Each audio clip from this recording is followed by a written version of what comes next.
lips of lies, singing the song of shepherds.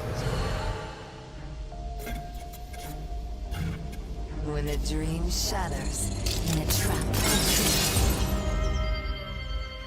or fail when on the run, doomed to be exiled and buried over and over again.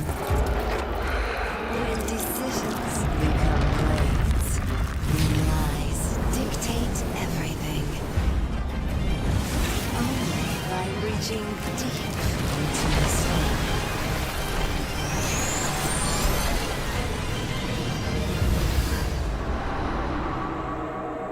Will redemption come?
Who, when, where, what, and why. Nothing escapes the eyes of a reporter. A tragic haven occurred in the mines, burying the miners deep within. The incident has now claimed 13 deaths, with only one survivor.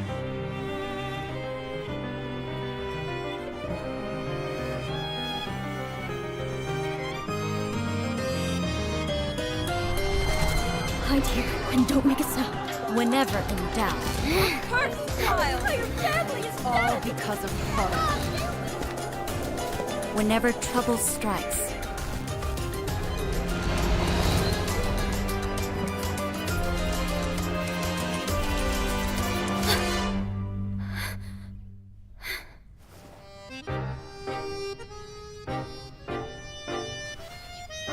Face it, and it'll all be over. That is what I've always believed.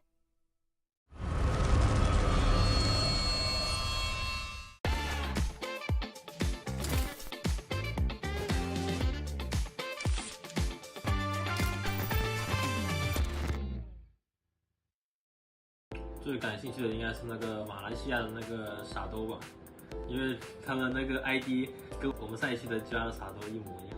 那肯定是换老师啊，因为自己也有在玩祭司，然后之前刚入坑的时候都是在看他的视频，可以说是我的偶像吧。最も気になる選手は AKA 選手中間。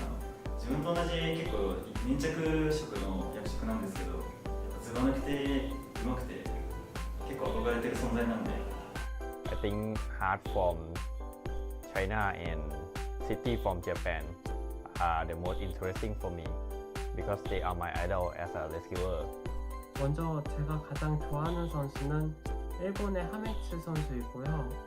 我最想认识的选手应该是泰国赛区的 God 这些选手吧，因为我们都有一起参加过深渊的呼唤2的比赛，到现在都还有在玩第5人格，所以算是蛮想认识看看。最外向的选手的话，应该是那个星辰吧。我觉得最外向的选手应该是来自中国大陆赛区的卡梦选手，因为他是一名指挥卫，他必须要和队伍里的所有人沟通。I think Soba from Japan because last time I met him at Japan, he is a very nice guy and he cheer up everyone. 我觉得看起来最外向的选手应该是中国大陆赛区的卡梦选手吧，因为他也有开直播，然后又是队伍的指挥卫，然后也蛮有想法的，感觉就是很外向的人。 가장 외향적일 거라고 생각되는 선수는 일본의 아카 선수입니다. 最外向的选手应该是白纸吧，就看起来很好相处。我觉得有运动习惯的选手应该是来自泰国赛区 GH 战队的 Cap Kun， 之前在线下见过面，他感觉是有运动习惯的一位选手。经常运动的话也是星辰，因为他身材特别好，但是在泳池的时候那个小蛮腰。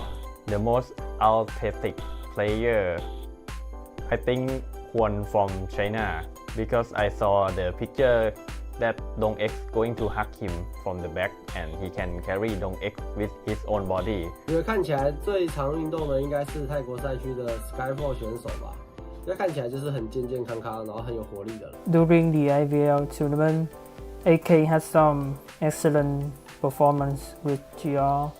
Besides, I saw that he has really body and athletic guy. 我想对日本赛区的多利鼠选手提问，你可不可以帮我们推荐一些日本好吃的炸鸡？我想对马来西亚的那个傻兜提问，为什么会叫傻兜 I would like to ask Akye from China how you can dip and very fast and strong like that. Teach me. 我想对日本赛区的 Dolis 选手询问说，是怎么一直保持对第五人格这款游戏的热情的呢？对于 IVS 的期待的话，应该是能夺得冠军吧。这是我们战队第一次参加 IVS 比赛，希望我们能取得好成绩。And for our team, we aiming to going to top tier and go as far as we can and do our best. I hope everyone will do the best and enjoy the tournament. 打出一些自己的风采吧。希望各位选手可以加油。世界大会を経験するっていうところは結構楽しみだなと思います。皆さんこんにちは。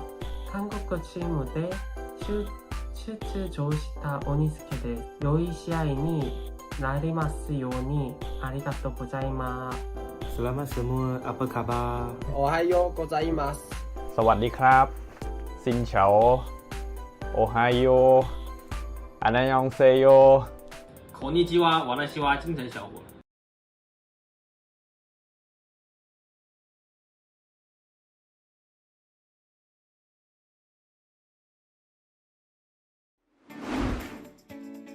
Hi, my name is Chocho. My name is Nello Mello. On folks, Parch Spice here. My name is Elio. This time around, we do have 8 teams qualifying. The competition in each region was fierce, and there are a few standout teams that I want to cheer on. The Thailand division and the Vietnam division. And also we do have a team representing the Singapore division as well. Very exciting qualifiers between many of these teams. I hope I didn't miss out on anyone because this is one to watch, folks. And I want to encourage each team to show your best skills, work together, and make your country proud. And we can definitely anticipate it when it comes to September 28th to the 30th. I hope you guys are excited. I'm really looking forward to this event, and let's have ourselves a fun IVS. So I do hope all these teams do your best, live with no regrets, and of course have fun when you're there. And I hope to see you guys there at the 2023 IVS Asian Cup.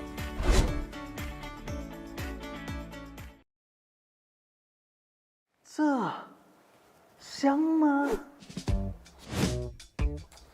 当然香了。那这个呢？不香不会端着桌。这也香。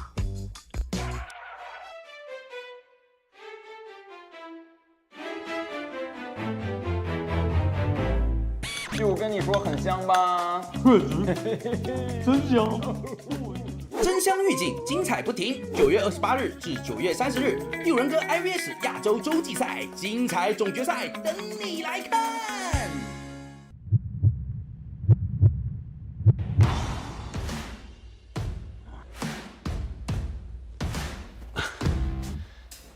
加时，加时，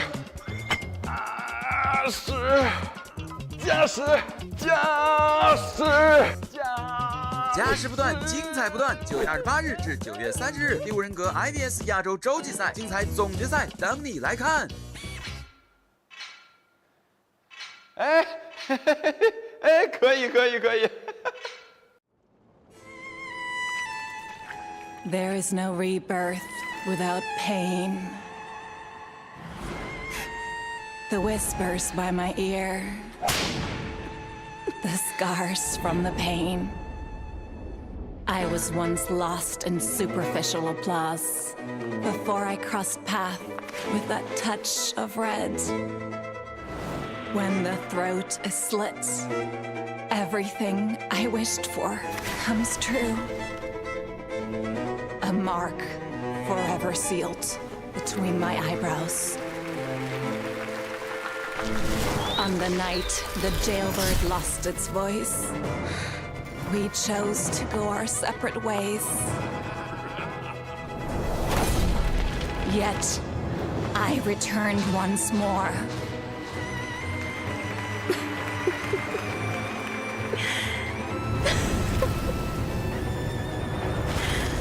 Tears ignited a glow in my eyes.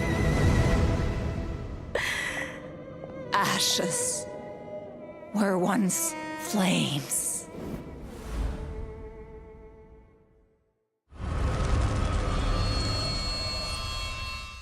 That was the beginning and the end of everything.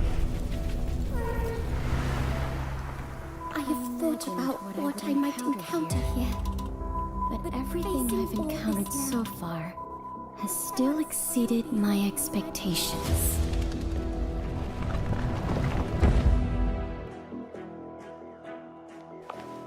The girl mentioned in here, Emma Woods.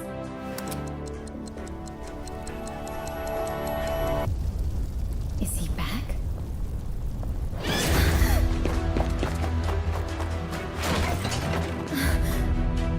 Hunters? My gut told me it might be my only chance to unravel its secrets with my own hands.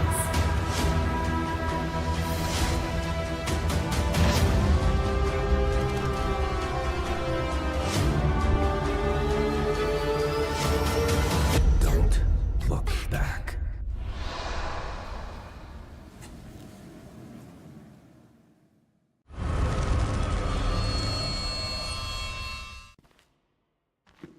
Stories that say the stars are far beyond our reach. Are stars? They are cursed.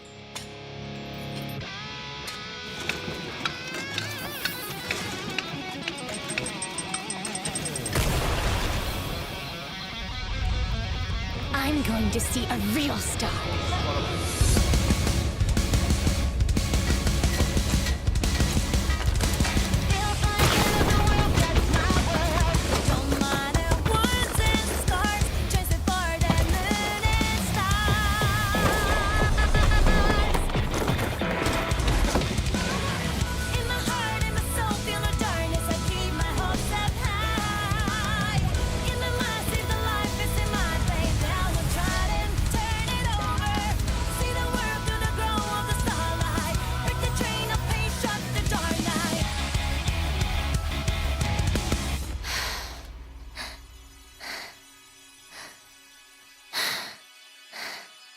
And leave this place.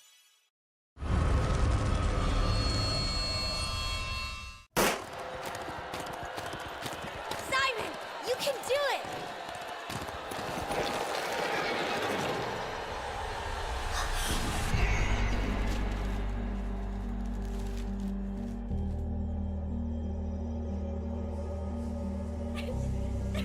I once thought there was only laughter in the castle.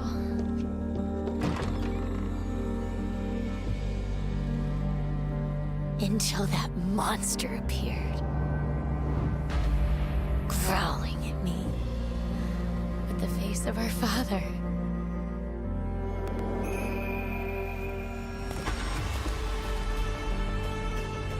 Simon, can you hear me? Luckily, you can't.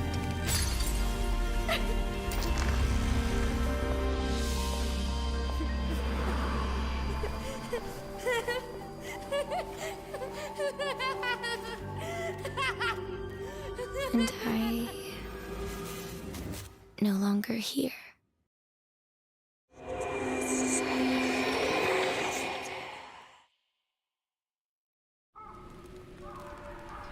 I received a revelation to judge without mercy.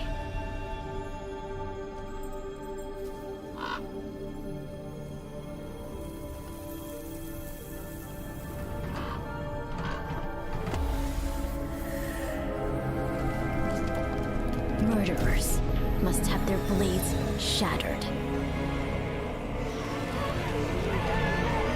And the greedy must be depraved of welfare.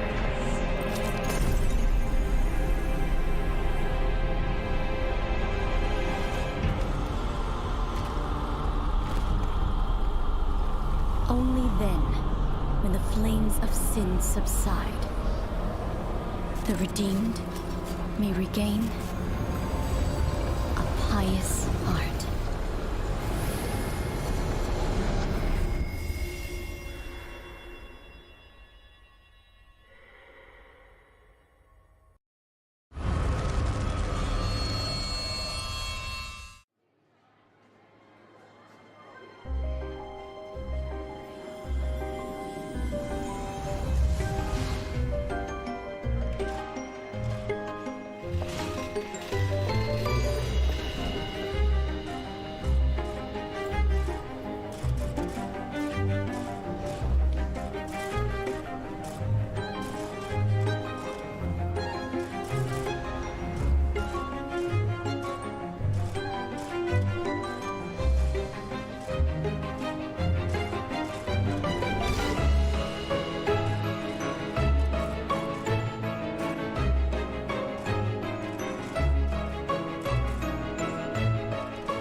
Travelers in the desert often ask me, "Where are you headed, traveler?"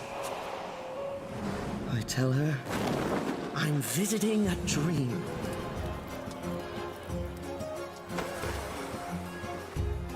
A dream of celebration. A dream of 1,000 arrows. A dream of an endless abyss. This memory of the oasis, is it a memory of the past? Or an illusory mirage?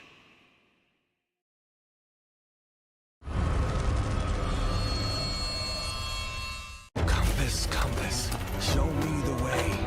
Guide me to your master, no delay. Hold on, my friends. I shall save you at all costs.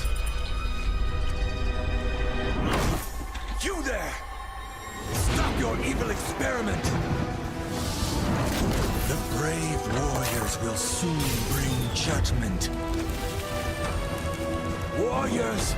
Friends! The final battle is now in sight. No lies will ever deceive us after tonight!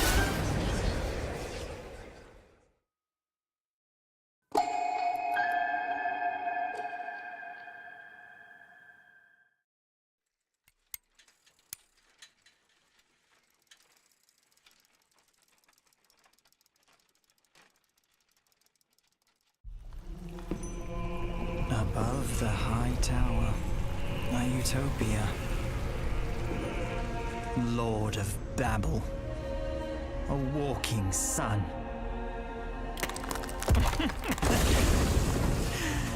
Is this the belief you filled the minds of the ignorant with?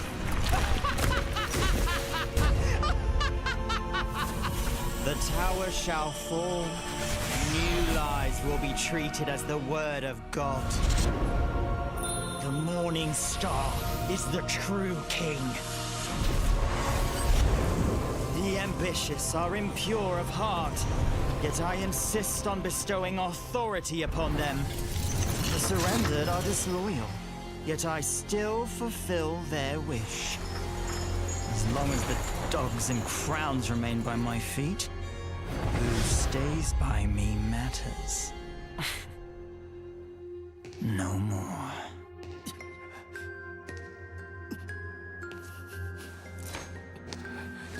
All of this I learned from you. How am I doing, my dear brother? My son.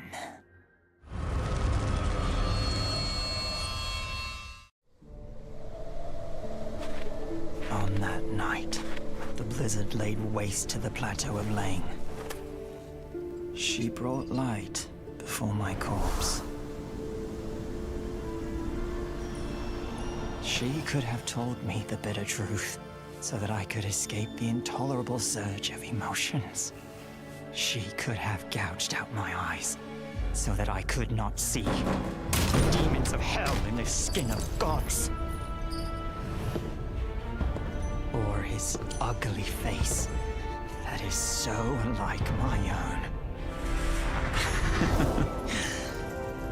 But it matters not, for the secret is forever buried. After all, corpses do not speak. But the price of it all, her humanity fell into the bowels of the gods. Fret not, mother. The hunt of the gods ended on the night the blizzard laid waste to the plateau of Lang.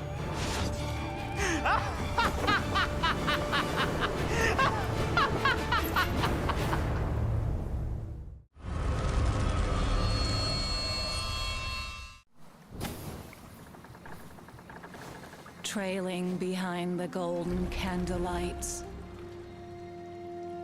the avaricious people lay eyes upon the royal coffin.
全新闪耀，圆梦亚洲。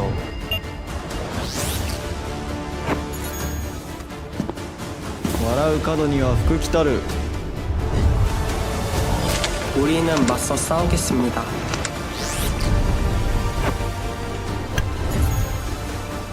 실현梦想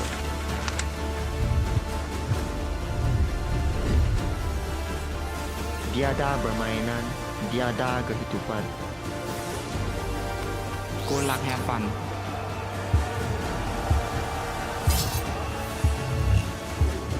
Don't you want to be a superhero? Anyone could.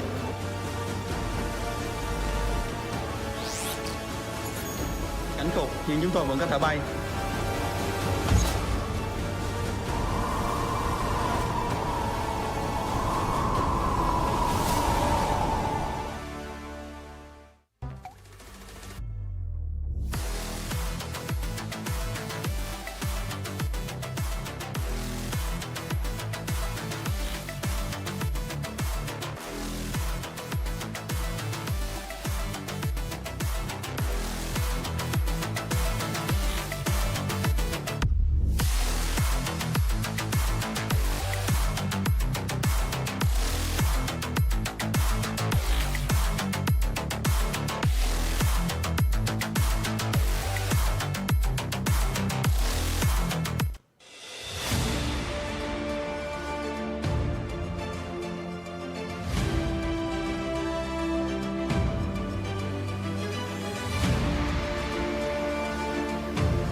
皆様、2023 IVS アジアカップ決勝戦の会場へようこそ。本日 MC を担当させていただきます積吉亜と申します。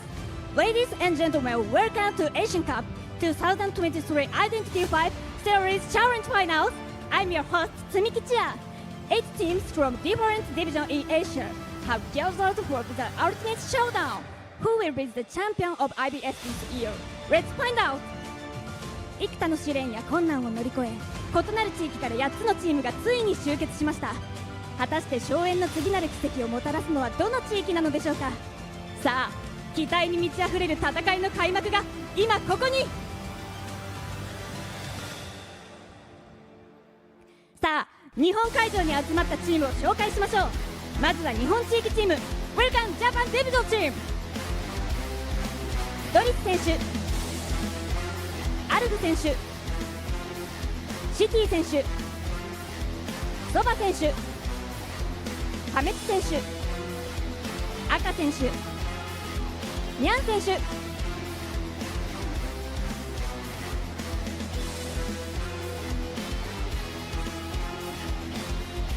以上、日本地域チームでした。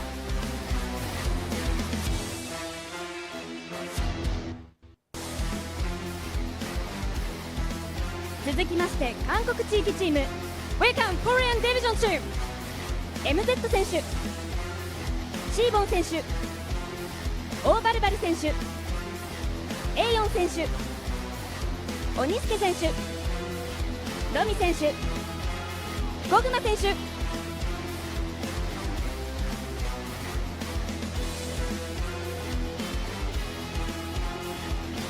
以上、韓国地域チームでした。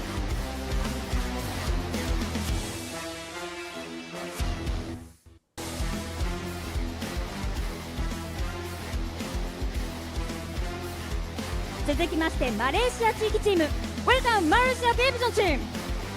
シャドウ選手、クーガ選手、ミャオパイ選手、ミニブルー選手、アービー選手、ヘイセン選手、シューズ選手。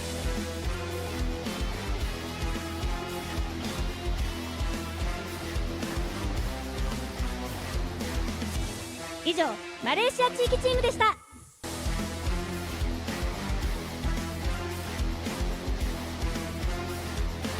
続きましてタイ地域チームの入場 Welcome Thailand Division Team。 メル君選手、ゴッド J 選手、リトルボーイ選手、キャプテン選手、スカイボール選手、セイチュウ選手、リンティア選手。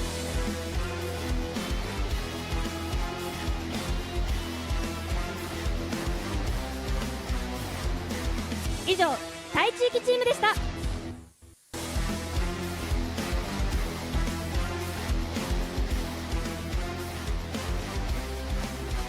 シンガポール地域チーム Welcome シンガポールディビジョンチーム。スニーキー選手、ユキ選手、パンダ選手、トーフ選手、サプライズ選手。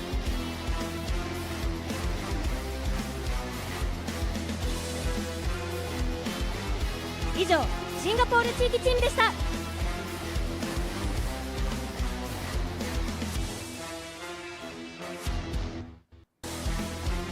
ベトナム地域チーム Welcome ベトナムディビジョンチーム。シル選手、モル選手、カイセン選手、エルシー選手、バメ選手、ライ選手。以上ベトナム地域チームでした。さあ続いては中国香港、中国マカオ、中国台北チームの入場です。 Welcome Chinese Hong Kong and Chinese Macau and Chinese Taipei Division Team。 ハッチャン選手、チャンイエ選手、ピンファン選手、ジェンカイ選手、フアンシェ選手、フェンシャオ選手、ヘルツ選手。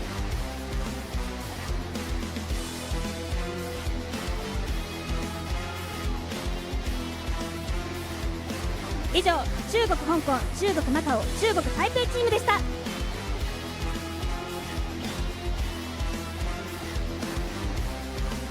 さあ最後は中国新鮮会場に移りましょう。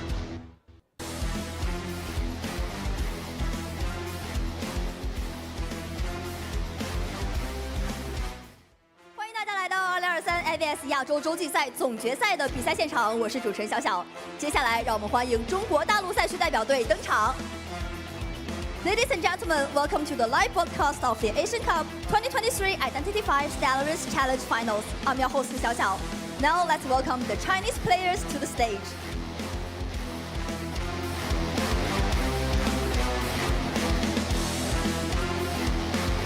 有请吴昕、许悦、画画、卡梦、白芷、西安雾梦、幻鹤。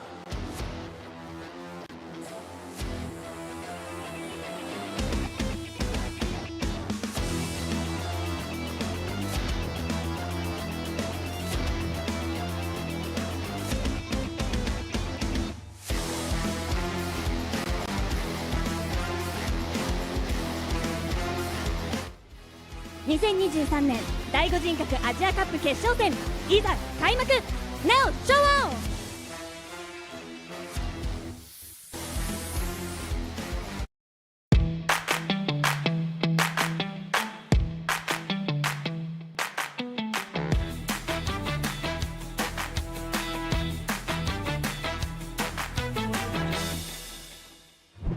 一番対策してるチームはもちろん中華のチームなんですけど、まあ全チームもちろん各国の代表っていうことでもう油断せずきっちり勝って最終的に中華チームをぶっ倒して優勝しようと思います。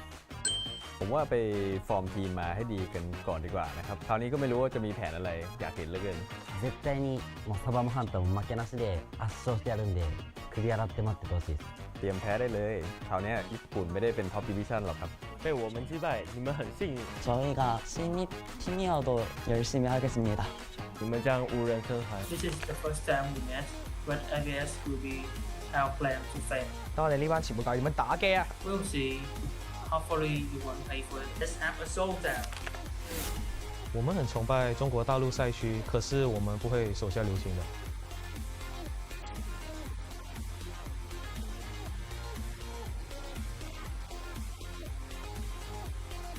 那我们一起排位吗？准备好了吗？我们马来西亚赛区将会是 IVS 最大的黑马。我哋會成為 IVS 嘅全場焦點。 저희가 국뽕이 나는 새로운 팀이지만 열심히 하겠습니다. I hope everyone will enjoy the tournament and supporting for Vietnam nation. Thank you everyone. みんなでとりあえずもうジャパンチームのみんなもうコーチを含めサバムハンターをみんな集めてご飯食べ行きたいですね。その勝った優勝賞金で。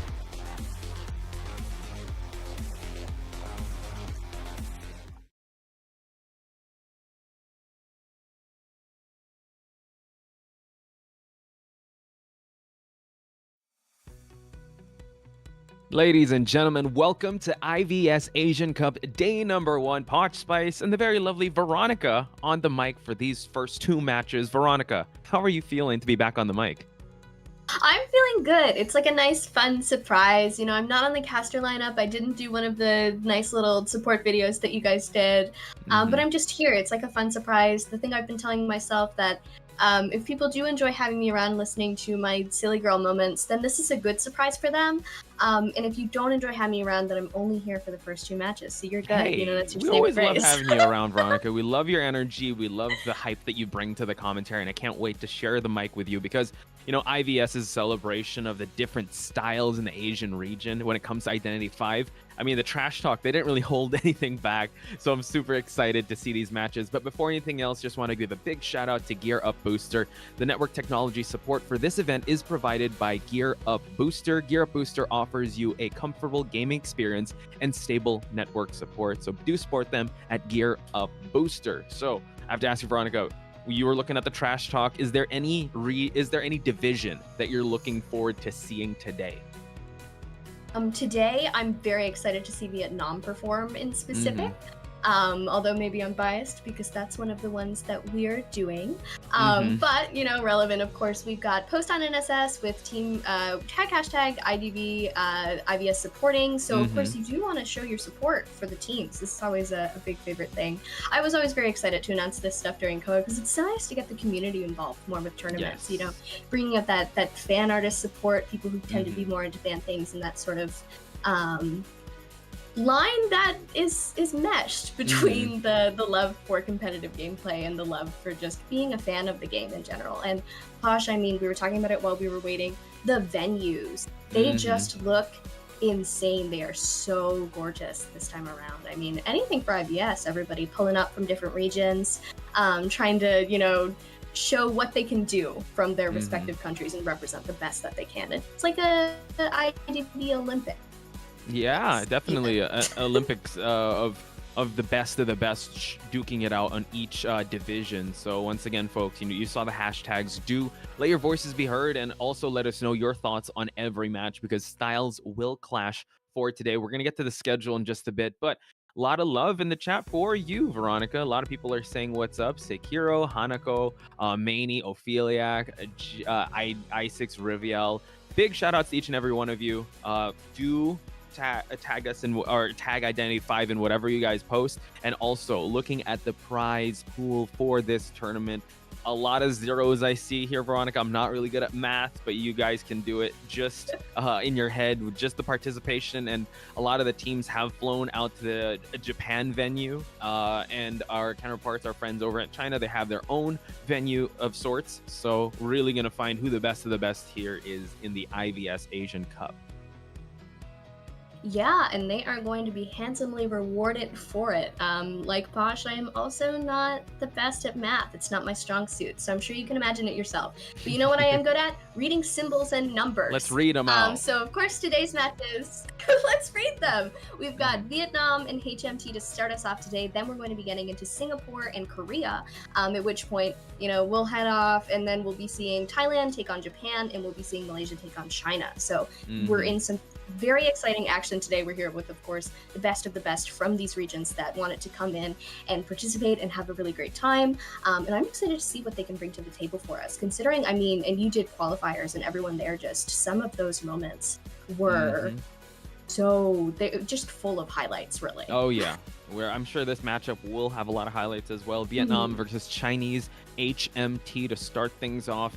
Two very distinct regions. Vietnam has been always on the precipice. I mean, they did have a lot of community tournaments. They have really strong showings in COA qualifiers. And Chinese HMT also has been a mainstay in terms of like surprising us with just really interesting strategies. So I can't wait to see what they have to offer. And once we go through the player lineups, there was a bit of shuffling in the Chinese HMT players. Some survivors actually have to play Hunter now in this tournament, while Vietnam, they have an always very strong, like purely Vietnamese team. So styles will clash in this one, folks. So I'm super excited to be introducing how this lineup is gonna go. And like Veronica said, she's really looking forward to seeing the Vietnam team. That I absolutely am, especially considering the way that we saw them perform prior. They've just been pulling out all of the stops, doing what they can. I'm loving the graphics as well, this sort of cute doodly style on top of things, showing us the players with a lot of love. But here they are.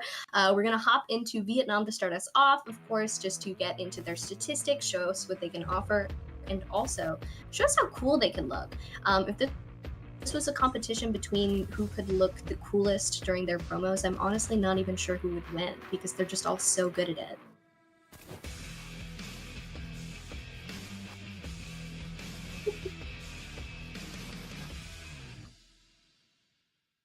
And speaking of looking good, the Chinese HMT team looking real good, real ready for this matchup.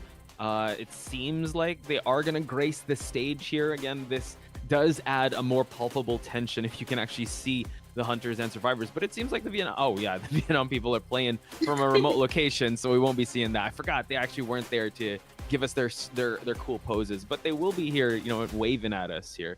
We will be going through the player lineups in just a bit, but note that the Vietnamese team has always been one team to always look out for.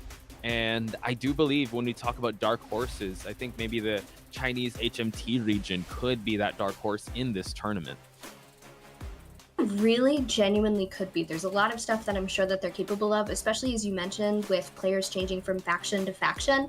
It then leads you at this sort of advantage on your side of the other side not knowing exactly what you're capable of, because with other players, you're going to know what's coming, but now you don't. But let's get into Vietnam.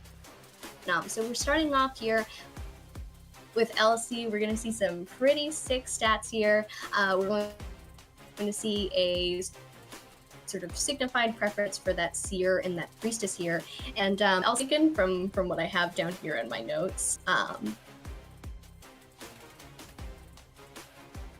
yeah, LC really known for being a really good stun supporter, really good kiter. LC has also graced the stage in different qualifiers. So I'm super excited to see what he has to offer. And along with his co-partner here with Siru, yes, you do see Mercenary, you do see Prospector, but in the qualifier, Siru had an amazing outing with his Magician, his Toy Merchant, his Antiquarian, and his Dancer. So note that Vietnam has a really strong survivor team, but most of the points that they do garner are from their hunters. So I'm excited to see how that would balance out coming into this match with the two kiters, I would say, with LC and Siru. Hey, maybe they might even shift it up. Maybe Siru's going to be the rescuer, but usually that rescuer comes with Rai. But let's talk about Ban now. Yeah, let's get into Van. I have down here that Van played an extraordinary psychologist, I believe, while we were looking at the qualifiers. Very fun kite to watch. Of course, bringing out things like the Gravekeeper, the Clown, and the Magician. So of course, you got the statistics on screen. You were able to read them yourself, so we don't really need to get into them with you. But 47.43 on average containment time, I think, means generally hanging off to the side, not going to hang out much. But Rai, of course, is our designated rescuer. So Mercenary and Gravekeeper here, of course, rescuer players are then going to also be able to take up things like the Officer, 71.20 containment time, and we've got a 0.75 average rescue here, which is to be expected, coming in when you need to. But that sort of number on your designated rescue kind of signifies that your kiting's going pretty well. You don't really need to be taken off of the chair that often.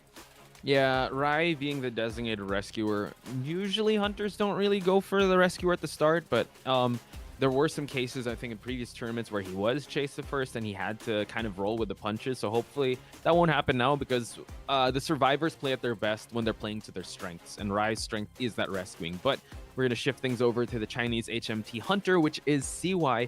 And in our graphics, there is no data because this is the first time he will be hunting, folks. Because back in the qualifiers, back in their IVT and Chinese HMT, he was actually a Dancer and Patient main. So I don't know what that tells you. If somebody mains Dancer and Patient, Veronica, what kind of hunter do you think he'll be using? You know what? Genuinely, we're seeing the Soul Weaver and the Hermit put up there, and I wouldn't be surprised if you did run with either of those, considering the sort of mobility that you use on Patient and the boxes you set down with Dancer. In my brain, I'm making the connection that you have the big red circle and the big blue circle, and clearly this translates from Dancer to Hermit perfectly. It's not like those are entirely different skills or anything. And we have the coach of Ancient. Hey, Fraggles, isn't that what you? Well, I forgot what you and your sister's term of endearment was. Was it Fraggles? No, it's Scrample. What a Scramble. horrible Sorry. thing Oh my to God, that pronounce just on the shows my screen. goldfish memory. But I thought I was like, oh, it's kind of close. But shout outs to the Chinese HMT Fraggles. He is the coach of the team. So it seems like the picks and bans are already set. We are going to Chinatown. That is a map that the Vietnam division actually loves using. Doesn't like Leo's memory, but prefers Chinatown. So as you mentioned, Veronica, the Spider or the Hermit could do wonders in Chinatown. Yeah, they do work really well on the map, so it would be exciting to see them, particularly the Spider. I would love to see her out on this map. I mean, who doesn't? There are a lot of great areas for her to place down her webs, and then she becomes as speedy as possible, which is great in terms of catching up with survivors, especially because we're kind of in a meta right now where a lot of fast hunters are what you want to have around. And as soon as you're able to gain those speed boosts, you can catch up to anybody transitioning away from you, cut off kiting areas, and slow them down. And that's great to see on Chinatown, of course, especially with Soul Weaver being such a specialty hunter who's best on particular maps. So you don't get to see her all the time, but when you do, it's generally a big treat. Yeah, we definitely have to. Well, the Vietnam division has to be very careful because there might be. They picked this map for a reason. So if they lose to the hunter of this map, that's a huge win on the Chinese HMT side. And you know, at the factors that you mentioned that Soul Weaver can play to, I guess they have to ban and pick accordingly, since all hunters will be on the table at the start. Noting from the previous qualifiers we did have, the Vietnam division actually favors a lot of magicians. So I'm actually interested to see if they're going to use, aside from magicians, the most picked survivor they have is prospector, but they can easily be priority banned if CYE chooses to do so, because magician, let's say, better perfumer, but still has some glaring issues compared to the other survivors. So I'm not sure if they're going to pick it in round 1. Yeah, sometimes it's not best to take that out immediately, especially considering the way that things have been going. You know, you have the new ban pick system, which you've been working with for a little while now. It's my first time talking about it, but it has been riveting to see so far. I've been a huge fan of it because it allows so many more characters to come in. Because then with those first 2 bans being self-imposed and then the hunter having more bans on top of that, you introduce a system where you get into round 2 and round 3 and you're like, there's a cowboy now, and it makes perfect sense because half of the survivor pool is eliminated, so we need him now. So the magician. That's true. Like a lot of representation. I love it. That's one way. I guess that's also one positive we get to see. You know, a lot more representation with the survivors. And I do feel like the hunter, I mean, in this meta we've seen, it's kind of tough for the hunters to kind of catch up to the plethora of survivors that you can use. So it kind of makes them catch up, especially in the 3rd and 4th round, when a lot of survivors are being banned. So again, great representation. I'm seeing a lot of people also in the chat saying what's up to Postwife. Yeah, sorry about the scramble of Fraggles. That's so bad. My bad.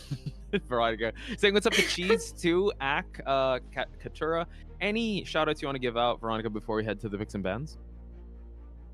Hello to Will and Oturi and Chu. Maney, of course. Hello, Maney. I always love to see Maney in chat. I'm a little bit biased. But, you know, in terms of shoutouts, we're good on that. But you know what we're not good on? Our band picks here, as we've just started them, which is exciting. So, you're a genius, Posh. You're full of genius. They actually have banned out this prospector.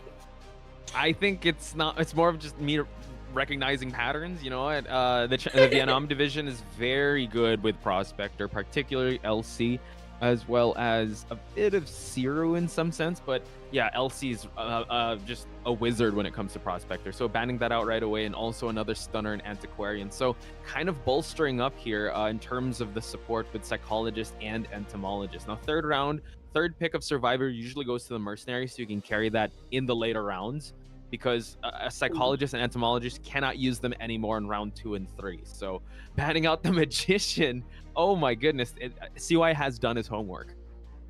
Yeah, did it very thoroughly as well. You don't want to see the prospector, you don't want to see that magician. You know what those specialty picks are, and you are rightfully frightened of them, so you want to be respectful, you don't want to deal with them.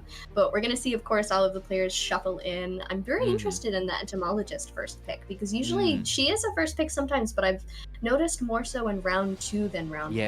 But especially in a big map like this. Yeah, in a big map like this, Entomologist, yes, she can get some boost speed with the bees, but I mean, something like Red Church, where there are those like getting into the church, the breakable walls, like you really have to run into those bees. But now, it seems like the Vietnam division, they are willing to gamble this Entomologist to get a win. And we have seen in previous tournaments that they're really good at coming up with amazing game plans. But it's going to be hard because I don't know if they did their research really well, because I have not found any footage of CY actually hunting. So I think they're just kind of bolstering up for a well-rounded lineup. What worries me here, Veronica, is that they don't have a stunner. And speaking of stunner, what a stunner pick here with the clown coming in. Shoutouts to Aka, bring out the clown so many times during their combine for the Japan division. And now it seems like CY is going to bring out the clown. The clown is so very exciting. I remember when we were checking in, I think yesterday morning, we were watching some of the CN matches over, and we did happen to see a little bit of clown. So he's been weirdly popular in IVS. So it's exciting to see him come out for these actual, playoff stages. But we're going to get into, of course, our spawn points, putting that entomologist in center, spawning the psychologist in the hotel area. We're putting Mr. Morton the acrobat here in this little restaurant area, which is what I call it because of the tables. But I'm excited to see where CY spawns that clown. However, it is clown posh. Yeah. You can get around the map, no problem. That's what's scary. Yeah, okay. Top right corner spawn, so the bottom left is going to be locked if ever the persona trait's going to be like that. But yeah, this is what you brought up, a really good point. This is the clown. He could just zip around, especially once he has those infinite dash installs. So I'm really looking forward to seeing the mechanical prowess of CY and how he's going to navigate. Because we've seen the best of the best in the China division and the Japan division use like full 180 turns and 360 turns with this clown. You have to have fast reaction times for you to be able not to crash into those tiny those areas with the pallets, and you have to make each shot count. Luckily for him, he doesn't have any stunners in this lineup, so no one's really going to interrupt his dashes. It is going to be convenient for him in that regard, and I wish him luck with that. There was really, the odds were in his favor and them not picking out those stunners. So he is free to clown around as he pleases. Nice. If you will. Yeah, clown around. I mean, in other contexts, that'll be funny, but in this context, it's terrifying if you're surviving, especially with a mad clown running around like that. Right. It's kind of like when you look at clowns any time of the year, and then you look at a clown in October, and suddenly they're really big and scary and mean, and they're not silly anymore. Unpopular opinion, I found clowns scary regardless. Like, they're just kind of creepy. Like, I don't know if I'm a chat, let me know if you find clowns creepy. But yeah, I agree. In October, it's very creepy. But I mean, think of a clown in December. Like, oh no, like it's the holidays and there's a clown. Oh, and talk to me about this skin. Oh yeah, loading in with the Netherwalker here. I'm Veronica, I know all my cosmetic lore, and I'm here with Posh Spice today. So we are going to be hopping into the first round, first half, first match ever of IVS first day of playoffs. So we're here with HMT on the Hunter side. CY is starting off strong. We are already running around, clowning around, and we're closing in on Rise Mercenary here. But, of course, the thing with Clown, beautiful turn and first hit. Yeah, what's interesting here is that, he's going after the rescuer first, and we talked about how Rai, really good rescuing, but now he has to do the kiting. Note that none of them have actually brought flywheel, so that's going to play very important, and usually you want to use the speed boost of those broken windows. We are going to see that the bees are also in this area. He's going to chase them on foot. Rai might have to expend another elbow pad here to transition away before CY gets some installs in here before he can get that infinite dash going. But note that there is another survivor here in the name of Siru. CY seems to be hell-bent and intent on downing this mercenary, though. Spinning around, doing these beautiful turns. My bad. Acrobat actually bought flywheel. Okay, I was able to see that there. Well, the more we know. But the Mercenary, unfortunately, as we've noticed, this has happened to go down, finally landing that final hit. Cypher progress is looking okay, but not great, especially with the Mercenary going on this quickly. At the very least, on the Survivor side, they do have that benefit of the Mercenary having a longer cheer time, but still definitely not looking at an ideal situation. As we mentioned yesterday while we were talking, rescuing from Clown is not exactly the easiest trick in the book.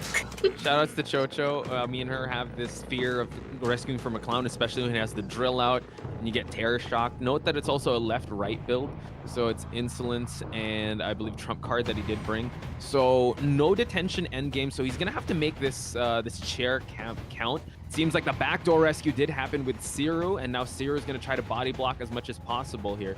So he's just transitioning towards the hotel area where Ban is actually going to be at. Siru trying to body block. The Bees actually catch that hit, and now CY has to chase on foot. The entomologist coming in really as a very smart first pick for them here. We are going to see a hit. Blink. Ooh, two. the blink coming out in order to continue on with this chase. Will we get the drop down hit? No, we won't. Just barely missing it. Entomologist rounding up around the corner here. Unfortunately, we are going to see the entomologist go down, but at the very least, Posh, I mean, the mercenary did manage to get away and being Wi-Fi healed by the psychologist as we speak. So this is actually great because the mercenary can use his tide turner to come and rescue. He also has an elbow pad to at least kind of mitigate any more damage that can be done for a double down to happen. So he has to be very careful. He's gonna go for a drop down rescue right when he's installing. They go for the rescue. The tide turner is actually gonna play into effect. Rai has already moved on away. He's gonna try and beta a window hit, actually downing the mercenary. So that's gonna be huge. If you can go for the entomologist, CY has sort of kind of taken control of this match because it's gonna be a double down situation, but I think he's lost track of the entomologist and 2 ciphers are remaining here. It is unfortunate. We are going to see a change of target onto Ban's psychologist here instead, applying a little bit of map pressure, putting some extra pressure on the survivors in particular. So the psych will now take a hit, of course, after she did the Wi-Fi heal earlier. We're now dealing with a situation where she's on half health, but Posh, it seems that CY is actually leaving the mercenary on the ground. Yeah, I think it's more of just, yeah, he's going to get slugged out. Someone has to go pick him up unless he wants to use his exit path. So it's just one less survivor to worry about, but he's able to get the hit onto the psychologist. Now this is a double down situation. Siru is still decoding. Both ciphers seem to be on their way to being primed. This forces CY to actually go chair up the psychologist to prevent the end game from happening. And note, no detention, so he's gonna have to hustle a little harder here to try and get more survivors out. They might have, there's already a primed cipher, so they need to time this rescue perfectly. Yeah, they absolutely do, but CY is on the prowl, knows what's coming. We're going to see the pop, and as we mentioned, no detention, which means that Zero will be able to continue on with this kite, of course, on half health now from that initial hit there, but able to continue on with the kite now looping around this area, of course, with that honey addition to make that dash go over a little bit quicker. Oh, Siru able to actually bait a crash from happening, drops the pallet down perfectly. He still has a cooldown on the trait, but we are going to see the Acrobat here try to silence the skill here. The exit gate is already open. Can they get a 5-point game out of CY? This is going to be huge if that's the case. Blink is already ready. Psychologist is also in the mix while the Acrobat is trying to escort this entomologist to that exit gate since she is just one hit from falling down. Yeah, waiting right here, managing to land the hit on the Acrobat, hitting the blink and getting the no cooldown hit on the Acrobat. So the Acrobat is down. Zero now has to kite around and try and make this count, try to get to the gate. You're gonna have to help the Acrobat heal up. This is a high stakes game. It looks like it's going in any direction at any particular second. I mean, so much flip-flopping back and forth of paper. Okay, so Mercenary is getting healed up by the psychologist. So now he will try and go for this rescue. From a 4-man escape, now kind of looks like a tie if he's able to actually chase out these survivors, but it seems like Mercenary might go for the rescue. The Acrobat has already used up his exit path. They still want to get this 4-man escape, gets the rescue, and now he has to escort accordingly. Luckily, he does not have Blink to worry about for him to actually get any hit off. LC is actually going to get another Wi-Fi heal off from Ban, and now Ban is actually at the exit gate. She could just crawl her way out. So now Siru is going to try and kite this one out, but no, gets hit by the pallet. It looks like they might have to settle for a 3-man escape, Veronica. Yeah, they will in fact do that as we see the entomologist hit the chair again. But I mean, what a beautiful start from Vietnam here. They almost managed to achieve that 4-man. They had to take one less in the end, but still an extremely strong start. I mean, this is what you want to do when you start off on your map preference. You want to show them what you can do, start the day strong, and that is what they've done. So this means that there's going to be a lot of pressure on the second half here in order to tie this up, because that's, you know, not a draw at the start. This is already a winning position for them. Yeah, and I think it definitely primes them up for their hunter, Moru. And we've talked about Moru. You've seen Moru. We've commentated Moru matches. And he is a beast on particularly round 1, if you don't know what he's going to be bringing out. He's brought out the Breaking Wheel, the Wax Artist, but who knows, he might bring out the Night Watch in this match, because it is Chinatown after all. But before we get into that, let's talk about the match. How did you feel overall about the match, Veronica? Because it seemed like Vietnam kind of scouted out like a perfect game plan for them to get that 3-man escape. Yeah, the clown from the beginning was already very exciting. So you're like starting the day for IVS with a generally off-meta pick, one that you don't see too often, but has been coming up a little bit in some of the other qualifiers. But if you haven't been watching those, I mean, that's a crazy big surprise to start off with. And then the steering on it was just so much practice and skill from CY. They're definitely extremely comfortable with driving that clown. I can't drive clown that well, but to be fair, I can't drive a car either, so that kind of makes sense. You apply those You do need a skills license to directly. drive for the clown but too, yeah. You do, yeah. You have to get one of those special clown car licenses, and it's just a whole big thing. I haven't really been in the mood to do that myself. It's like a 6-month process. I can't be bothered, but CY certainly was able to get that license in. But the team working together was really great. And I think, Posh, one of the major missteps here might have been changing targets so much and not buckling down enough. I think with his persona build, he really needed to. I mean, he couldn't really camp one out, but then again, it really played into their favor since he didn't have detention at the end game. So yeah, I agree. He had to go with that strategy, but I think he just lost track of some of the survivors that he was trying to go for. I mean, the entomologist was able to escape. He went for the mercenary, downed him right away, and kind of had to go for another survivor. But I think this just proves that the Vietnam division's really good at covering each other in terms of like, if someone has to kite, they'll go kite. If someone has to save, they go save. So very well-rounded in that aspect. And we were concerned that they didn't have any stunners. They banned out the Prospector. Their Magician also was banned, but it seems like in a defensive lineup like that, the Entomologist, the Acrobat, Psychologist, the Mercenary, they were able to make it work, especially up against a Clown that honestly they had no intel over, because we didn't have any intel on CY's hunter preferences. We thought he had Hermit and Spider, but he brought out Clown, so I guess we're the clowns here. We are the clowns here, but you know what? I'll pat us on the back, because we were talking a little bit about how good faster hunters who can gain a lot of distance and travel a lot are. So let's retroactively pretend that we mentioned clown in that lineup, and we didn't just talk about some. It's retconned. If I see any of you in chat mentioning that we didn't do that, you are lying, because we did just change the narrative. But a very strong start to the day. I'm excited to see what else CY can pull out. If your first thought is, I'm gonna take out clown to begin the day, but that's very exciting. And what's interesting is that this is the Vietnam division map choice. So when it comes on the flip side, when Chinese HMT goes for their map choice, hopefully they'll strengthen the choice of CY and what he'll be bringing to the table. Now, we're going to switch things up. It's going to be Moru that will be hunting for the Vietnam division, while again, the Chinese HMT division survivors, they're not the same as the ones they were in their IVT. They had to do some shuffling around because Xiao and CY are no longer the survivors. They're the dedicated hunters. So they'd bring in Zenkai, Hezi, Pingfan, and Hachan. Again, these are survivors that we will go through, and shout outs to Zhong, Invisible Zhong, for giving us some insights onto them. So we'll talk about that in just a bit. But once again, you know what? I'm gonna pose that question to everyone. You know what? Especially with Moru and his state of mind, because he does not have that much footage on these survivors. So it could be hit to his advantage, or it could be to his detriment.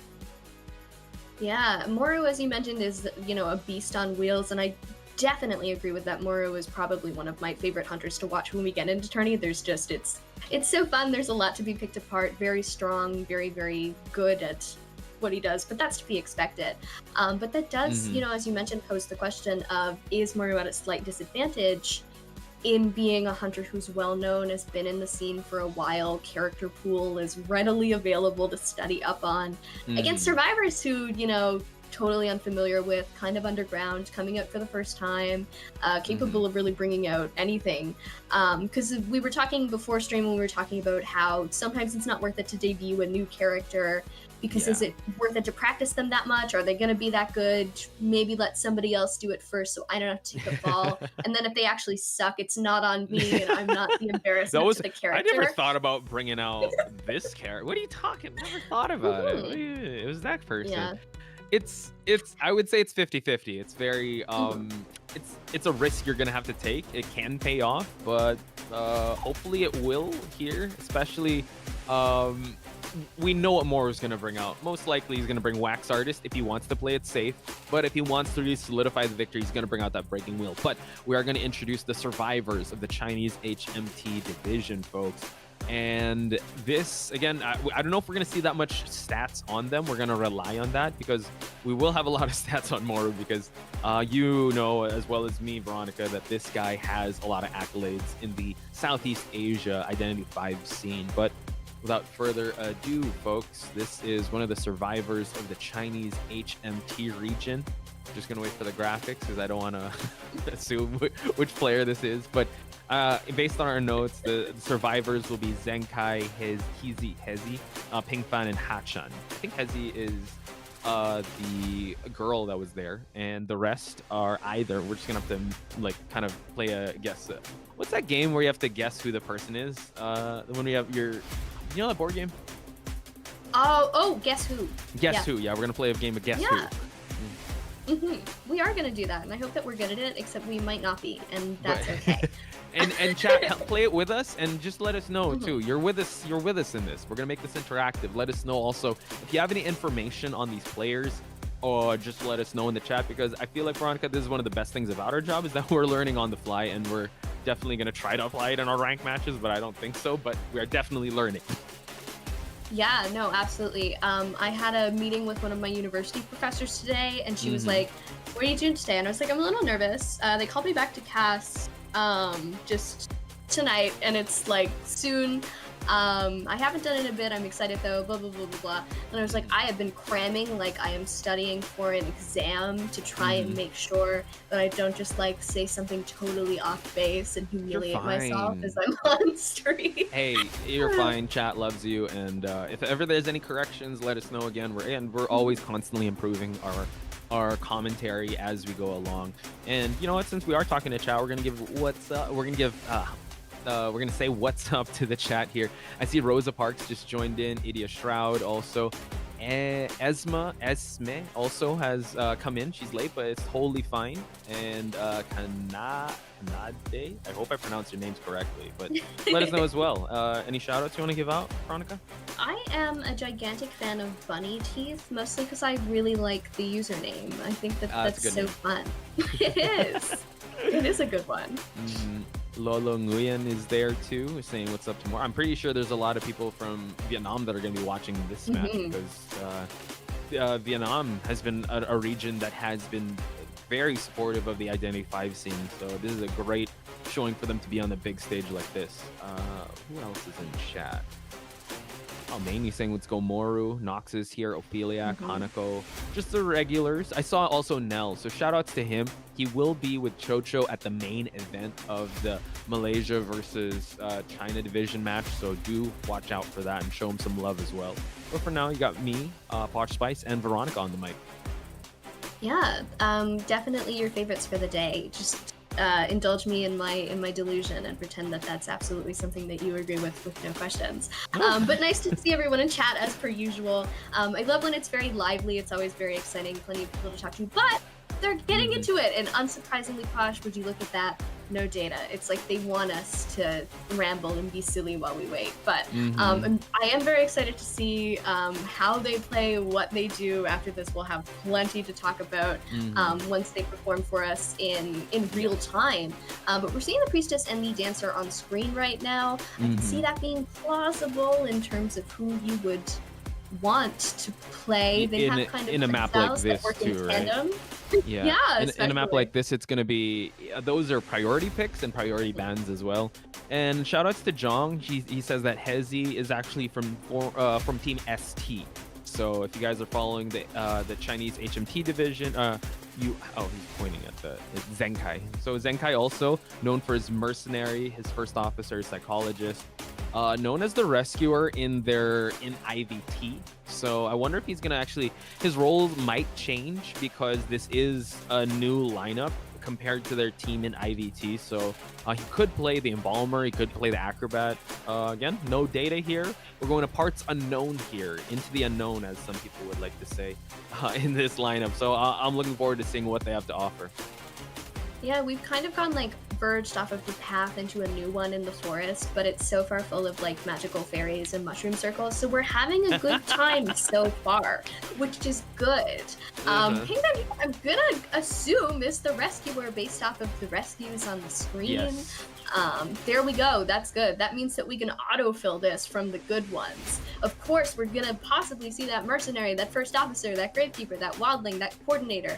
Not the journalist though, because they're playing chicken with her so far. As we mentioned earlier, you don't want to debut a character that's too new.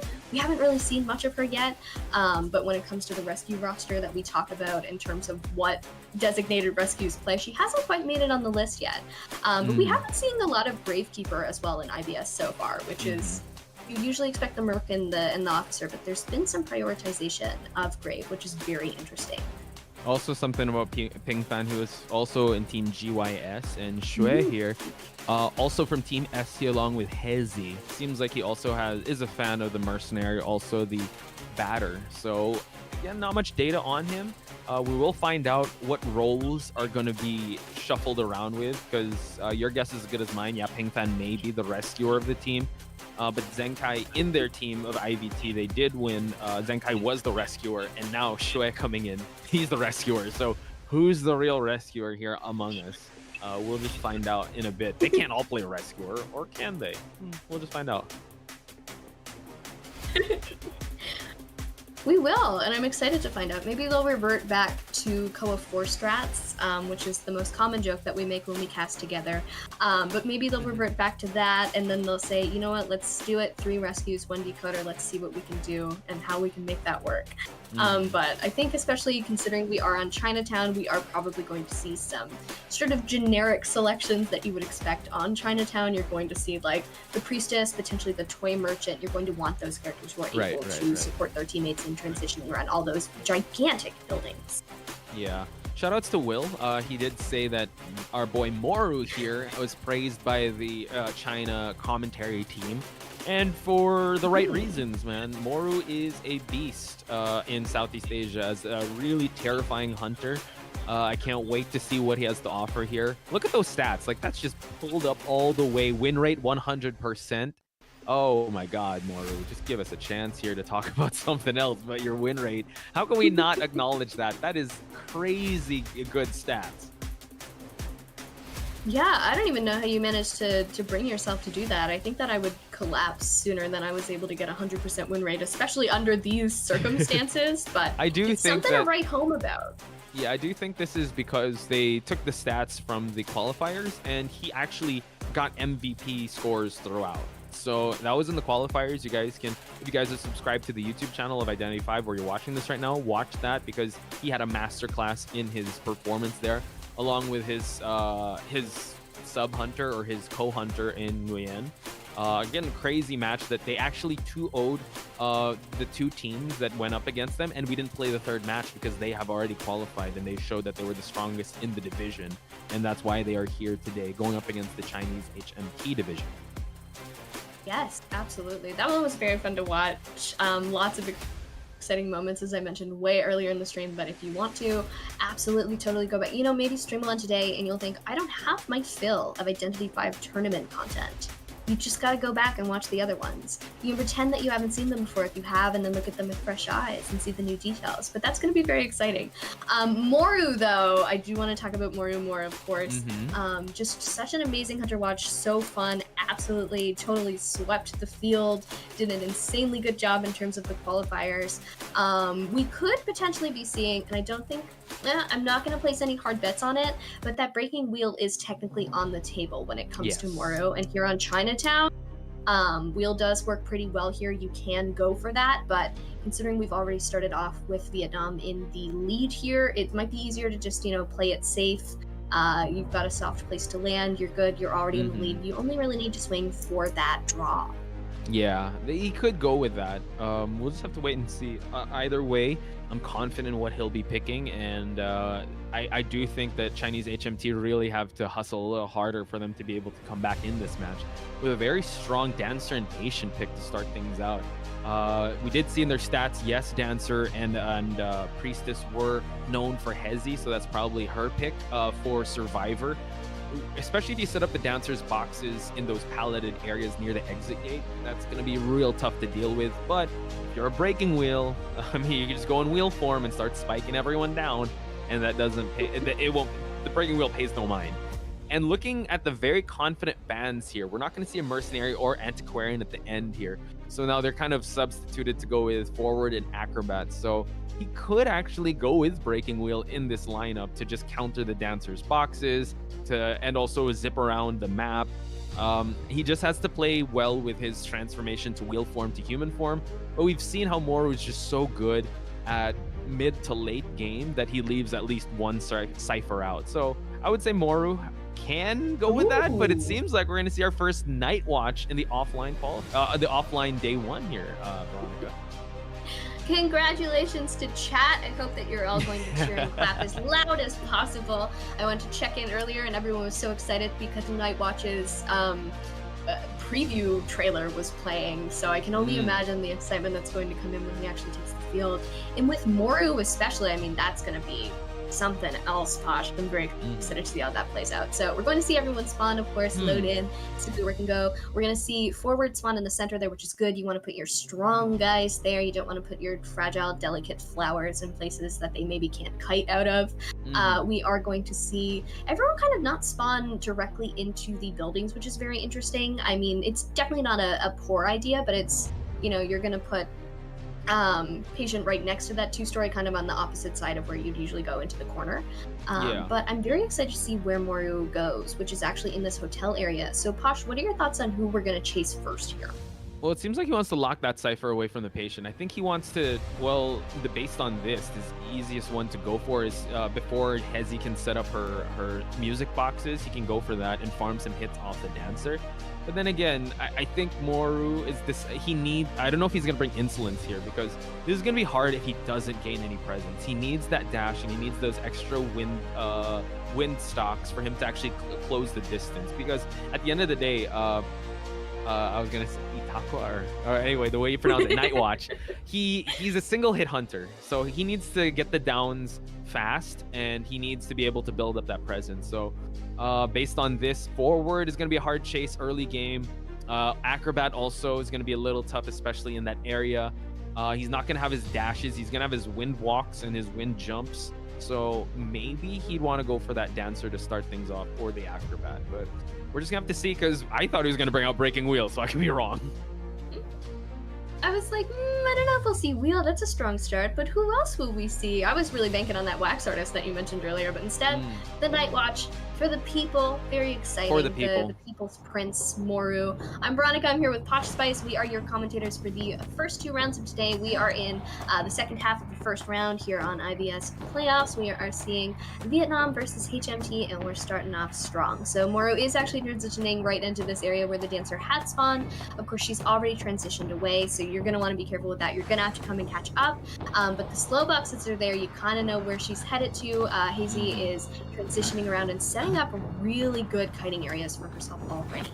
True, but he does have that jump just to make sure. I think, you know, you got to pick up after your toys. Once these music boxes have been placed down, you definitely want to clean those up. Hezi has already spent all the music boxes here. He's going to use the spin just to provide a little more distance, but the wind speed is attracting him closer and closer till he's possibly going to get that hit onto the dancer. Flywheel's not ready, but the forward able to get a stun out of Moru. So now he has brought insolence and detention. He already has access to that dash, Veronica.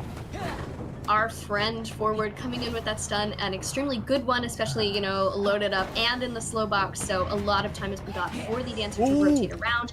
Ooh! And the blink is not going to go off correctly, unfortunately. Yeah, and then he's going to go for a hit onto the forward. Zenkai was a little tried to go for a stun there, but Moru sidestepped it and punished accordingly.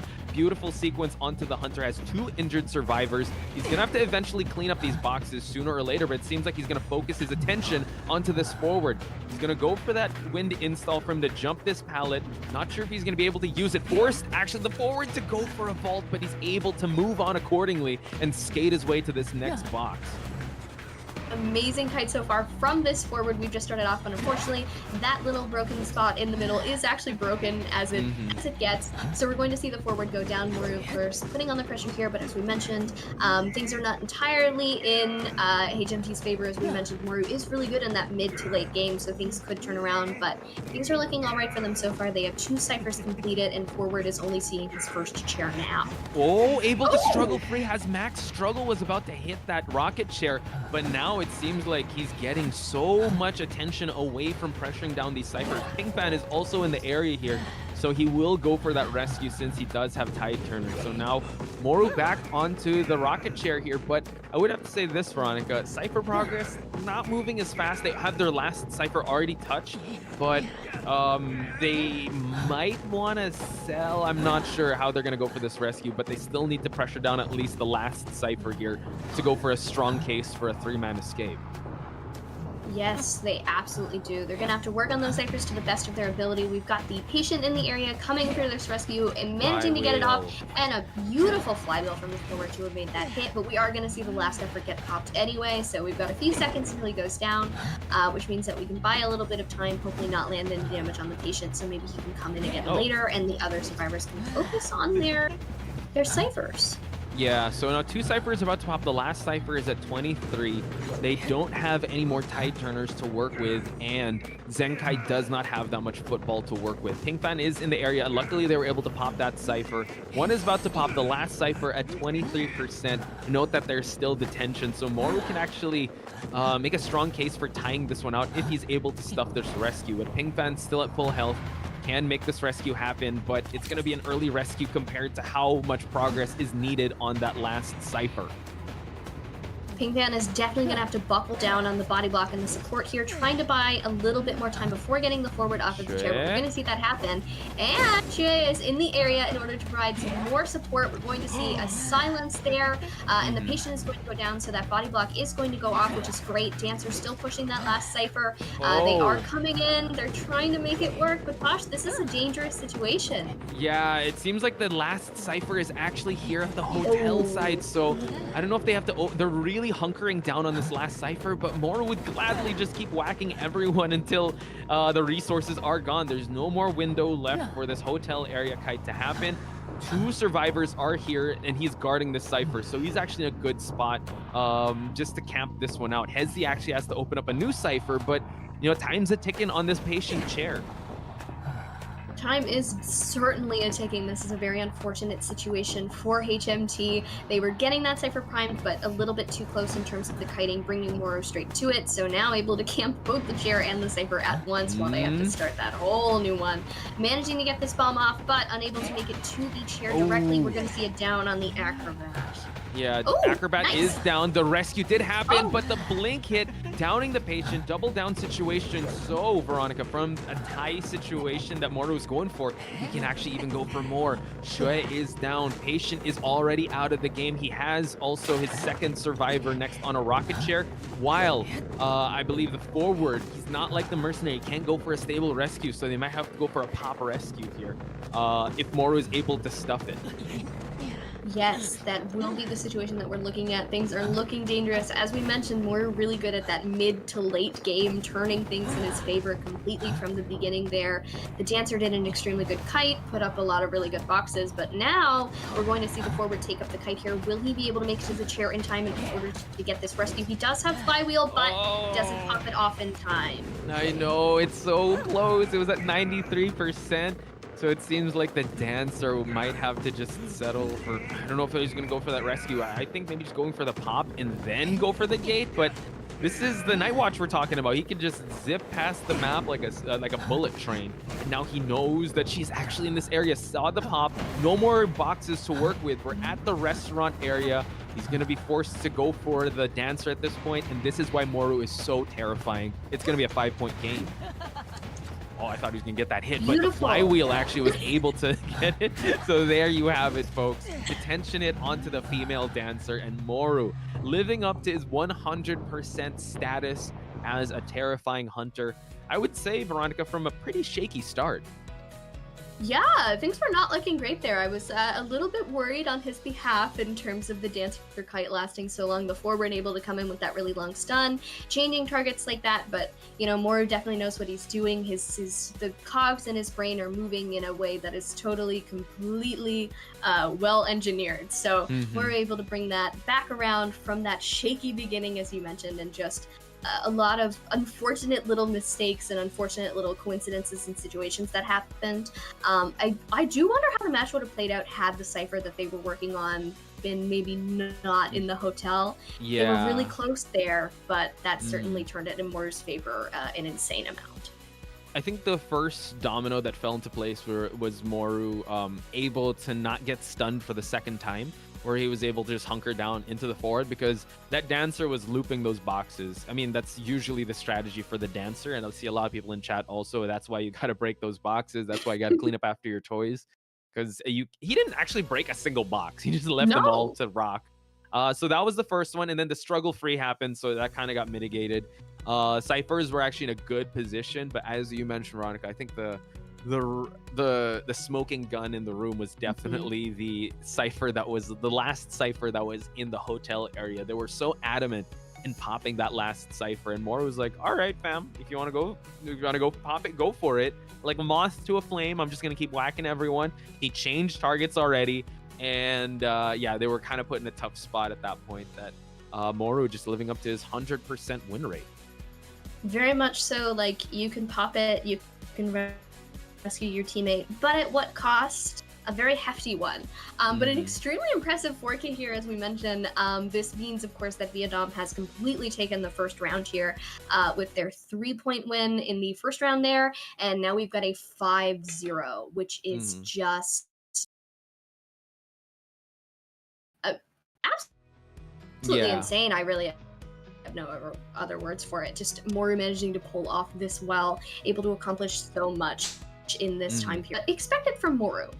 Oh yeah. I think that just solidifies, like, you gotta just trust him. Like, even though he's like has a bit of a shaky start, just have a little bit of faith. Moru is able to find a way to just turn the tides in his favor, because I would say Hezi and Zenkai had an amazing tandem with the dancer dropping those boxes. He was kind of forced to go after it. We were talking about the first targets to get, and he did the right job getting insolence first, because once he strike down the forward for the second time, once he hit the dancer for the first time, he's already unlocked his first skill for the dashes to come in, and then the forward kind of went for another stun. Yeah, and it was a good call out. If he was able to get that stun again, because he was able to get it the first time, it was gonna actually be very detrimental to the hunter. But unfortunately, Moru had the wherewithal to kind of avoid the stun, get the hit, focus down onto the forward, get the first down. And then after that, I think he was just really good at capitalizing on the overextension or the over-reliance on that last cipher being in such a tough spot to rescue from. I would say also good discipline on Moru, sharing him there, because remember, he actually dragged the forward all the way from the center to the hotel, and he struggled free. So I think he also knew, like, he was kind of a step ahead. I don't know, he had that eye of Agamotto where he saw that timeline that, like, I need to chair him here, because in this future timeline, if I don't, I'm actually just gonna get a tie. So he got 5 points for his team, and now seems like Chinese HMT are in a bit of a tough spot here because this, again, it's a single elimination tournament, Veronica. So all is on the line on this round number 2. Yeah, it is certainly not something that I would be excited to go into, so I really wish them the best of luck with their nerves in terms of how this is going to go. They're quite down on the points in comparison to Vietnam here, who have just done an amazing job at showing what these Southeast Asian countries are capable of bringing in terms of region-wise. They're always so exciting to watch, and they've really brought that to the table once more today. So we could be seeing, you mentioned they could be that dark horse. We could be seeing a nice little underdog story play out in round 2 if things suddenly change, but so far things are pretty good in Vietnam's favor in terms of what they're going to be able to show us.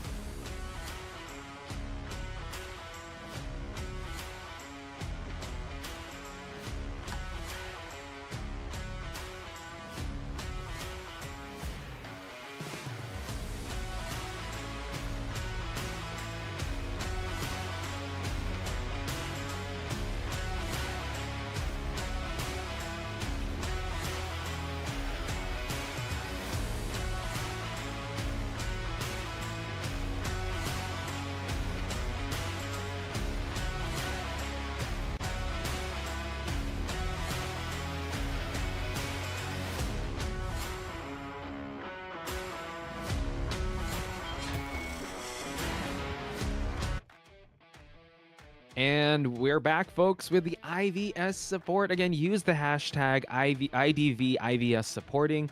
Good luck, everyone. The thumbs up. Beautiful stuff. I mean, I'm terrible at drawing. If I'm able to draw this, I feel like I am on top of the world. So that's @_Bellis. So big shout outs to you for giving your fan art here at the IVS support.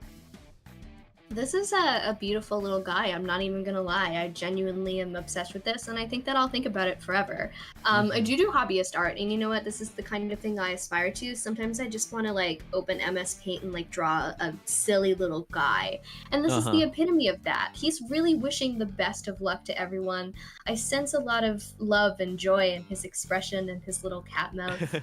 I wish him the best as well. I do hope that we get to see more exciting fan art as the day goes on. As Posh said, please use the hashtag. Show us things that you've created. Show us your favorite teams. Draw some of those funny little moments. Show off the crowd cheering as loud as they can for that Night Watch coming out every time that he does. Just whatever you can think of, whatever you want to do, because these are high stakes tournaments. I'm sure that the players would absolutely adore to have your love and support at this time, considering it is so nerve-wracking to be in this position here on the IVS stage. But speaking of that, we're back at IVS. Posh, how are you feeling about those last 2 matches that we just watched go down? Very surprised. I think the meta in Chinatown is just get mobile hunters that'll just zip around the map. Unfortunately, it didn't work out for the clown, but fortunately for everyone that loves the Night Watch, I think they're talking about it in chat already. If he needs to be reworked or changed, that is up to the developers. But I do feel like, yes, he is one of the strongest hunters out there in this current meta of Identity 5. And for the right reasons, you see him always in competitive. And his lore is really good too. I'm pretty sure. I'm going to throw that to you, Veronica, with how you rank his lore. But in terms of gameplay, in terms of meta, yeah, he's definitely up there in the tier list. He really is. I think that he's fun, but we have so many of those twin stories. He probably ranks as my least favorite twin story. It's not that I don't like him. Okay. But I like the other ones more. But all right. he is fun. Fair enough. I do love his design. I love his silly little bunny ears that he has. On stilts too. Pardon that you can't. Wait, I did it. Wait, didn't you have the headset also with the bunny ears? You're kind of. They're cat ears. It's sitting on my ring light right now, which I'm pointing at like you can see it. I see it. And yeah. You can't. Oh yeah. Posh and I have a psychic connection today, so I'm like, this is my ring light. It's like I see that. I see the cat ear headphones. So I'm like, yeah, of course you do. I'm sure that you just do. manifesting it. It's right there. So I don't know. Maybe you were manifesting Night Watch when you were commentating before those cat ears. Who knows? So yeah, again, folks, let us know what you think also in the chat. We do see a lot of people kind of discussing the hunter meta again. It's open to discussion. Criticism is very welcome too, and I'm pretty sure a lot of this discussion will be seen also by the great people of NetEase that also, you know, that are responsible for this awesome game that we are playing. So it seems like we are going to go back to the Vietnam division here for the survivors, meaning, is it going to be Shao? Is it going to be CY? It's Shao. Okay, Shao will be hunting now for for Chinese HMT division. They are just throwing as many curveballs as they can here. We've got this beautiful no data, but Posh, would you look at that? A man that we never see. We've got the violinist up here. As we've mentioned, cosmetics again. We know that that's my area of expertise for those of you who do not check the Q&As. He's Logic Path next season, I think. Don't quote me on that, but I'm pretty sure. So if you're a big violinist fan and you want a fancy little cosmetic for him, you're gonna have to play next season. You're gonna have to play a lot. But I hope that we all play because it's fun. But this is gonna be very exciting to see, Posh. We got CY. We now have absolutely nothing. Yeah, we now have no clue. Once again, the Vietnam division is delving into the unknown, but we are gonna go to Arms Factory so we can kind of figure out what kind of hunter he might actually bring out, like hunters that are good there. You know what? Bloody Queen, you can bring that out here.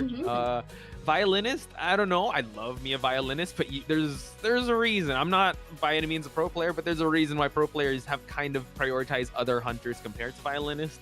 But this is the Chinese HMT division. He might let it rock. Who knows? We did see Clown at the start, but in a Clown favored map. But they brought Shao out for a reason, especially for him to come out first. This is hopefully a strategy that they're going to go with. Maybe he's the anchor to kind of, rally the troops to get confidence to take this to game number 3. So we can only trust in Coach Fraggles here in the Chinese HMT division. I would entrust Coach Fraggles with my life, I think, just entirely based on the name selection. I could barely get through that joke, so it's like, this is so funny. It's really not, but I'm excited to see how this plays.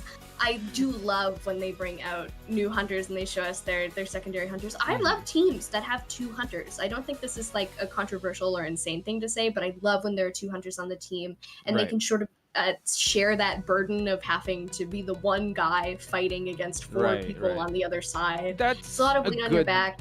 Yeah, that's a good insight, because hunters out there, they're going always 1 against 4. But if you have a teammate, you can kind of share that burden. And also, I would say talk to them also, and if you didn't have a good match, and like kind of dissect things, have some fresh eyes. I know they have a coach, but having also a fellow hunter would also definitely help your morale boost and confidence. That especially with CY, he says, okay, I didn't perform very well. Okay, now it's your turn, Shao. Hopefully you can help me out. And he's like, yeah, sure, I got this. Even though I'm pretty sure he has the weight of his division on his shoulders. Let's hope that he can carry that weight in the Arms Factory. Yeah, I hope so. I love Arms. As you mentioned, we might see that Bloody Queen come out. She is really, really good on this map. There are plenty of characters who are able to shine when it comes to the Arms Factory. But we are getting into our ban picks, which is exciting. Again, little information on Shao, which means that very aware of what the Vietnam Survivor team is possibly going to bring out for us today, what they just performed as, but Shao is coming out for them for the first time, which means that they're not sure what they're dealing with hunter-wise. So in terms of what they're going to pick for the Survivor lineup, do you think maybe we're looking at something where they just kind of play it safe and see what they can do in terms of just countering like any hunter that they could see on this map? Or I have a feeling that Vietnam, they might go all out because they can already see that light at the end of the tunnel. So they see victory already. They might as well go prospector, mercenary, just get like priority picks right off the bat, because Shao banning out the dancer, banning out the coordinator, it seems like they might have done their homework. They're banning out Bon, so they might, maybe it's just a shot in the dark here because they picked Arms Factory and Bon is a beast in Arms Factory. So there you go, mercenary and prospector to start things off.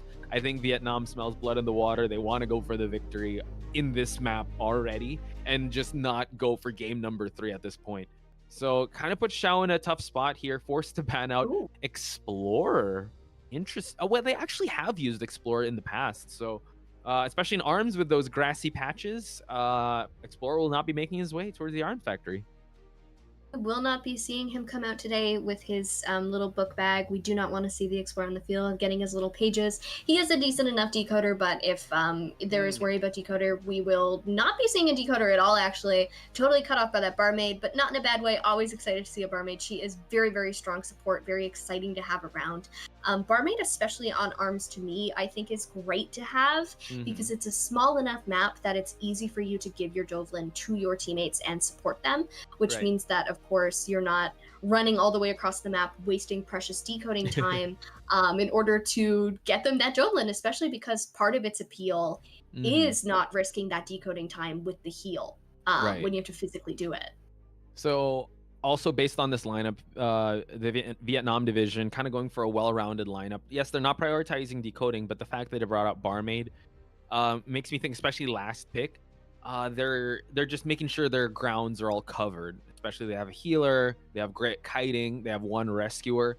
So just making sure once again that they have their all bases covered in case he brings out, let's say, like a Dream Witch or a Hermit, or you need something with healings. So it seems like an Axe Boy will be coming out in Arms Factory. Again, a great map for Axe Boy because the restful roads can make you zip past the map. Great mobility. But the thing is, one of the glaring issues about Axe Boy is that a lot of people have already faced Axe Boy in the past. And the Vietnam division have faced an Axe Boy, I think Potters, really strong Axe Boy in Vietnam, and they were able to handle it pretty well. So now Xiao has his hands full in the Arms Factory here, but we have seen Super Rich going Super Saiyan with this Axe Boy. It can possibly happen, especially here and now for Chinese HMT to move to game number 3. It's going to be very exciting to see. The Axe Boy is certainly an interesting pick, I think, especially because usually you don't take out Axe Boy when you want to get like a 3 or 4 elimination. You can do that, but usually I think he's designated more. You take him out when you're comfortable with him, or he's your specialty pick, or you're like, I think I can score a tie here, so we're good. But very interesting. I'm thinking maybe we might swing for LC first on that Prospector.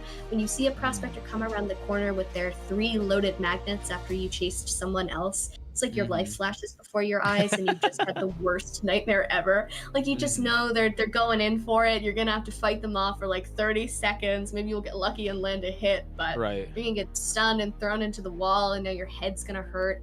You got thrown in the wall. But could be smart. Yeah, that could be what Xiao is thinking, or that's what Vietnam wants Xiao to think. Like LC would gladly take this first kite, and you put him at the center. So that means he's actually one of the strongest areas. He can build up magnets there too, but if he gets chased at the start, he can actually transition to wherever and kind of talk to his teammates to where he can kite towards, if he's going to go to the shack area or go to the factory area. It's still up to how this team is going to rotate.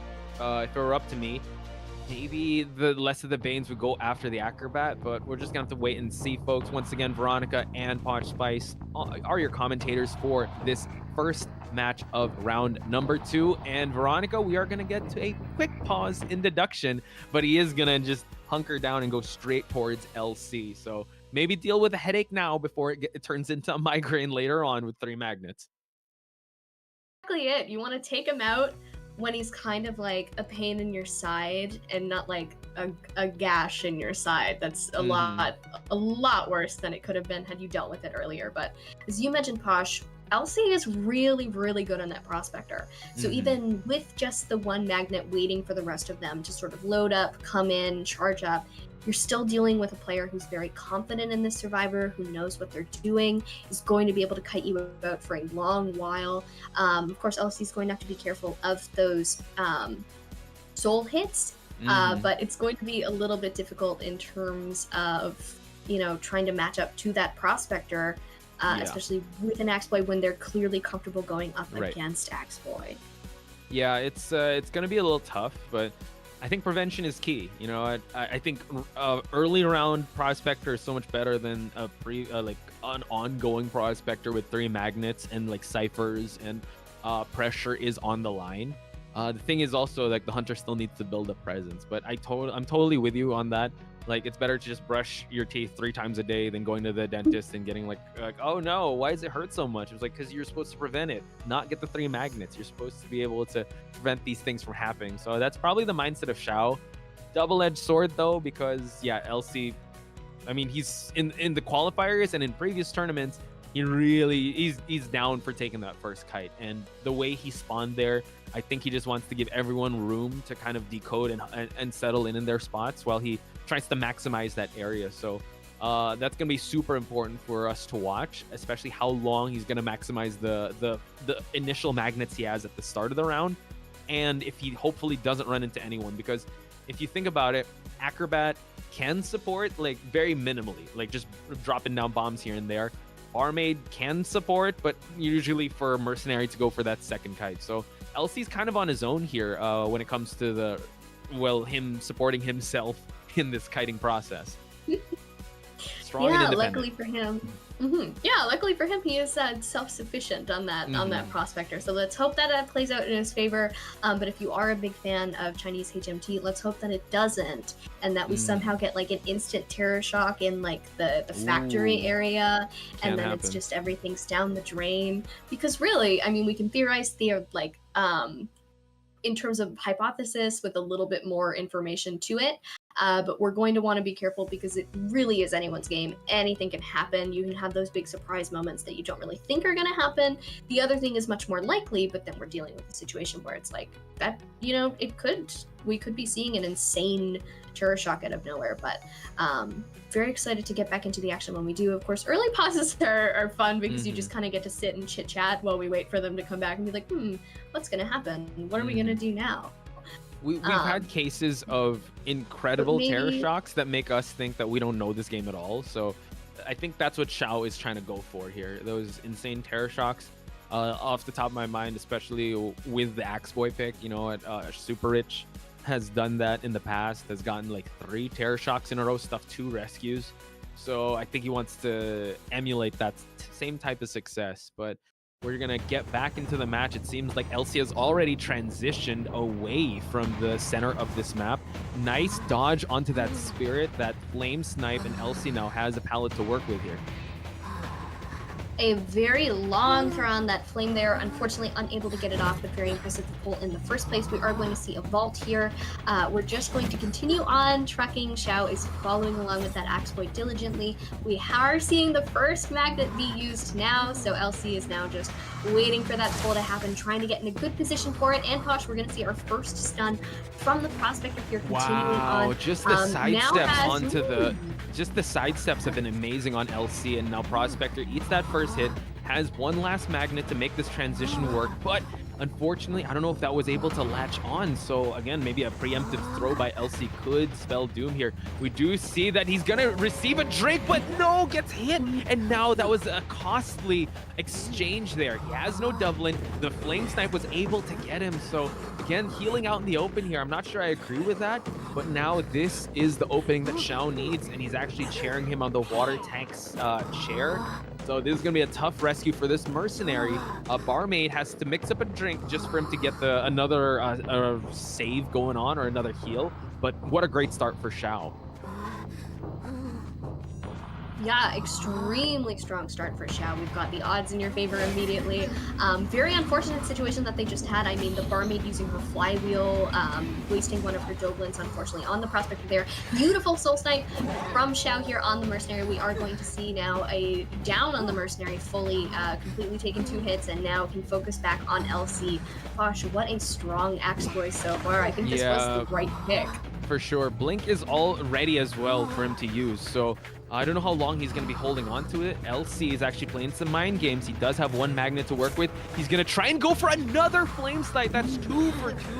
Actually 2 for 3, but then an amazing start. I mean, he's carrying this momentum towards the mid game. And now Mercenary's down. Barmaid is healing up, and they might actually have to go for a sacrifice here. So the plan to have the Prospector chased at the start was actually thwarted by Xiao. So leave it to Coach Fraggles for him to be able to rally his troops and bring Xiao at the start for them to gain this confidence back. 2 ciphers still remain. They don't have their last cipher just yet, and Prospector is going to expire in this game. We are unfortunately sacrificing our friendly miner, the Prospector. He's going to be sent back to the manor, and we are going to be seeing a heal on the Mercenary with the Doblin here as we see Xiao transition into the factory area. Unfortunately, no survivors in here, but they will be elsewhere, which means that we can transition around and look for them, seemingly spawning out this Shaking Cypher here in order to change targets to Siru, who is our friendly neighborhood acrobat, just trying to push this Cypher here and mind his business, but now he is on the kite. They really, the best bet for the Vietnamese division is for them to get a tie. But with these accurate flame snipes, it's going to be a little tough. They still need 3 ciphers to go, and 2 survivors are the ones that are working on those 3 ciphers. Acrobat losing sight, couldn't get the jump, and now eats that hit, and now has to transition away. We're still on cooldown with the bombs, and now he's going to get that flame snipe, but no, tried to go for the charge up hit, and now the blink is going to get activated for the down to happen onto this acrobat.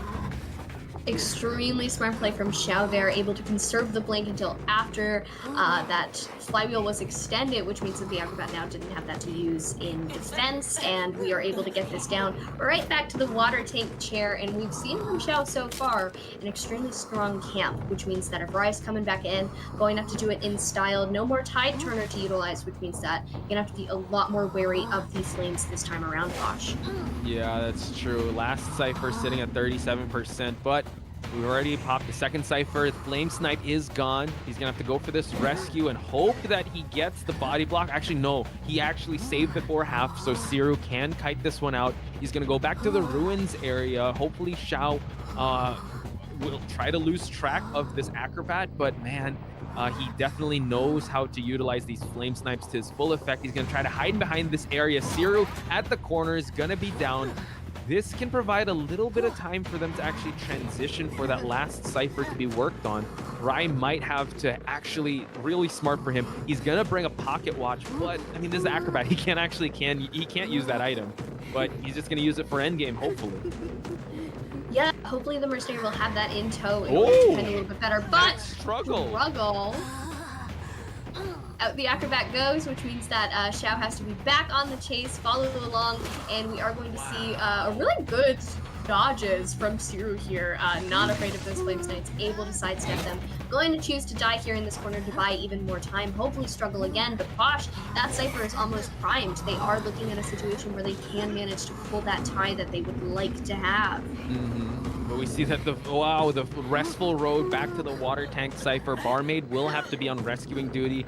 Rai is on the Cypher popping duties. It seems like Xiao might actually pressure down this Cypher, leaving a backdoor rescue, and they pop immediately, Veronica. So we're at the end game. Siru is actually at a strong part of this map in that factory area. It seems like Ban might have to take this last kite. Barmaid has no more drinks to work with. Utilize the flywheel to transition towards this windowed area. He's already switched to teleport, so I'm not sure how long Xiao is going to take to down this Barmaid while everyone is still scrambling for those exit gates. Yeah, they're gonna have to transition and try and get them, and we are going to see the down on the Barmaid using the flame snipe here to gain some distance and make it to her a little bit quicker. So Van, of course, placed in those balloons, and now we're going to go back to our trusty friend, this water tank Cypher, which seems to be the favorite of today. While they work on the gate, hopefully they got it open. They got it open in time. We are utilizing the teleport. But gotta be careful getting the block from the Mercenary, so now they're able to achieve the tie. Just very good in terms of positioning him in the way of danger, as you need to do with a merc. Yes, what a body block. That was the body block of the century, and you see the effect of that game winning body block. If he got the acrobat, especially when he was outside the gate, could have been a 3-person kill, but leave it to the Vietnamese division for them to be able to pull off a tie from, I would say, a really bad start, because they're at that exchange, I think in the first minute mark, the Prospector already used all his magnets. He got flame sniped before he entered the factory, and the Barmaid, like he called out, gave a drink and also used her flywheel. So that was such a costly expense for one down Prospector. And then after that, it seemed like LC just knew his job was just to try and buy enough time, die in the corner. But after that, an amazing kite onto the acrobat, and that's all she wrote. That provided enough time for them to pop the last 3 ciphers. Yeah, I'm gonna have to say hats off to Siro on that one for sure. That acrobite kite was really fun to watch, and also clearly done with a lot of skill. The struggle at the chair, I think, was another major moment there. Right. Unable to get placed right on, so buying a lot of time by transitioning all the way into the corner again. And even though Xiao was able to get the chair off that time, that's still a lot of time that you've spent trying to get this acrobat down. We're going to see a 79.6 containment time, which was mostly completely consecutive, you know, not in and out, just straight up, like almost 80 seconds of straight containment time against Xiao's X-Spy, who was also, you know, hats off there, very impressive. The souls were very on point. Yes. But everyone, I think, really performed quite well in this matchup. It was one of those ones where it's fun to watch because you're not sure who's going to win because they seem so even in terms of the twists and turns of what's going on, but an amazing recovery from Vietnam in order to get that draw there. Yeah, they seem to like their max struggles. That's what I've noticed. They do. Which is great. That's one thing you have, because I could never, like, my thumbs are not fast enough to struggle for you, so maybe I should bring that max struggle.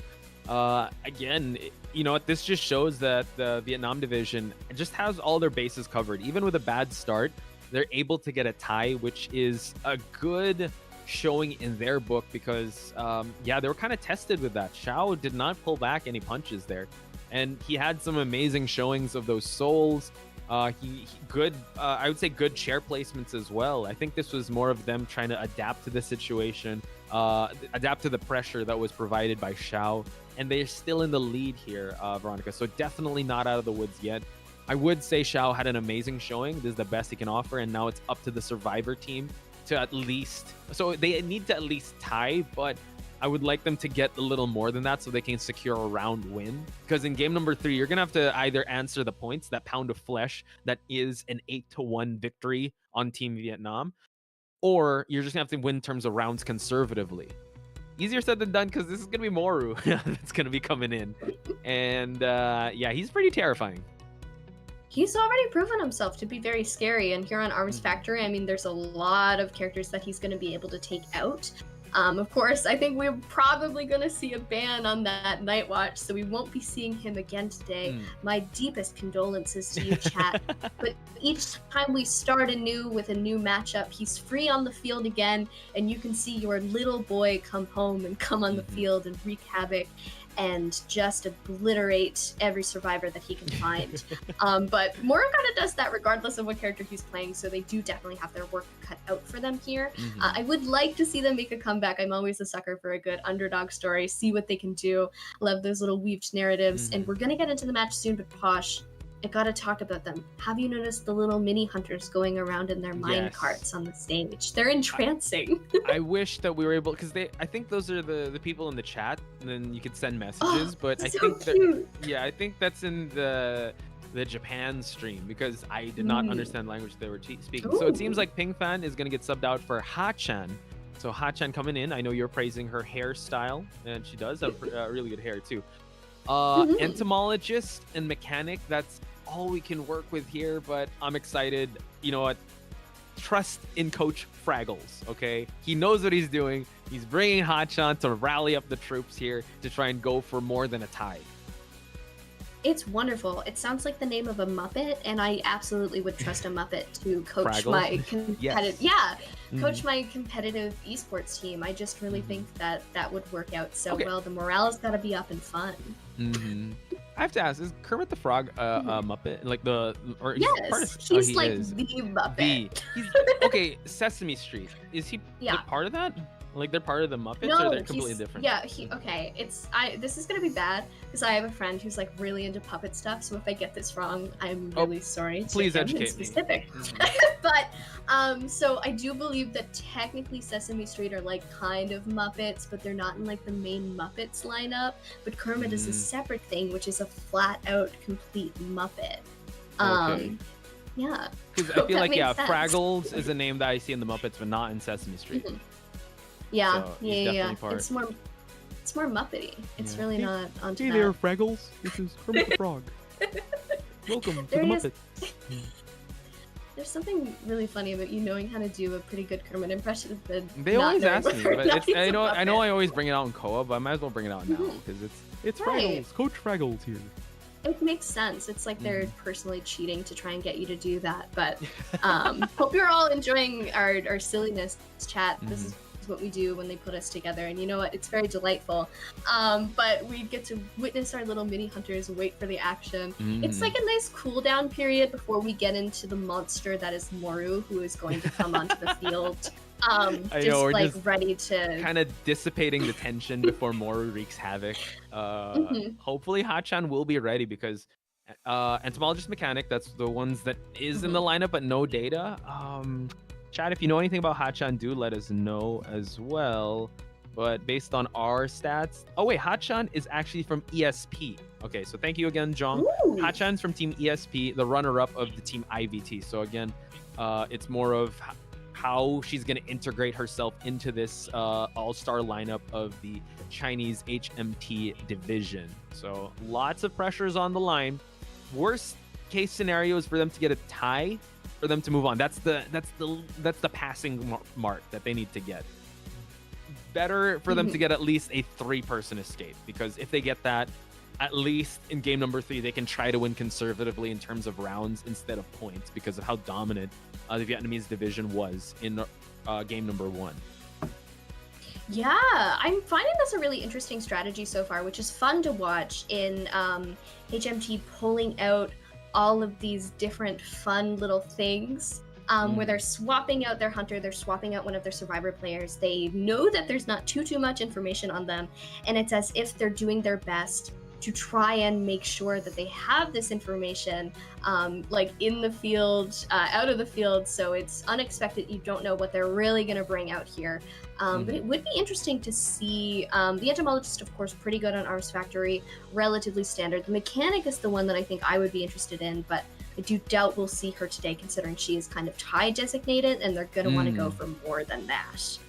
That's true. They definitely want to go more than that.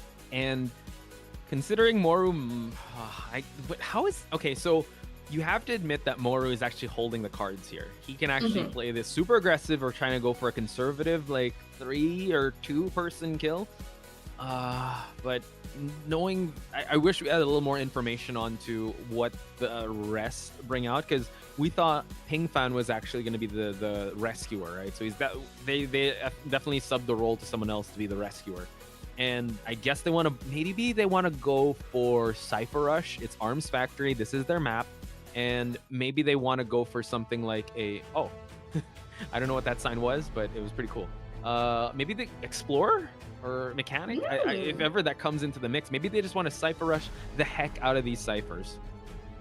That could work. It would be interesting. We're going to see the Coordinator and the Antiquarian get banned off the bat. Totally unsurprising. Don't want to deal with these stunners. Don't want to get hit. Don't want to get shot. Don't want to get hit with the stick. It's really not nice. Again, it gives you more than a headache when these things happen. But I am excited to see what they bring out. As you mentioned, they could go for that decoder strategy. We've been seeing Composer a lot on Arms Factory. At the very least, I've seen quite a few Composers on Arms.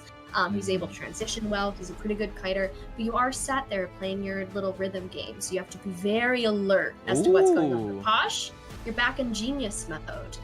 You've managed to pull out that Explorer. You didn't get the script. We're at page 39 now. It seems Zenkai is gonna bring. Just read along, Zenkai. I'm kidding. It's like the improv is more fun. If you guys didn't know, we do receive a script before everything, and like they tell us what they're gonna be getting. No, they don't. Yeah. We're here looking like yeah. We're very good actors because it takes a lot of skill to make it sound this natural, but it's a total script. This is the twist where we tell you about the script. I hope that you're not all betrayed. But unfortunately, we've got a match. Oh my god, there he is, the Cowboy. You predicted this at the start. So Genius Baraka coming out like, yo, let's bring out Cowboy Kevin here. That's off the script, folks. We don't have a script. That's a real twist here. We're figuring things out as we go along and trying to entertain y'all. But as you also predicted, we're not going to see Night Watch in this match. Even though Night Watch isn't really favorable in Arms Factory, after a 5-point game like Moru got, I don't think they want to roll the dice with another Night Watch. So this leaves all that is left to Moru on how he's going to play this one out. I have to say, Hachan looks pretty confident. I'm actually kind of scared for Moru. She seems like she's ready to go here. She's going to definitely try to... See, Hachan is that Explorer, so she is just main for decoding. So learning more about the Chinese HMT region here, folks. But Moru, the monster that is Moru, as Veronica said, is gonna be it's gonna be really scary and a lot of stakes because this is make or break for Chinese HMT division. If they don't pass this test, this is the end of their tournament, and we're gonna see a bonbon in the mix. Ooh. I love seeing Moru on that bonbon because I get to make a really low-hanging fruit penguin joke, but I'm not going to do it this time. I'm just going to say that I do it, and then I'm not going to do it this time. Too late. I can't do it now. I already alluded to it. We're going to get into our spawn locations, of course. We're going to see the Acrobat spawn right outside of that factory. We're going to see our very bulky, strong first officer take up the middle portion there. Of course, a little bit easier on arms to take up the middle than on some other maps. Of course, because it is a strong enough kiting area, you can transition into the factory from there, which is probably the best kiting area to have on this map. We're going to see Hachan spawn at the frontier near that little broken pallet area, which is great to have. But more, we're going to see lined up. She needs to be surrounded by grass at this point because she needs to hide. That is the game plan for them. Especially Bonbon. Bonbon is afraid of Cypher Rush because he's great when it comes to camping. Chase when he's full of when he has his bombs and his control bomb, but if you have a late down and an explorer is out in the mix, it's gonna be rough for Moru, and his I would say his mental will be tested because if it can get frustrating, especially Tinnitus. I know Tinnitus is supposed to help you, but sometimes it can be a bane because like I know the explorer is somewhere here, but I can't find Kurt. Where is he? Shout outs to Chocho, by the way. She loves Kurt. She loves the explorer. It's too bad she's not seeing this match because she also has a fellow explorer main in Hachan here. It's wonderful. They're sharing. Hilariously, Explorer and I actually have the same birthday, which is a fun Veronica anecdote. Yes, which is so fascinating. Veronica I know, Character it's so Day. great. Okay, so chat, if you guys are celebrating Character Day, I hope you can also give a happy birthday to Veronica when you're greeting Kurt. And also, we are gonna head towards our second half, second round. We have Moru on the Bonbon. He needs to find this explorer before he Hachan finds the pages. Yes, Seems like- absolutely. We're starting off not doing that, actually, which is very interesting. We're going to see Moru instead transition into the factory area here, and we're going to start chase on Hezi, which is very interesting.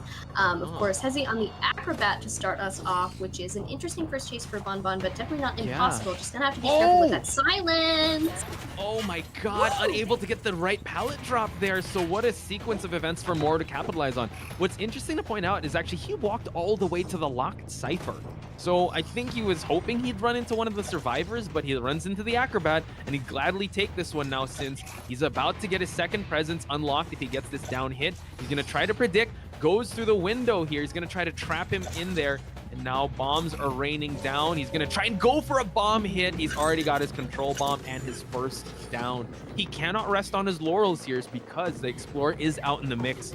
Out and about, so he has to be very careful, very adamant on sharing and being very forceful with his plays because if he gets 3-person kill, then Team Vietnam Division will be moving on.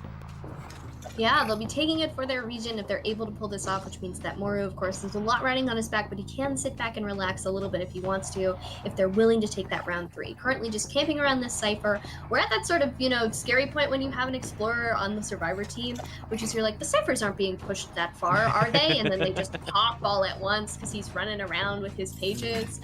It seems that Hachan is going to get up 2 of them first and then start off, but actually going into a cipher now to start doing some progress on that. And we're going to see the first officer doing a little bit of a transition. Is he able to get it? Yeah. Yes, he is. Backdoor rescue. I don't know. I wasn't able to see if it was before or after half, but it seems like Hezi, though, unfortunately for her, she will have to take this next kite. Can she transition thoroughly here? Oh, able to get that last hit. And now he's going to try to farm more presence off this Acrobat. Acrobat has fallen down, and I believe this is the second round she will be seeing on the rocket chair. We will be seeing our poor acrobat sit on this chair once more. Cypher progress is looking pretty okay. They still need to start the last one. It was over half, Posh, so we are actually going to see acrobat get sent back to the manor, which is not looking too great for them. They have 4 ciphers remaining. Even if the progress is pretty bulky, they're still going to have to push those and get those finished with only 3 survivors on the field. But it seems that we're selecting our cowboy for a chase here. Okay, Shea has to make this one count. We do see the Explorer is digging up those pages, already up at 15, possibly 20 already. Again, Moru needs to get more than just a tie for them to claim victory in game number 2. Note that he has trump card and attention to work with as well if the mid to late game doesn't work out so well. Seems like he's going to actually commit towards Cowboy Kevin here, which could actually be detrimental because we know how Bonbon is not the best when it comes to transitioning, and he finds Hachan in the process, so this is actually a good find since the Explorer does not have any toolkits to work with when it comes to kiting. Eats the regular hit, Hachan has to transition away. Yeah, we're gonna see a desperate ping from Hachan here to remind the teammates, you know, oh, watch out, I have 50% Cypher page. You're gonna want to make sure that I can use that. But we're not gonna see that happen. We're going to see Hachan, unfortunately, go down instead here in this area. We're going to see the last Cypher has been started, so whoever comes into the rescue will pick up that Explorer page, which means that they will be able to then use that on one of these ciphers, hopefully the last one, but it's only 50% and they need to make this work. They need to push these ciphers. And Posh, it's not looking too great, but it seems like they are going to, what are you guys doing? They're transitioning around their ciphers. I'm like, literally, I'm like, who is coming? I know. I think they're kind of in a little loss for words. Yeah, Zenkai needs to go for this rescue while, yeah, it's going to be hard for them to use that 50% page because he put him, I would say Mora's chair placement was incredible. Like, it's an L-shaped, pike that he's able, or fork that he's able to separate the survivors from, and Zenkai is completely cut off from getting this rescue from happening, so the Explorer might actually expire before he can close the distance to go for this rescue, forcing the backdoor rescue to possibly happen. So the Cypher has stalled already, so I'm not sure if the rescue is going to happen on the other side here. Explorer is counting down, and now the Zenkai might have to take this next hit, but no, Pops, what? He was able to hit him off the pocket watch. That was crazy, and the lower left side of the screen, Cowboy Kevin unable to get the rescue. This is heartbreaking, Veronica. It is so very heartbreaking. As a consolation prize, they've given him that 50% safer progress, which means that he's now able to use that page to try and get this done. But things are relying on this first officer here in order to make this kite count, but it's not looking too great so far. We're going to see him go down, Posh. Unfortunately, Cypher is not there to pop even with the 50%. And even with that in mind, you need to give it a few seconds in terms of popping it that way because it loads up. But I wonder what we'll shoot for here. Maybe pop the Cypher and just try to shoot for that gate. But the teleport coming in, forcing our Cowboy Kevin to do some quick thinking with what he wants to do. Yeah, it's GG at this point. Moru is able to get a victory out of the Chinese HMT division. So again, an amazing performance. Cowboy Kevin can still make this one work, but now gets the hit. Can he go for the rescue? He's going to use the lasso to try and close out that distance. Now he's going to try to drop some bombs just to interrupt here. He's just going to go straight for the officer here. Now the pocket watch unable to get it. This actually could turn into a one-man escape because the last Cypher is at 95. He needs to, the first officer needs to transition towards that last Cypher. So Cowboy Kevin, oh man, tries to go for the 180, unable to get that hit. So a beautiful juke here on Cowboy Kevin. Yeah, an excellent job. Unfortunately, we are going to see him go down. Our friend Cowboy Kevin, as we're calling him personally by this name. Unfortunately, we are going to see him go down, which means he's going to have to sit on the rocket chair. But the first officer has actually popped that Cypher, which means that now we're going to see him sort of lurk around. But Moru knows exactly where he is. He knows what Cypher popped, where it is. I'm not quite sure if he's aware of where the dungeon is, but he might be. The Cowboy was in that area earlier. I would hope that they communicated about that. You know, you expect them to. It does seem like he's sort of slinking over there, like he's sneaking out of his house at night and he doesn't want his parents to know. Moru is really in tune, hears the window open, says, You're doing something. Yeah, the first officer is just trying to hide it out until the dungeon opens, but Moru has done enough to win this round. So let's see. Moral victory can happen for Chinese HMT division if that's going to be the case. Moru's going to go for the teleport here, but it's going to allow the first officer to actually position himself towards that dungeon area. So this could be the moral victory they're actually looking for here, Veronica. So again, an amazing showing on both sides of the divisions here, but it is the Vietnam division to reign supreme in this first game of day number 1 of the IVS Asian Cup. Yeah, congratulations to them. An excellent job that they've done, really proving to us how they've earned this placement so far. Someone has to tell Moru he won. I don't know if he's supposed to celebrate. He's supposed to be happier than this. You won, man. Let's go. You're moving on. Let's celebrate for him, Veronica. An amazing performance. Round of applause for the Vietnam division for giving a stellar performance both on Survivor and Hunter side. But can we also give a big round of applause to the Chinese HMT division for showing us an amazing showing of the characters that they brought out, the hunters as well, and just giving us an excellent show. It was getting very interesting, especially in Arms Factory. But you know what? We want to find the strongest of the strong here, and it is the Vietnam division to win over against the Chinese HMT division. Yeah, here in the Asia IVS, of course, we're here on first day of playoffs. If you're just tuning in, if you're just seeing that now, that's what we're doing. We've just finished up our last round. Vietnam has pulled it, as Posh just mentioned, but an excellent job from HMT, especially in that second round, as you said, with those specialty characters, giving everyone a chance to shine on the field, swapping out their hunter, swapping out one of their survivor players, making sure everyone gets a chance to show off what they're capable of and represent HMT so well. Because even if they weren't able to pull that win, I do think even just on Shuei's Cowboy alone, just a lot of interesting practice has been put in, a lot of specialty picks that they're excited to show off. And I mean, every time we see an Axe Boy, it's really good. When someone brings in an Axe Boy, they're always very confident in that Axe Boy. They know what they're doing.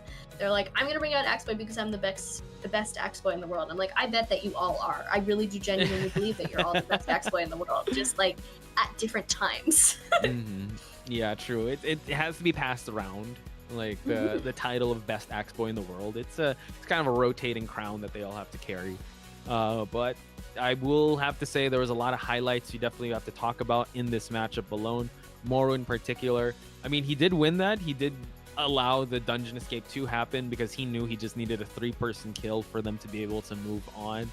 I wouldn't be surprised if he did get MVP, but I'm going to throw this to you, Veronica. Is there any performance, any highlight from either of the teams that you want to discuss and, you know, give flowers to?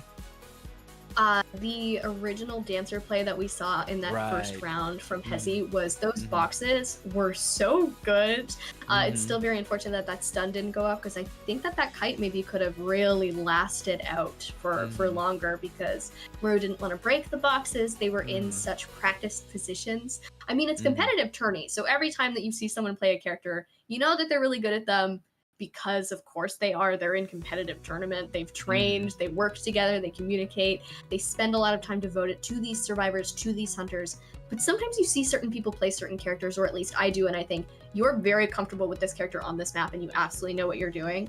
And I think with those box placements alone and how quickly they were done, sometimes you just really know. But let's take a look at our match statistics here, Posh. Of course, we're going to see Moru managing to maintain that 100% win rate.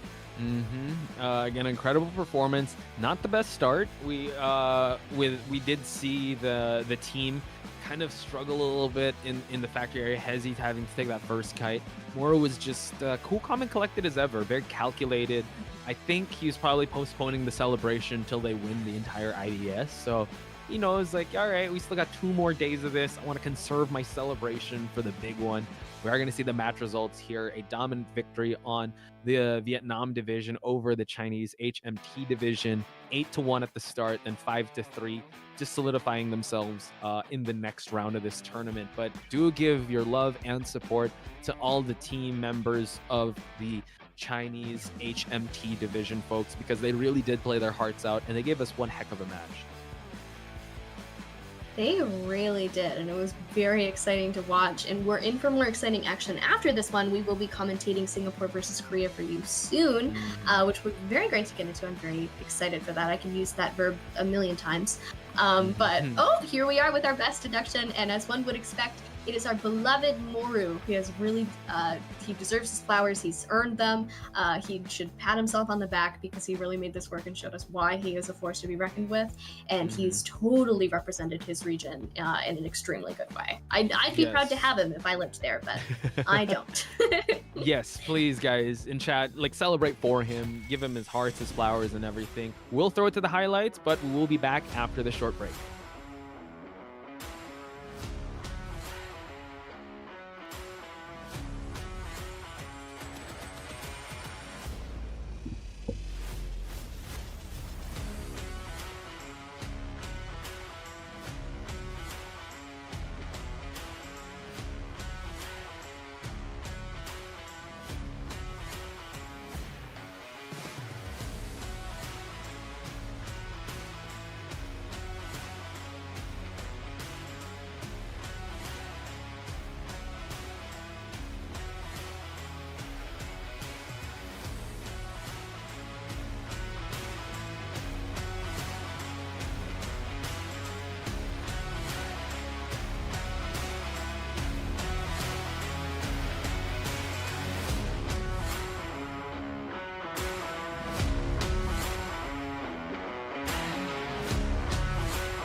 Hello, everybody, and welcome back to IVS, our major tournament of the week. We're having a great time here. I'm Veronica, Feeling Agent. I'm here with my co-host, Posh Spice, who's the most fun guy I've ever and can do a really good Kermit the Frog impression.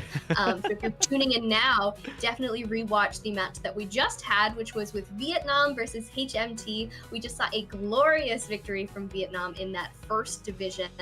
So showing off their love for their region, showing off what they can do, showing off their capabilities for their country's name and honor. Posh, how are you feeling about our upcoming match, which is Singapore versus Korea? Yeah, I'm really looking forward to this one because we definitely have a lot to talk about. And one thing we do have to talk about is Gear Up Booster. The network technology support of this event is provided by Gear Up Booster. Gear Up Booster offers you a comfortable gaming experience and stable network support. So big shout outs and big ups to Gear Up Booster for making this all possible. So as I was saying, I'm looking forward to this event because Korea division has always been a division, and you're doing the Korean hearts really well, by the way. I know we're working on that off stream. Yeah, Korea has been a division that's always been on my radar as one of the underrated and like really innovative divisions out there. Onisuke is one name that we are going to talk about with his excellent batter plays. And aside from him, A4, Gogoma, MZ, just really good overall. And their hunters also very interesting with Sibung and Romy. So I'm super excited to see their unorthodox style go up against the Singapore division. There are members of this team that you will likely know, like Panda from Team FT, Yuki also, and especially their hunter Sneaky, which, you know what, if you have been following the Southeast Asia division, Sneaky has always been around in community tournaments, but this is possibly her biggest stage. She was not able to fly out for KOA, but now she has her opportunity to kind of showcase her skills in a big stage like IVS. Yeah, I am extremely excited to see Sneaky play today. We did unfortunately miss out on that on KOA, and that was like a major point of upset and contention. You know, we'd be waiting for the stream to start and be like, oh, I wish Sneaky was able to fly out. I wish that she could play. That would be so fun to watch. But we will be seeing it now, which is great, and especially to represent Singapore. Of course, again, if you're just tuning in now, if this is your first little stream, IVS is a huge little Asian tournament that they're doing at the moment where the teams represent different regions in the Asian division of IDV, and it's very neat to be able to get them a little bit more shine because, you know, there's division. We do see them appear in different tournaments, but it's nice to see them all play together and then be able to represent what comes from their region because, Posh, I mean, the meta and the play styles of each region and each country do tend to be relatively different. So it's nice to compare them on the big stage and see what they're capable of in terms of countering one another or complementing one another and just how that's going to play out. So we're in for some more excitement like we just saw. Yeah, and I like that you pointed out that this is sort of like the Olympics, right? This is definitely each division that is showcasing their skills. And you know what? The lineups are super interesting as well. We saw in the Chinese HMT division that they had to make their survivors actually be hunters, and they did really well. Shao and CY did an amazing job. Bring out the clown, bring out the axe boy, very unconventional, really putting the kind of making the Vietnamese division kind of sweat in that match. So I can't wait to see how this one is going to turn out because, you know what, Singapore division, Korea division, they're going to play to their strengths. I don't think anyone is going to switch sides in terms of factions, and we are going to see the best compete it out in this IVS Asian Cup. And saying also what's up to everyone that's just joining us wherever you are in the world. I hope you guys are comfortable over at my neck of the woods. It is past lunchtime over where Veronica is at in her side of the world. People should be sleeping, so I hope, Veronica, you're still up, and we do want to thank you for staying up with us and giving us your bubbly energy and insights in these games. Of course, I love to provide it. I love that you appreciate it. It's so fun. We've got a beautiful back and forth here. So that's always wonderful. In terms of thinking of bubbly and exciting things though, I cannot stress enough, I'm so thrilled to be able to see how Singapore and Korea are going to play together. You mentioned it earlier, you know, it's going to be an exciting matchup because all of these teams and from these regions really do develop their own playstyles and strategies. I mean, when we come to talk about players who are notable from these regions, we come up with, oh, this is like an insanely good batter player. And batter's kind of an underutilized character in other regions who you use as a replacement for other characters, or when you think you need him, he's not usually someone that you prioritize that much. So I'm excited to see how their playstyles go up against each other, because this is in tournaments like these where you get to see everyone's unique takes on how to play competitively. You then get to see the meta be changed by them learning what is and is not stronger or weaker than another idea. Right. I can't wait to see how that's going to be tested. And also, you did bring up Oniske as the batter. I will bring up also Will in chat saying that he is excited to see Sibung use some crazy hermit teleports. That's also one that we have to highlight, especially when you get to the player lineups. But right now in front of your screens is going to be SGP versus KOR. That's Singapore division versus Korea division, folks. Styles will clash in this matchup. So I can't wait to see. Okay, so now we have pink and we have purple hearts. Can you guys like spam some pink hearts for Singapore division and purple hearts for the Korea division as we see this amazing hype package, folks?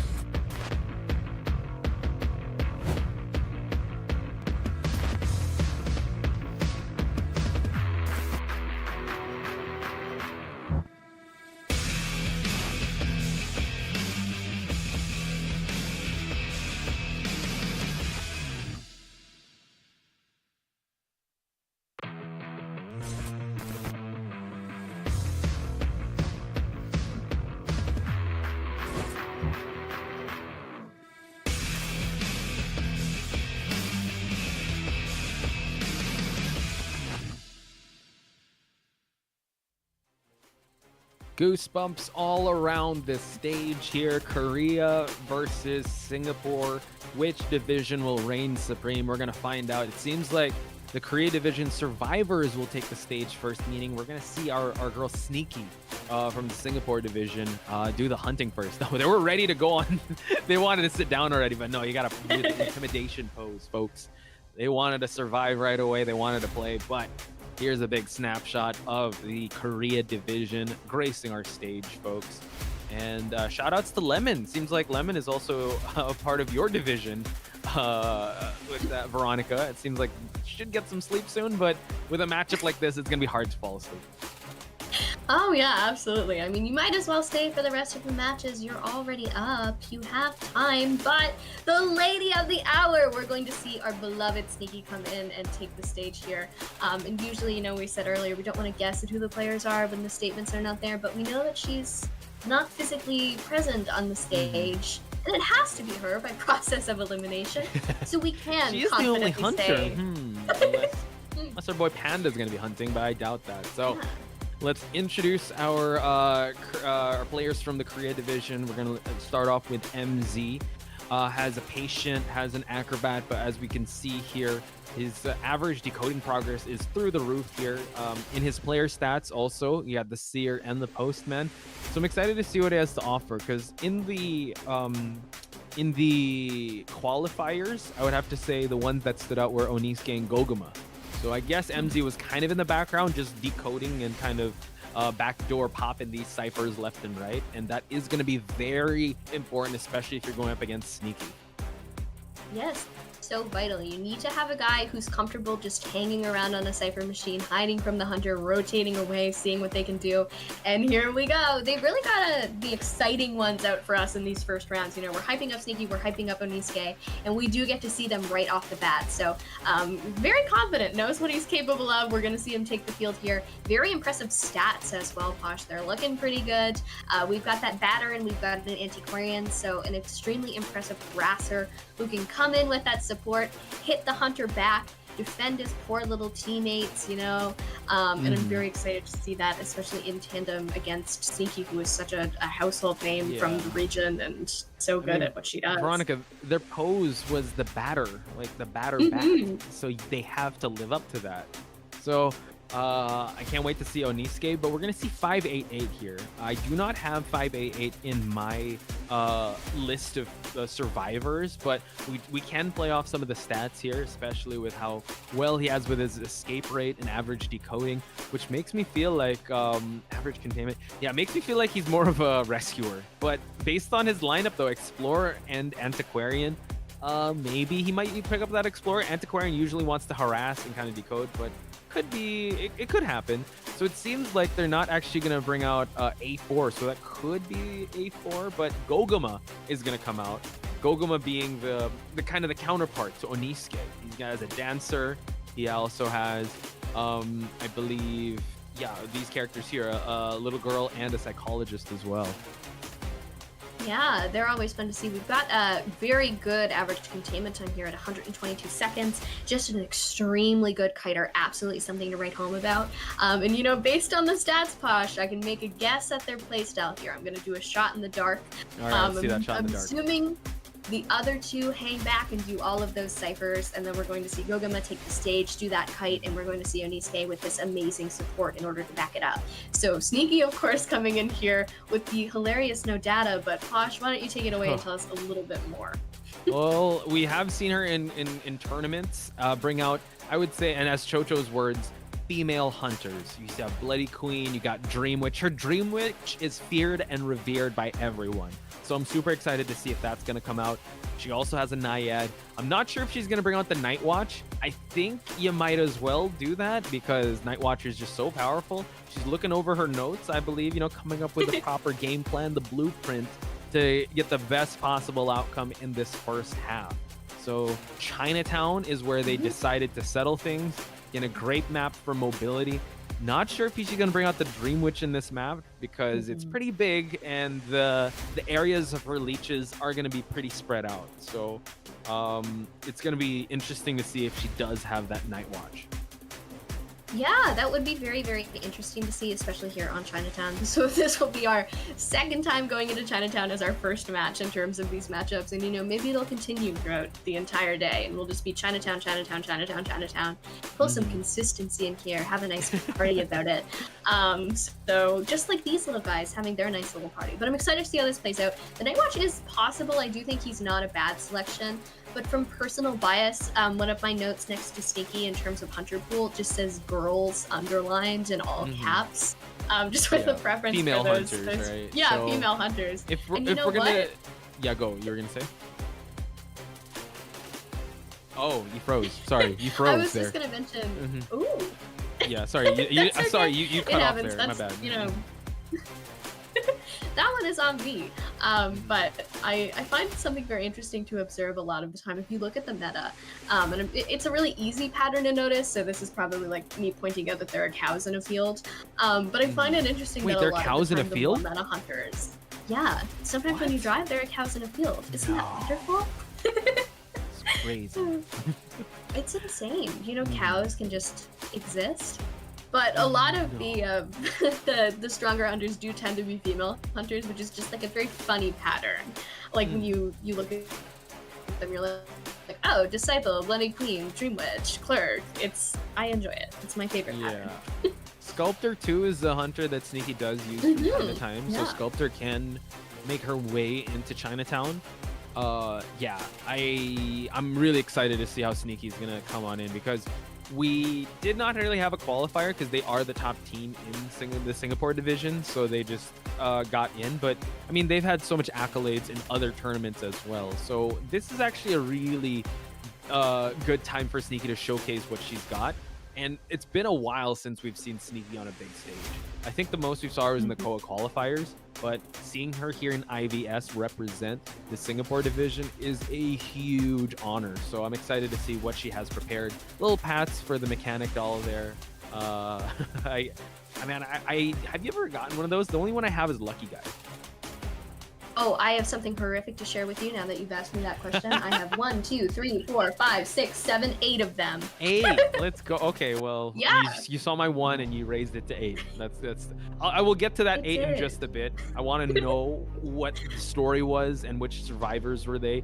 but we are going to head towards the picks and bans. So this might be a little telling to what Sneaky is going to be bringing out to the table. We do see some fan signs for Onisuke here, some Korea Division fans here. So hopefully y'all, I mean, I see some fans of Sneaky in the chat as well. Starting off, the banning out the Seer and the Priestess, kind of definitely just a regular ban to start off with Sneaky. That leaves the Psychologist and Dancer to get picked up by the Korea Division. Ooh, we're going to see that batter get banned out, unfortunately, Posh. You know, they're trying to play it safe, but we're going to see the Antiquarian instead, who will be able to come in and hopefully serve as a little bit of a replacement. Would be a shame to not see that batter the whole time, but I wouldn't blame Sneaky for getting it out of there. If you do your homework, you really don't want to see that guy.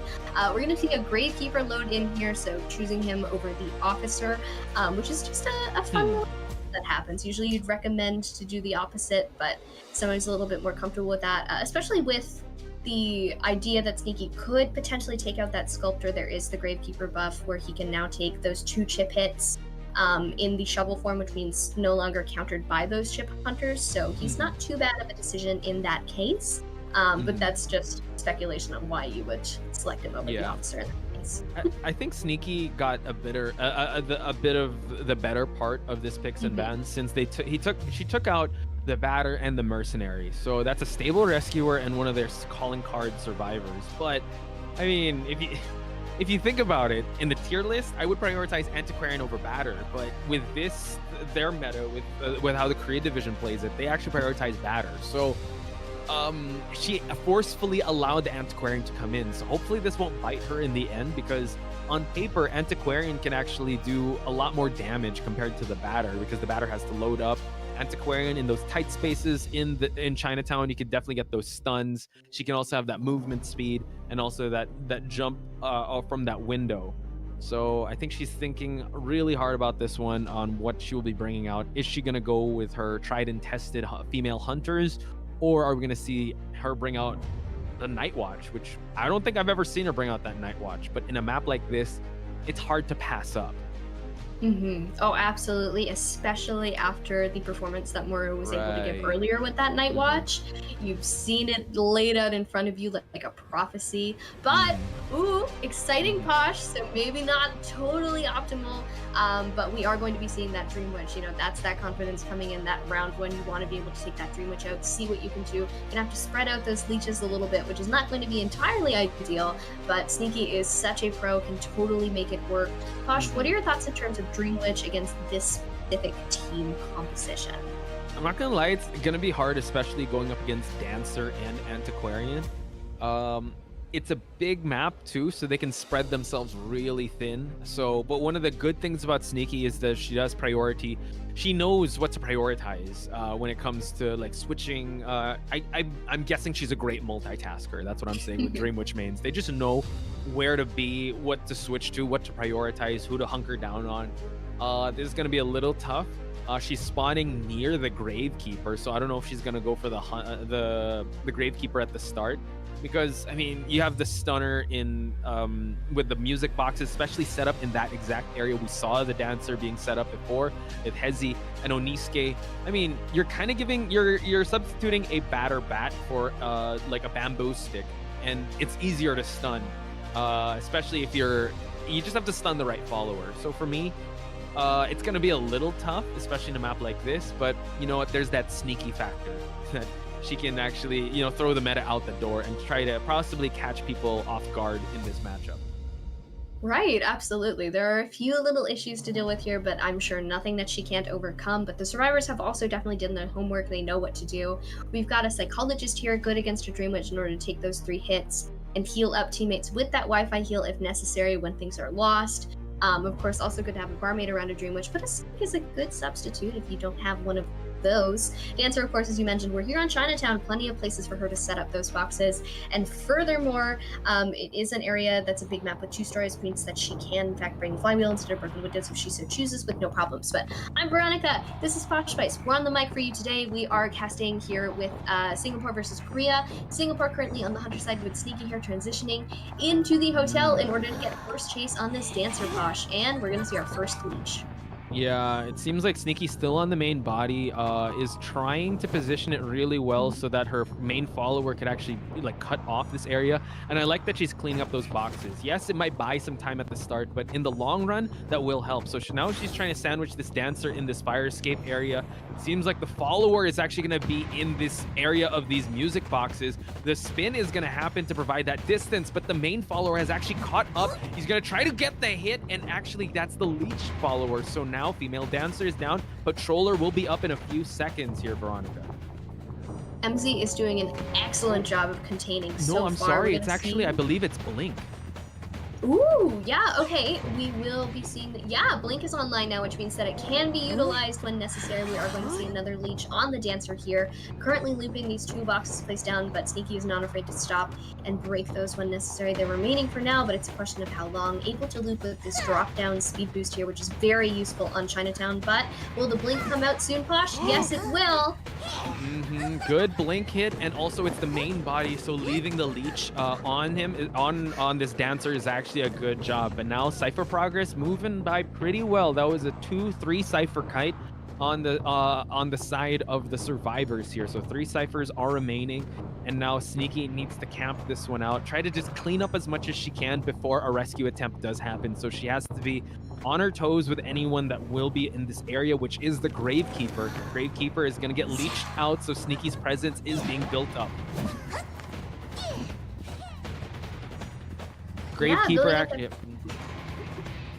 Building up that presence, especially with the insolence on the build. We're going to see the last effort get popped on the dancer here, which is quite unfortunate, but we are looking at 2 ciphers completed, the 3rd one almost there, so we've got 2 ciphers remaining, which means that, Posh, we're not off to a bad start so far for the survivor side. Yeah, it's still evenly played out. I mean, Gravekeeper can get a Wi-Fi heal off the Psychologist, but we do have Oniske in the area just to possibly get that harassment going. Oniske has to be very careful. If he overextends, he's going to get hit, which does land.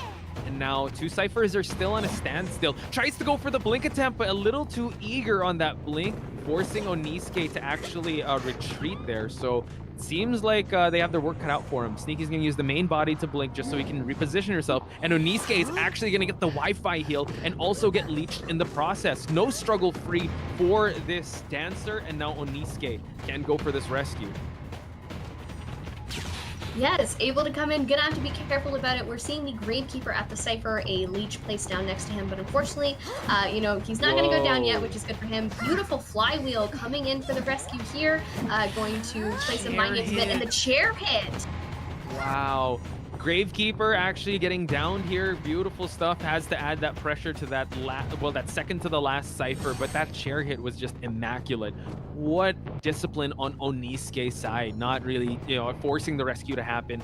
And now we're sitting on the last Cypher. You're really seeing how they're really spreading the Dream Witch's attention all throughout this map. They're healing up the process. Yes, Sneaky has been going back and forth in terms of priority, but they have been at least one step ahead in this process. A beautiful knockback from the Niske there. That's where you see that designated harasser skill come in, just able to do that so easily without even thinking, gaining a little bit of distance. We are going to see the Psychologist in the area to support the Gravekeeper, but not going to work, Posh. We're going to see a beautiful blink from Sneaky in order to get the down on the Gravekeeper. And our spawn followers followed along. We're going to see another leech get placed all the way over there, just able to, they're spreading thin, they're spreading out, but Sneaky has no trouble doing that as well. True. I think they need to pick up some anti-curses at this point. Goes for the blink and tries to injure the Psychologist. Good juke. So 2 blink attempts were not successful, but Sneaky so far just dwindling the resources of these survivors. So we're still at the last Cypher, but Sneaky's still able to manage to get a foothold on this map, on this match. Yes, it was a little tough at the beginning, but I think that they kind of prioritized like rushing these Cyphers. Now they're kind of de-leeching. Sneaky is left alone with no leeches to follow. They have an opening here to try and push open that last Cypher, but she's still on their tail here, Veronica. Unfortunately, we are going to see that last cipher is only at about 20% now, which means that this kite's going to have to last quite a while for it to work. But Sneaky is so good on that multitasking, so good at that back and forth, that it's going to be difficult to push the cipher because she has no issue going back and forth from cipher to guard that. And that, Posh, of course, as we've seen, tried and true, is the power of the Dream Witch, able to multitask across this map, go everywhere, have eyes on everyone at once. So they're working on separate cipher machines. They have 3 started, and it's really just a question of who's going to buy enough time to be able to get that primed. Yeah, this was hard because all of them have anti-curses already. Antiquarian's the only one that's running with a leech, but now at least he's able to leech the Dancer. The Dancer has already seen that rocket share, but fully healed up. So this is actually a pretty intense battle of chicken with who's gonna bite first, because the defensive plays that the Survivor can do is heal up and just not go for that leech. The offensive plays is to push for these ciphers, but Sneaky has positioned herself to kind of monitor the center of this map with the main body, and she technically has 2 leeches. They are priming them to be de-leeched, and that's what happened there. Tried to go for another blink attempt, but Oniske able to go through the, oh my god, the pallet. What a sequence by Oniske. And now one follower is left on the map here, 1 leech follower that is, and a main follower, and now they're trying to push 2 ciphers here, 1 at 68 and 1 at 72. Hopefully they're able to get those done. I mean, they're doing their best. They're spreading themselves thin. They are, in fact, working on all 3 of these just to see who can, buy the Dream Witch away long enough in order to get it done. We are, of course, going to see that the Dancer is the only one in full health, but we are seeing the Antiquarian push this cipher once more. Oyusuke, not scared of Sneaky's Dream Witch, able to just continue on and continue with this kite, able to knock back confident Antiquarian, no fear in any regard. Yeah, it seems like they're doing a really good job just spreading her attention real thin here, because these ciphers have been getting so much progress. She has to worry about 3 potential primes now. Actually, 2 are at the cusp of actually above 70%. So now it's hard because all of them have anti-curses. Female Dancer, though, can't eat 1 hit. She's willing to just take that hit so she'll be anti-cursed, but now she could just prime this leech removal, and now we're already at a primed cipher here, Veronica. Yeah, we've got 2 primes on the field. We've got that primed leech. We've got that primed cipher. We've got Oniske at the gate, which is, good because it's the Antiquarian. I'm very confident in that, but not great because it's at the gate. She does have a little bit of a debuff, but we are going to be waiting for that pop, and there it is, just as it's mentioned. We're just going to pop it. We're going to see what we can do. 3 survivors here for the end game, and Sneaky is going to have to play it calm, safe, and see what can be accomplished here. Yeah, the best she could possibly go is for a tie. So now able to get a leech onto the female Dancer. Goguma now is really forcing that exit gate to open up. Goguma still has some stick to work with just for a little bit of... Oh, sorry, the Psychologist doesn't have anything to work with. It's Antiquarian that's actually Oniske that has the stick to work with. Goes for a blink, but no, able to get juked again. So these survivors are just so good at predicting the blink attempts of Sneaky.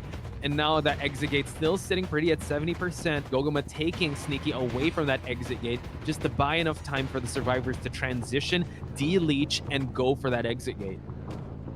Yeah, focusing in on this Psychologist here, as you mentioned, the best option is a draw, so we're going to see if we're able to get that. Circling in, and we are going to loop around this pallet here. Will it be thrown? Will we get the hit through it? But the Psychologist is doing a pretty calm, good job so far. These risky vaults are really paying off, Posh, like an absurd amount. Yeah, they are. He's just gonna try to walk through, but no, able to get the drop down hit. That would have been very scary if he actually didn't get that hit, because the survivors are actually there. She's gonna have to chase out these survivors. But what's interesting here is that they don't want to risk it. They have to go for this exit. They don't want to give any more that they have to. But Sneaky's actually camping out this exit gate. You have 30 seconds left on detention, so maybe they're just waiting out on detention. They're trying to open up a chest here, because after detention, they can actually try and go for more escapes if possible. I'm interested to see if they are able to pull that 3-man, but Sneaky knows exactly what they're doing, Posh. They're going to try to come in here together, try and help out, try and make this work, possibly go into that basement, and that's going to be a dangerous play. But it seems instead they are just going to take the safe way out. They're going to head out into this exit gate together. Friendship is magic, holding hands, walking out in as a pair, which is well earned after all of the hard work that they put in on the field against Sneaky's Dream Witch. very exciting match. I use that word a lot, but I really do mean it, because this is what a way to start the Singapore versus Korea division. You've got an insane Dream Witch to start us off, and then insane Survivor teamwork where they know exactly what to do against the Dream Witch. And it's just this back and forth of struggling with one another, because each person is so good at countering what you're doing that it becomes impossible, and you're kind of at this awful standstill. Yeah, it's just, I think it just shows how Dream Witch has kind of fallen in priority, because aside from the issues that it's such a big map, I think we've already come to a point in competitive play that they understand the timings of the Dream Witch, and I think it was a big gamble for her to go for Blink and not Patroller. She brought Insolence and Detention, so he didn't have Trump card to change up that trait. And it was just really unfortunate because the Korea division just sniped out all the Blink attempts. So it was very uncharacteristic to see Sneaky not really landing those Blink hits attempts. She had to go conservative, like just Blink first and go for a hit, not like charge up attack, go for the Blink, which she's really known for. So they really scouted her out. They played amazingly here. Even if it was a tie, I think that was Sneaky's game, like to actually win, because this could have gone sideways for her. That could have been an easily three-person escape, but you have to admit, you know, Detention at the end game really helped her out, and chasing Goguma was the best bet. And for her to get a tie, that's still really good for her team, because now it's up to the Survivor side of the Singapore division and the Hunter of the Korea division to kind of break the tie streak here that they just started. Yeah, absolutely. You are totally correct, Posh, and all of that. It's very good. Dream Witch, of course, is a little bit more difficult to play now, but let's take a look at these stats for a quick second. Oh, never mind. I lied to you. I was like, wow, but I will talk about them a little bit. They're not in the screen anymore, but what I need you to know is that the containment times were really high. For that Dancer and that Antiquarian, which is not usually something you see against Dream Witch, because it doesn't count the whole time that she's just looming over you menacingly. It only counts when she's active on that particular follower in order to chase you around. So it's very impressive that they were able to get containment times that high and stretch themselves out so much. But that's absolutely it, Posh. It's the meta now is so focused on good Survivor teamwork and communication that it's hard to deal with playing the Dream Witch, because you know, usually in prior times, you're relying on the fact that you can be on all of them at once, and they can't talk about it as efficiently. But now that they're such good communicators, I mean, they were able to open 3 separate ciphers to Prime, because they were just so confident in their teammates and being able to survive on their own without that support in that late game. Yeah. I think we've definitely evolved from the meta of just one single kiter to actually just having a well-coordinated team, especially to cover themselves. This begs the question with how Sneaky's going to play the picks and bans in game number 2, because she did ban out the batter, but that Antiquarian on Onisuke was actually really good. Kind of OP at one point, with the jukes that he did, and also the stick usage in terms of getting the speed boost and also just creating that distance. So an incredible performance on the side of Korea division, and also a good recovery on Sneaky's side there for her to just get a tie. And speaking of Sneaky's Dream Witch, also I see Eli O in the chat kind of praising Sneaky's Dream Witch. Don't tell anyone, but sorry, I just broadcasted to everyone that he's a fan of Sneaky. I'm sure he's not the only fan of Sneaky's Dream Witch. Unfortunately, we didn't see the 3K or the 4K from the Dream Witch, but you know what? Let her cook, guys. She's still got time as we head towards the stage and see the survivors. I thought they're going to do one single pose, but they all have their own plans. Panda, Yuki, Surprise, and Tofu are the survivors of Team Singapore. Yeah, they're going to be exciting to see take the field, especially, you know, repping their Hunter like that after she's come off. Even if it wasn't a 3K or a 4K, you still gotta, you know, Eli's right. You gotta, you know, admire that Dream Witch a lot. There's a crazy amount of discipline that you require to be able to play the way that she does, and it is just so very impressive. We've got the batter pose again, Posh, the greatest pose of all time. You gotta get it done. You gotta make sure that you're representing your friend Ganji the Batter. They feel the same way about him that we do about Cowboy Kevin, who we call Cowboy Kevin. I hope that they call him Batter Ganji, because he is a personal friend of theirs. Batter Ganji, Cowboy Kevin. Surprise, surprise. This is surprise from Singapore. No data here, but we do know from our good friend Chocho that is is friends with these guys and is also part of the Singapore division, since she's from Singapore. Has a toy merchant, has a dancer, usually kiter support roles that come into the mix, but we still have yet to figure out who will play the rescuer in this lineup, since this is technically the first time that this team is going to be coming together in a big stage like IVS. They probably scrimmed before, but in a big stage where everyone's watching, it's going to be very telling here. So talk to me, Veronica, about Tofu. Tofu, of course, is a good support character that we have around, going to designate mostly to that area, going to be the player who comes in and is able to help you out, figure out what you're doing, make sure that you feel supported, make sure that you are confident in, all of your skills. You're able to get that kite off because Tofu is there in your corner to make sure that everything is working out. I'm not sure if you're talking about the food or the player at this point, because I really like Tofu. It might be both. Sometimes the name comes from those positives. True. And also, it seems like Tofu also having a Cowboy Kevin on his side, if that's going to be the case. So I'm super excited to see if he'll be bringing that out. But based on what we talked about with Chocho, Tofu, really known for like priestess support. I mean, technically, Cowboy Kevin does support too in his own way with the lassos. Okay, when you're playing, do you want if someone's cowboy, if you're solo queue and someone's a cowboy, do you want them following you around like while you're kiting, or do you want them to just stay back and like, no, it's cool, I got this, I'll just rescue? What kind of cowboy do you like, supporting or rescuing? Can I be honest? Go. It depends on my mood. Okay. If I've been in like a few, say we're ranking, right? Play with me here. Let's both go in this hypothetical. So let's say that we are ranking and we've just had like the worst matches of all time where nobody's decoding, everybody's over supporting. And then you go into a new match and this cowboy who you don't know is over supporting a little bit, so you don't know if you can trust him or not. But when it comes to cowboys, then I trust them to make their own call. If they want to come in and support, then clearly they've got the confidence to show us that they should be doing that. But I think a lot of the time, sometimes it's better to, sometimes you're in the middle of a kite and a cowboy comes and picks you up and then he kites for you for like a minute, which is wonderful. And then other times you're doing a kite and then he comes in and picks you up and you're like, I was doing good at that, I don't need you. Well, that is the mood that we are going to see today if Tofu will bring that out. And also, shout outs to Panda and Yuki. We'll talk about that in just a bit, but we do have to highlight Sibang. Will in the chat did highlight that he is an insane hermit. We have seen in the Korea IVT, the Korea qualifiers, that Sibang is really good at round number 1. Like, he's with this hermit. So hopefully the Singapore division did their homework to possibly try and shadow ban this hermit and try and go for like picks that'll make him feel very uncomfortable, that can cypher rush this hermit in dang, it's gonna be hard because it's Chinatown, so this is basically hermit's stomping ground. Right, he's good here. There are plenty of places for him to throw himself around, get his giant ball in the air, and then collapse down on top of you, connect all those ciphers. It's going to be a little bit nightmarish.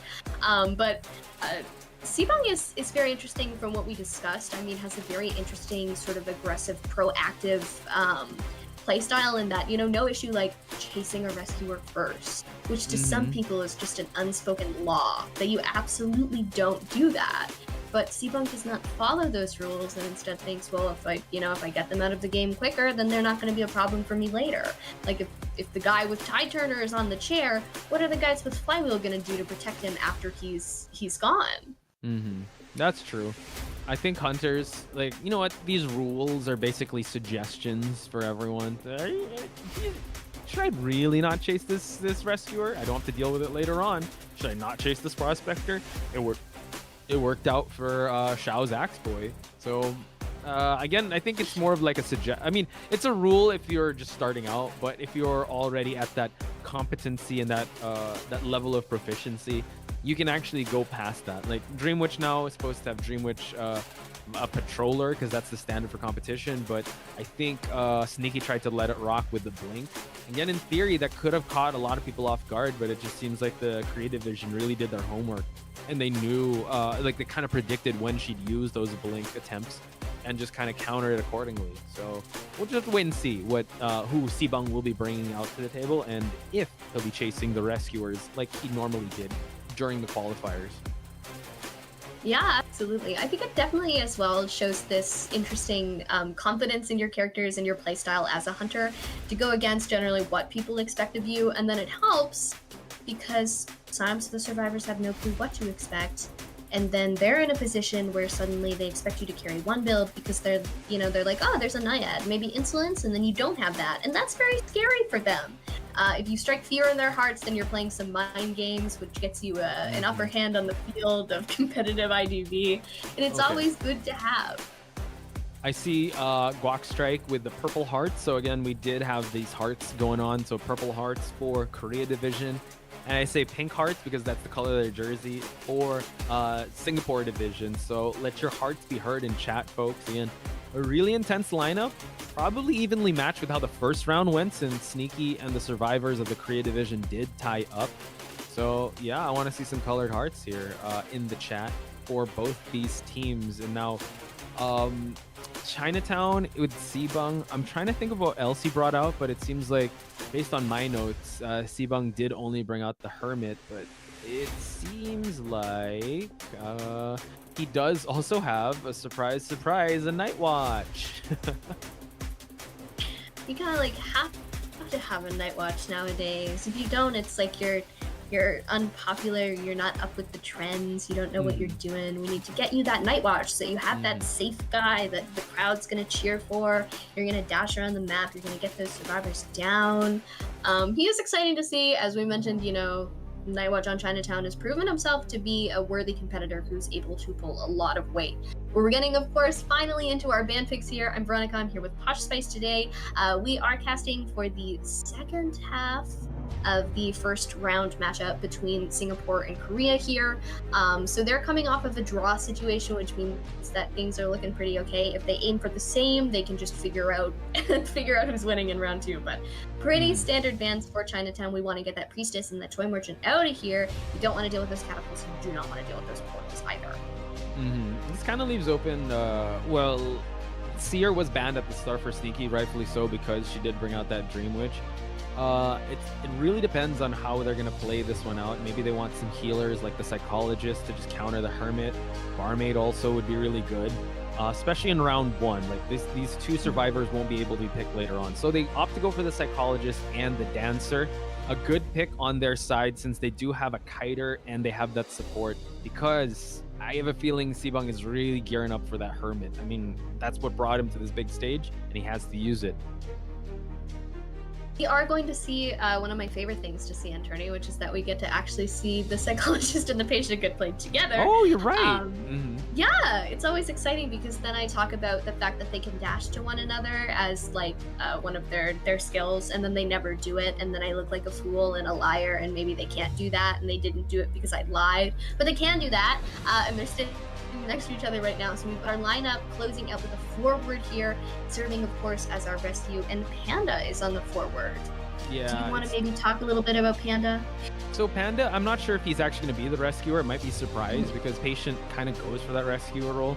Panda has been impressing us lately in IVC with his performance. I know in last year's IVC he was relegated for that rescuer role, but he has come into his own as an excellent kiter. His acrobat, his antiquarian plays have been really one to be hailed and also highlighted. But his antiquarian was banned, so he might have to go for a stunner here just to provide a bit of I would say caution in the wind for the hunter here. So he's going with a forward. We did see Zenkai use the forward. Let's hope that he won't get punished for his stun, since Sibang will be going for that Hermit, the patented Hermit here. So it's going to be a little tough. This is going to be a long game, guys. We do know how Hermit can just stall the Cypher progress. Depending on how he's going to play it out, the way he played it out in the Korea qualifiers was he didn't do that thing where you get the first hit, then connected right away. So he just wants to stall the game from the beginning. that is going to be very fun to watch. Of course, also going to be very long to watch, because when you play with Hermit, you're playing with fire and it's very slow burning. It takes a while to take the whole house down. So Hermit, of course, though, very fun to watch. We see him sort of on and off, I find. He is sort of one of those hunters that's a little bit all or nothing. You gotta snowball, you gotta make sure you're on top of all of that. But we are taking a look at our spawn locations here, which means that we've got a few really good options for our first chase. But Dancer, of course, set up in this hotel area, hopefully able to place some boxes down in time to get herself a good kiting area. But there are a lot of options here to select from. Even if you want to take that forward out immediately, don't want to deal with that harassment later. Especially if Sibung does take a build that allows presence to be built a little bit faster, which means it'll be easier to stun that forward back. Yeah, maybe I think he'd probably go Dancer. I don't know if he's gonna take a page out of the Moru and go for a Dancer to start out, just so he could just clean up the boxes right away. But he needs to gain that presence first to start it out. And forward and Dancer aren't the easiest chases. Heck, he might go straight for Tofu if that's the case. But we are going to see some Persona webs here. So Panda actually going to the Flywheel, while Broken Windows are going to go for Tofu and Yuki, while the Soul Rescuer will be surprised. We see Insolence and Detention with a Teleport. So he's going to try to cover all grounds here with Sibung's Hermit. So Insolence is a good choice because you really want to get that orb stun to start things out. And to start things out in the second half, folks, we're going to see a connection, and you're going to see us, Veronica and Posh Spice, on this matchup. Yeah, we're starting off transitioning into the hotel area. We are going to leave, actually, and end up going for Tofu first, potentially. Of course, Tofu being on the Psychologist right now. She takes a little bit to down. She is able to take those 3 hits, and especially with the Hermit shared damage, she's going to be able to take more. But if you play your cards right, that means you can give her teammates even more damage on top of that, and also build up your presence, which, of course, as we've discussed, Sibung is going to want to do. But Loop's going pretty well so far, and we're going to leave this slow box, which is interesting. 2 slow boxes, one in the hotel, one at the fire escape. So let's hope Tofu didn't drop down yet. So it seems like Sibung is actually going to change targets here, go to the center here. So I would say that's an excellent placement, buying enough time. They know they're in for a long game, so they don't want to overextend and try to go a little too reckless when it comes to rushing these ciphers. Because Sibung, his Hermit placements, his drop down orbs have been so on point. It is very impressive to watch a good Hermit in action, and so far we're just transitioning around trying to find that good optimal first target. So actually going for Surprise here with a beautiful long shot on that stun in order to get him down for a little second, but we're going to see the hook come into play, which means that he's able to gain some distance and transition further away, which means Hermit, of course, has to pitifully chase on foot in order to negate this distance here, and we're close enough for a hit. Can we get it? Yes, we can, using the charge in order to totally score it. No Flywheel on the patient, of course, so going to have to just eat that. But Posh, the shared damage is doing us well so far.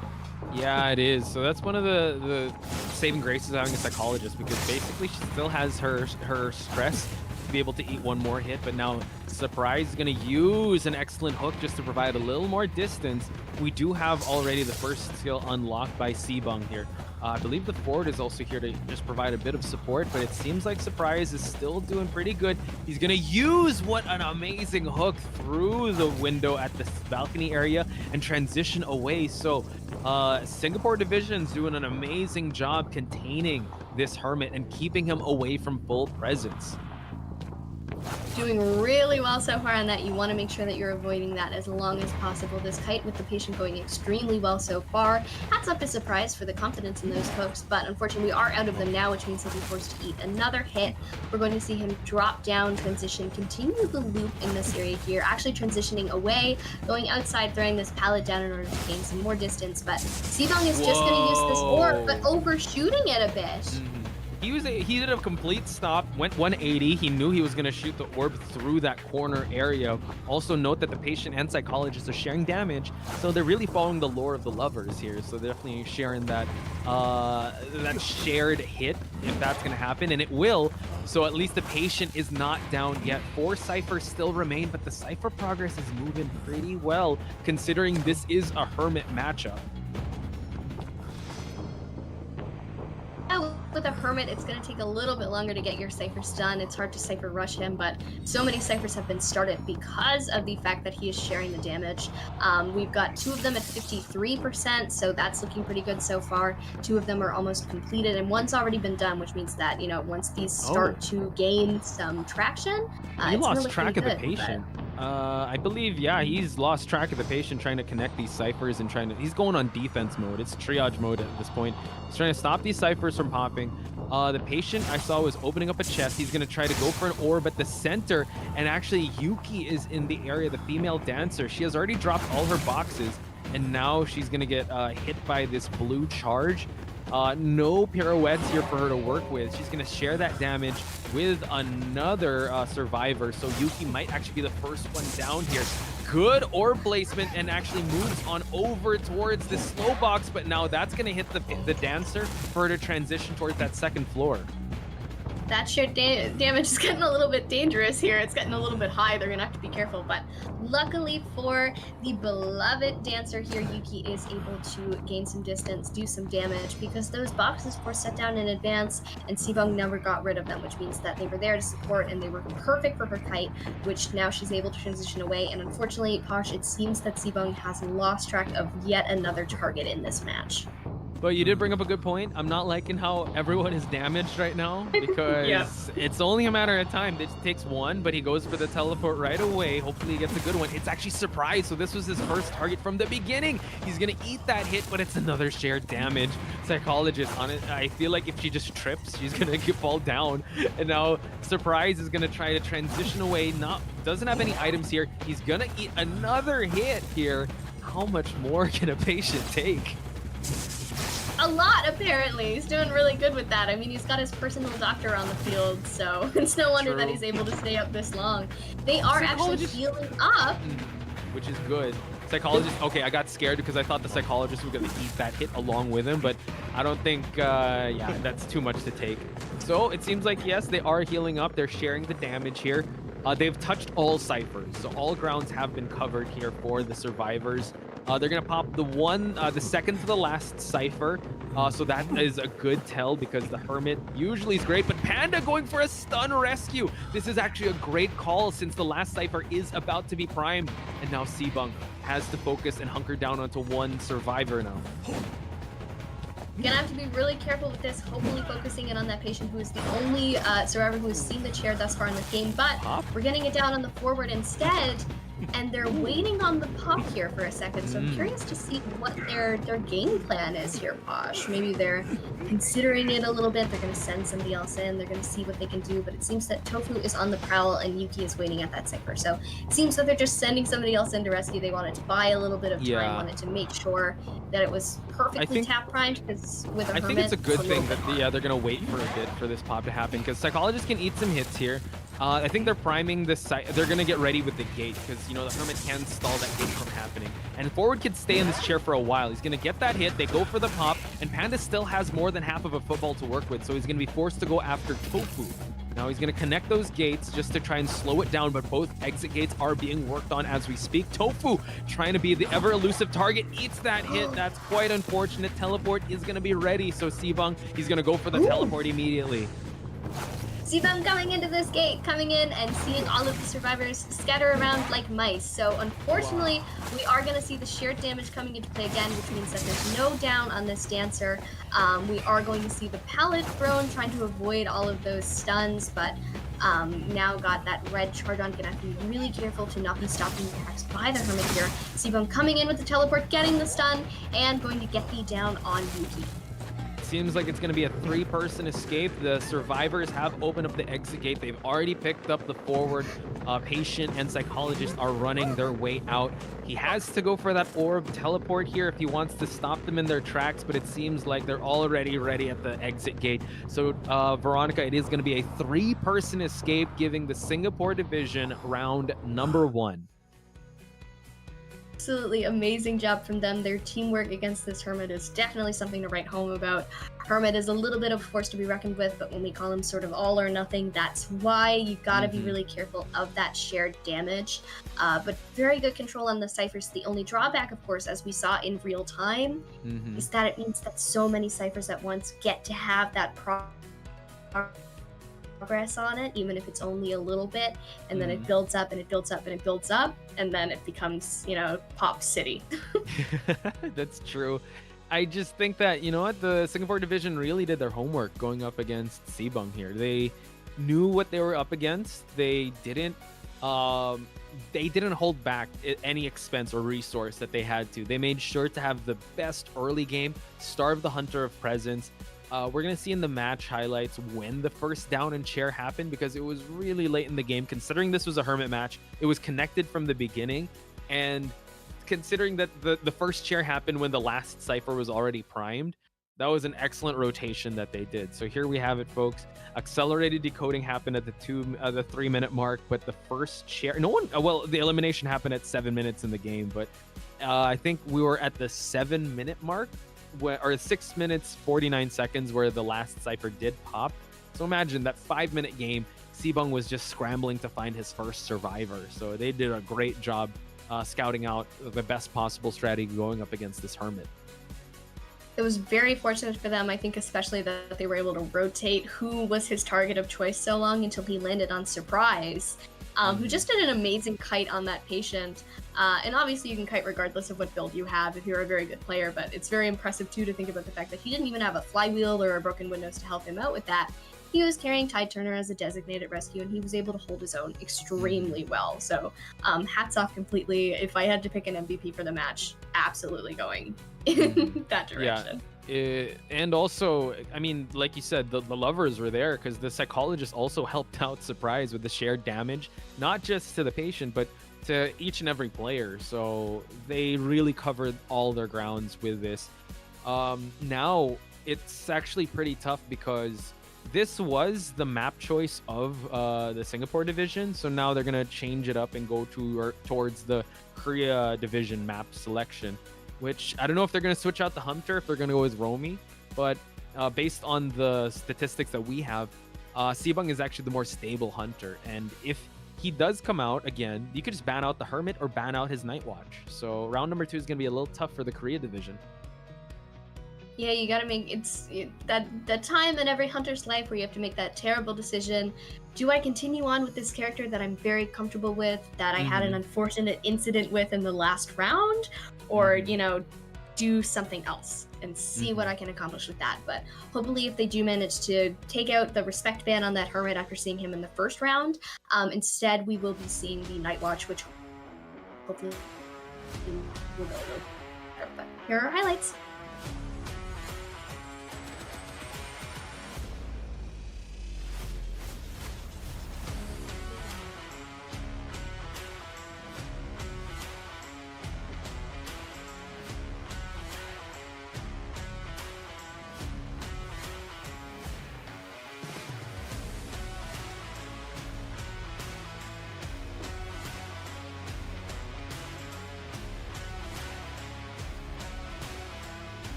And more IVS support coming at your way. Good luck, everyone. Hashtag IDVIVS supporting at Madako _MAG1CA, so Magica, I'm guessing. So you get a beautiful portrait here of, you got the lovers, and you also got the sculptor here. What skin is this, Veronica? I'm throwing up at you, but I'm pretty sure you know this. That's Left to Right, Everlasting Night, The Fugitive, and then Checkmate. How are so you two so of those good are at that? released. Oh my god. It's great, you know, it's my area of expertise. You pull everyone else of the commentator pool out and they're like, here's exactly what goes on in this strategy. And I can talk about that enough to justify being here, but this is my bread and butter. I'm glad you're here because I definitely need some schooling when it comes to the skins and the lore here. So I'm glad you're here to actually just give me the lowdown on what these skins are, because I would have to say that's one of my favorite sculptor skins, especially with the what was the one? I forgot. I'm goldfish memory. What was the one that was there? Checkmate. Checkmate. Thank you, because there was the chess pieces. Okay, I was gonna say chessboard, like skin. Checkmate. It's close enough. Yeah, Chessmate. it's definitely close enough. I'm partial to Succubus, but for the same reason. I like that her statues are little stands for dresses and designs. True. So hopefully we'll see some sculptor coming into this next one, because Sneaky will grace the stage once again. Not sure if it's the first or second half. And I'm not sure also if this is going to merit a ban of her Dream Witch, or are they going to let it rock once again. Note that she does have extra bans now, so she still has an opening to ban out either the Batter or the Antiquarian. So it's still going to be up in the air here. What we have to note, though, is that the Survivor team of the Singapore division looks really on point today. They absolutely do. The thing, for certain, I think it totally depends on what map we end up going on. If we end up with something where you can justify getting rid of some of those sort of classical bans, like taking out that priestess right away, say if we had on Arms Factory that kind of soft bans her in itself, then maybe you'll be a little bit more confident with possibly taking out that Dream Witch again if she's not banned, by being able to take out some of those other little problem children that were a little bit of a mess last time. But luckily there's self-imposed ban. I think it's the dancer and the psychologist that are not allowed to be played. I think those were their first picks. And also we're gonna flip things up and talk about Sibung. 2-star expressing a little concern on the side of Sibung, because looking back at his matches, it was a little unfortunate, a little inefficient, as some might say, with how he played that. Kind of losing track, kept changing targets. His first chair only came out like at the 5-minute mark of the game. So a lot of questions are gonna be answered in that second half. But it seems like Sneaky gained a little bit of confidence after seeing her Survivor team do really well. So Creative Vision going for Lakeside Village. So this is actually another good Dream Witch map if she chooses to take it. But you can also kind of argue that it's a huge map, so she can be spread out a little too thin. Yeah, especially with what happened last time. Sneaky has this amazing, admirable discipline with the Dream Witch that shows you how confident she is and how practiced she is and well-versed she is in playing with those leech followers and going back and forth this amount, which is just so very impressive. But we've learned from last time, you're going to want to be careful on those big maps because the survivors pick those and they spread themselves out. They know what they're doing. So we're going to want to be very careful about that. But I am excited see maybe instead taking out potentially, I'm not quite sure if she would swing for it, but the Bloody Queen is an option somewhat on Lakeside, and that is within her pool, but would be nice to see that sculptor who can also perform really well from some of the prior matches that we've seen with other hunters on this map. Yeah, that's too. I would actually want to put another name in the hat with potential, maybe the Naiad. Like Naiad also in Lakeside has been a popular choice. I'm just thinking of all the female hunters at this point, because that is her character. I mean, that is her wheelhouse of hunters that she cycles through. And then all of a sudden they're just gonna say, you don't know anything. Then she picks Night Watch like on Lakeside. Yeah.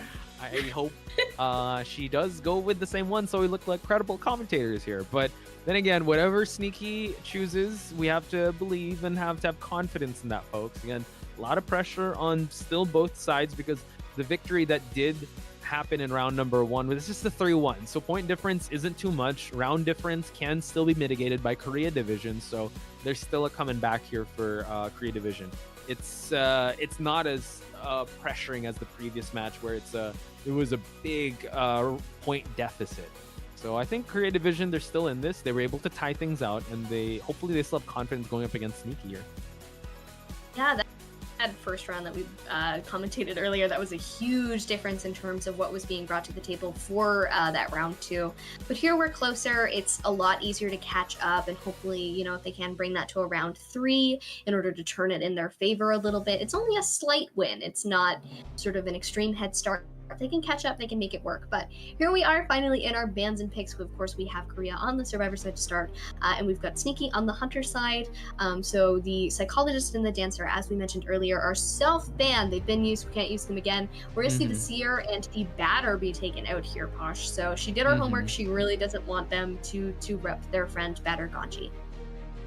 That or Ganji, I like that. Cowboy Kevin and Seer Eli. He's gonna do that for everyone. I like that. You'll eventually learn all of their names through it. True, very true. So the respect ban is gonna happen on the Dream Witch here. So I guess they just want to try their luck with whatever else Sneaky does have to offer. So I think they have to prepare for, either a Bloody Queen, Sculptor, or Naiad. Luckily, they were able to lock in the Antiquarian. So they really want to go all out here, prioritizing to pick the Antiquarian at the start and Priestess as well. So if this does go to game number 3, at least Sneaky doesn't have to worry about that coming into the mix. Mercenary being banned now leaves Gravekeeper, which I feel like they have a proficiency with this Gravekeeper. Instead of going with First Officer. And last but not least, ban is going to go be the Acrobat. Don't want to see that little fella out on the field. No more clowns of any kind today, even the nice ones who double as different kinds of performers. But we will, of course, be seeing that Team Comp get rounded out with this barmaid here. So it's looking really strong, Posh. I cannot describe it in any other way than an extremely good team comp. Everyone always comes out with really good team comps. It is competitive after all, but this one in particular is looking really good. We've got we forgot to also mention. Yeah, Sneaky also has a geisha. So that's another thing to hunt. Well. Yeah. She could, and Lakeside Geisha is actually pretty terrifying. Yeah, that could be possible, but I mean, back to your point there, I do agree that the Survivor team looks kind of terrifying with the amount of support that they have. Stun in terms of Antiquarian and also maybe the Priestess portals if he's going to go through it. But we are going to see that Naiad come out of Lakeside Village because, again, you know what? This is her map of choice. Well, this is one of her good maps to work with because she can pool like the areas since she's a very territorial hunter. Yeah, she can gain a lot of distance as well with that harpoon, which is going to be extremely useful in terms of, you're on a big map, you want to be able to catch up as much as you can. So we're bringing in that sort of gain that distance like you can with the Night Watch, but still keeping in our beautiful, fun female hunter pool. So here are our spawns. We're all loaded in. We've got Priestess, of course, on the big boat. We've got the barmaid hanging out in the shack here. We've got the Gravekeeper sort of closer to the boat, closer to the middle, and the Antiquarian spawning closer to that little boat there. So this is going to be very interesting, Posh, in terms of who we chase first. But I think maybe Gravekeeper is a viable option here. We're really just like throwing out the meta with, chase the rescuers first. Don't deal with them at all. Is the closest, and compared to the two evils of the Priestess and the Antiquarian, going with Gravekeeper is good, but I mean, he can go into that shovel state just for him to just negate the damage of the water pool. Priestess also is going to be pretty tough, especially since she's spawned in the big boat area. So yeah, Sneaky's going to have her hands full in terms of her first chase. I would say barmaid, but the barmaid's so far. So she might have to gather some distance in swimming just so that she can close out that distance to reach that barmaid. But like you said, the closest in proximity is that Gravekeeper. So without further ado, folks, Veronica and Hot Spice in this first half of this second match. Seems like she's already harpooning the area around this big rock, and 588 has caught her attention. The Gravekeeper. Veronica, you genius. I brought it together. It makes a little bit of sense in my head, so here it is. We're going to see him get into that shovel, as you mentioned, so we're kind of duo teaming it, but we are going to see him try and transition away, move further back to where she started from, maybe get into a better kiting area, but she's just going to block off even more area with this harpoon here. So he can still take that humidity while in the shovel. It's going to be difficult to make him take that damage from there, but it's a viable point. It does work if you can commit to it, but unfortunately he's making really good time so far, Posh, using this shovel, but it's bound to run out eventually, which means that he's going to be very careful about where he pops. Oh wow, look at that. Right when she popped out, unfortunately wasn't able to get that drop down hit, drop down pallet, but now she's already unlocked her first skill, so this is actually going to help out a lot in downing this Gravekeeper and through the pool of water, able to get it. So insolence and detention, an excellent strategy here for Sneaky, downing the only stable rescuer in this lineup, and now she could just harpoon this entire area and have like this radius of terror and just see if anyone triggers it with the humidity, then she'll know who to get. And it seems like it is going to be the Antiquarian that is going to make her presence known here, just avoiding the puddles of water for now, but she's going to have to come into the pool. Ooh. Able to get those hits off, and then the rescue, but the Gravekeeper goes right down. Wow. On Excellent, I would say, flywheel on flywheel from Oniske. though, in order to negate that damage from the humidity. Just an excellent sequence here, but he's gonna have to eat that hit. Oniske can't go for this rescue since he's at 74%. It seems like he's just gonna water down this area so no one can interrupt this chair that will happen. So close on getting that Antiquarian down, but fortunately for Oniske was able to transition before that happened. However, we're going to see some Dovlan from the barmaid to come in and support here, which means that once that's done, we're all safe on Oniske and all is recovered. But we're Oh gonna my see God, coming into not the area. just However, yet. Naiad Blink Already downed the Oniske just when the Dovlan was about to happen. My goodness, Sneaky is on a mission to just go more offensive, folks. 588 is actually in shovel form, so I don't know if she's gonna wait in time for him to pop out. He can actually just make him pop out with this cool area he's gonna go through. Priestess is actually here to provide a little bit of support, but he's gonna do some cleanup here of portals. able to get that long portal before the Gravekeeper does, but we have Priestess in the area for the support. As you mentioned, it's going to be a little bit more difficult to get that down now. However, creating more of these horror pools by being able to gain some more distance, and the survivors are forced to transition out of the area, but some beautiful portals from Gogama to support here, allowing the Gravekeeper to live a little bit longer. However, we're going to be really careful of this humidity, considering how good Sneaky is at using these pools so far, and currently landing the 2 hits. I love when survivors line up when you play Naiad and you can get 2 double humidities at once, which is what Sneaky has just achieved. Yeah, she's doing a great job so far. Not actually, the team isn't really prioritizing Cypher Rush, so this buys enough time, but they're doing an excellent job just continuing to support this Gravekeeper while the other 2 try and pop these Cyphers, but 588 might actually have to eat this hit. Oh my god, the Priestess was able to body block! What an excellent sequence of events there. So now they're really exhausting all the resources here just to keep this Gravekeeper alive since he has no more shovel to work with. He's trying to make a mad dash towards that portal, but can he make it though? It seems like he will be able to, just to provide a little more support. And just like that, Veronica, we're almost at the last Cypher. While we do see Oniske is here to provide some support, but she can continue to swim. This Gravekeeper just doesn't want to fall down. We're at 80%. The pool of humidity, he's just gonna go for that straight up hit. And now last Cypher is about to be primed. He's gonna do some cleanup here, but Oniske is here for a little bit of support. Ooh, coming in, managing to get that balloon rescue. Gravekeeper's gonna go right down once more, but fortunately for them, they are working on this last Cypher. However, Sneaky seems to be well aware of that and where it is, so they're gonna be really careful about how they play this. Yeah, he's just watering down this Gravekeeper. Everyone is actually in this area. He's gonna try and go for the drop down. Oh my god, but no, unable to get it. Antiquarian gets popped. Double down situation. The last Cypher. Are they gonna? He's gonna choose to go water down that last Cypher. Can it be in time? It doesn't seem like it's gonna be. They're gonna pop the last Cypher. Everyone is up. Ooh, everyone is up. The Priestess is down. That was very riveting. Lots of things going on at once. Able to get that pop off so close. Practically everybody on the floor. You've got one person remaining to save your skin and keep you guys on the line. We're gonna see Oniske actually on this gate here, which is maybe not great. Only has the flywheel to utilize. No flute left, and that Antiquarian does have a gate decoding debuff, and we know that Sneaky has blink. So gonna have to be really careful about this kite here. Trying to bait it out, and beautiful flywheel.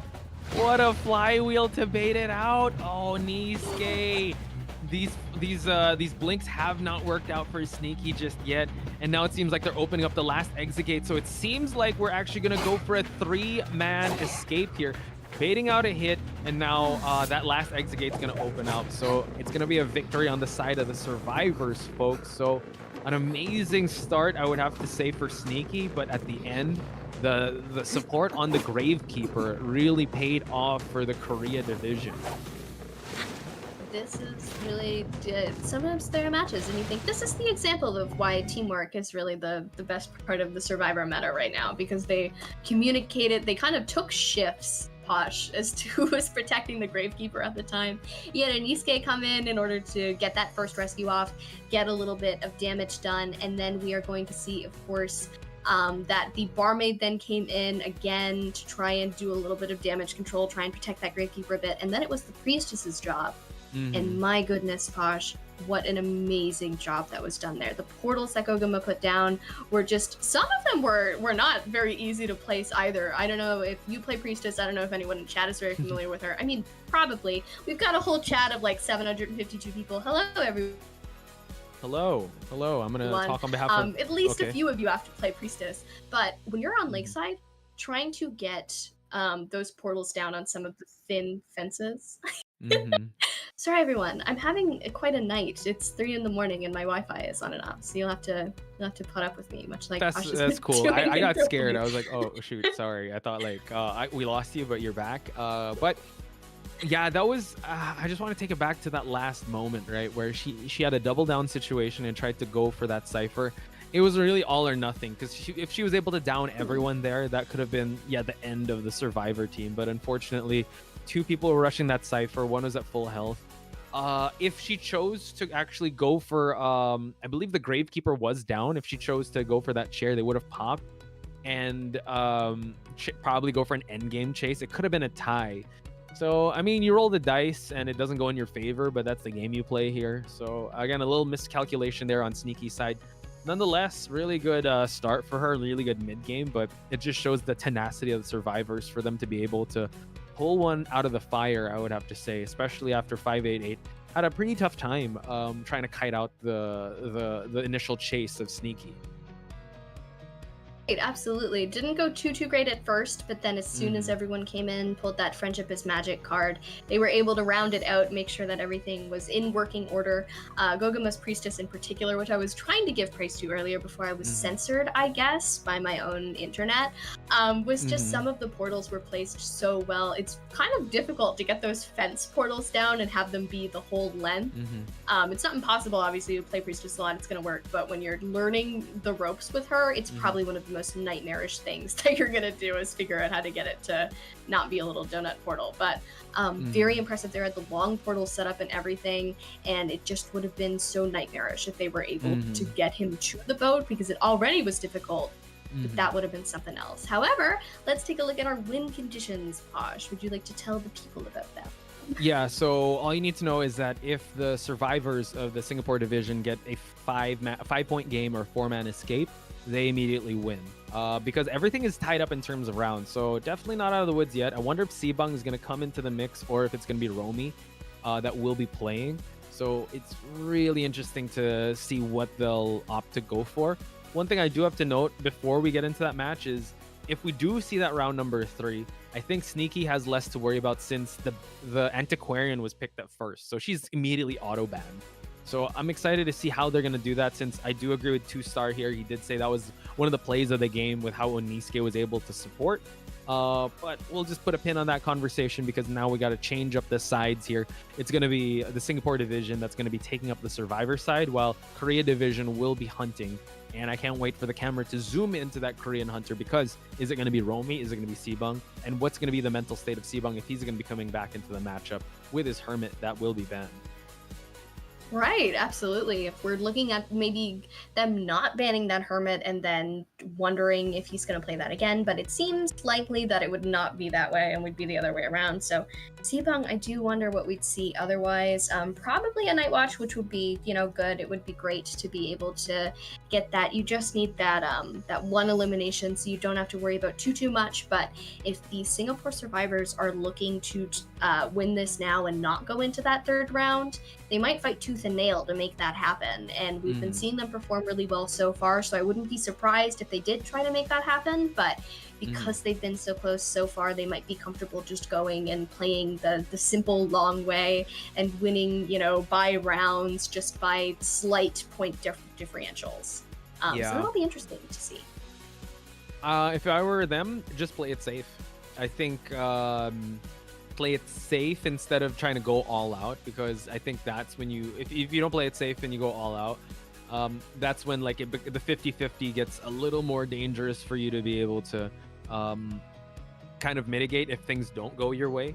So I think in game number 3 they can I think Sneaky does have a deeper hunter pool compared to Sibung, and maybe they can rely on that, because she did play a little risky there. She tried to not be on the line of defense and tried to get more points, which again, that's what you want in every hunter, but it didn't work out quite well.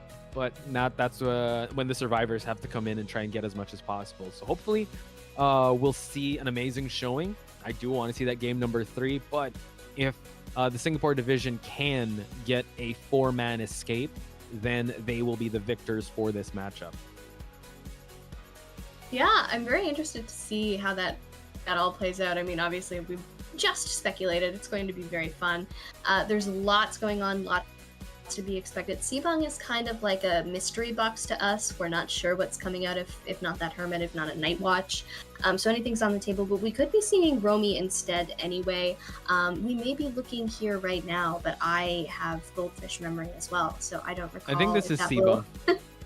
Yeah, let's hope and fingers crossed that this is Sibung and we haven't just totally mistook Romy as nothingness. Yeah, they would have said, and I do believe that's my Goldfish memory is better than yours. I do remember that Sibung. So we're just gonna have to wait and see. So again, big shout outs to each and every one of you in chat that is joining us here. A lot of people are predicting it might be a 2-0. A lot of people predict. So you just have to wait and see how this one is going to fare out, folks, because I'm super excited to be sharing the mic with Veronica here in this matchup. It is wonderful to be here with you as well, Posh. It is wonderful to be with you, chat. We're at about 677 now, just slightly down from last time, but let's pretend that that's not real. It is, of course, late for people in the Western sphere, so I hope that you all are headed to bed if you're hopping off, considering you can always catch up tomorrow. It's nice to have the live viewers around, but good to get your rest. I mean, it is a weeknight, so you might have class or work or something tomorrow, so let's prioritize that, but let's also prioritize our picks and bans. So we're still on Lakeside Village. We've got Sibung on the Hunter side once more. We will be getting into our first bans on the Survivor side very soon, but obviously so far we've got that Psychologist and that Dancer to start us off in terms of who is not allowed to be played by little self-ban. So Priestess and Antiquarian being taken out, good idea considering especially the way that the last match went, where they were really good powerhouses on Team Comp. So are they going to go over Night Watch or the Hermit ban? That's going to be very telling. Because if you're going to force him back into that Hermit, it's either he warmed up to it or he's really having an off day with this Hermit. So he's not going to allow that to happen. Night Watch is going to be available for him to pick out, which I feel like is a little more consistent in terms of just securing a solid game. And considering Night Watch doesn't have to worry about the stunner in the Antiquarian, it's gonna be a little tough for this team to kind of draft out a counter if he's gonna go with a Night Watch, because this is a good map for Night Watch. Yeah, it is definitely. There is lots of room for him to traverse around. A lot of open areas, especially. There are some very, very strong kiting areas on Lakeside. Obviously, Big Boat, its younger brother, Little Boat. We've got all of these pallet areas, things that are going to be difficult for the Night Watch, but a lot of transitionary ones as well that are open. So it's going to be hard to leave where you are when you've expended your resources.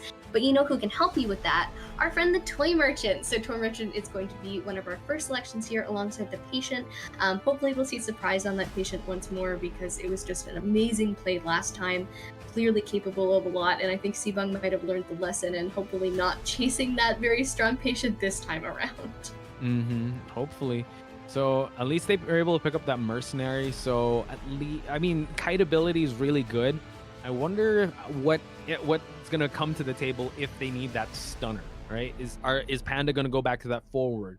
Are we gonna see a potential other stunner? Because Sibung doesn't like his Enchantresses, because in the qualifiers he banned that right away.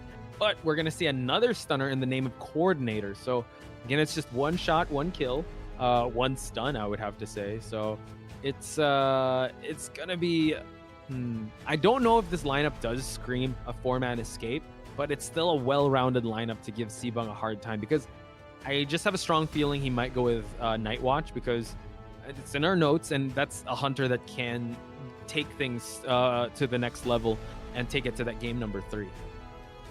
the team comp for sure I think is lined up to be strong, especially here on Lakeside with that toy merchant in mind. The patient's pretty good. Mercenary obviously is always good, no question about that. But it creates that situation where it's probably not a 4 escape team, but I think it's definitely also not like a draw team. They're probably going to gear for a 3 escape to keep those points very different from each other. You don't want to tie up too much, but they don't want to risk it all and then fall down in the process. So hopefully we will be seeing that Night Watch come out. There he is. Congratulations, chat. Here's your little boy. Everybody cheer and clap as loud as you can. He's here just for you. Sebung heard your cries and he wanted you to see the Night Watch so bad. So Posh, this is going to be interesting, especially coming off of that Hermit. What are your thoughts on how the Night Watch is going to play out against this team comp here, and considering how the Hermit went last time? Well, it's interesting you ask about the matchup, because he has his ways of actually mitigating the catapult and also the grappling hook of this patient. You just have to wait for them to land, and then like you can just dash right in. So hopefully Sebung does bring insolence and attention, just so he can build up that skill right away, just for him to unlock the dash trait, for him to just cancel out the distance. And also, if you think about it, the rescue of this coordinator is going to be a little lackluster, because you go for the stun, you get the rescue, and then he can just dash simply just to close out that distance. So it's a strong lineup, but they have to play this very well. Play to the timings of... It really depends on the timings and cooldowns he plays to. Because if he plays it perfectly and he times his skills very well, it could be a really good game for Sebung on the side of the Singapore division. I think they covered all their grounds on paper, but they're going up against a meta hunter, which is the Night Watch. And Night Watch has been really sweeping the competition recently. Excitement in chat is not just for the fact that they like him as a character lore-wise, it's because he is extremely strong, as Posh has just reminded you all. Very meta. Eli in particular, who I believe we see later, is, confident in saying that he's probably the second best hunter in the game. He's really good at what he does, but we're taking a look at our persona webs here. Posh, you're contemplative. Tell us about this. Yeah, look, he brought excitement just for one flare gun, so it's interesting. The port also doesn't have borrowed time. Yeah, I think this coordinator just wants to be able to just survive as long as possible, but also didn't bring insolence. So now this first chase is gonna really have to matter. So once again, folks, Veronica and Potch Spice in this potential last game, if Singapore division can get 4-man escape, they win this entirely. So Tofu is going to take this first chase. Tofu would gladly take this first chase since he does not have borrowed time. Yes, absolutely. A good way to start off. Tofu was able to take that first chase, took the build explicitly for first chase, playing first chase bait, happy to do it. Has that one gun to work with, so hopefully Tofu is able to make it count. But we're just going to see Sebung start with this loop around here. Of course, as you mentioned, no dash yet, which means that we're working with a low presence Night Watch, which is not ideal. Yep, so now has to eat that hit. The flywheel will be ready, but he still can build a little bit of presence. Tofu is actually going to head towards the middle area. Tofu has the gun ready, but also excitement. So this is going to be a little tough to call, because in this exchange, he's going to just go for that excitement. The coordinator is down.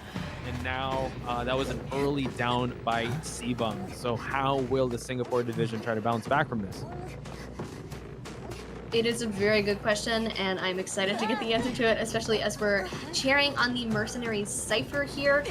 So Surprise is going to try and transition away, actually. So it seems that they're aiming towards selling the coordinator, which makes sense.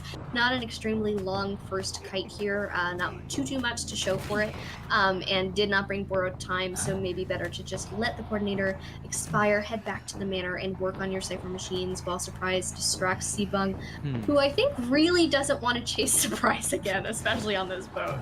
Yeah, they can actually go for a full blood rescue, because coordinator does take her time on that rocket chair just to provide a little bit of support. But considering that Mercenary is being held up here in the second story, and he's the only one with Tide Turner, yeah, it's a little tough call to go for this rescue. And Sebung, you know what? I think that they're just gonna cut their losses here and just try and go for objectives at this point, because he just has a flywheel to work with, and it's a tough spot. There's not much pallets you can go with, And yeah, Mercenary might have to take the second chase. It'll be a little bit difficult for Sibang to chase Surprise again, who's clearly very good with the kites, extremely confident in that, and now on the Mercenary with 3 elbow pads to utilize, which is obviously going to be a nightmare. But luckily, you know, we're building up our presence, hopefully able to get to that good old dash point, have as much as possible, gain as much power as humanly available to him. But we're going to see a catapult placed out here. I was like, where did you get a hook from? You're not playing patient. No, it is a catapult set up to put him back in there. So that was a beautifully placed catapult. But we're going to see Panda on the patient this time take the chase down. Yeah, and just we were talking about, the dash was able to close out that distance once the hook was already activated. So Panda still on the cooldown for that hook, has another one ready. We don't have some wind stocks to work with, as Sibang's still not at full presence, so Panda can work with this hook just to go through that window. Beautiful placement, forcing Sibang to go and vault this window. So he needs to have the kite of his life for him to at least tie this game out. At this point, we are going to see that game number 3, folks, and saving grace for Team Singapore is for them to at least get a tied game. It would be certainly good.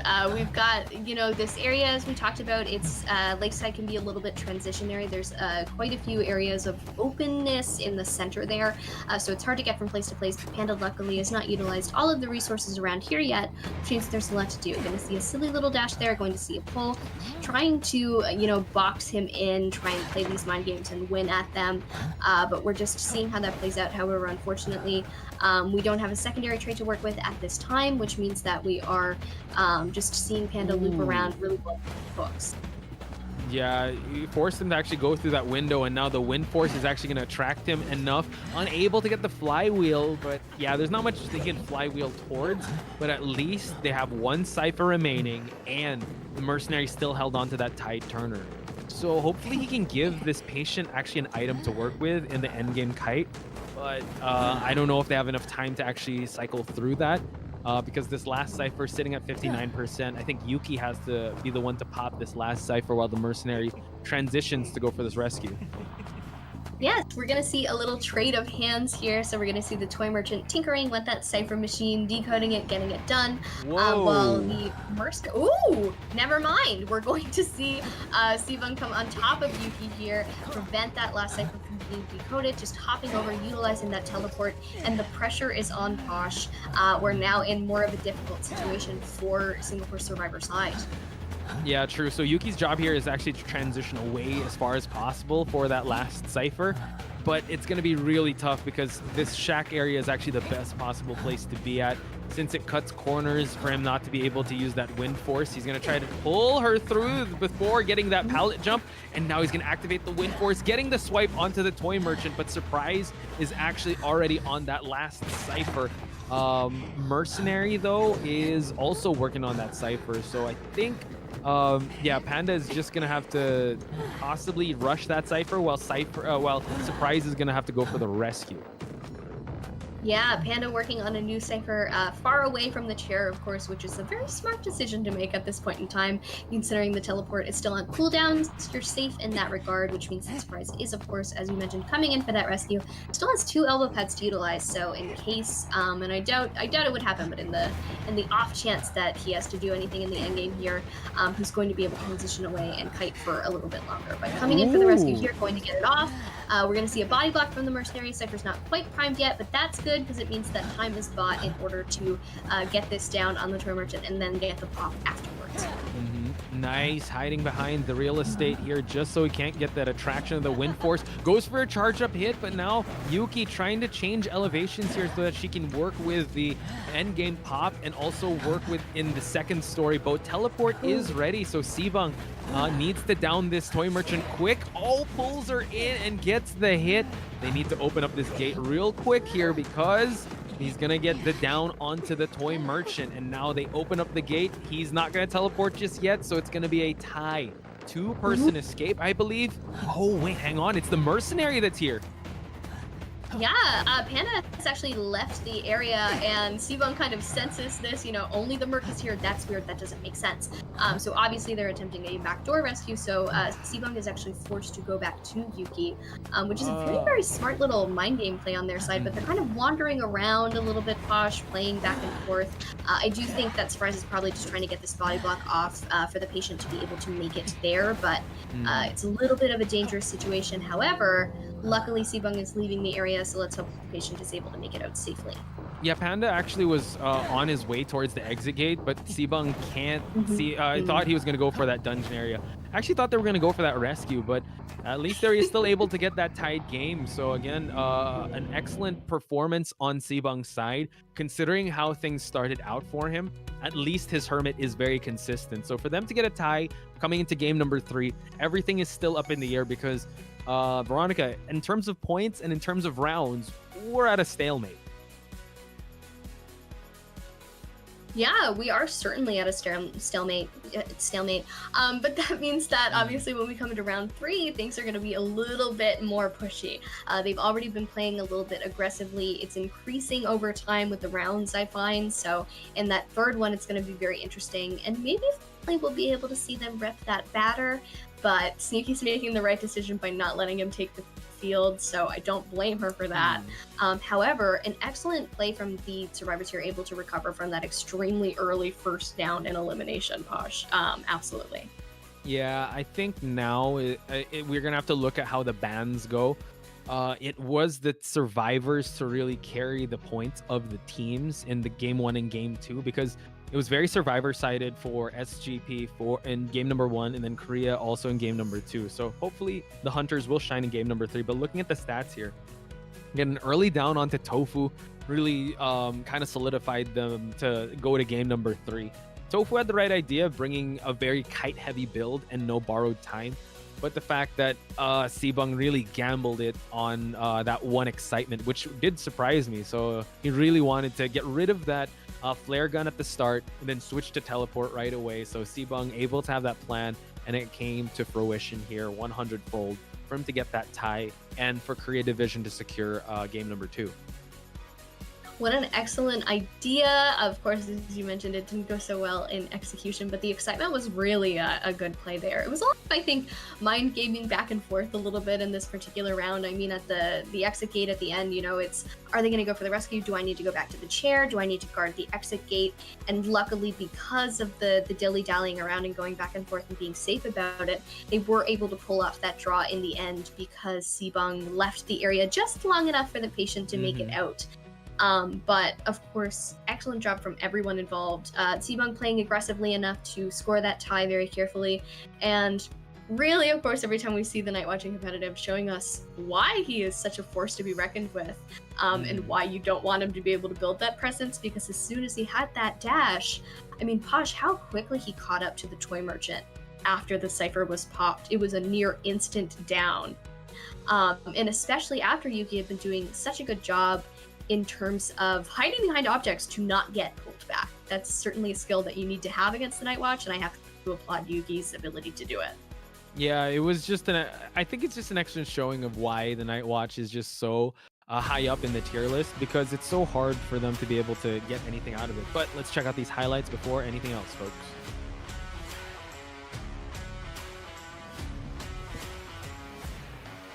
I'm gonna pee real quick. IVS support, guys, add PP.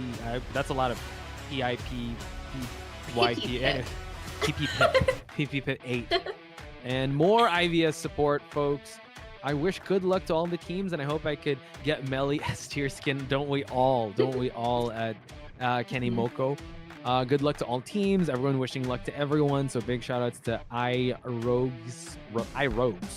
And also at Makiro Ball and at Amagi Karen saying wishing luck to all the teams out there. If you guys want your shout outs and your support to be seen on the screen, you know what to do. Use the hashtag IDVIVS support, tag Identity5, tag whoever you want, and then we'll be able to read your support here on the broadcast. We can show it off to everybody, as you've gone out of your way to share it with us, so we can share it with everybody else. Of course, if you're here in chat as well, that's another beautiful form of support for both the players and us as the commentators, because it gives us something to banter with and talk about while we're waiting in between matches and whatnot. So all of your interaction is tenfold appreciated. You are loved and appreciated and supported, and you're wonderful. So of course, as we mentioned, now that we're getting into our round 3 in a bit, of course, those pink and purple hearts from earlier, you're going to want to show love and support for your favorites. But we're seeing a lot of wishing luck to all of the teams. If you're an IVS, I think that's kind of what you need to do. Everyone's representing their regions so beautifully. All you can really do is root for all of them and hope that they get to show off their skills in the best way possible before we get into sort of bigger tourney season where it's a little bit more stressful to be on things like Koa qualifiers. So it's nice to be able to show off your skill before the huge main stage. Yep. I can't wait to see. Hopefully, you know, if you want your fan chats also, I mean, fan signs to be read also in chat, that's what we're here for. Aside from also getting excited over the plays and highlighting, breaking things down. Let us know also what you think of the matches. I do see some some engagement in the conversation about Panda baiting out the tinnitus at the end, confusing the hunter, because I would admit that could have turned for the worse if Panda was spotted out and outside of the exit gate. So it was pretty tough. It was a pretty tough end there, but I would have to say that the hunter did his best and he got the tied game. So again, Sibang coming into game number 3 is gonna have a little tough time, because based on our notes, he only brought out the Hermit and he also only brought out the Night Watch. So now he's gonna have to dig deeper. While we know Sneaky, there's still a roster of female hunters that she can use, and the map selection will go in favor of the Singapore division. Yeah, I'm interested to see what Singapore selects for their map, especially because, you know, they've got their hunter on their side with this huge pool. They might go for something that's totally comfortable for a hunter that they suspect or are confident won't be banned. So that would be good. Maybe they'll try and put a little bit more pressure on their survivors even to get them to pull the points in terms of weight, which has been happening a lot, as you mentioned earlier, with this matchup here. They're doing a lot of relying on the survivors in order to score these wins, to get these back and forths, to show off their skill as much as they possibly can. So I'm interested to see what map they come out with, but Sibang, yeah, it's really a mystery box. We have no idea. If you could make any wild guess, what do you think might possibly come out? Reptilian. I don't know. I wish. I really wish that could come out. I know Eli would be like, what are you talking about, bro? I honestly, I'm trying to think the Korea division, but I forgot what hunter that was. I don't know if it was Mitake or someone from the Korea division that brought out a Mad Eyes in Koa. I forgot his name. I remember this. Yeah, because so I don't know. You got to see it. Yeah, I don't know. And they banned it, and I was devastated. Right, it's terrible. So hopefully, you know, one of the teams will give out an SOS in this matchup, because all the cards are on the table here for them to take. It seems like Sneaky will be hunting first. Yeah, very excited to see what Sneaky brings to the table. As we mentioned, Sneaky has a huge character pool that we can do a lot with, so plenty of female hunters on the board. Depending on what the map is, then I can give you a more, okay, there's the map, I can give you a more concrete guess. So I personally, and this is biased, I would love to see a Sculptor at this point in time. She can do pretty decent damage on Ever Sleeping Town, especially with those little hallways that you have to pass through. It's a little bit more difficult to dodge statues when you've only got so much room to maneuver around. But of course, Sculptor is just such a classical hunter. She shot up to the meta in about Koa 4. You know, she dominated the scene, fell off for a little bit, but has been hanging around in the sort of backside of things and able to still do a lot of damage. So that would be fun to see for me personally, but if anyone in chat would like to see anything else, of course, show your love for your favorite hunters at the moment, what you would like to see Sneaky pull out from her pool, what exactly you think maybe she could bring out at this point in time, but the Sculptor is the one that I'm banking on personally. Hopefully we do see that Sculptor come out of Sneaky. I don't know what else she could possibly bring up, because I don't know if they're gonna ban out the Naya. I'm pretty sure they're gonna ban out the Dream Witch for sure, because that's if they've done their homework, they know that is her signature hunter. So hopefully Sculptor does come out. I would also like to see if she could bring out, the Geisha, because we haven't seen the Geisha in a while. Did we happen to see the map? Not yet. Yeah, we are on Ever Sleeping Town. Ever Sleeping Town. So Sculptor does pretty well here.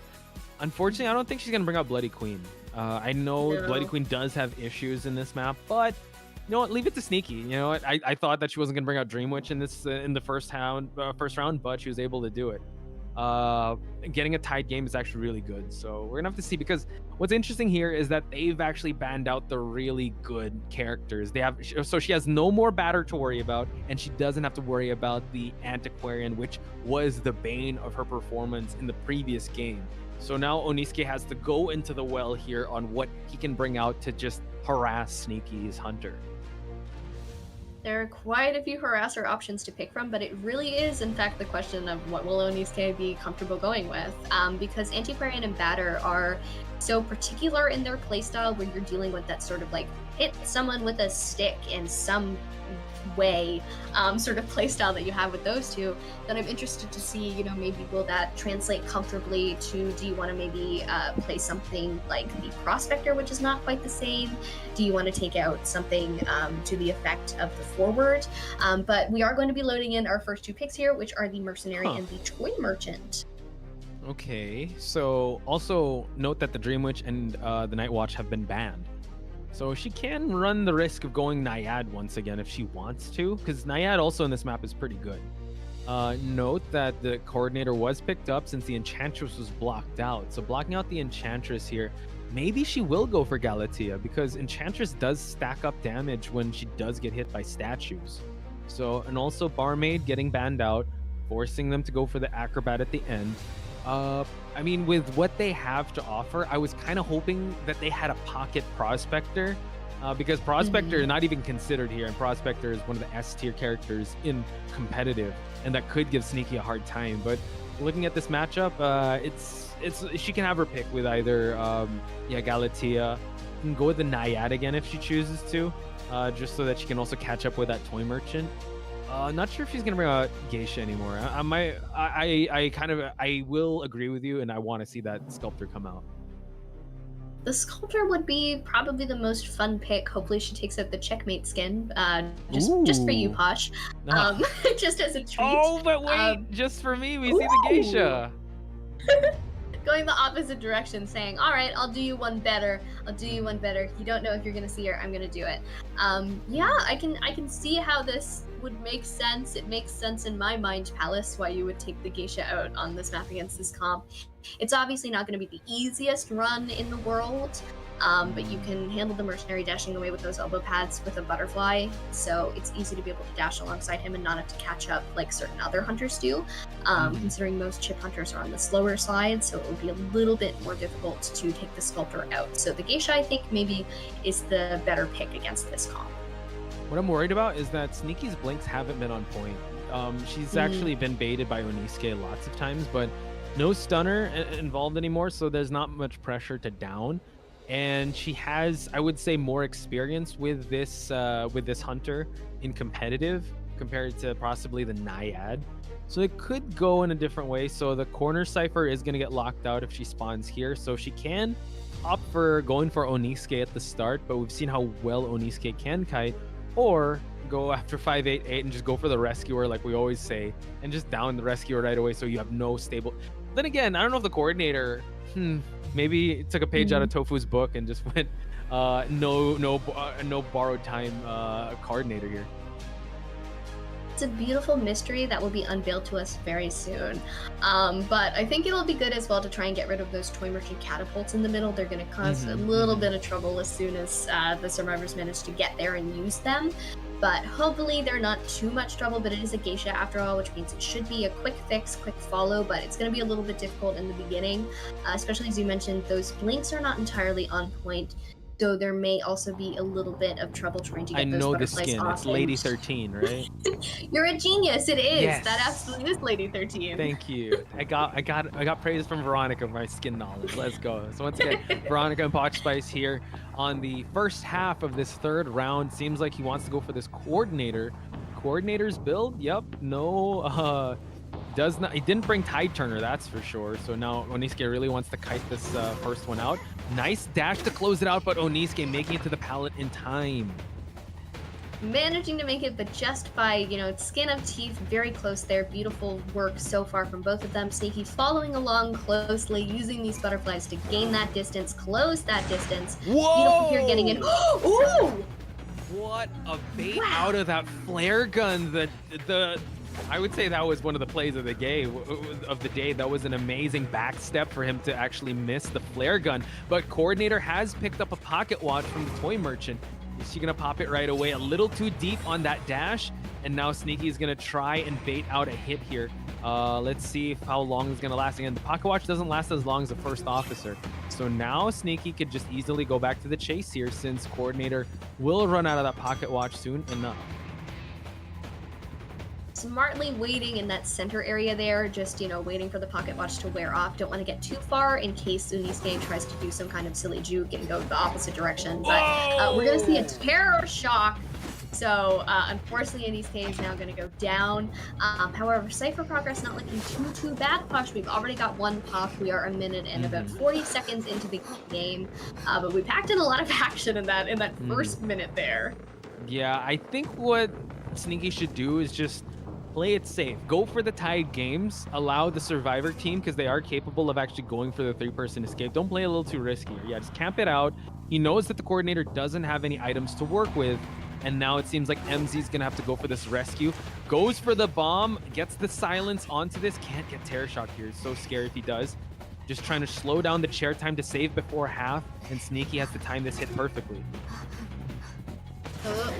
Playing mind games, and it worked out in their favor.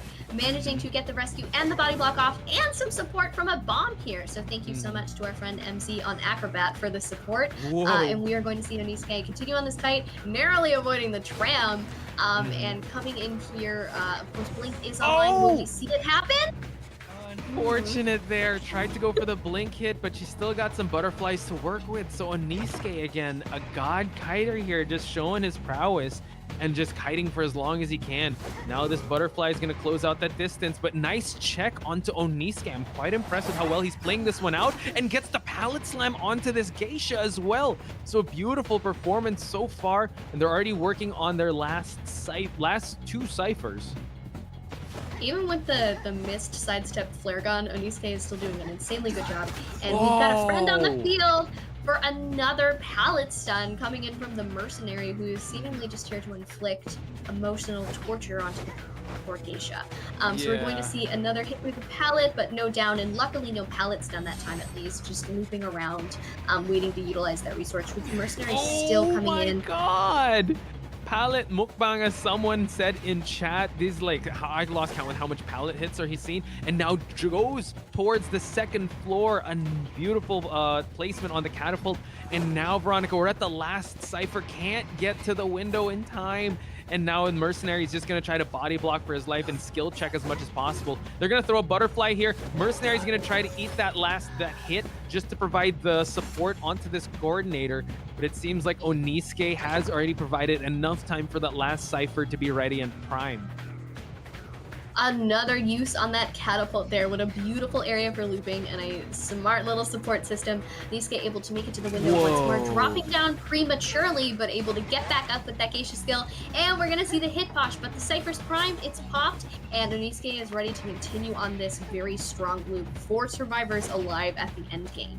True. 1 pallet to work with, though, but he's going to get the dash into it, so this Coordinator is down. Needs to chair him right away and try and close as much distance to that exit gate.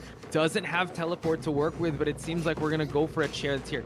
Actually, yeah, the Coordinator still has a second chair, so he's just going to try to camp this one out. Goes for the teleport, and now catches the toy merchant. This is actually a big change of pace here. Now they have to go for the rescue onto the Coordinator. Ooh. Just barely missing that catapult too, Posh. I mean, she's right on top of it, not able to hop in time. If she were able to, it might have been a very different situation. But being smart enough to come over in this area to get this chair off in the same area. But here's the unfortunate fact. the mercenaries here, he's got Tide Turner. He has no issue coming in, of course, even with detention and play for another rescue if he wants to. But it seems that maybe they're going to try and play it safe, think about it a little bit further. Detention is out in about a minute, but we've got all of the survivors scattered around, ready to do something or other, whichever they think is best first. And it's not looking good for Sneaky. MZ in the mix was kind of scary. I thought he was the one going to go for the rescue, but I think the survivors should cut their losses and just go for the 3-person escape. That was a stable and stellar performance. Oniske, potential MVP with how well he kited that one out. Even though the flare gun was baited, he had a beautiful performance with how well he handled that rebound kite and the support of that mercenary too. Just an excellent showing of the survivor prowess of this team, even though they didn't have their signature batter or signature antiquarian in the mix. Chat, I hope that you appreciate how much we hyped up Oniske before the rounds started, because it was with good reason. Just doing such an amazing job, definitely a potential for MVP if I had to pick one for the entire matchup. I think that's where my loyalties would lie. From the antiquarian down, it's just been very impressive. That kite posh, I mean, I think that was probably over 200 seconds. I think I saw a little note that told us that. And that was something else. Just the support was great, and all the pallet stuns. A little sad about that. It was tough to see those pallet slams if you're a hunter main, but if you're a survivor main, you'd love to get that notification that you were able to get that pallet slam.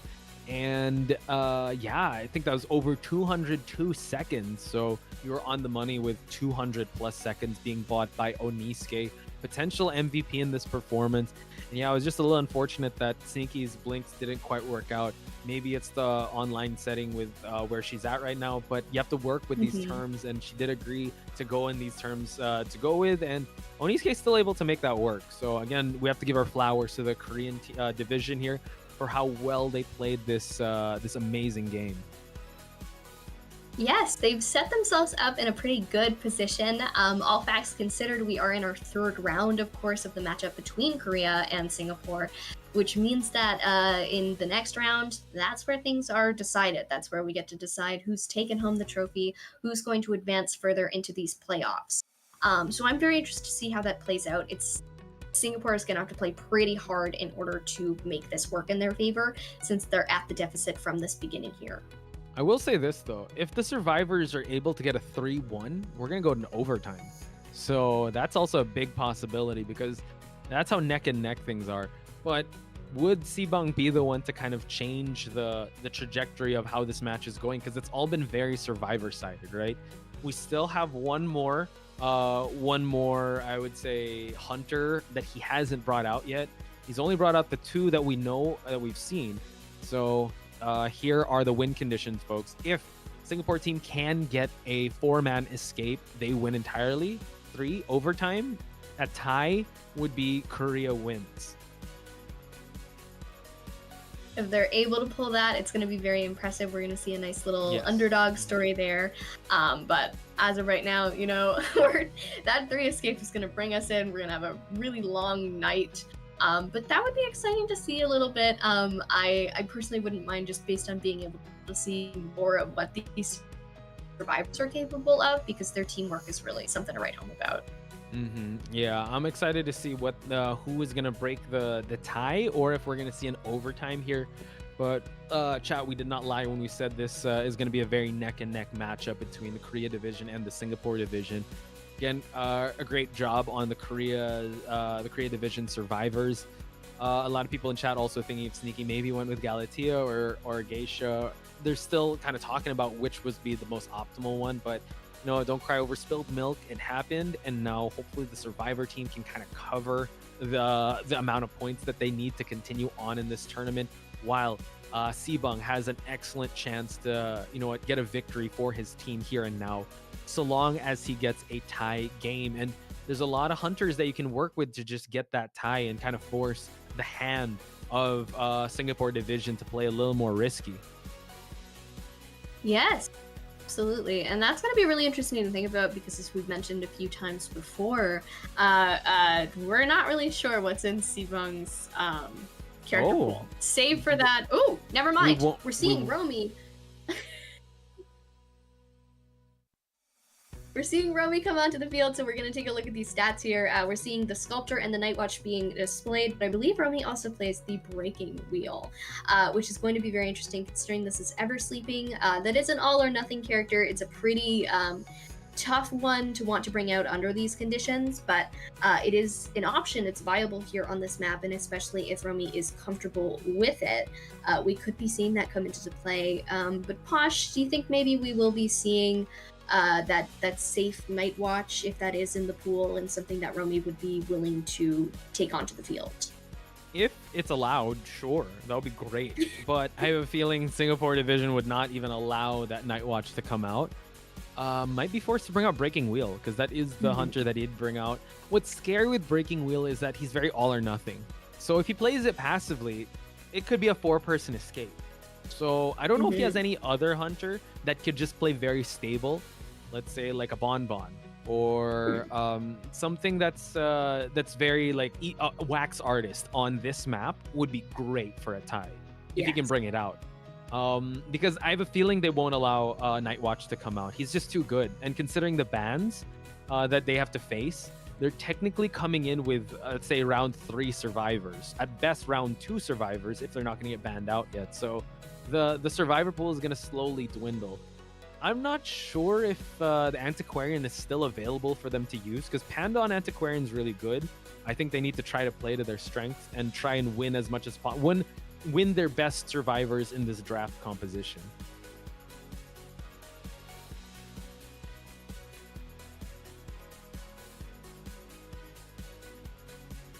And while we're waiting, okay, is Veronica back? Are you back? I am. Okay. I'm good now. Okay. Yeah, I do agree. I do think that they will probably ban out that Night Watch. It's one of those situations where you think, I don't know, it's in this guy's character pool, but he probably knows how to play this thing because it's really good. And I don't really want to go up against that considering the extenuating circumstances and how risky that is for me. So I'm going to see what I can do to make sure that that doesn't come onto the field, and that's not going to be a problem for me. But they're having a little chit chat here. They're getting ready to go.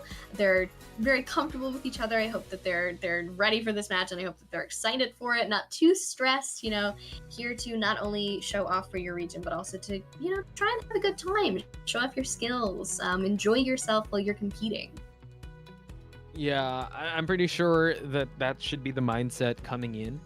Especially if there's a lot of pressure, just, hey, you know what, just kind of remind yourself why you're there, just to showcase your skills. And at the end of the day, you know, have fun. It's a learning experience. It's one experience that you'll take with you forever. And also in your career as a pro player, you could definitely learn a lot, especially being with like-minded individuals and also competitive individuals that you can learn from. So a lot of fan signs here for our boy Romy here coming in clutch.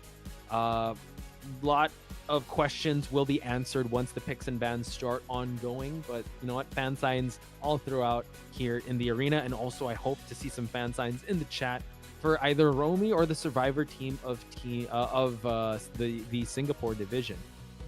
Yes, everyone bring out your pink hearts, bring out your purple hearts. Show us who you want to win today.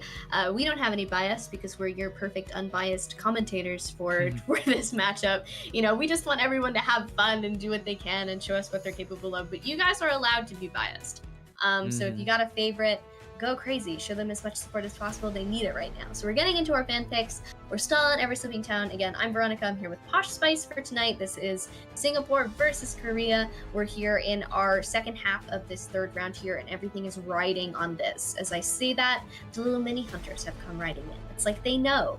But we are going to see the Priestess and the Antiquarian get banned out. So she was available.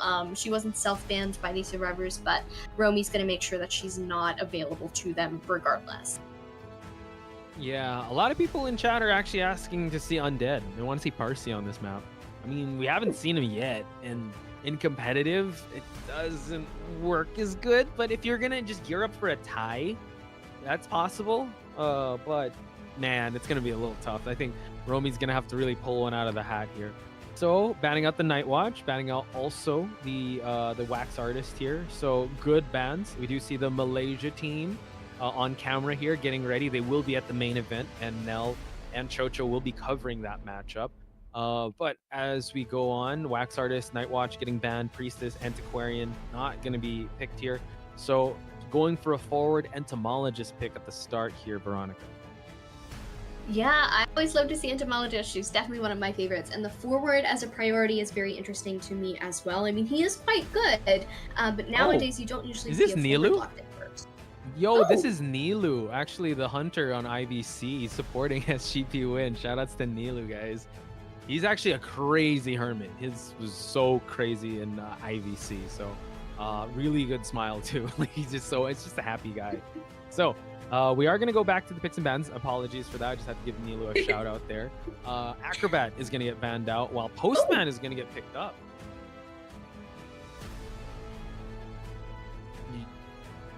Do we have Veronica? Is she there? Yeah, Okay. I believe actually, I think Yuki might have end up on that Postman. I think Yuki is an S badge Postman, if I remember correctly from what Chocho told us. But I'm really interested in this lineup. This is going to be fun to watch. I'm not sure how it's going to pan out, if I'm being honest, but it's going to be fun to watch. We've got the Enchantress, the Forward, the Entomologist, and the Postman. Yuki is going to take up that Postman here, and our only worry with Romy is going to be, you could bring out that excitement, and then the Enchantress and the Forward are going to maybe have a hard time, but depending on what is played, usually you go for a blink instead. It's a little bit safer, so I am interested, but it's going to be difficult for a breaking wheel if you have that Enchantress on the field.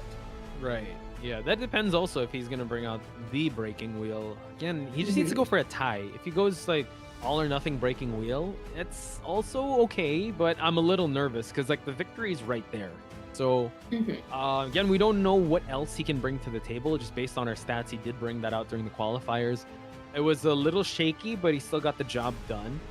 Coming into this, though, it is really potentially the last stand of Singapore division for them to stay alive in this competition.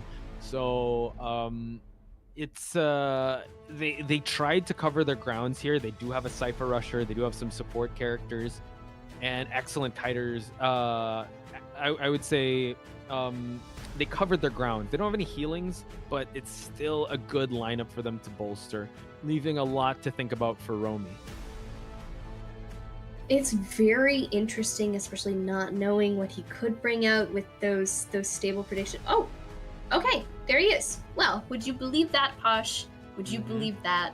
The one guy that we know that he plays is going to be the guy that he plays. We are very smart and very... We're overthinking it. I always do this and deciding, what should I get here? Chicken, beef, pork, and it's like, oh, so much, then I don't have any of those ingredients. We just get the breaking wheel. All right. So breaking wheel, folks. Big concern here is it's an all or nothing hunter. I think they were ready for that because like Veronica mentioned, Enchantress is there just to kind of stun him out of the spikes, especially when he keeps changing forms. You also have the forward just to bring that, but you can also bring out that excitement just to provide that extra pressure onto the survivors. So we have like a Tetris piece pawn. I would say that Yuki has access towards that graveyard area, Tofu access to the middle 2-story, Panda at the center, while Surprise at the 11 area. Honestly, wherever Romy spawns, he could just go with whoever because he's the breaking wheel, right? Yeah, we are looking at a wheel here, which means that he can traverse across the map, pick whatever target he wants.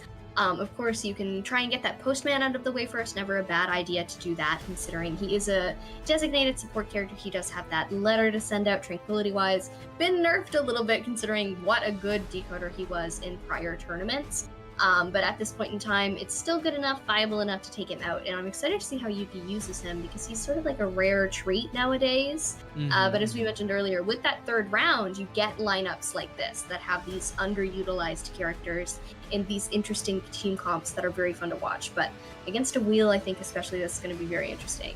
At the very least, we were... oh, I didn't think you would bring the excitement, but you did. Thank you, Romy. Now I look really smart. Of course you are. You're a genius, Veronica. What are you talking about? It was excellent. I mean, considering also his fellow hunter also likes bringing that excitement. Like, I think he took a page out of that book. did bring the insolence as well. So, folks, could this be the potential last match of this division, Singapore and Korea division? We're going to find out. Veronica on the mic along with me, Poch Spice, while Romy is going to find Surprise. We are coming in for our first chase here on the Enchantress, so definitely want to get her out of the way, especially as a wheel. She can come in with some crazy good support and kiting in terms of her stacks and her stuns. Get one spike on her already, that is the word, and we're going to get a trap as well. So first hit on the Enchantress, however, Posh, she has 3 stacks to work with, which would be the most wonderful news in the world if we didn't know about Romy's secret weapon, the excitement. Yeah, this is actually not going to play well. I mean, Seebong was able to bait it out, and also Panda in the mix here. He's going to go for that stun, unable to get it. Oh, wow, popped this, the excitement, and now just goes for that snap. And now Panda could actually go for a stun support, but he's still on a bit of cooldown here. But now, I think going for an early rescue is not going to be good. So, yeah, played it really well in that exchange. The most exciting, we're having a lot of games where it's very exciting in the first minute, you know, that was the excitement comes in, Panda's unable to get the stun off, Enchantress unable to support herself, the bees are coming in for support right now as we see Panda here at the chair, but he gets trapped, he's gonna come in now, luckily has that bravery letter from the postman, the bees are now obsolete as we get back into the wheel form with Romy, who definitely took this wheel out for a reason, Posh, very confident, very good at what he does, and this Enchantress will probably be sent back to the manor sometime soon. She has a stun though. There gets this stun. No more excitement to work with, so that provides a little bit of support, but he's gonna go for a 3-point trap there, but it's gonna just slow down Surprise. Surprise needs to have the kite of his life. It's Flywheels, unable to get that snap, still stuck with a two spikes, tries to go for a little bit of support here as Panda, and now still trying to hunker down and chase down this entomologist. Goes for one more stun, drops the trap, but Panda able to get that stun. Now trying to just provide as much support as possible to this Enchantress. Changing targets to Panda for a second there before going back in on Surprise. Of course, currently has no stuns to utilize. Gonna have to be really careful here. Romy in the area, going to be able to get that snap off, and excitement is almost cool down, so we're waiting a little bit. The forward has plenty of ball left to utilize. However, we will see the Enchantress sit on the chair once more. Now, the interesting thing is that our entomologist has excitement, or has Tide Turner. So if she wants to come in and help, she would then be able to get this rescue off pretty all right. That was actually an excellent play by the forward. He entered the locker just so that he didn't get any spikes. So, I mean, just self-preservation is actually really good. Tofu, though, in the mix here, gonna try and bait as much as possible. A lot of spikes here, but now Panda gets the green light to go for that dash in. Surprise now, getting cut off, and now has a stun to work with. Stuns just able to turn this corner and unable to get the hit. Drops down Panda, allowing Enchantress to just kite along through. We're gonna see Panda on the floor, the poor thing, poor forward, I'm so sorry. But Surprise coming in, continuing on the kite here, has one stack to utilize. We're going to see Surprise continuing to loop around. The tram is in the area, we're gonna get out of wheel form. Romy is going to take that stun in order to not place another spike on her, failing the blink. Very unfortunate as Surprise continues on with this beautiful kite so far. Yeah, and we're actually at the 2 cipher mark, and now downing the Enchantress. This is her last share, so unfortunately for them, he's gonna go for a full slug strategy. Really? He's gonna go for Panda. Panda, I believe, has already exhausted his exit. Oh no, he hasn't. He actually got picked up. So now he's gonna go for a full slug strategy. So Romy wants to go for everything, but no, he needs to secure at least just the tie. So, yeah, Panda. Oh, actually, he's trying to chase out Panda for him not to go for that stun. But in the process, the last 2 ciphers are being worked on already. Nice flywheel to avoid that hit. And the time's ticking. He needs to make this play and needs to make it now. They're going to have to be really careful about this too. The forward does not have borrowed time, which means they're going to be really careful with this pop. When he goes down, he remains down. So we're going to see the Enchantress got up, which is great news. And Romy is back in wheel form. Will they just go for it and be brave? They're going to wait it out a little bit, but that cipher is primed and ready to go as Romy wanders around this map. Gosh, we do have the potential for a 4-man escape. We do. Which is this crazy. Is insane. I know, coming from a really strong mid game, but now it just seems like they really had their number here. We're still at the last cipher, and now Surprise is actually can actually build up some stuns here because he has no more excitement. Gonna go for that pop, trying to just chase down this Enchantress, and note that she's one hit from falling down because of the 3 spikes. They're opening up the exit gate. Panda has already used his exit path. She can actually take this ticket to ride if ever, but she also has a stun to work with the transition towards the dungeon area. She can actually get that hit. Oh, gets trapped in the process. We're gonna see an overtime if the 3-person man escapes. Oh goodness, we're going to see the Enchantress get sent back to the manor. We're going to see if there's enough time for Romy to make it over to this exit gate before the survivors can. But Posh, you're right. We are actually looking at that 3-man escape. So if you would believe it, guys, we are actually going into that overtime portion for Singapore versus Korea. I mean, that's insane. I think it's very... Yeah, go. You start. You keep going. Wheel is all or nothing, Posh. He really is. That's why I would have hoped that he brought out a different hunter, because it's very, like, they really went all in with that one. I mean, they had an excellent kite. We have to talk about that match. They played it to perfection. I know excitement is good, but I think excitement really just counters like coordinator, because that's one shot. But if you keep going up against like an Enchantress with a forward support, they constantly keep harassing you and they keep giving you a lot.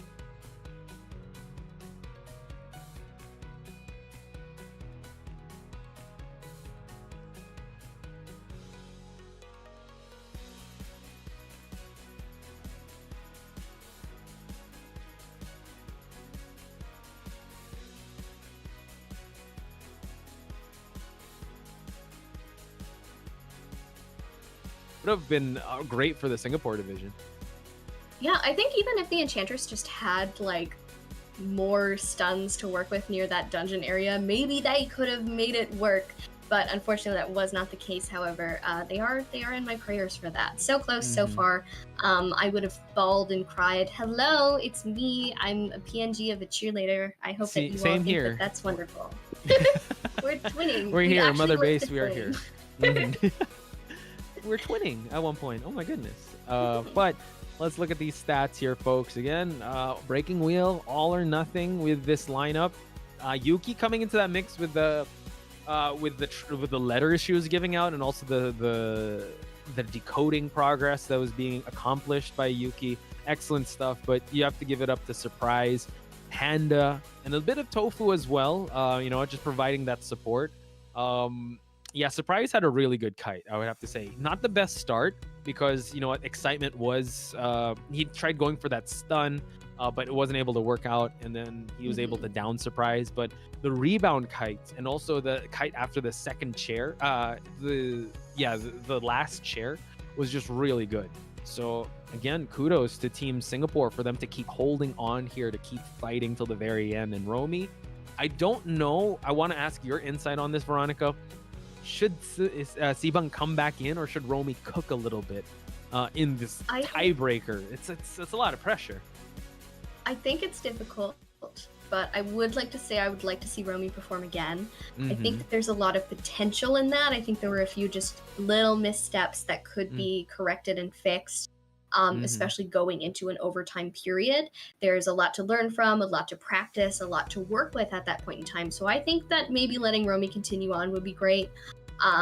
Or even if Sibang is feeling a little bit more well-rested now and a little bit more confident, I think that could work too. So I would prefer Romy, but I think if they bring Sibang back, I can see why they would do that as well. We are back, folks. I do see that the chat was worried that we were kind of sent back to the manor a little bit. I don't know if we were twinning. I don't know if they cut out our audio too, but we were still gushing over the match and like kind of seeing how insane this was. This is the first day and we're already subjected to an overtime, and these teams are spoiling us with amazing Identity 5 action. So just look how even out these scores are. Just when you think one person is a step ahead, like, nope, I'm able to actually match you in that aspect. So let's look at these highlights before anything else, folks.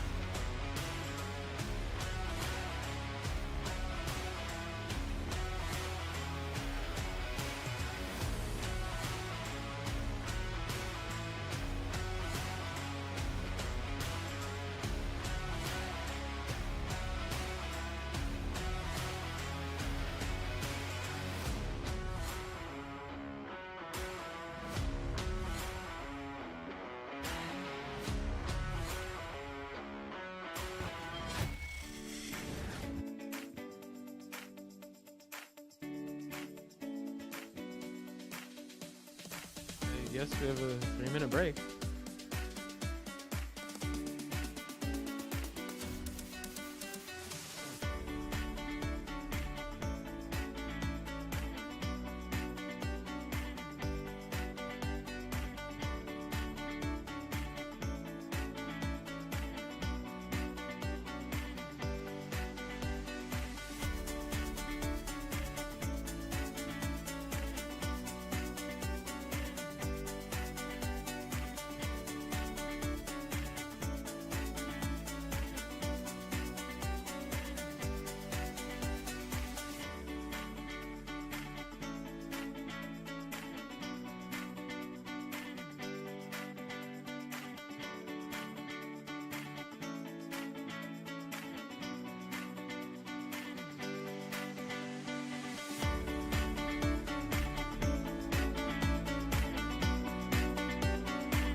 And we're back, folks, with some overtime action here at IVS Asian Cup day number 1. Big shout outs to each and every one of you that's joining us from the beginning.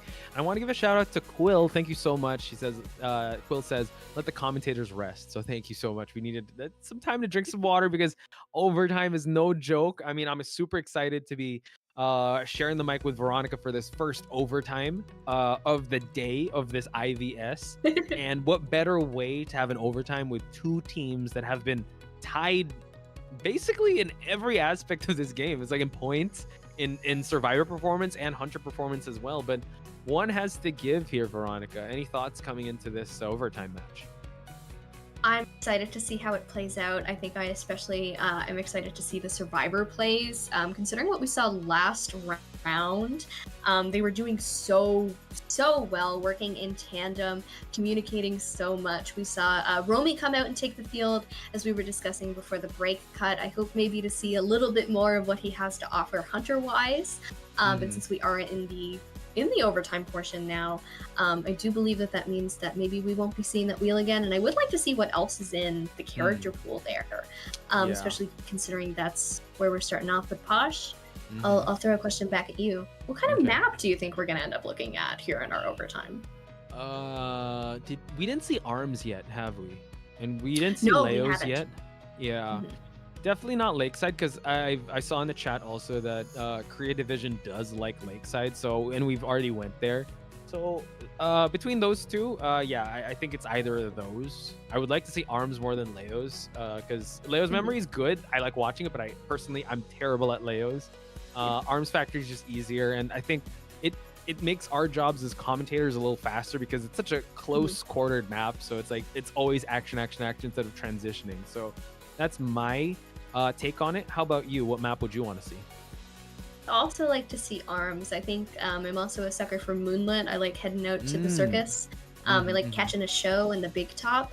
You know, it's my favorite. Yep. Yeah, the hullabaloo tent. I only have to pay a good like $3, and then Mike will juggle on stage. Thank you, acrobat. And then, you know, some guy rises from the audience, and it's the hunter, and it's a whole shebang. Some people get arrested, but I shouldn't talk about that much. It's super underground.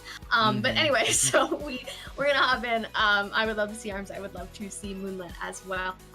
But yeah, arms being smaller is good for us. We did not see the postman last round so much that I literally don't know what skin he was wearing, because I can like signify them like by their silhouettes, which is very useful.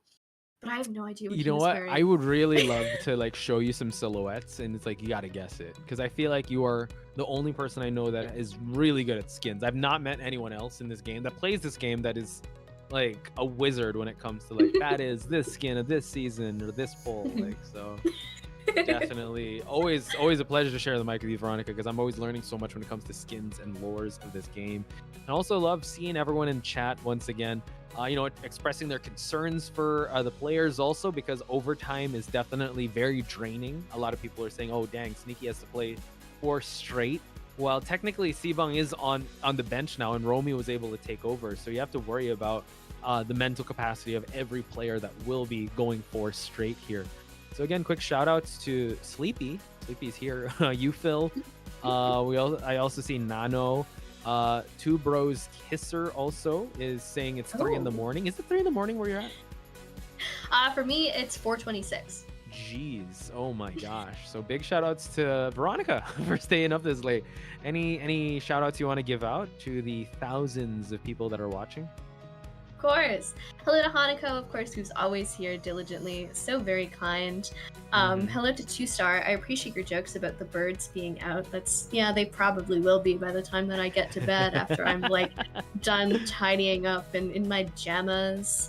I think I finally got Postwife to go to bed. So shout out to him, but he's gone now. But yeah, it's very exciting. We're here in our overtime period. It's nice to give shout outs to chat. Thank you all for being here with us for so long. Because Posh and I get to hop off, and I get to go to bed, and he gets to get something to eat, and we get to refresh. You guys probably still have to be watching, because there are more matches for you.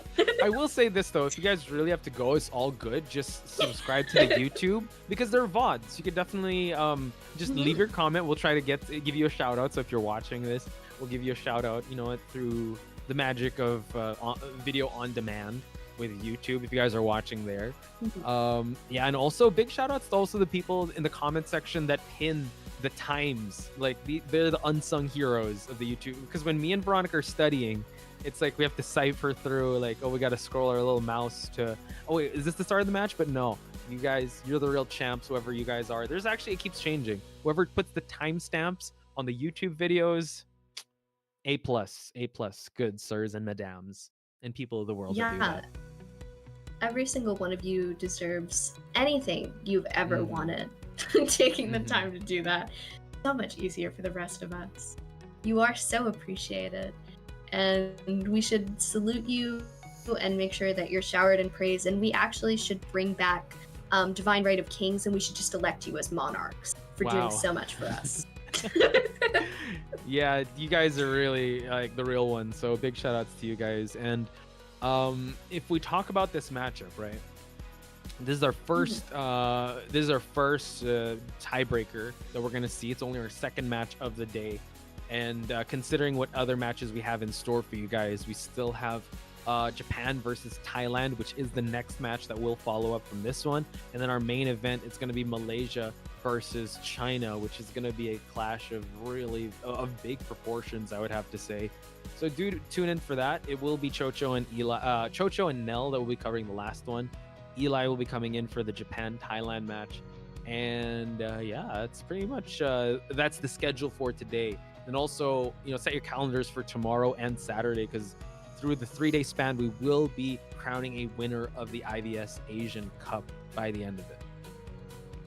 Yeah, I'm really excited to see how that pans out. I get to safely watch from home and in my bed for the rest of it, so that's going to be delightful. And I cannot wait to see who ends up pulling. I mean, it is such a fun tournament. It's such a wonderful idea to let everyone come in and represent their regions with so much love and joy and show off their skills. And especially as mentioned earlier, I love seeing the different play styles of the different regions come in together, and then you get to test out, you know, maybe what's going to change in the meta now that we've all compared what we're doing right now in our teams and what we're doing. We're going to see Sneaky, of course, prepared, getting ready, reading over those notes, and I wish her the best of luck, because, oh my goodness, Moonlit, I get to go see my underground slightly illegal Hullabaloo show.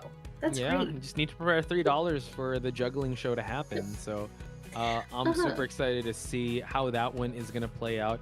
Also, shout out to Z's VOVG Gaming. Thank you so much for giving your support to us commentators. Again, it's these matches that keep us alive and alert and just screaming at the top of our lungs with such amazing gameplays. So give your love and praise to the players as well for always being on point with coming in each and every time they're on that stage. They are the best version of themselves.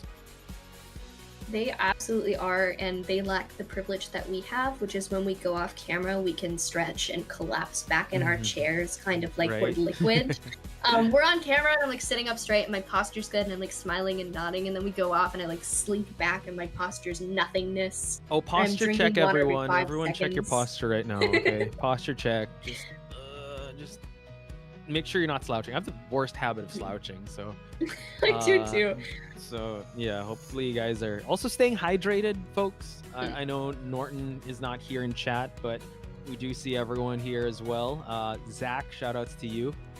Hanako as well. To Rose Kisser was saying that the VOD of me and Nell commentating Koa woke them up, so apologies for that. Do blame the players for getting us all hyped. Who else we got in chat? Guac Strike's still here. Will is also with us in chat. 2-star.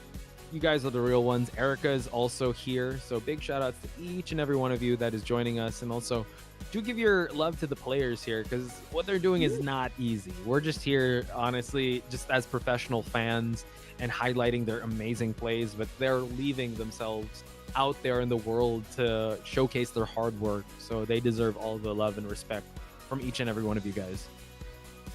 They're professionals, they're devoted, they know what they're doing, and my goodness, is it stressful. Sneaky has gotten to the point where she's, you know, let her hair down. That's how it goes, you know? Hair tie is out. It's getting very serious. That's how you know. How it goes. That's how you know that, like, oh dang, all right, the limiters are gone, you know? Like Rock Lee getting rid of the limiters. All right, folks, this is what we got. All right, tiebreaker time. It's time to let the hair down. Let's go.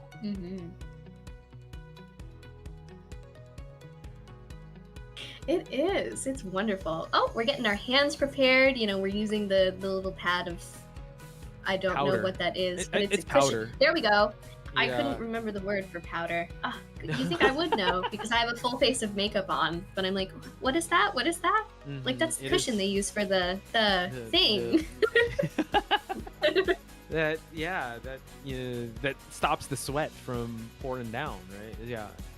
I do say though, I whenever I play, I kind of need like a towel next to me because I do get a little sweaty in the hands, especially. I mean, this game's pretty intense, man. It's like someone's chasing you, and then you got survivors. Again, I'm terrible as a hunter. I mainly play survivor.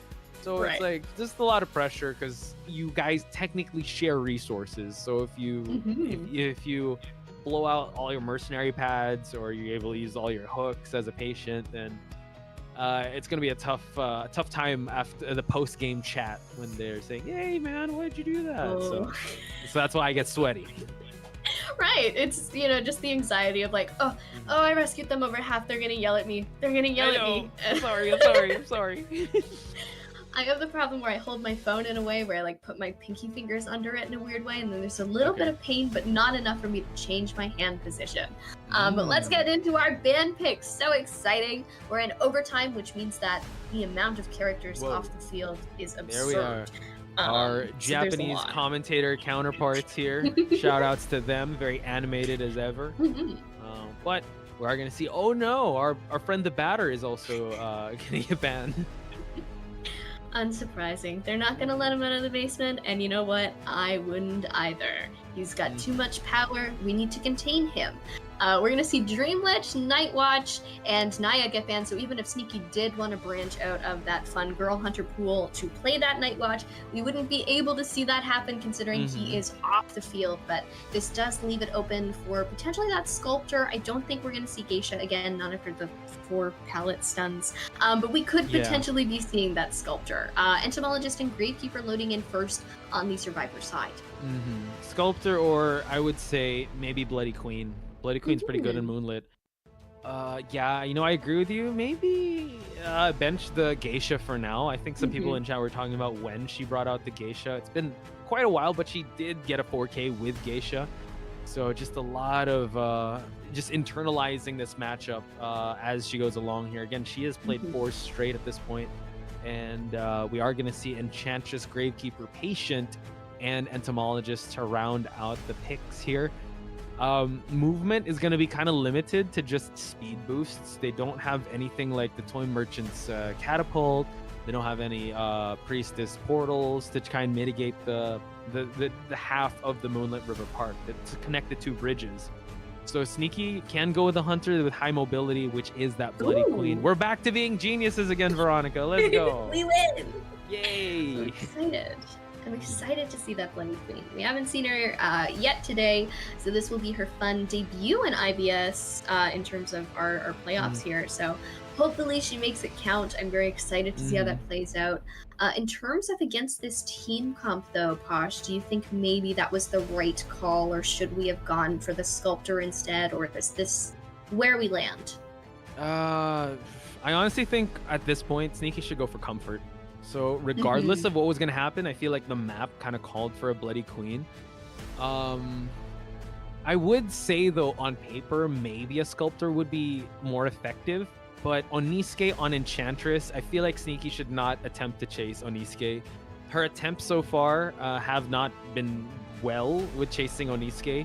So maybe go after the Rescuer. Go after Goguma. Go after someone else just to secure it down, because a tie game here is going to be a good one for her already.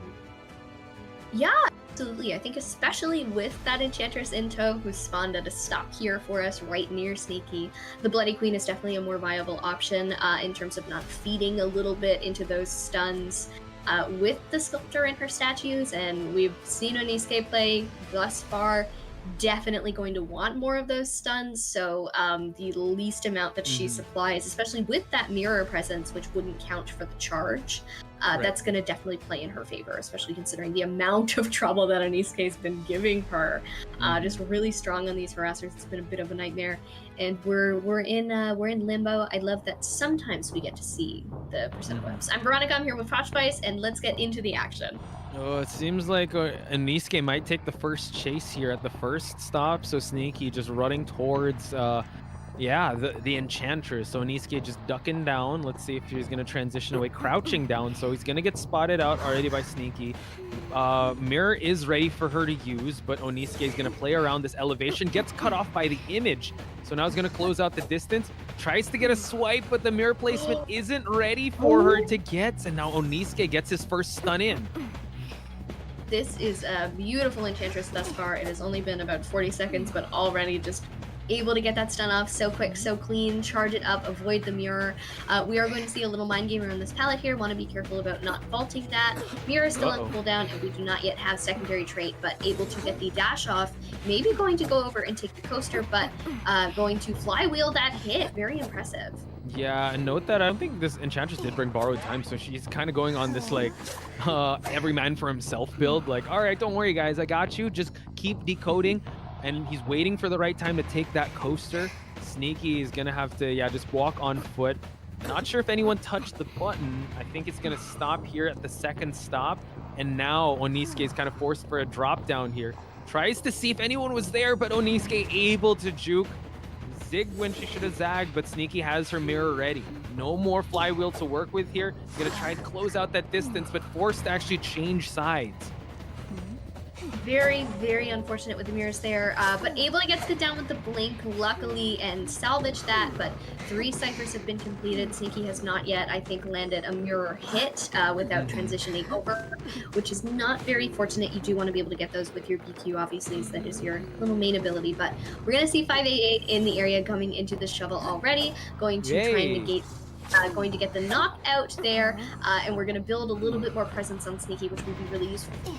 Are we coming in with the mirror now, Posh? Not quite, but we are getting the hit, and the rescue will go off. That mirror hit did happen on the Gravekeeper, but now we're sitting on 3 stack stun on Oniske and no blink available for this Bloody Queen just yet. So now it needs to focus his attention onto Oniske while the bees will try to interrupt here. Luckily for her, she does have, oh man, the 3 stack stun and the bees, but luckily she still has the mirror to work with. And now Oniske still hanging on to this area here where the bees are gonna just try and create that separation. Has an insane level of support every time we come into one of these matches. Those bees were very well timed, very well placed.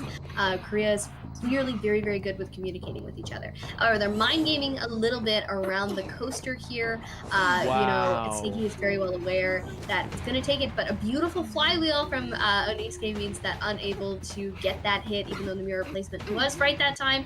Dashing over, using the broken windows to try and transition and continue this loop, and Posh, they are on their last cipher, and it is over 70% completed. Luckily, no borrowed times means that, yeah, Sneaky could just focus on this Enchantress and just hopefully get a detention hit onto another survivor. But another stun. He's going to have to focus on the mirror hits here. Oniske jukes another mirror hit. Hasn't been able to get one yet, but gets that one. And they might actually just go for, oh, they're going to try and go for a rescue and then pop. So now just playing it very conservatively. They want to be able to solidify a victory here, but this could be Sneaky's opening if they do try to tempt fate here. They need to play their cards right here. But MZ is already in the mix.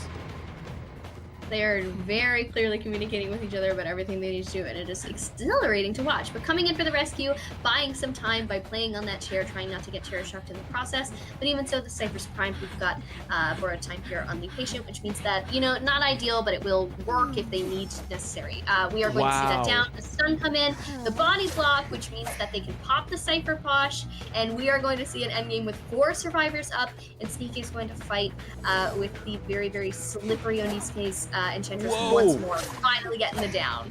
So here's the thing, she does have trump card and she did not use her trait. So if she's able to get this chair right on time, she can just immediately go for teleport. She knows no one is here, but they are actually trying to go for that coaster, going all the way back. It's at 92%. She can try and go for a tie here.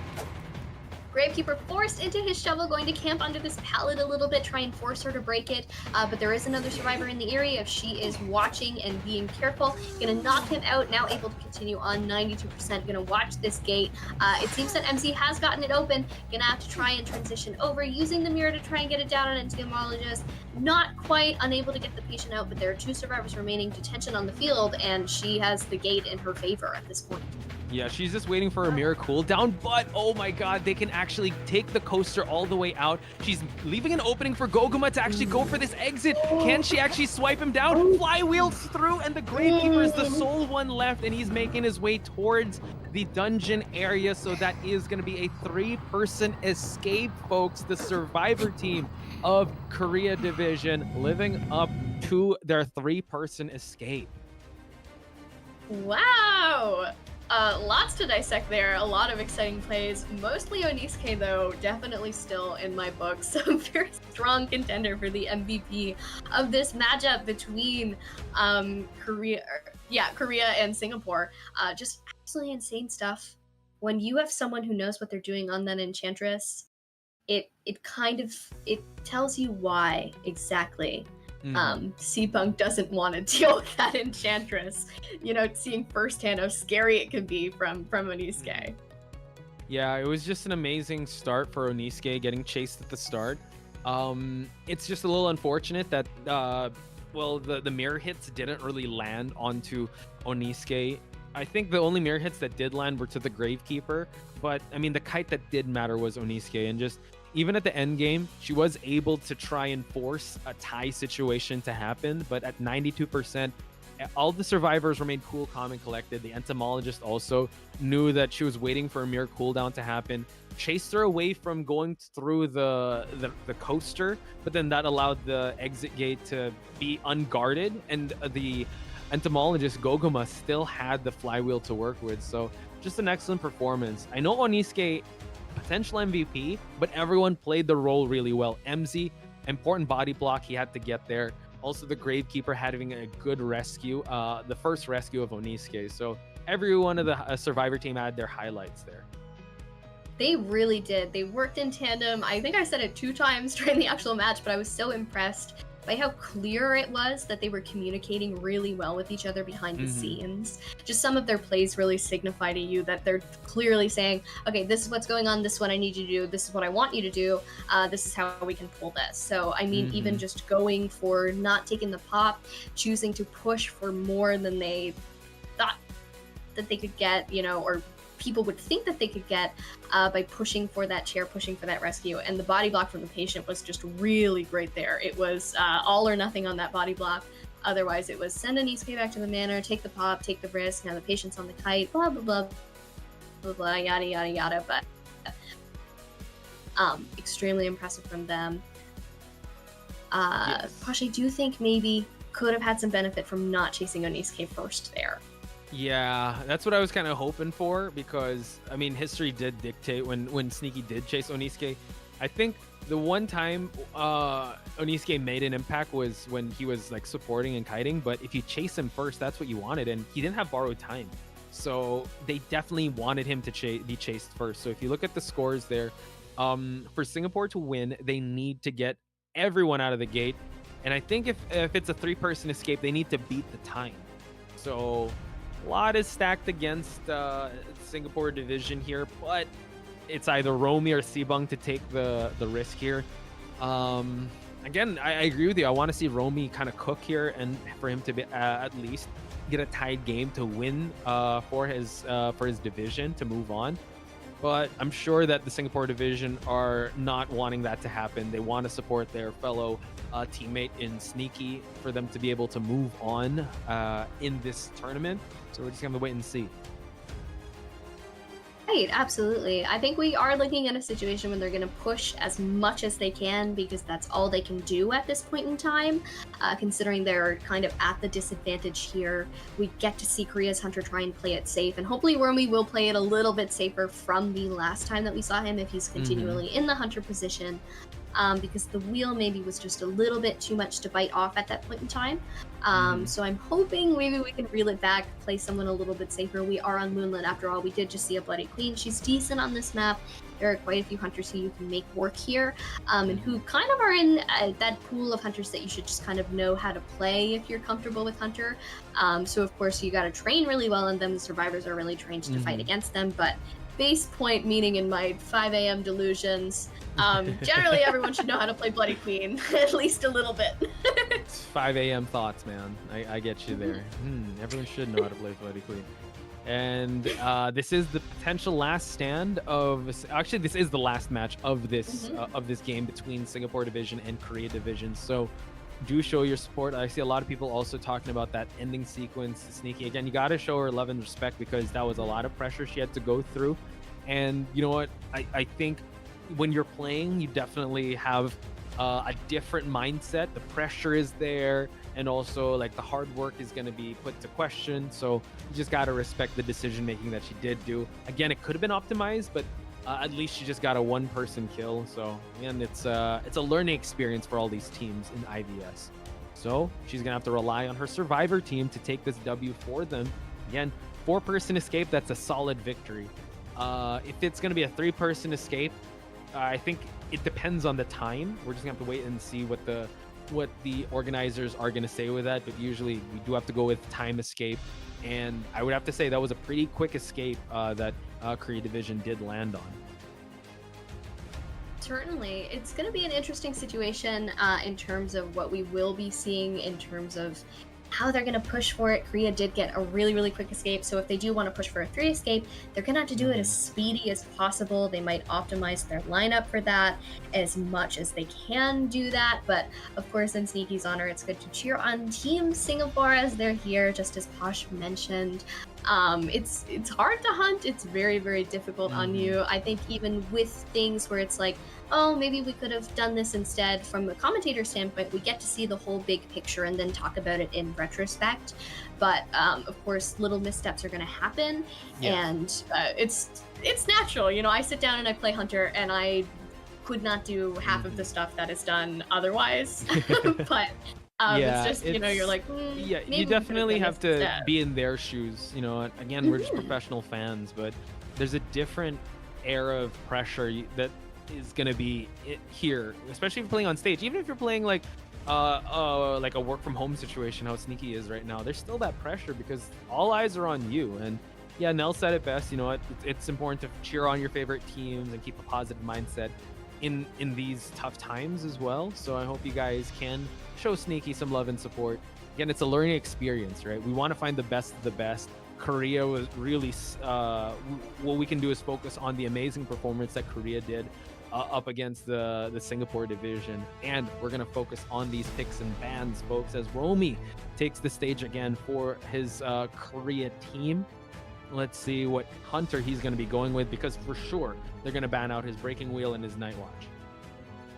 Yes, certainly. We won't be seeing those take the field because we've got 3 bans on the Survivor side, which means that assuming, considering they did it last time, they kind of banned these safe picks that could be really good on the map, just generally unaware of Romy's character pool, went for that. But now that we know that the wheel is there, going to add the wheel in, especially it's a big map, the wheel can get around it. He's fine on Moonlit, so you want to make sure that you do not let him come out to play. So Seer and Priest is coming in as bans, totally to be expected. Of course, we have the self-bans as well, as I like to call them, from the Survivor side, picking them for their first 2. So there's a lot off the table, Posh. Maybe we'll see Cowboy Kevin again for some reason.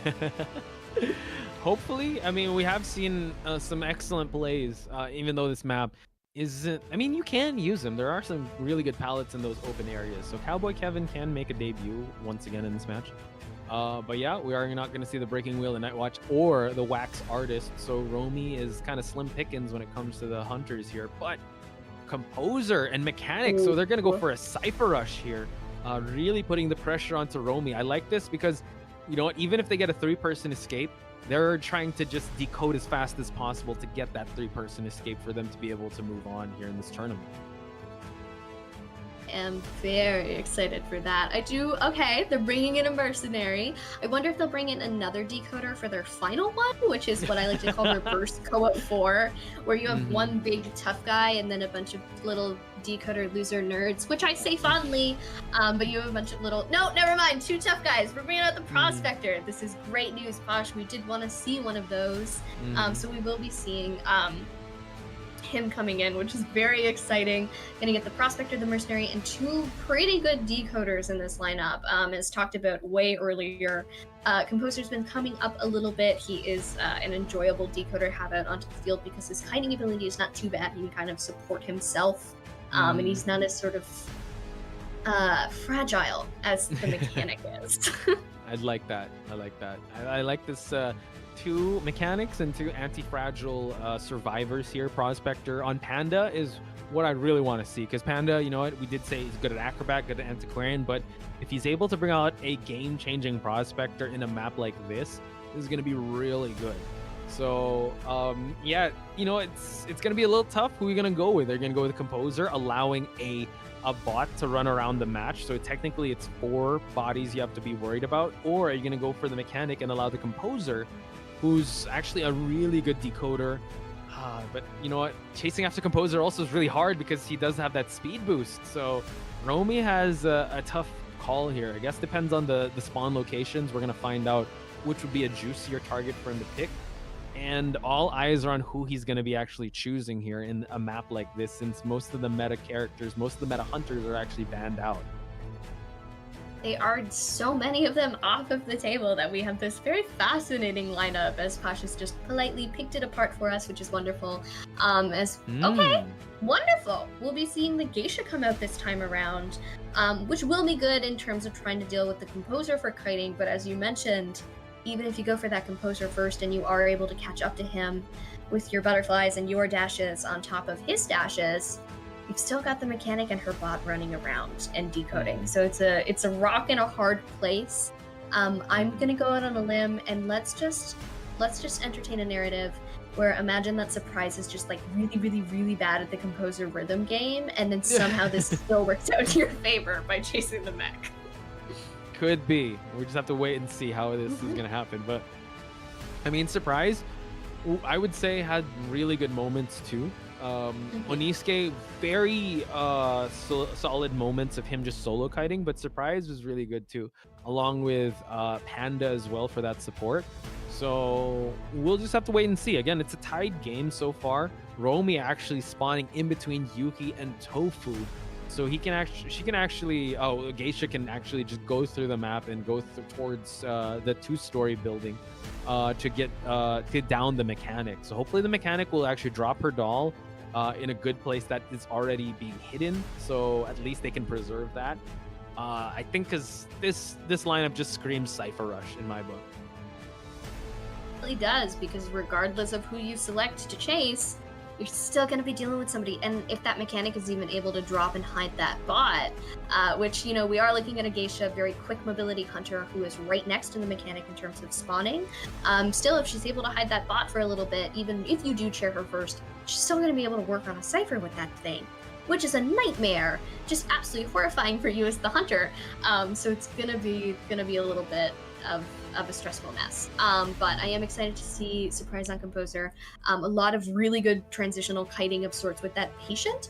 So maybe that'll translate to the composer. But let us take a look here at what's currently in front of us, which is our persona build speed. Yeah, 3 flywheels and 1 tide turner. You got 1 Veronica and 1 Potch Spice here as your commentators for this last match. And no surprise here, we do see that Romy already using the butterflies just to get closer to Yuki. Yuki actually hiding out in the hallways here, trying to sneak her way towards the exit area, and Romy unable to find her. Wow, beautiful hide from the mechanic thus far. Rotating around this story here, and the Cypher Rush is already starting, as we've mentioned. So 3 Cyphers already started. Romy is just transitioning around, but seems that we've spotted her out, and there she is, the girl of the hour. Let us chase this mechanic, and Yuki is on the prowl. Oh, nice. Good discipline here, not dropping down any pallets yet, just conserving them as much as possible. We do know mechanic doesn't have the best time dropping pallets, has to eat that hit.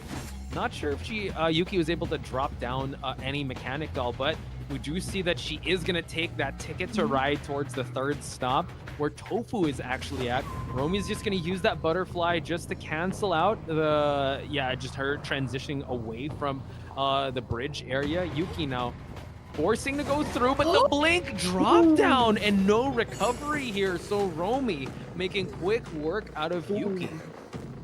And even better, we've got the basement in the area of Posh, so we are going to see Yuki get chaired in the basement here. But they do only need that 3 escape as quick as possible, so they're going to send the mercenary in and put the rest to work. And as we mentioned, that doll did manage to get hidden at the start of the game. So the mechanic is able to decode from her chair happily, and we are going to see Romy wander around the basement and guard while the mercenary comes in from besides the slide, but it's going to be... Nice, avoids the drop down hit. That was so important. Now gets the rescue. Good discipline by Tofu. This tide turn is actually going to take care of Yuki actually going through, unable to actually get the flywheel. And now that drop down is actually going to allow Romy to not have the attack recovery, and Yuki going to pop that last effort while still controlling the bot. So the Cypher Rush is still good. However, she might actually see another dungeon or the chair out here. It's still going to be a little tough since Cyphers are just moving along a little slower than expected. Panda here to harass. Oh, so close. It showed us the wall and everything. We got excited for a second there. Did he manage to get it? No, we saw that chair symbol. But we are going to see a hit on the prospector here while the mechanic still sits on chair. So it seems that Tofu is going to have to come back in for a second rescue on the mechanic, who is still working on that cipher. We've got 3 remaining, really good progress on all of them. So if they're looking for that 3 escape quickest time, it's not looking too bad for them right now. Yep, Tofu actually making his presence felt with that wanted order. Mechanic getting rescued. Flywheel's a little too early and farms off a hit onto the mechanic. And now we need some harassment pressure here. The magnet able to get it, but no, the mechanic actually onto the rocket chair, and Romy wants to solidify this victory. Good check onto the butterfly dash there. Tofu now is on the radar of this geisha. Absolutely so good at getting those chairs hit in time, you know, just pressing the button right as the prospector comes at you. Very good timing on Romy's part. And now we're going to see Tofu land a hit. Panda trying to transition back to this cipher here. Seemingly this is the one that is at 91%, which is not too great for them considering we've got a half health prospector currently around it. But that's, you know, they're doing what they can. We're starting another one across the map. Panda currently taking up the mantle with the kite and going to get down. Yeah, so now it's a little unfortunate. We're at 91%. Mercenary has to go for that rescue. They tried opening up another cipher, but Tofu is pretty adamant about pushing this last cipher, which unfortunately is already primed, but the chair is going to be here. So now it's going to be a really tough situation for Team SGP here, but he gets the rescue. Mercenary could actually go for that endgame pop. Surprises also here. Mercenary is going to fall down in just a bit, and now he just has to wait for that fall down to happen. They are forced to pop that last cipher. They need a 3-person escape, folks, and an earlier time. I'm not sure how long the other time was, but he just needs one more survivor out, and Korea Division will be winning this matchup. Oh, ooh, beautiful juke from Surprise there. Still has the flywheel to utilize. Going to have to take that dash in order to gain some more distance. Vaulting over the pallet, now able to kite further away, but we're going to see the flywheel come into play. Beautiful work. Wow, and he tried to go for the 180 pallet drop, and my goodness. Able to get that hit onto the composer, and that's gonna do it, folks. Korea Division is gonna move on here. Detention is still at a minute. We're gonna go towards the basement here. So will they try and get this rescue from happening, or will they just settle for the tied game? Could be signed, sealed, and delivered for Korea Division at this point, but I'm sure that the Singapore Division, they don't want to go down quietly. Maybe they'll try going for that rescue, but we're just gonna have to see what happens. We've got them both in the area, Posh, so it's anybody's game. Anything is possible. Tofu hanging around on the outside there while we're going to see Panda transitioning and building the tinnitus a little bit closer, but we've still got 40 seconds of detention, so you're going to want to be careful about approaching, especially considering even though you're a half-health prospector, you're not exactly safe. So perhaps if the mercenary was on full health, this would be a little bit easier to try and make that rescue happen. But we're seeing some mind games from Panda in order to try and make it work, but it might be best for them to just cut their losses and see if they can pull this draw, because I think that the composer's going to expire before they even get near the stairs. True. So now Romy's just gonna camp it out, but now we see a double rescue happen. So this is actually excellent. He's gonna get the pull on, but no, able to down the prospector. They can actually go for this rescue. The tension is still at 3 seconds. 2, 1. Tofu is actually out of here, but if he's able to just go for Tofu, it's going to be a triple down situation. He has to be very careful because all of them still have exit path. Yeah, decides not to overextend there, just wants to get that elimination and secure the win, which is definitely the smart thing to do. So Romy playing it smart and calm and collected. Prospector did manage to heal up and get up. God bless you, Prospector, and your healing buff. So he's off the ground. He has a few magnets to work with. We'll see if they can make this a draw after all. Panda's still in the mix here, but I mean, the exit gate's not open on that side. Dungeon's not there, but nice flywheel. But we're gonna see another magnet, but no. Able to register that hit. It's gonna be a tied game, but Korea Division, folks, are gonna be moving on in this tournament. Romy breaking the streak here, getting a tie for his team, and now Korea Division are the ones to move on. Absolutely beautiful job. Congratulations to the Korea Division here in IVS. They'll be advancing further into the playoffs as the fun continues and further streams, of course, scheduled for the week. I think it's a 3-day event, if I'm not mistaken, Bosch. Today, Friday, and Saturday. So you will see them tomorrow. I think if I have to check out the brackets, how that's going to be, who they're going to be facing tomorrow. But you know what? We can congratulate Korea Division. We can congratulate Vietnam Division for moving on. But let's give our kudos also to the Singapore Division. They played tooth and nail to get this victory. It had to end in the tiebreaker, so they really tried their best to, you know what, give us a great show. So much love to the Singapore Division to give us an amazing match. But our flowers and our congratulations go out to the Korea Division. Yeah, they may have made the advance, and they did so by earning it 110% with these amazing plays. Their survivors had such admirable teamwork. Their hunters did their best. I think Romy especially was so fun to watch coming out for those latter 2 rounds. So both of their hunters sort of shouldered half of the burden each in the end, which is good for them. But unfortunately, on Singapore, Sneaky was unable to sort of receive that sort of tap out and take a break. But I do think that she performed really well in terms of showing us, I mean, how skilled she is with the characters. I still think that her Dream Witch from the first round is something to write home about. Just in, if you want to figure out how to play Dream Witch, I mean, that's the kind of thing you need to observe. Just the amount of control that she had. Yeah, and shout outs to Nell. He will be gracing the stage in just a bit.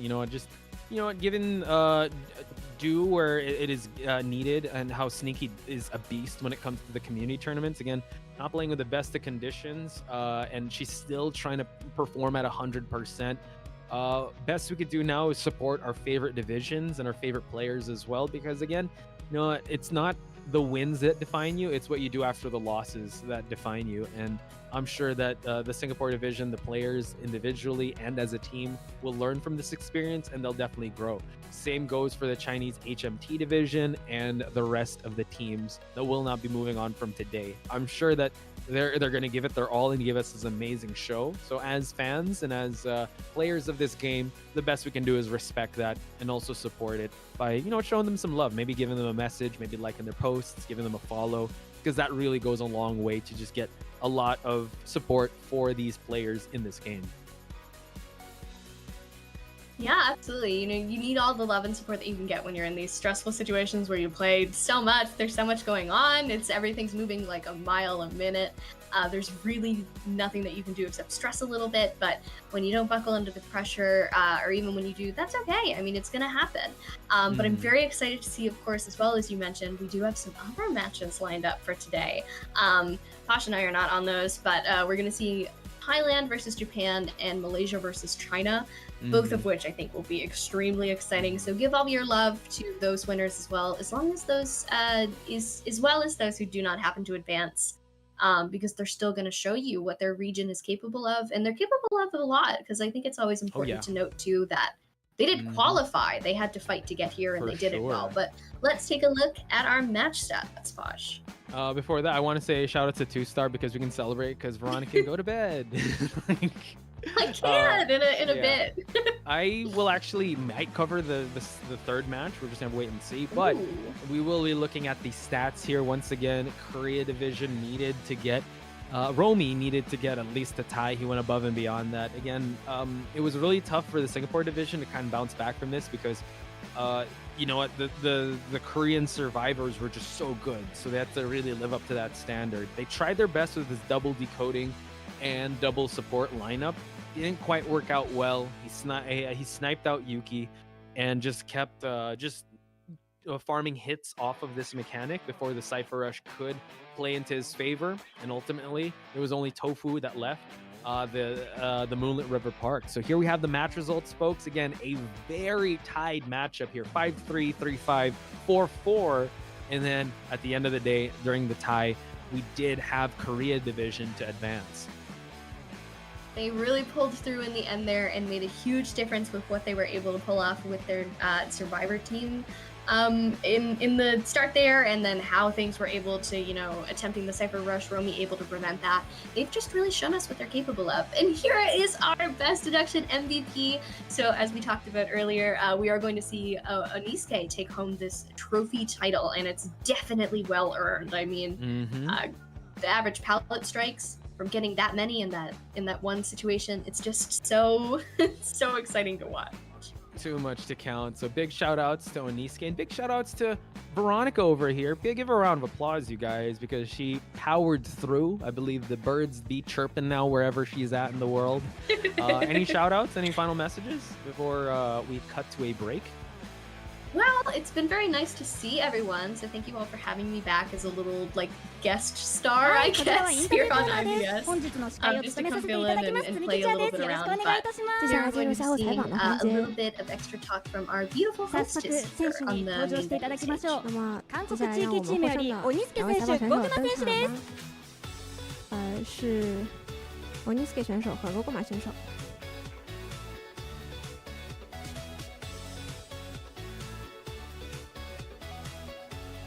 改めて勝利おめでとうございます。首先恭喜你们获得胜利。この広い会場での試合は緊張しましたか？现在获胜的心情如何呢？ 저는 전에 이제 심연 COA 대회 때 이제 한번 와봤었기 때문에 긴장을 덜 하긴 했지만 팀원들은 처음이라서 여기 이렇게 큰 국제 무대가 처음이라서 많이 긴장했을 텐데 진짜 너무 다들 잘해주고 또 긴장한 모습 안 보여줘가지고 너무 좋았습니다. 私はこのような大舞台に一度立ったことがあるんですけど、他のメンバーは初めてなので、こんな大舞台に立って、自分の実力を出してくれて、真的这次比赛很紧张，但是最后获得了胜利，真的很开心。也希望我们的고구마选手也可以给我们一些感想。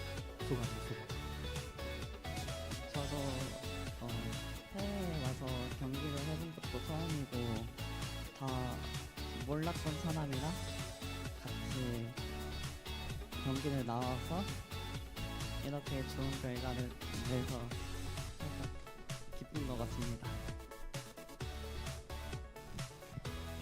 私は海外に出て試合がするのが初めてなので、でも这次第一次在海外进行比赛，真的很开心。然后可以获胜，真的很开心。 大家有这样如此优秀的战绩，真的很棒。那么接下来，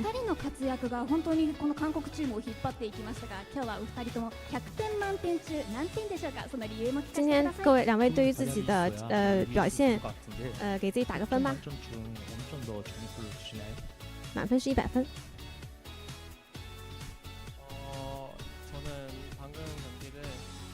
90점으로 주겠습니다. 왜냐하면 선수 활동을 하면서 많은 대회를 해왔지만 이렇게까지 힘들었던 적은 없었던 것 같았기 때문에 90점으로 주겠습니다. 私は90点を上げたいと思っています。我给自己90分。長い選手活動をしながらこんだけしんどかった試合は初めてじゃないかと思います。第一次打到这样的比赛，所以还是想给自己这样一个比较相对比较好的评价。 저도 90점이라고 생각합니다. 저도 대회를 조금씩 심연도 나가고 사설 대회도 나가봤지만 이렇게 힘들었던 적이 처음인 것 같습니다.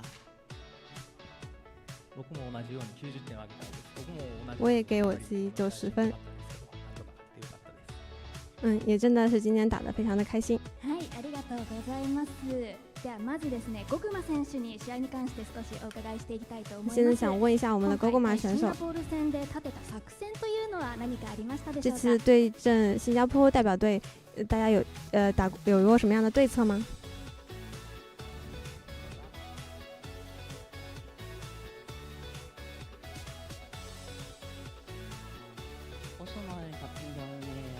보여주고 싶은 포탑이 있었지만 이번 경기에는 못 썼던 것 같고요. 문항을 커버칠 때 브리핑이 돼 있던 상황이었습니다.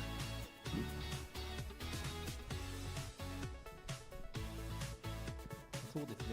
作戦というか昆虫学者の方を使う作戦でした。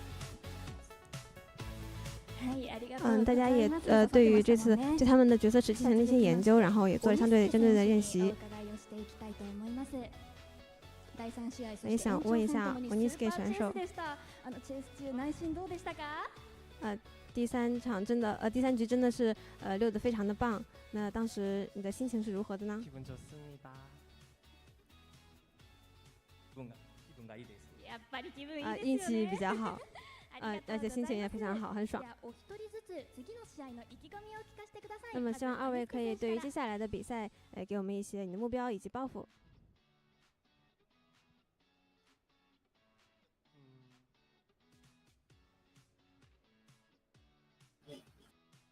좋은 성과를 보여드리겠습니다. いい結果をお見せしたいと思います。可以的话，希望达到更高更好的成绩。僕もかっこいい姿を見せたいと思います。ありがとうございます。我也希望可以为大家展现更好的发挥。谢谢大家。那么再一次感谢。 So the players said that they're basically leveling up themselves, and thank you to everyone for cheering for them. 掌声欢送二位，谢谢各位。 And the MC is just thanking everyone. They escorted them off stage, and we're going to take a break. 稍事休息。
Ladies and gentlemen, welcome to our third match of IVS Asia Cup.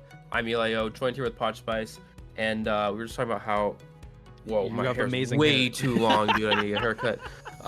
So Potch is currently slowly surviving with his lunch break as we commentate. That's all slowly, good. but I could definitely we're good enough. survive with a commentary of Eli while he is tries built this. different and last through any amounts of time, so it's no problem.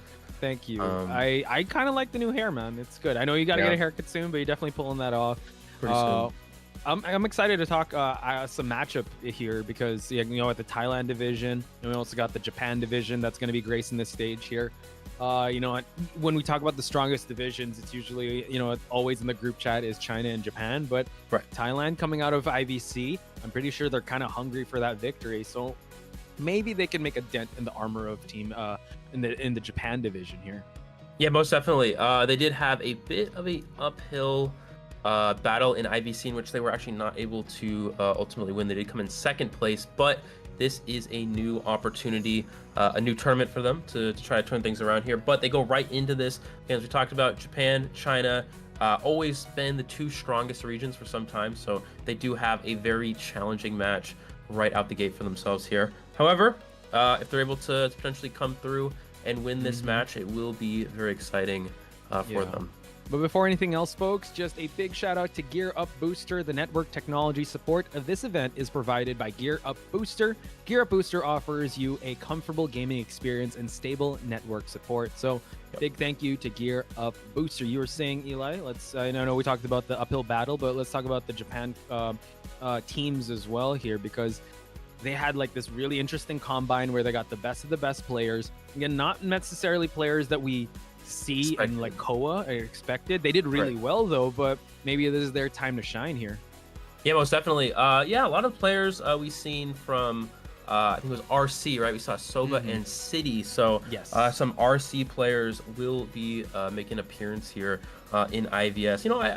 We've seen RC. They're one of those teams that started out a few years ago. They were one of the weaker Japanese region teams, and then they got better and better, and they became one of the best. They're known for their unique strategies. And something I'm really curious to see is, will we see those unique strategies in a newer team? We have players from that team, but we also have players from other teams that don't really stray from the traditional strategies we see from a lot of these regions. So I'm very curious to see if that will be an approach here that they're going to have here.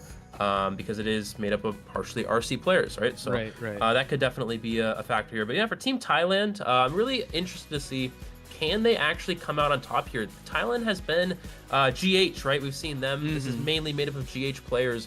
We've seen them really be that team that stood up to these global teams such as from Japan and China.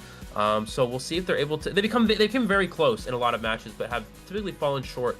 But maybe this is the year. Maybe this is the opening they need to try to come out and put themselves ahead here. One thing I do want to ask you, as a you did play competitive. I know you also play Hunter a lot, but focusing on the survivor side, because I feel like this is what GH can offer to the table. They have been together for the longest time. Well, Japan all-star team, but synergy is so important in this game. Do you think that is enough to kind of trump? Because like you said, there are players from Team Rejects, team from other teams. How important is synergy in a matchup like this? I mean, obviously synergy is a very crucial factor for this game in general. It comes down to a few things. We are going to look at a quick video of our players here.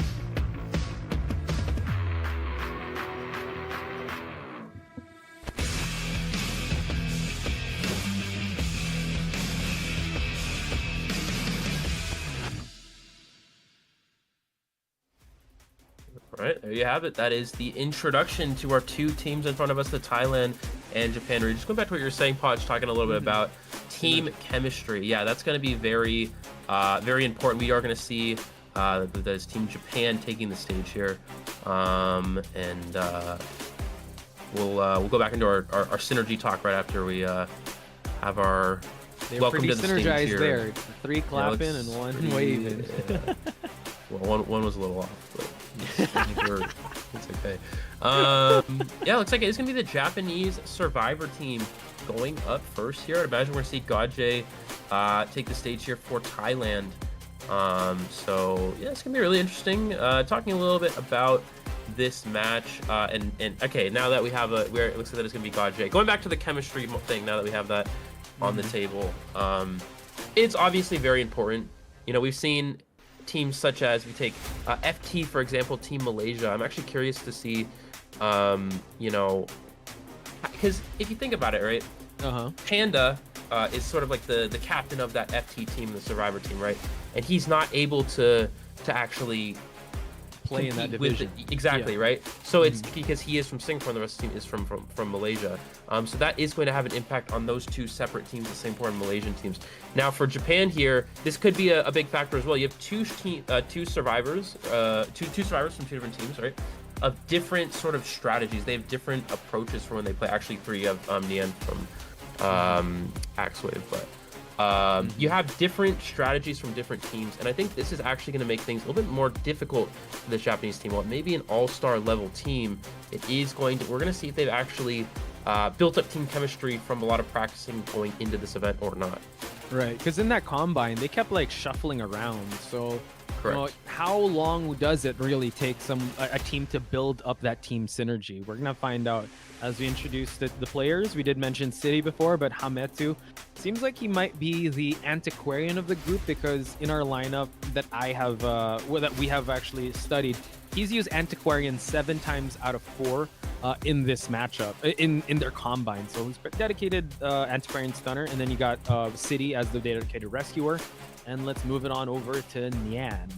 Yeah, so Nian is actually arguably the best survivor, one of the best survivors, if not the best, in Japan, in my opinion. From when I watched this player compete in a lot of tournaments, their name isn't quite as known as players such as like Dolisu and Kazuneku, and that's mainly because Nian has been a part of the team Axwave, which has not performed too well when it comes to a lot of these competitive global events as well as IGL. They've been sort of towards the bottom a bit, but Nian's survivor gameplay is very good. And I would go on to argue that he might be the best survivor in Japan. But we will see in this match if that does come into fruition. We also have Dolisu, another one of those players in contention for sort of that best, that #1 survivor player. Very, very good kiting skills overall. I will say this about Nian though. He played forward so many times that he actually outshined Kazuneko. That they prioritized him as the forward main, and I think he was like one of the priority pick. So yeah, you're definitely onto something there. But like you said, you know, a team of all-stars here, they need to be able to figure out who to like be the shot caller, and trying to see who's going to be able to, you know what, fall in line with that, because you definitely need that synergy, because going up against Gaje is no easy feat here. Yeah, it's definitely not. Although something to note here for Gaje, we're going to see his overall statistics. #1 for average deduction points, 2nd for 4 elimination rate, 3rd for win rate here. So a lot of really impressive numbers from Gaje. So we do expect a lot of good things here from him, but you know, this is not, this gets increasingly challenging. This is not one of those matches, you know, where you're going into the Thailand qualifiers, you play against other Thai teams, very good teams, but it comes down to playing against professional level teams, so it gets a lot more challenging. This is not your typical Southeast Asia event, and again, very strong teams from those regions, but when it comes down to it, you're now competing against professional teams that play and train every single day, 7 days a week. So this is not an easy feat for him. It looks like Japan's gonna go Sacred Heart Hospital. And Poch, I actually don't know what Gaje can do to approach this match, because Gaje's hunter pool is not quite as diverse as we've seen from a lot of these other hunters. Sacred is going to be one of those maps that's really going to be a challenge for him.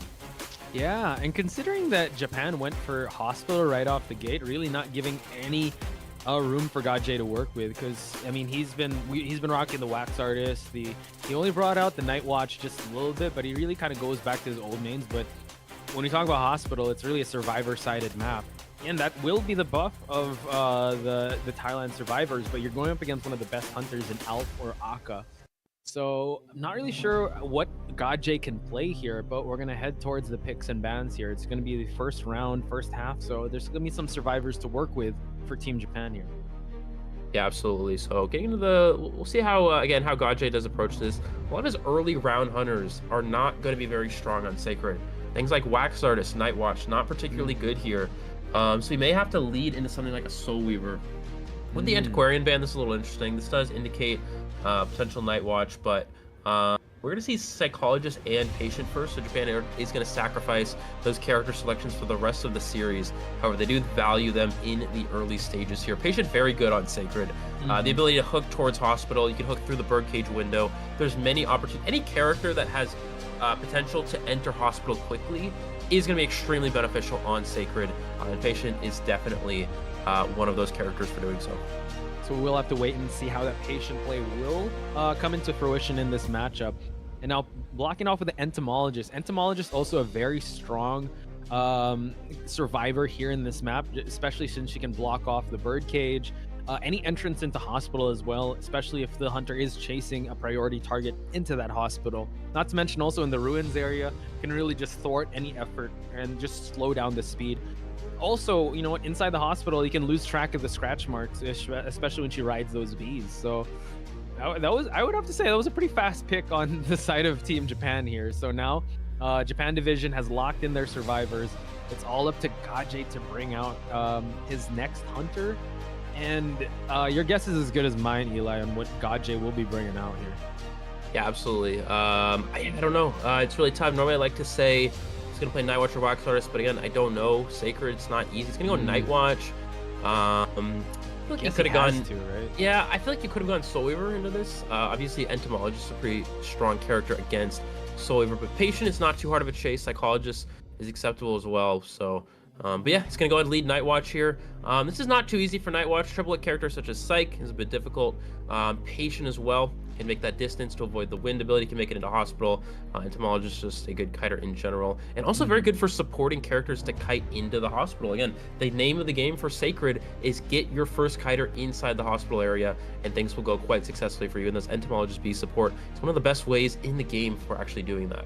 Yeah, I guess he's trying to channel his inner Kuga, because Kuga, right, 4K in Hospital, he wants to get that strong performance, but you know what, on paper the matchup doesn't work out quite well just in the map alone. A lot of walls to use. The dashing is not going to be as potent as before, as in big areas, so he's gonna have his work cut out for him. Spawning at the top right corner here, the shack area, he can have his pick on Hametu or Nyan to go after, because Dolisu inside this Hospital is gonna be a tough chase for this Night Watch. Yeah, I don't think you want to commit to Patient first. Obviously, Sacred Heart Ruins is not too easy for something like a Night Watch to chase in. However, committing to Patient here is really difficult. It's very easy for Patient to just make it to the Birdcage. You got hooks to make distance. So it's really not an ideal chase target.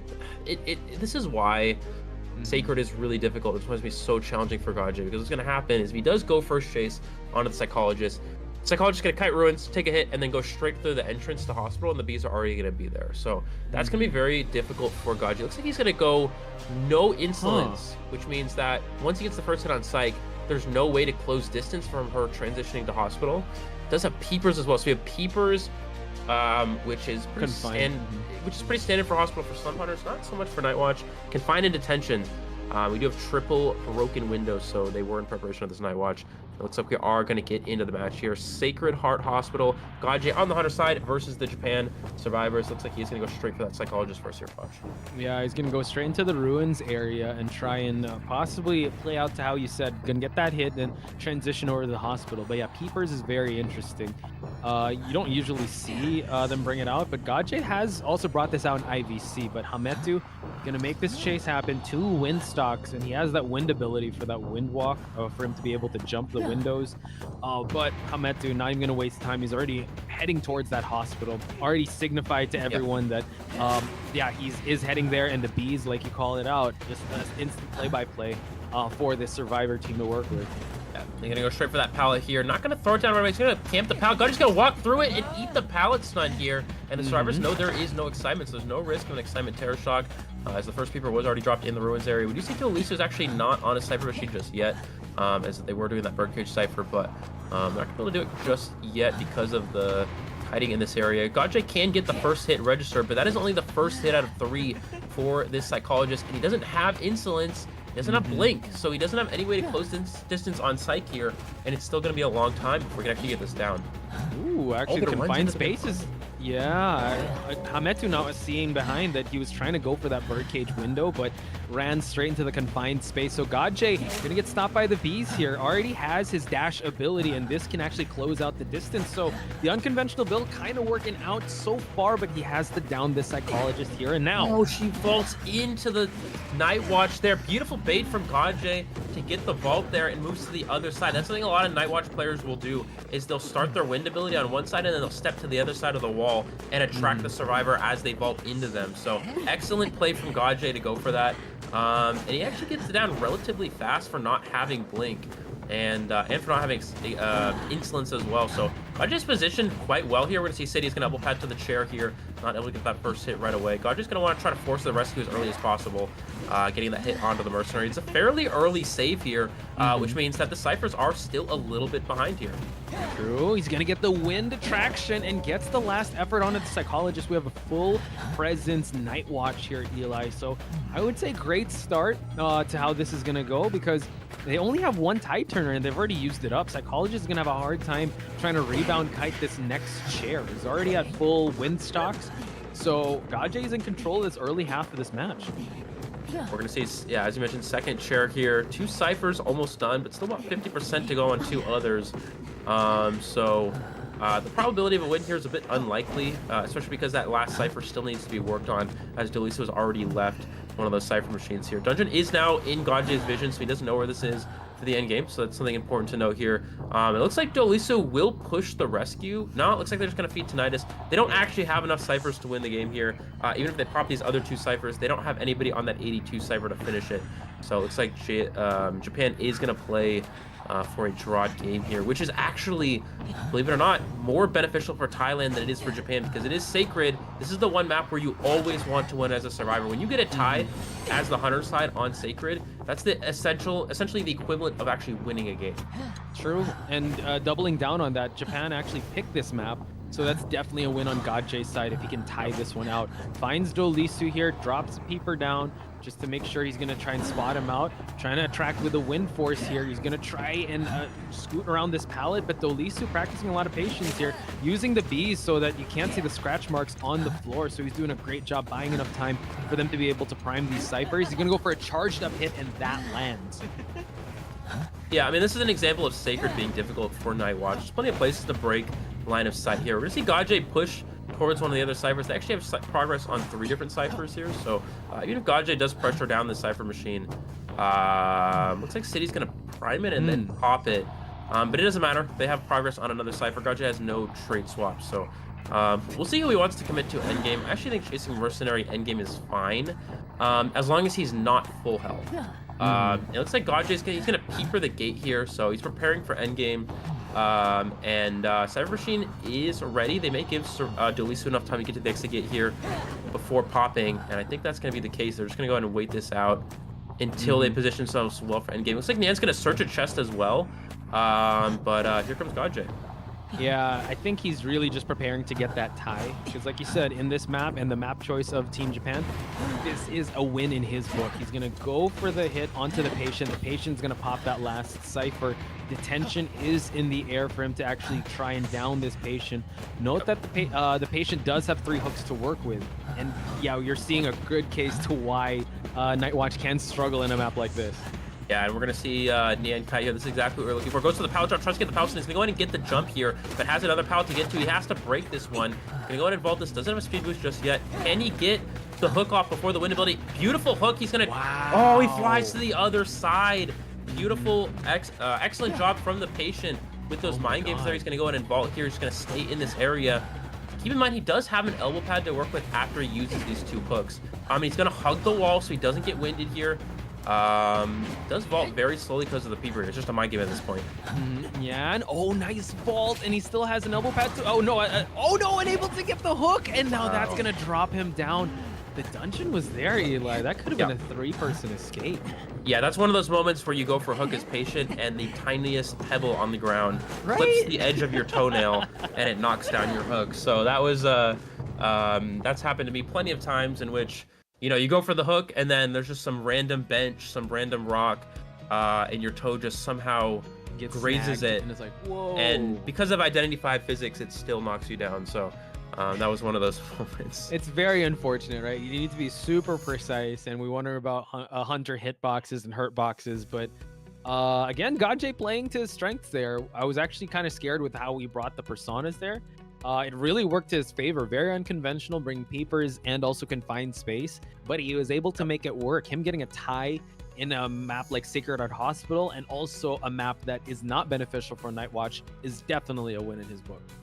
Yeah, for sure. I mean, this is a really good start for Thailand. I mean, when you get a tied game as a hunter on Sacred, you are essentially winning that match. So this is going to give him a big advantage here. And we know that, you know, if the Thailand survivors are prepared for this map, again, this is not very standard to see Sacred, especially early on like this.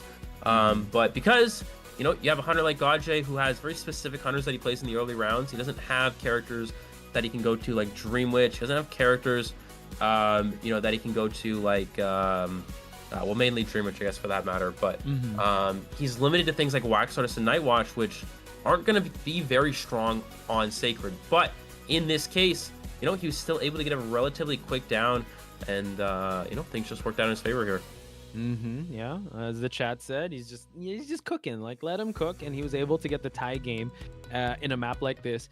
Again, they had the right strategy here, and they're still able to save up some of their best survivors for game number 2 and game number 3. So still, I mean, a tied game is a tied game. Like the Japan survivors did really well. Unfortunately for them, this was their map pick, and now they're kind of forcing Alf or Aka into a map that is not beneficial for hunters. So luckily for them, they have a very deep hunter pool, but if we're going to look at the flip side here, Thailand, you know, we did say that they have the best survivor team, if not the best survivor team out there. That is going to be put to the test here, going up against Japan Division's Hunter. Yeah, so I think Sacred, this second half is a lot different than the first half, because the characters that Aka can play are significantly different than Gajay, and also Aka actually has hunters that you can play pretty successfully on Sacred. You have Dream Witch, you have Mad Eyes. Both hunters actually are quite good on Sacred, right? So, well, I wouldn't say a lot of hunters are quite good on Sacred, but I would say that Dream Witch is better here than something like a Wax Artist, something like Nightwatch. Yeah, and exactly, you have a lot better pressure. You can pressure these Cypher machines. And Mad Eyes actually has a few places on the map. There's a few Cyphers you can't even do against Mad Eyes. The Birdcage Cypher, you actually don't want to do against Mad Eyes because they can, as soon as they look at the console, they can put a single fence and it locks you against the wall. You can't get out. So if Aka does actually play Mad Eyes, Sacred's actually a really good Mad Eyes map. And then Dream Witch, still play that here. Don't have to worry about choosing between Nightwatch or Wax Artist, something like that Gajay had to go with. Yep, that could be a recipe for disaster, but let's meet the survivors of team, or the, I was gonna say Team GH, it's basically GH, but the Thailand division, folks. And we do know their faces: Lil Boy, Capcun, Seichu, and Skyfall here as a designated rescuer. Skyfall coming out of coaching and coming out of retirement or coaching just to be part of this lineup. Again, he's still very steady as a rescuer. But you know what? He can be tested also if he gets chased first. So we're gonna see Alf actually come on in here, which is, I would say, a lot scarier than Aka, because he had most MVPs. Dude, he just like waved to the crowd and he's like, nah, I gotta catch these survivors, fam. We gotta run. I got a dinner appointment. Yeah, it's a bit interesting. I would have thought that a Sacred selection would have been more favored for Aka than Alf, but you know, Alf does have characters. So you have Bonbon, you know, you have Geisha. Both hunters are playable on Sacred. Again, still more so than Wax Artist and Nightwatch. Looks like we're gonna have Skyfall here. Again, Skyfall, not really, haven't really seen played as much, but because this Thailand region is only Thailand players, the typical Zhao Khan is not going to be here because he is Indonesian player. So that is going to make that spot is going to be filled with Skyfall, who is, of course, the coach. As you mentioned, Poch does have to come out of retirement once in a while to play in these global events. This is going to be one of those cases.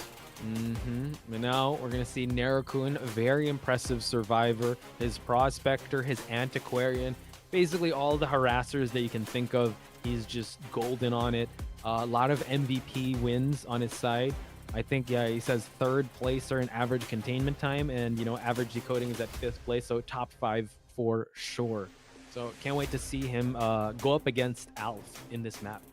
Yeah, so this is going to be really interesting. Again, I'm really curious to see how Alf is going to approach this. Yeah, go ahead.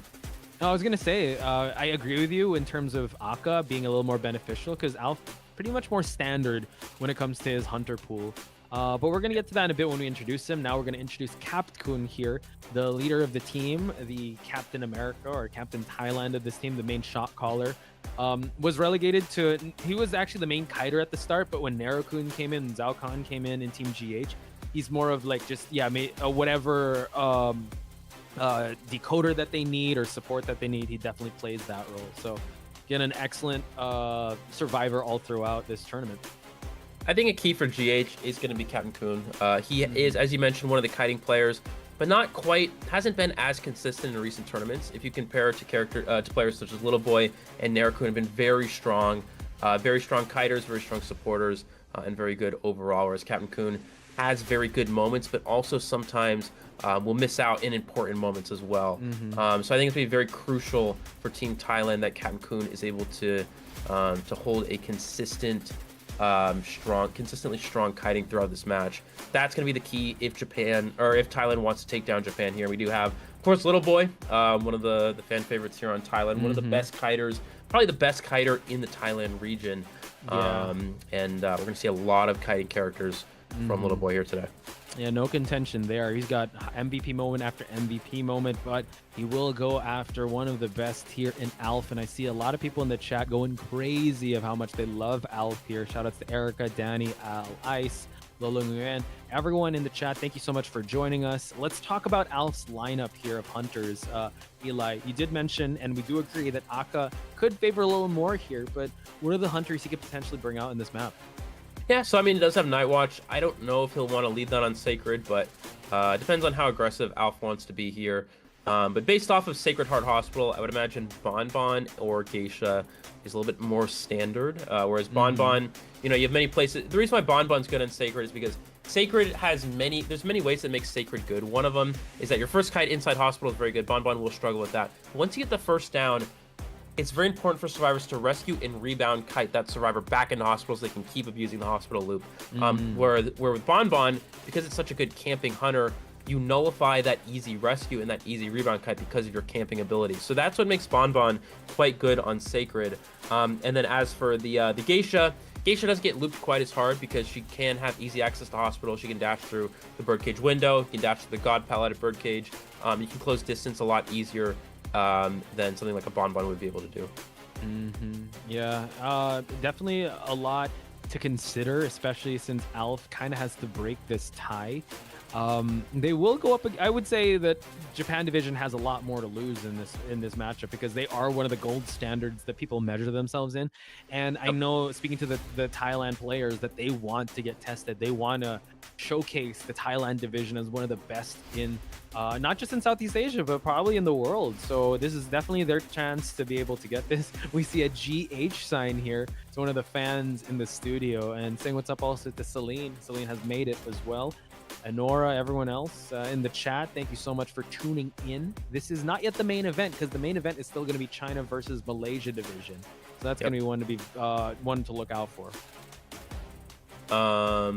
Yeah, so here we go. It's going to Thailand survivors. Yeah, China versus Malaysia division, minus Panda, unfortunately. But it's true. Minus Panda and Yuki, but we will imagine see them back in the future with that team. But getting into our match currently here, we are going to have, of course, the second half of the first round, Thailand survivors versus Alf here, and for those of you just joining us, it is a 2-2. Sorry, go ahead, Mark. I do want to ask you, Eli, since we did have just a quick break, what do you think of the first two matches? Were you able to catch the match prior to this one and the overtime as well? Yeah, so I did see the Singapore versus Korea. Unfortunately, the first match of today was Vietnam versus China HMT. Yeah, I was actually taking an exam at school, but I did watch the Singapore versus Korea on my phone on the ride back to my apartment. So did see that one. I'll have to go back and watch the first one later. But I heard good things about Vietnam from that match. But yeah, anyways, talking about the last match, yeah, very close, back and forth all the way up until the end there. It really, I think the big game changer was really the last the last half of the overtime round. There was two plays in which Prospector goes for stuns, and unfortunately the chair, the survivor gets registered on the chair before the stun activates both times. I think in both of those situations, if the stun would have activated on either of those, then the survivors would have had a 3 escape. Because they're playing double decoder and fast Cypher Rush, I actually think Singapore would have won based off of time. So when it comes down to it, I actually think that if that was it was very, very unlucky, I would say, for Singapore in that situation. Again, if one of those stuns would have registered, I do believe Singapore would have won that match. But Korea, was able to hold on. Very close game, though. You can see both those teams extremely close, very evenly matched. Yeah, completely neck and neck from start to finish. It was just towards the end there. Kind of unfortunate. There were also a lot of scrambly moments. Definitely would love to get your thoughts on those. I mean, we got to go back and recall, but we are making moments here in this matchup, folks, with Thailand versus Japan. And also, you know what, shout outs to all the players that did perform. I mean, shout outs to the Chinese HMT division and also the Singapore division. Unfortunately, they are out, but I'm pretty sure they learned a lot from this experience. And I mean, they're in Japan, so they could definitely just join into the crowd. Hopefully we'll see them in the crowd shots. Did you see Nilu? Nilu was actually there. I did, yeah. So that's pretty cool for sure. But something else I want to notice, point out real quick as well, is that go for it. When KOA first began, back in KOA 1, KOA 2, KOA 3, right? China region was always the best, right? They would always win every single year. And then I think it was KOA 4 was the first breakthrough in which Japan had a big tournament. And that was with I think it was Team AL, that was basically Team Zeta. But it was Team AL, that was Vampy's team, which they took down the 3-time champion GR. Yes. And that was one of the biggest moments in IDV history, right? And sort of Japan had then become a contender. And then we saw SST become a contender, KOA 5, right? And now Southeast Asia is becoming a contender. Vietnam has already made it through their first match. Singapore almost winning that other one. And we'll see if Thailand, what they can do here. And that's what you got to love about this format, right? It kind of doesn't just rely on Call of the Abyss to showcase these moments. That's why you got to love the IVS Asian Cup, because now we're writing history as the days go on, with Vietnam cementing themselves, being able to move on in this tournament. Also the Korea division moving on, and now hopefully Thailand could cement themselves. I mean, they've always been a constant presence in Call of the Abyss, but unfortunately they do fall to the big teams like China and also Japan. So this is a huge outing for them if they're able to, get a victory out of ALF, especially in round number 1. Seems like, Eli, the stars are kind of aligning, but we just have to wait and see, because this is a map that can favor those survivors, and it's ALF and not Aka on the Hunter side of Team Japan. It is, absolutely. So we'll see what ALF's going to be able to do here. Getting into our band picks, kind of interested to see how ALF is going to lead off with his first two bands here. It's going to be really important for him. It looks like he's going to go Priestess and Antiquarian. What do you think he could be going with this, Podge? Yeah, well, banning out Priestess is actually just really... I mean, you just need to ban out that Priestess in the map like this. Antiquarian, I think he definitely did his homework. You definitely don't want Narakun to be on this Antiquarian. However, that does leave the Prospector open for him to use. Don't think they're going to prioritize picking him right away, since they need to be ready for not just a battle, but a war heading towards the full 3 games in this match. So they're going to pick up the Composer and the Acrobat. So Composer most likely will be on Little Boy. Acrobat, I would like to see probably maybe Capcom on that Acrobat. Usually they want to save the Rescuer for Skyfall. So Skyfall might opt for Mercenary or the Patient if he needs that one. So there's still a lot left to work with here. Will they prioritize that? But interestingly enough, chat, that coordinator is actually going to get banned out, allowing the mercenary to get picked up by Skyfall, or they can actually go for that prospector of Narukun. But it seems like they want to prioritize mercenary on Skyfall to start things out, leaving one last ban for Alf to work with here, folks. Yeah, absolutely. So they are, again, this is something we've seen Team GH do. Of course, this Thailand team as well, mostly made for GH players. They're going with the Composer, and what Composer does is that it's not only is it a good decoding character, it's also a character you can spawn inside a strong kiting area. And so if you have a map like Sacred Heart Hospital, you can actually spawn this Composer character inside Hospital, prioritize that decoding, and it's very difficult for the hunter to actually chase in that area. So that's something we've seen very often with this Composer character. That's sort of the approach here. And I'd imagine that's what Thailand's going to go for with this character. Yeah, and looking at this lineup, I'm still kind of puzzled to what Alf is going to bring to the table. Yes, he's good with Bonbon, which he can use. But, I mean, just Coordinator and Dancer. I mean, Dancer, I get that, but the Coordinator one is a big question mark for me, Eli.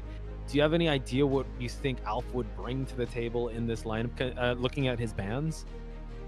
Well, this could definitely be Bonbon if you're going to ban Coordinator. Also, Coordinator is just a really good ban on Sacred, because as Coordinator, you can rescue and then shoot the hunter, and it allows the survivor to easily get back into Hospital.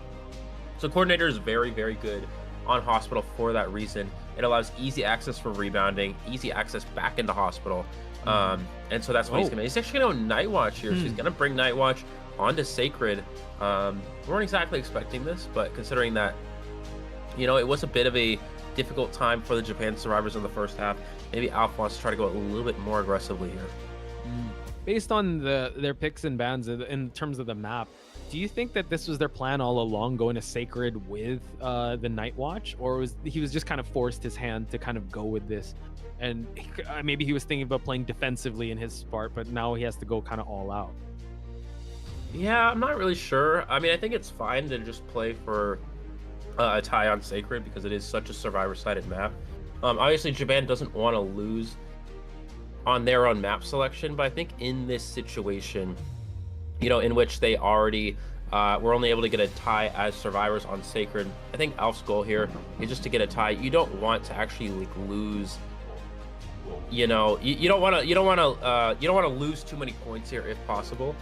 So I think that's going to be the goal here. Looks like we're going to have, as mentioned, Composer is going to take that Hospital area. It's going to be the Prospector over in the Ruins. Captain Kun as the Acrobat. I feel like Acrobat's a pretty reasonable chase target for Night Watch. Captain Kun's actually going to spawn in a bit of a weaker kiting area. So curious decision from Team Thailand for that. We might see Alf's either going to go, I'm assuming, go chase Composer first, or actually just single out that Acrobat instead. Yeah, I agree with you. I mean, going inside the Hospital is going to be tough for Alf to go with.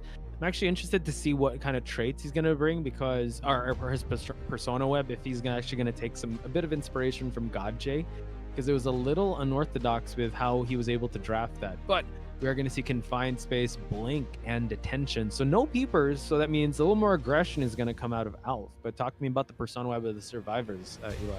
Yeah, so I think they do have double flywheel, so I don't know if they're actually expecting Night Watch here. We do have Broken on the Acrobat, so this is going to be a bit interesting, especially because Acrobat does get first chase, so I think Acrobat having Broken there is pretty crucial. Yeah, for sure.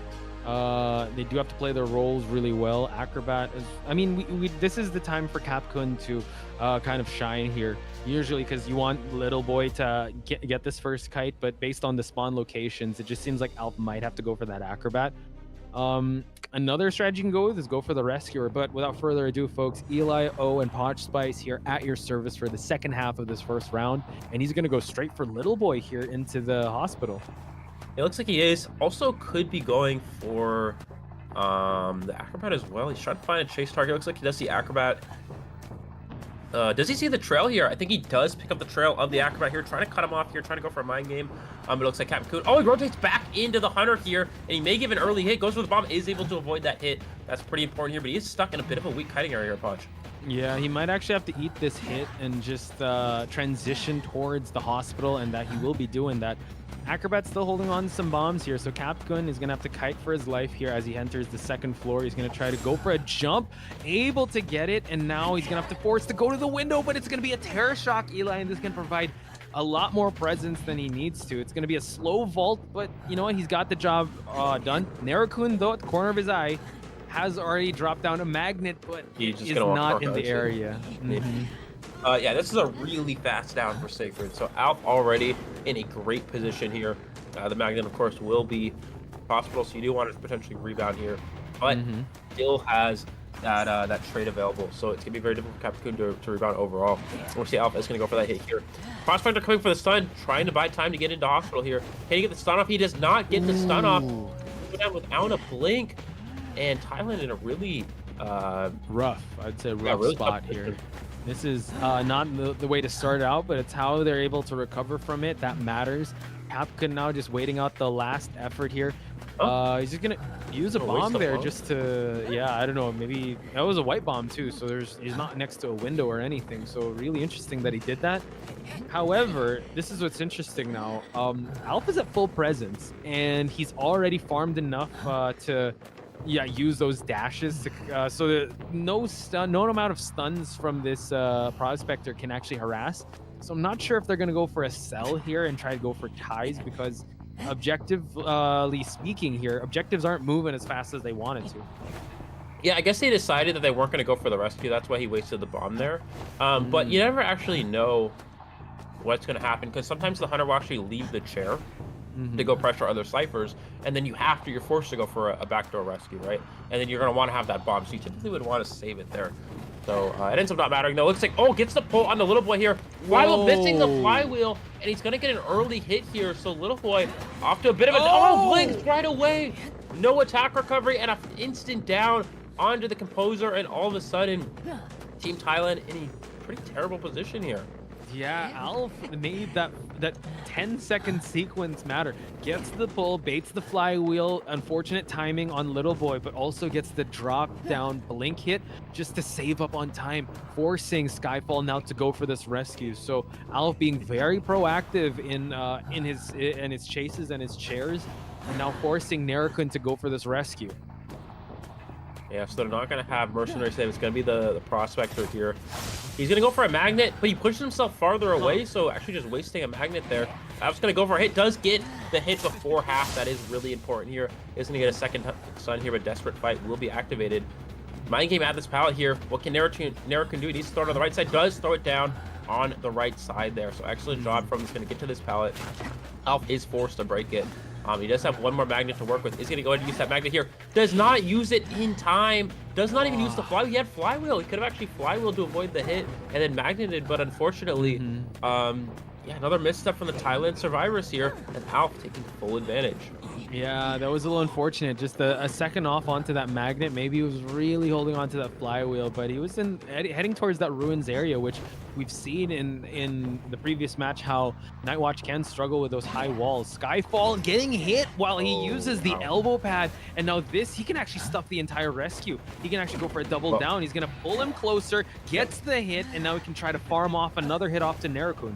Yeah, and Thailand has they have no ciphers here, so this is not, I don't know if this is possible for them to even get to an end game at this point. Looks like Alpha is going to go ahead, bait the light against the wall here. He's going to go for the vault on the window. He has the wind ability. Prospector does not have a magnet, has flywheel, and doesn't use the flywheel for the second time here. Double down, Composer half health, and still a cipher and a half to go here. Alpha's looking like a potential 4 kill at this point on Sacred. This is extremely advantageous for Japan. Yeah, definitely going sideways with the early seconds of that matchup. I mean, they tried to salvage the situation by not going for a second rescue onto Capcom, but now the healing can't even get off, and now we see Little Boy forced to actually go towards the second floor, and Alf is really cooking here, folks. He's trying to get the wind attract abilities. Flywheel gets baited out with the charged up attack. Mercenary is up, so now it's just the point of actually exhausting the exit paths, Eli. Yeah, just a waiting game at this point to find all of these survivors. Again, there's no cipher. It's not even like the last cipher is 60. It's 60 plus another one. So this is there's really unfortunately no chance for Thailand at this point. Already spotting Skyfall, goes through the blink, does miss, but he does get the hit there. He's just gonna go back for the Composer. Composer will probably get up here, but unfortunately for Thailand, I don't think it's gonna matter here. True. Yeah, tries to drop. Yeah, tries to drop down the pallet, but GG's is gonna be called Alf. Ladies and gentlemen, one of the most terrifying hunters to grace the stage and really living up to that 4K potential in a map that is not hunter-sided nor Night Watch-sided. He was able to make that work, really putting the pressure onto the Thailand division. So excellent start, I would have to say, on the Japan division side. Yeah, absolutely. Things obviously looked quite difficult for them. You never want to start out with only a tie on Sacred on your Survivor side, but didn't matter. Alf came out. He came out with Night Watch, Hunter, a tie build, up down. With Blink is a very tie oriented build. It's not really as aggressive for wins, and still was able to get a 4-kill here. And, Eli, talk to me about the moments that kind of swung the favor into the Night Watch's side, because I could name probably several, but let's take it from the start with the first chase of onto Captain. What do you think was the defining moment as we look at the match stats here? Yeah, well, first chase was very short, as you can see, only 34 seconds, and that was with a rescue, which again, no real rebound kite there as well. So that was a big factor there. First down, yeah, very fast. You never want your first down to be fast on Sacred, especially when you have Hospital to work with. So that was after that first down, that was already a great position, especially for a hunter like Nightwatch that has such great map pressure and win potential. You get a relatively fast down like that, it's very difficult to come back from. And then after that, obviously, double hit on the Mercenary was pretty big. Instant down on the Composer was very big, especially, both times Thailand had their survivors in hospital. They had the Composer in hospital, they had the Acrobat in hospital, and the kites were still very short, and that was definitely the big game changer, I think. Yeah, I would also say that a little uncharacteristic of Narakun, missing some of the magnets. Throwing magnets preemptively, and then Alf just walk into the side. So maybe it's just determined pressure kind of getting to the survivor team of the Thailand division. But you know what? There's still round 2 to try to mitigate the situation. But like we say before, you have to pay that pound of flesh when it reaches that round 3. You don't want to just tie round number 2, because a 5-0 will definitely haunt you in the end. Even though it's a 7-2, it's still a lot of work that the Thailand division needs to do. Hopefully they'll be able to rise to that occasion. Yeah, absolutely. They definitely need to turn things around here. I actually thought they were in a good position after the first half, but after this is great for Japan. Alf giving them a huge lead here. Anytime you get a 5-point game, obviously it's very important, but a 7-2 lead here, 5 points overall lead is just so good for Japan, and it makes it so Thailand essentially needs to win 2 rounds in a row. Obviously, they could go for a tied round and a 7-2 in their own favor, but we're gonna look at some quick highlights here. We'll be back in a moment. 手上げっから。これだけあかんで、これつけやからな、これだけあかんマジで。インナー使っていいよ。ポルタイテ。俺ハッチワンチャン狙うわ。今日ポルタイタッチでいいと思う。これ普通に引き分けだろ。いやきついな。どこいる？正面。オッケー、読んだ。おお、うまっ。どこいる？壁？めっちゃうめえ。今強ポです。待ってな。うわあ、オッケー、じゃあ分けでいい。ないわけやな。分けでいいやろ。分けでいいやろ。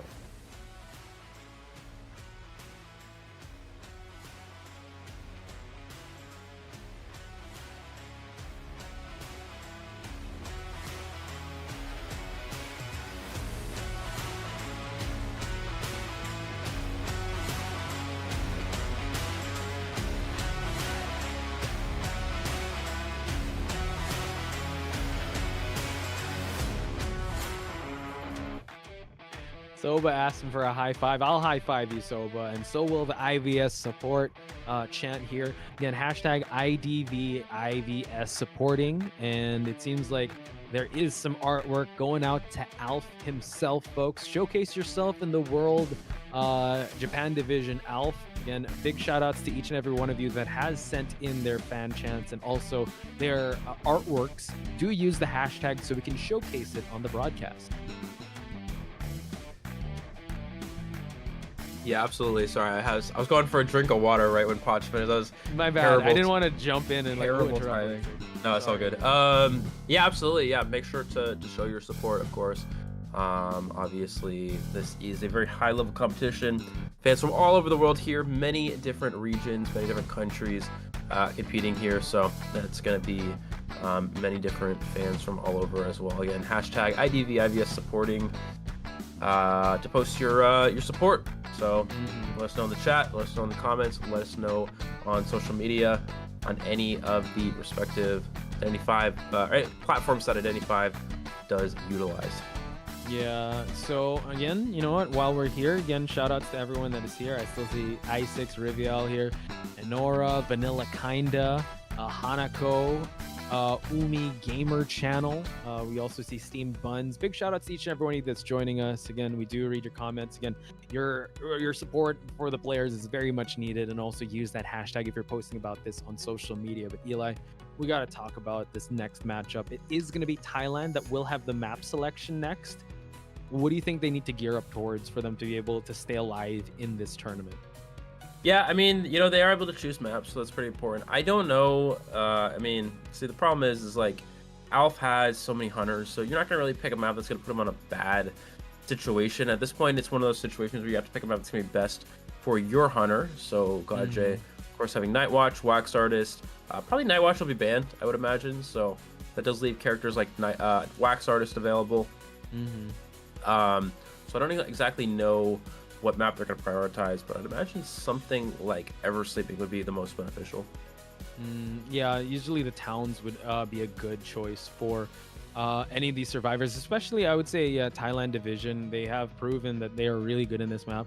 I'll be honest, I think Godjay's performance is kind of the steady one at this point. I think it's the survivors that kind of have to be careful going up against Alf, because Alf is definitely performing on a different level that they're probably used to, with how they are kind of pressured to do. But again, you know what, with this pressure, you could definitely make something happen. So hopefully the survivors can kind of draft accordingly and try to play to I don't know, not to Alf's strengths, but that's so hard because he's just so good at all these certain hunters. And not to mention they also have Aka. Yep, absolutely. Apologies if you see me spontaneously coughing. He's dabbing currently, yeah, I'm actually dabbing. I currently just have currently overcoming the most like bad flu I've ever experienced in like probably my whole life. So you know, we powered through. Going through it. Yeah. So thank you just again gotta for stay built different. Yeah. Eli is an absolute unit. You will be seeing him in the next 2 days, so do show him some love and support, chat. And also, do drink some water. I know Eli also, when I do talk a lot, that means he's taking some water, taking a break. For you guys joining us just now, posture check, drink some water, get a snack to eat, because this will be an interesting one to watch, because IVS, again, it's a single elimination tournament. It's kind of brutal, but we want to find the best of the best. And I would say Thailand Division is kind of hanging on a thread here with how Japan has been really dominant in the first game. Yeah, absolutely. Already looking like one of the top competitors here. I think a lot of people just expecting it's going to be Japan and China going all the way to the end, but who knows? I mean, obviously, this is going to be, it's not an easy battle, of course, for Japan against this Thailand team. And we have seen Southeast Asia really start to make their mark here. These regions, they get better and better every year, right? Again, we talked about how KOA 4, Japan made their first big mark, and KOA 5, they made it all the way to the finals. And then after that, Southeast Asia is really, or Korea, I think, had some point was putting up some they have yet to, I think, put up a good run, but they have been performing, putting out a good performance. Looks like Aka is going to be coming in here. And then also Southeast Asia, you know, every year it's been getting better and better. NAU, last year we saw NAU with B4U putting up a really close matches against a lot of Chinese teams. So all these non-professional regions have really, they're knocking on the door, Potch. I mean, they're saying we deserve to be here. We can compete at this global level. We can take down some of these really strong Chinese and Japanese teams. Yeah, and Nell made a good point in chat. He did say that majority of these teams, like from Thailand, Singapore, Chinese HMT, and also Vietnam, they're not pro players, meaning that this isn't their. I mean, they're not sponsored either, right? They're just playing it like on weekends for tournaments and like during KOA season or during IVC season. So they're, like you said, they're not doing this every single day like these players from the China division and the Japan division. So it's really incredible to see how far we've come and how far we can keep going, because the bar keeps getting raised up with these tournaments that are being put together, not just the leagues, but also like the IVCs, the IVTs, and now the IVSs. Yep. And so Japan did predict that every single town, they did ban it. So they're listening to you, man. They're listening. Yeah. We're gonna see the second best option for Thailand here, which of course is gonna be Chinatown. Very strong for Gaji can now go Soul Weaver, can now go Wax Artist, can now go Geisha. Plenty of options here for him. But yeah, it's gonna be Aka leading this first half here. So I think this map is really good for Aka as well, though. I mean, you know, we'll probably see Dream, which get banned. Mad Eyes is not too strong on Chinatown, but there is some places where the fences can be quite good to trap survivors in. So I guess in theory, it could be pretty good. I think he might bring out Clown. But yeah, I was about to say, yeah, Clown is very good. Moonlit, Lakeside, and I have a question. Chinatown. Yep. Is Clown getting back into meta? Because during the matches of the combines, we've been seeing so much Clowns, and we also did see Chinese HMT. Was it CY? Yeah, CY brought out Clown. So are we seeing a resurgence because of these big maps? Well, Clown is a lot like Mad Eyes in that it's very difficult. Besides, Clown is actually harder to play than Dream Witch. I know there's gonna be people in the chat who are gonna be like, "What are you talking about?" I'm shook. Yeah, exactly. But it's actually true. And I know in the game, I think it only is Clown is like a level 1 or 1.5. But the control, it's not, Clown is a little bit less so of a strategic hunter. It does take a lot of game sense to play Clown when it comes to slugging survivors late game to pressure down ciphers. But the mechanical control required to play Clown is ridiculously challenging. And so that's why Clown is similar to Mad Eyes, not in terms of how the character is played, but more so that it's just so hard to play. That requires a lot. It does require good game sense, but plenty of like actual physical control. And that's why we haven't seen Clown used as much. The other thing with Clown is that Clown is also countered by a lot of characters. So characters such as Entomologist and Priestess directly counter Clown. And there's nothing Clown can really, you wouldn't really want to play Clown against. It'd be really hard to play Clown against those type of characters. Even things like Enchantress can counter Clown, Prospector, anything that can Sun Magician, Acrobat with the Red Bomb. There's so many characters that counter Clown, but when you get a comp that doesn't have Clown counters and it's a good map, that's the time to bring out Clown if you have that as an option, and that's when Clown can actually win games. Now I would have to say that Aka kind of popularized it, bringing out in KOA, just showing his amazing 180 hits and his 360 spins with Clown. Again, that takes a lot of control. I kind of wish instead of player cams, we had hand cams on players like Aka that main Clown or Mad Eyes, because that has to take a lot of dexterity and control. So hopefully we'll see that, and hopefully the Thailand division will kind of be ready if the Clown may come out. But like you said, he could go a different hunter. He could go Dream Witch. He could go with whatever, Night Watch if he has to. But the Clown will be looming as a potential threat if the Thailand division doesn't draft accordingly. Yeah, it's something I've mentioned in the past, and we'll mention it again. Aka actually plays the 4 hardest hunters in the game to play, and that's Mad Eyes, Clown, Dream Witch, and what's the last one? Who's the 4th? You got me. I was in Mad anticipation. Eyes. Wait, hold on. Mad Eyes. Go. Dream Witch, Clown. Evil Reptilian. Mad Eyes, Dream Witch, Clown. Wait, hold on. I'm missing something. Okay. Mad Eyes, Dream Witch, Clown. What's the last one? There's one that I'm not thinking of. What is it? Mad Eyes, Dream Witch, Clown, and Clerk. There we go. Clerk. Okay, cool. Aka's 4 main hunters are the 4 hardest hunters in the game to play. So pretty impressive. That's kind of wild if you think about it. Like, it takes a lot of mechanical dexterity to main at least 1, and this man mains 4 of them.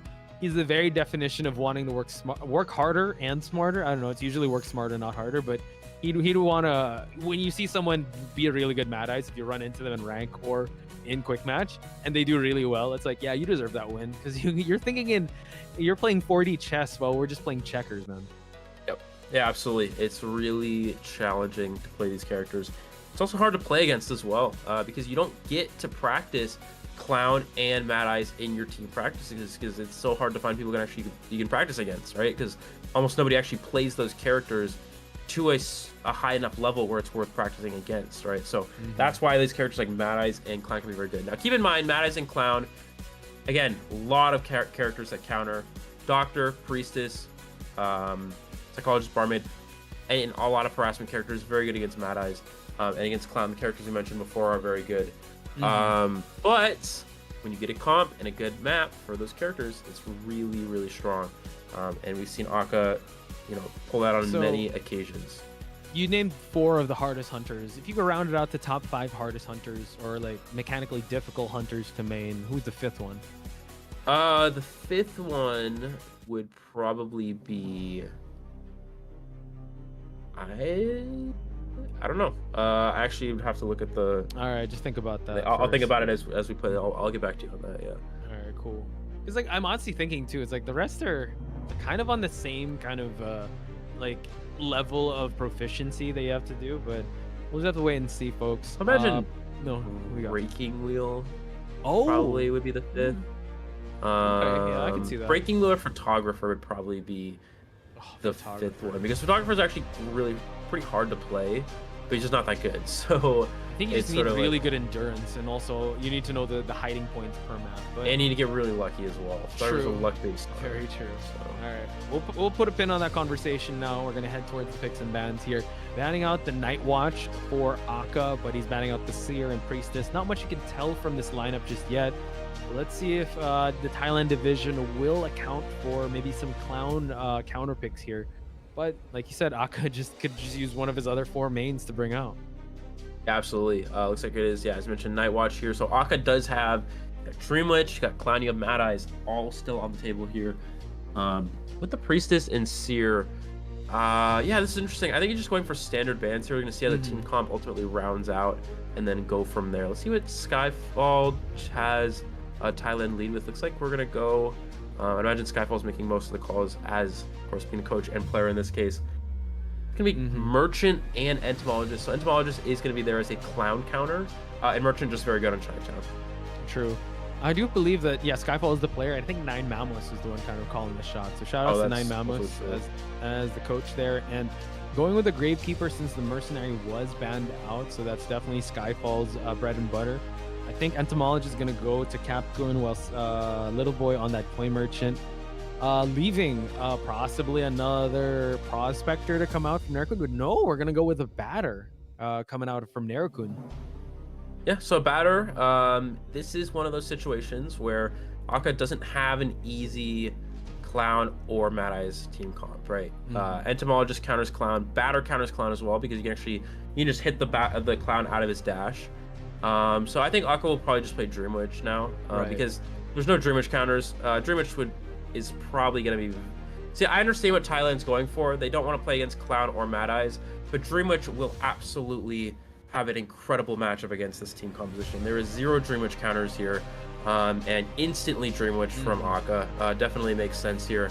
There is 0 Dream Witch counters, and this is a pretty good Dream Witch map. So they try to counter Clown with the Battered Entomologist, and try to counter Mad Eyes with the Batter as well, because you can harass them here, I would imagine. Yeah, and that's kind of the bane of like this pick and ban system, especially if you're 2 tunnel vision and facing 1 hunter. Then you have a hunter like Aka that could actually just switch things up and still be able to perform at a high level, because all of his hunters there are pretty consistent. So you know what, that's just how the cookie crumbles in that aspect. But now we're gonna head towards the spawn locations here, allowing Skyfall to be at the center here, but this is gonna be a Dream Witch, so it's gonna be very interesting to see who he's gonna pick first to first chase. Yep, looks like we're gonna see Merchant's gonna take Hotel right away here. We'll probably see the top left spawn for the Dream. You're gonna see the top left or middle right. That's gonna be the 2. Oh, I guess you'd spawn middle left as well. There's a few spawns you could go with. You do want to lock that bottom right cipher from the Merchant though. Force her to go to a new cipher machine. Looks like it's gonna be middle right here. So he does have access to chasing Gravekeeper Merchant. Probably go Merchant first, I would think. Yeah, Merchant, especially before she can get her catapult set up, is a good chase. However, this is Little Boy, and he actually is baiting that chase to happen, while Nerakun is in the umbrella exit to possibly harass in that sense.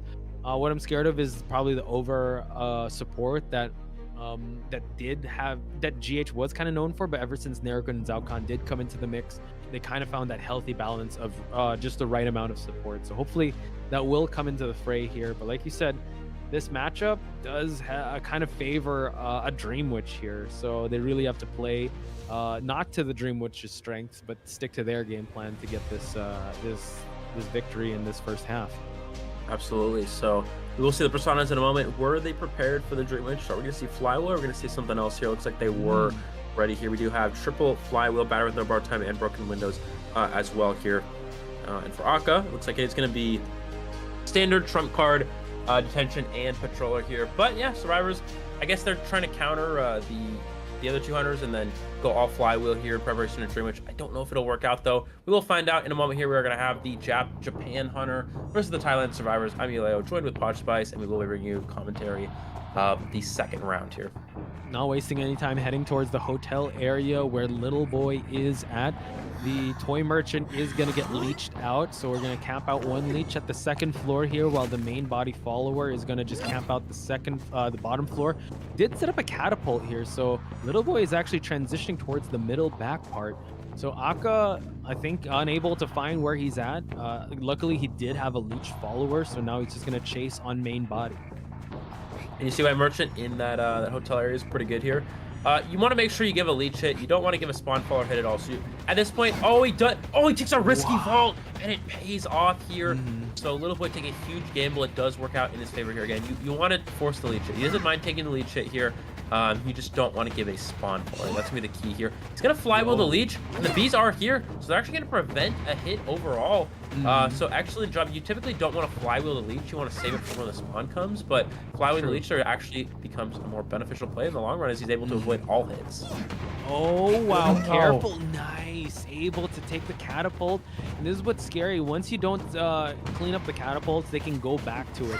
We do see that the Gravekeeper is in this area, so is he going to actually switch targets here? Because it seems like he's zoning in onto Skyfall, Eli.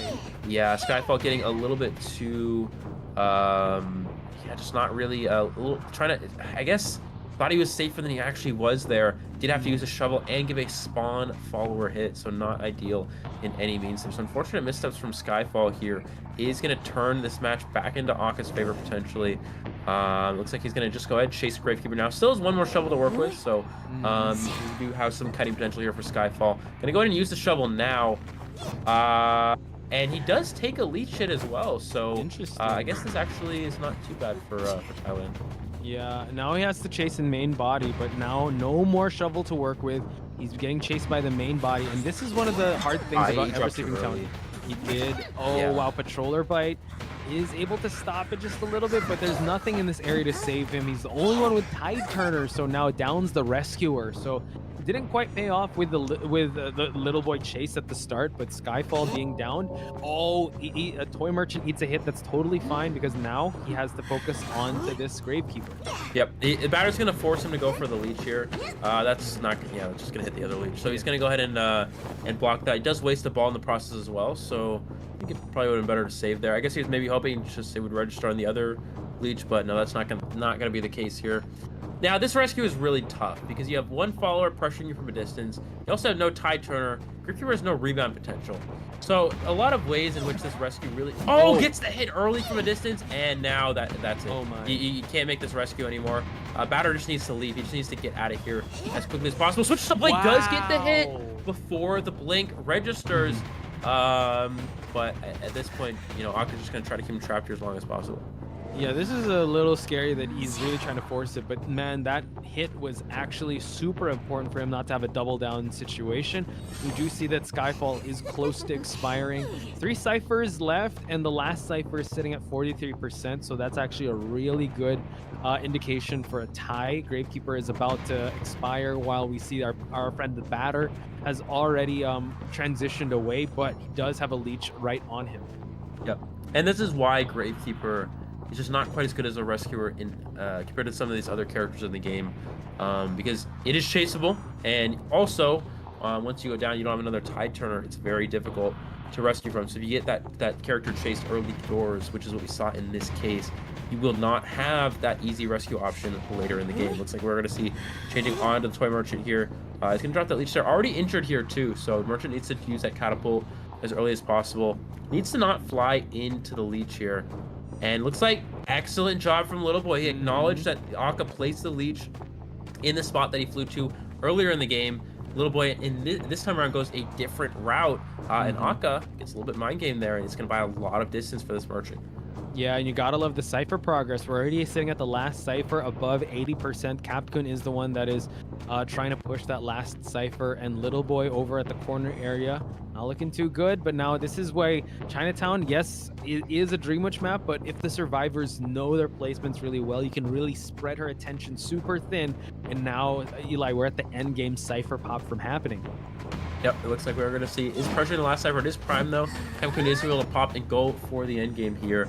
We'll see if that follower had blink. Looks like that there is blink on Merchant's leech. I don't know about the main spawn follower. Looks like he's going to go for Narakun here at the exit. This gate is not open just yet. He's going to be able to leech him. He's going to be able to prevent the gate from getting open. He's going to push it, but it's only 80. So that's a really risky push. Flywheel's the blink here, but he does have 2 followers to watch out for. He's able to push 1 away. He's able to get a second ball back as well. Entomologist needs to be careful. Oh, and they kite on top of each other here. This is not too good for Thailand. This opens up an opportunity for Aka to get a double down here. And note that the other exit gate's still sitting at 18%. Capcom has to be very careful. He's going to go for a straight up hit. He had flywheel towards that pallet, but he was unable to use it. And we still have a minute left on this detention, so no one is safe, folks. Capcom is down. Aka's repositioning the main body. He's going to go and leech out to Capcom, and they open up that other exit gate here while Narakun tries to transition towards it. Now it's like we do have the spawn follower. It's coming over there. Can they make it in time though? 95% of the gate is open. Will both survivors be able to get it out? And yeah, they are going to get out the exit gate here. It's going to be a tied game for Thailand, too, which I think definitely benefits Japan more than anything, as they will be able to hold on to their 5-point lead. Yeah, this is definitely a good sign of confidence on the side of the survivors, considering that their first game didn't go as well as they anticipated. So them getting a tie, you know, it could be the wheels kind of percolating. Hopefully they set up God J to actually get a win in this map, because again, if he continues to get a tie, you still have that 5-point deficit to pay for. But considering how that would go, Eli, how would you rate their overall performance in this match? Because it seems like they were very familiar with the Dreamwitch match here in Chinatown. Yeah, considering how difficult the comp was to play against Dreamwitch, getting a tie here I think is quite fine. But I do think their approach to the band pick wasn't exactly as good as it could have been. Obviously, they want to avoid characters like Clown and Mad Eyes, so you're going to play characters to counter them. But you don't want to play too hard into the third hunter, which is the Dreamwitch, and that's exactly what they did. And also going Gravekeeper instead. I believe, if I'm not mistaken, they had Wildling as an option. So I think that would have been a lot better than Gravekeeper. Did they have? I don't think they had Officer. I think Officer was probably banned. Oh no, it was Mercenary that was banned. Oh, so they had Officer as well. Yeah. So interesting. Yeah, I'm not quite sure about that one then. Yeah, we have been seeing a priority of Gravekeeper more than First Officer, so that's interesting. Maybe it's more of a player preference like Skyfall, but then again, First Officer, you just have to hit the pocket watch and you should be fine. Skyfall also unfortunately was spotted out while Little Boy was having a really good early game kite, so it kind of forced his attention to go for Skyfall. So a little unfortunate, but hey, they stumbled a little bit, but they're able to get a tie. So what more could you ask for going up against one of the best hunters out there in Aka? I guess the idea is that if you go Gravekeeper, because Officer's not good against Dreamwitch as well, because you can just patroller them. So I feel like that must be their reasoning, is Gravekeeper can block a dash against Clown and can also, I guess, is slightly better against Dreamwitch than Officer, but Gravekeeper is still not too good overall. But I actually think Wildling would have been a lot better. Wildling is a very safe rescue against Dreamwitch, can't get patrolled from a distance, can't get chased. And also, if Clown comes near you as Wildling, you just get on your board and the board takes the hit and cancels the Clown dash. So I think if they're really worried about those things, those problems potentially coming in, then Wildling would have been a lot better character here. Yeah, so hopefully they'll still be able to hang into this one, especially as we head towards the second half here. Again, Gaje needs to get at least a tie for them to push for that round number 3. But if Japan division can actually get a 3-person escape, I believe that it will be GG's. They win round number 1 and round number 2, and they will be moving on in this tournament. So yeah, I would say a lot of pressure onto Gaje, and considering that they will be able to ban out one of his characters, this is going to be a little tough. I don't know if they've done their homework and who he prioritizes, but here are the win conditions, Eli. Yeah, so if Japan does get a 3 escape, they will be winning this match 2 rounds in a row here. So yeah, let's see if they're able to pull that out here against Gaje. You have a bit of a difficult time in the first round, so now this is a good map for Gaje, an even better map than Hospital. I don't know if that's going to be quite that easy for them. Yeah, considering the lineup Gaje can work with, and he doesn't use Night Watch as much, but this is a good map for his Spider. This is a good map also for his Wax Artist if he chooses to bring that out. He can also go back to his old ways with the Breaking Wheel if possible. So I would say he's in a pretty good spot. I think it's his mental capacity. We have seen Gaje kind of be in the zone, and we've also seen him be really pressured. So he needs to be the best version of himself coming into this match to prolong it to that round number 3. Absolutely. So let's see what's going to happen. But Thailand still definitely an uphill battle. They want to come out on top in this round, but Survivor ties, it's probably not going to cut it. Again, Thailand, they've been known for this very strong Survivor team. Looks like we're going to see Soba. Going to go ahead and play here in place of City. So one RC member replaced with another one here. And you see the statistics for Soba here on the screen. 45% escape rate, only 30% win rate, slightly lower than we would expect, but Soba's been one of the strongest players on RC for some time, so definitely will expect some good things here. I'm interested to see who's going to be the relegated rescuer, because City has always been in that role. Soba can play rescuer. I mean, I think maybe the idea here is probably bringing Soba to maybe bringing Embalmer just to play it safe. But I would say Soba has a very diverse lineup. He has used Patient, he has used Seer, Coordinator, Prospector, Priestess, Embalmer. What else am I missing? Explorer, Barmaid. He's had a lot. I feel like he's the most diverse in this lineup of survivors, and this stats is from that combine. So I wonder how Gaje is going to deal with that coming into this match. Ooh, meditating. I think the approach is that they're going to try to build a forward composition, and Neon's going to play forward, and that'll be the rescuer. That would make the most sense with these 4 players. So I think if you're 9Memos in Thailand here, you have to realize that. You have to see the substitution. You have to consider that there's no rescuer player besides Neon forward. Right, and you need to ban forward early. That has to be your approach here. And let's see if they go for that. It looks like we're just gonna wait and see. That's actually a good point that you bring up, because yeah, as a coach, you have to open up the peripherals and your mind to the possibilities of this. And now it seems like we are going to see the ban of the Priestess and the Antiquarian. So will they pick up the forward and first round pick? That's going to be very telling. Yeah, for sure.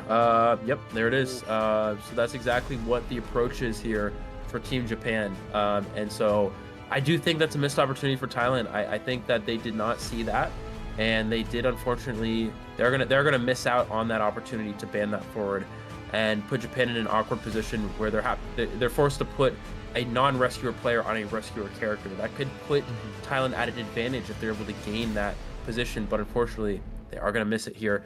And Japan is getting a pretty optimal team comp. We have Entomologist here, very strong against Wax Artist, Acrobatic, good kiter. You have Prospector, just very good in general. You have that forward for Nian here. It's exactly what Japan wanted.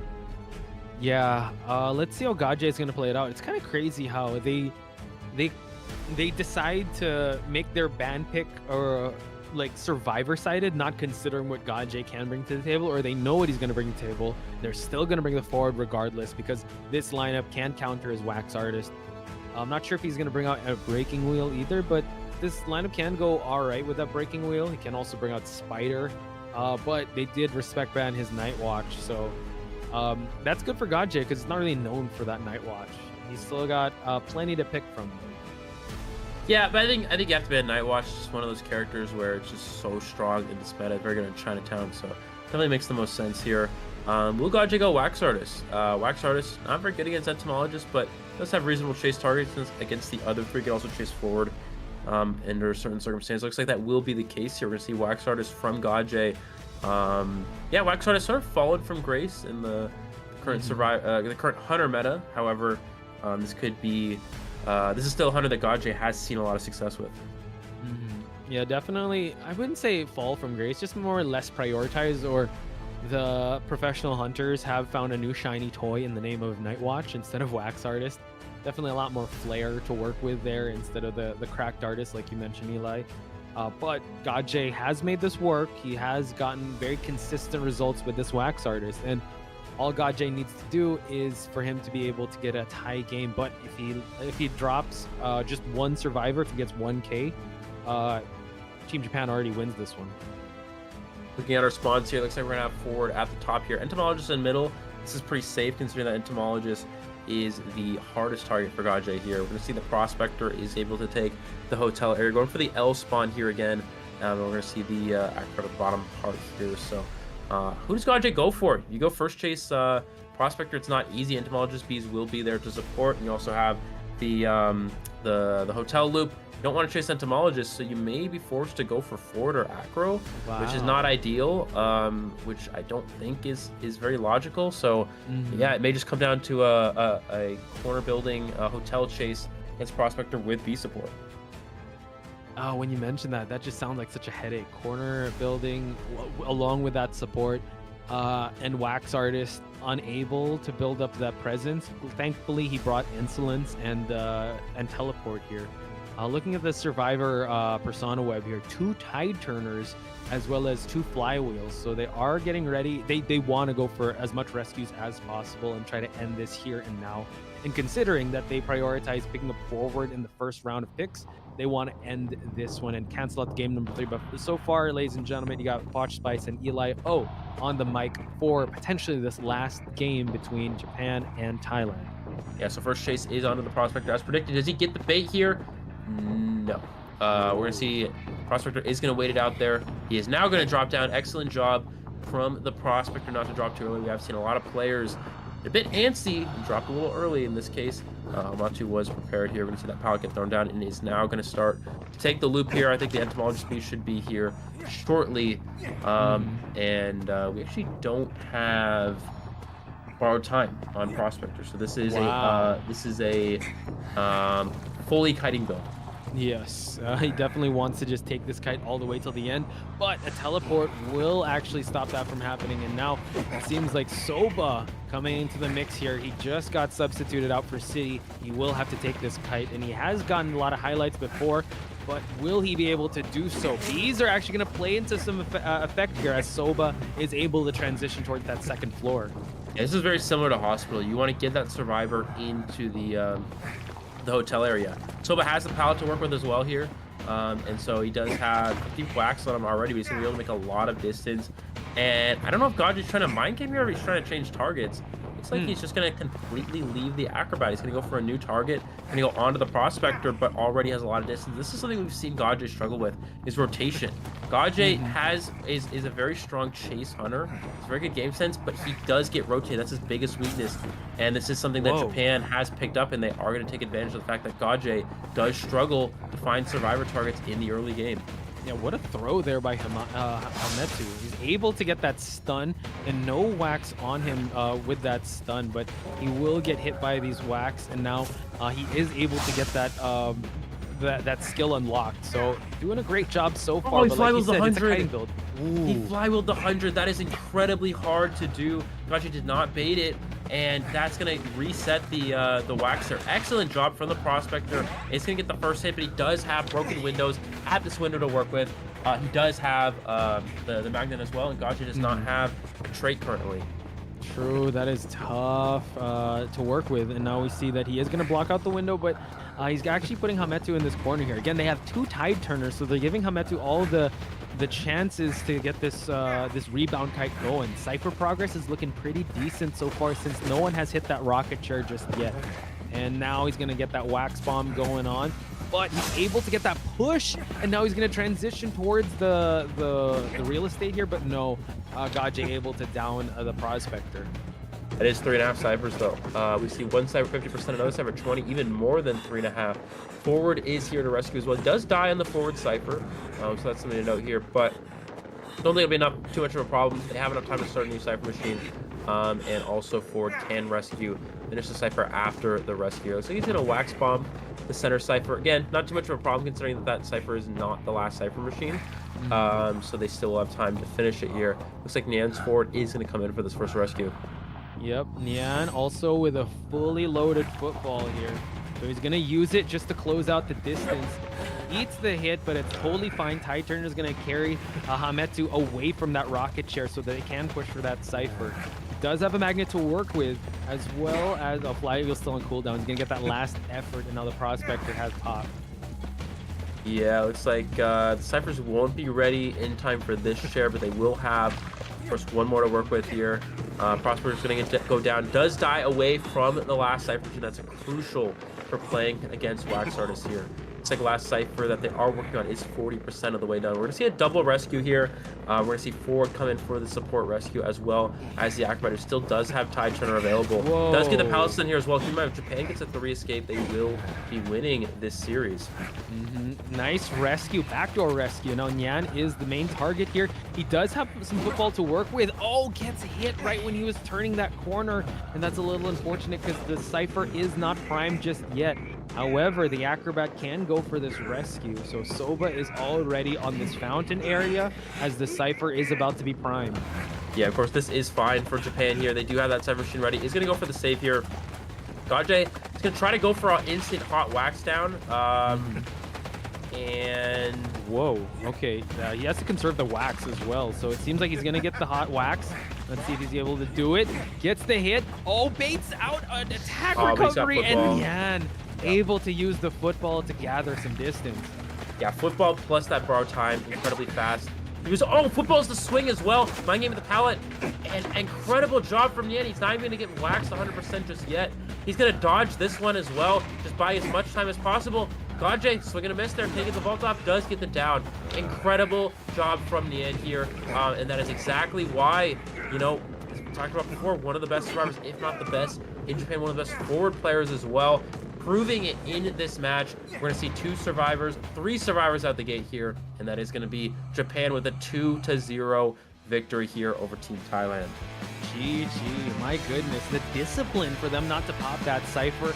And Gacho is a little flabbergasted or flustered with the body block and ongoing. Tried to go for the hot wax trick, but they knew when to pop it. They didn't pop it right away, forced the attack recovery. If he picked up at that instance, could have been a different story, but that just shows that Team Japan is just an amazing survivor team and also amazing hunter team. So they will be shaking hands, folks, and we will have an interview with a Team Japan. Yeah, absolutely. We see the players. Yeah, good show of respect here. You know, Gaje doing his best here. Not easy going against this Japan region, but a very convincing victory here for Team Japan, 2-0. So we are going to expect some good things for them moving forward. Yeah, we're going to see. We're going to have an interview, I think, in a moment, if I'm not mistaken. But yeah, I mean, a very, very convincing victory there. Obviously, in the first round, survivors of the Japan team did struggle a little bit. Maybe that team chemistry thing we talked about, who knows? But then we saw Soba come in, made a big difference there. So I don't know if that's going to be something that Japan wants to go with in the future. It's a bit difficult for team compositions because they don't have a main rescue character besides a forward player. Yeah, I don't know. We'll see how Japan approaches these future matchups as well. Yeah, considering that Soba coming in, that's when they really performed their best. Maybe they need some experimentations with how that's going to play out.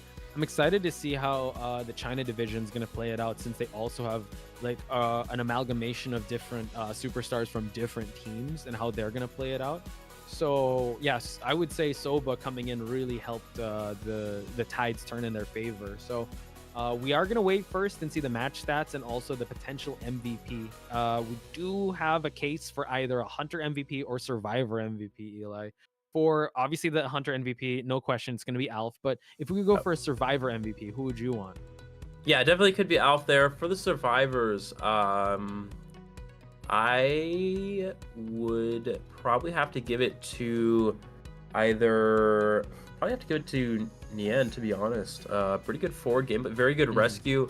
Buying enough time. I mean, obviously, probably didn't get the best deduction, but bought enough time for the gate to get open. That was really crucial at the end there. Maybe Hametu as well could be possibility with that early kiting too. So definitely some possibilities. But I think realistically, it will probably go to Alf. Survivors did, of course, they did have a very good second round, but did struggle in the first round. The reason why they were able to win that first round was due to Alf. So I think that's most likely going to be the case here. Yeah, I agree with you. I would also put maybe Soba up in there as well, since he did just play one game kind of like Alf, and he performed pretty well. I mean, he wasn't necessarily the main character, but more of the background character, because big highlight was definitely Nyan and his forward discipline with activating his skill. So without further ado, the match data, folks. Quick work being done of the Japan division up against the Thailand division again. Thailand asked for the challenge. They tried to rise to the occasion, but Japan division is still one of the gold standards that you have to set yourself up against, and they perform really well in this matchup. Yeah, absolutely. The Japanese all-star team here, as you can see, really putting in the work. And yeah, I mean, again, Gaje, a very strong hunter. We saw it in the first round. The second round, you know, you sort of see why Wax Artist is not quite as good as it used to be, right? This is a very good map for Wax Artist, and still was not able to perform too well with this character. I think that was largely due to the rotation. Again, Gaje, something that he's really going to have to work on in the future is avoiding rotation. And one way to do that is to, you know, you go to a spawn where Survivor's hiding, you spend some time looking for them, or you sort of bait them to decode, you leave the cipher, go back to it, or you avoid vision of Survivors so they can't communicate where you're going. But Gaje unfortunately does struggle with that a bit. He just kind of walks to the ciphers. Survivors see it coming and they can rotate. We saw that with FT in the finals of IVC. We saw that this time around here as well. Japan taking full advantage. They definitely were prepared for this, and they knew that was one of those things they could take advantage of, and they definitely did that, especially in that second round. Definitely a learning experience for the Thailand division. Hey, at least, you know what, they're still in Japan. They could definitely try and scrim some games out of the players that are still there. But big kudos to them showing up and showing out. But we got to give our congratulations. We got to give our flowers to the Japan division for getting a solid, I would say undeniable victory up against the Thailand division. So I'm excited to see how they are going to perform up against the competition that is going to happen tomorrow. But that was the third match of today, folks. Yep. Something I just have to say is someone was asking if I was wearing a wig. No, this is actually this is my natural hair. So, bro. No, I just haven't got a haircut in a little while, so it's a bit long. But no, it's my natural hair. But anyways, yeah. So we still have, of course, one more match after this. That will be the mainland China region up against Malaysia. So Malaysia probably on paper the strongest team out of the Southeast Asia region, going against on paper the strongest team going into this tournament, which is China. Again, you don't know. We don't know obviously who's the best and how it's going to work out, but it's going to be a good matchup. It's really tough, I think, for Southeast Asia to have to see themselves.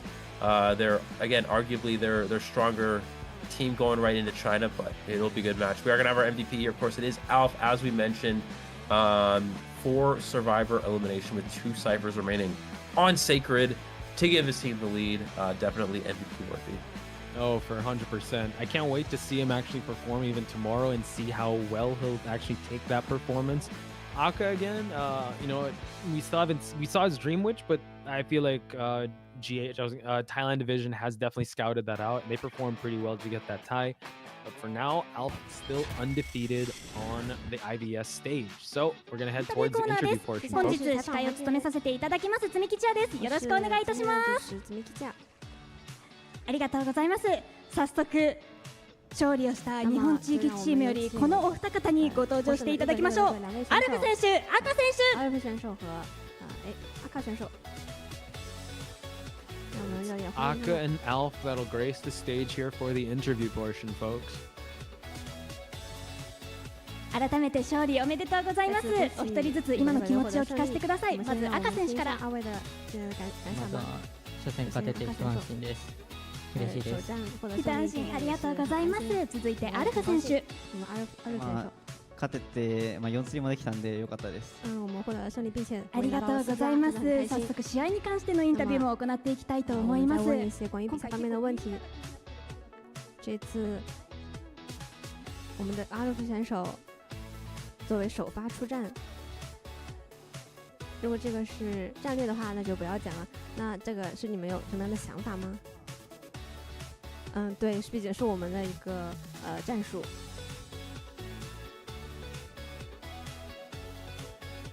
那刚才阿鲁选手也提到了，拿到了4抓，也是非常的优秀。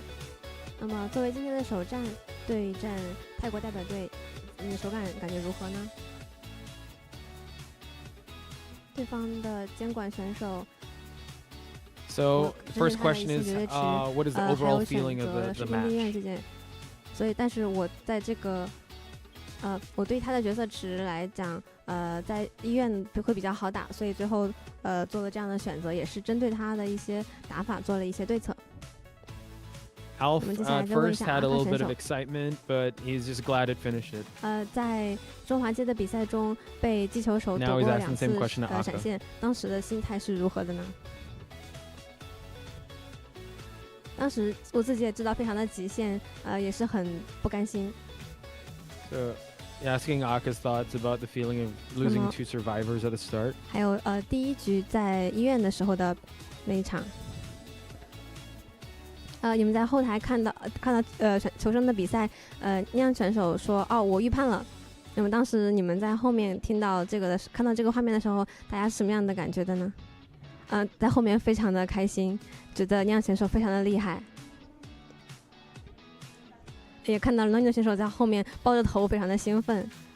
当时你的心情是如何呢？ The fans really helped out 是大家在后面the Japan division 很开心的看了这场比赛。 them perform their best. 那么今天是日本代表队的首战，那么在你们队内有没有一些快乐的趣事啊什么的呢？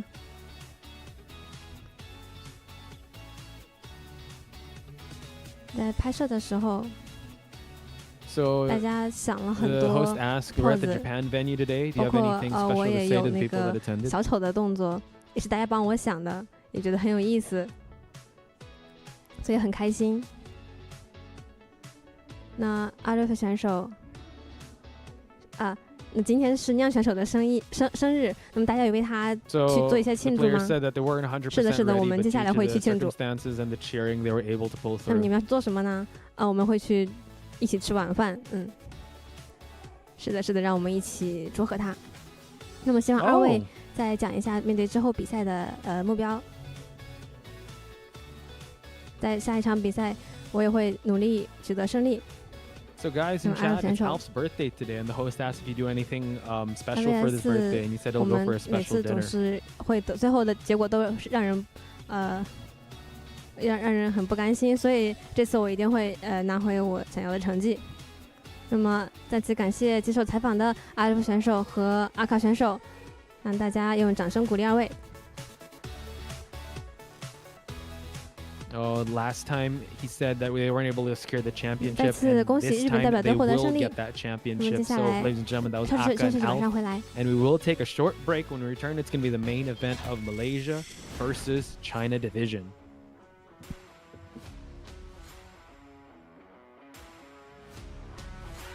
Are we muted? Because last time it wasn't muted. Like.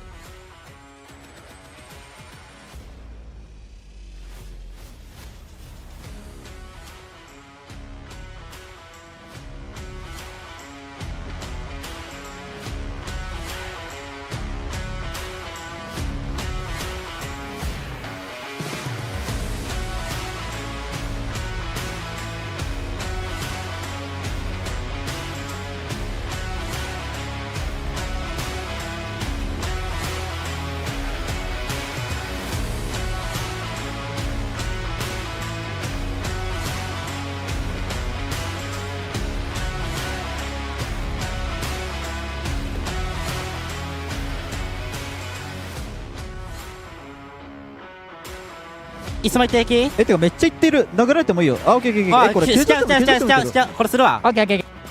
いいよ。ナイス。ありがとう。OK OK 3人や OK OK ナイスナイスナイスナイス。しゃーナイスナイスナイス。やるやんリベンジやナイスナイス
Hey, hey guys, welcome back to day one of IVS Asian Cup. And I'm Nello Mello, and with me here is the beloved Chocho. We will be your hosts for tonight for the final matchup between Malaysia versus Chinese mainland. But before that, how are all of you guys in the chat? Make some noise if you guys hear us. And of course, how are you, Chocho? How are you feeling today? Malaysia going against Chinese mainland. And also for you guys who don't know, Chinese mainland one is like the top 5 survivors and the top 2 hunters. So they have very little time to kind of get together to like with strategies and everything. But I assure you they are very skilled individually, so that's something to expect later coming on to this first BO1. But now, you are from Malaysia, and this is Malaysia division. So any thoughts, your personal thoughts? Okay, I want to share this with you and everyone else. But before that, I would really want to share another innovation coming on. And Chocho, I think you know this, Gear Up Booster. Why don't you tell us more about Gear Up Booster? Alright, Gear Up Booster. The network technology support for this event is provided by Gear Up Booster. Gear Up Booster offers you a comfortable gaming experience and stable network support. Right, so Gear Up Booster, it's free on the Play Store, I believe also on the Samsung, Android, whichever devices you're using. You can just download Whatever it. You want to play. Yeah, if you want to go play in the Chinese server, this is the best app to use, but we'll get into the player's introduction first. Yep.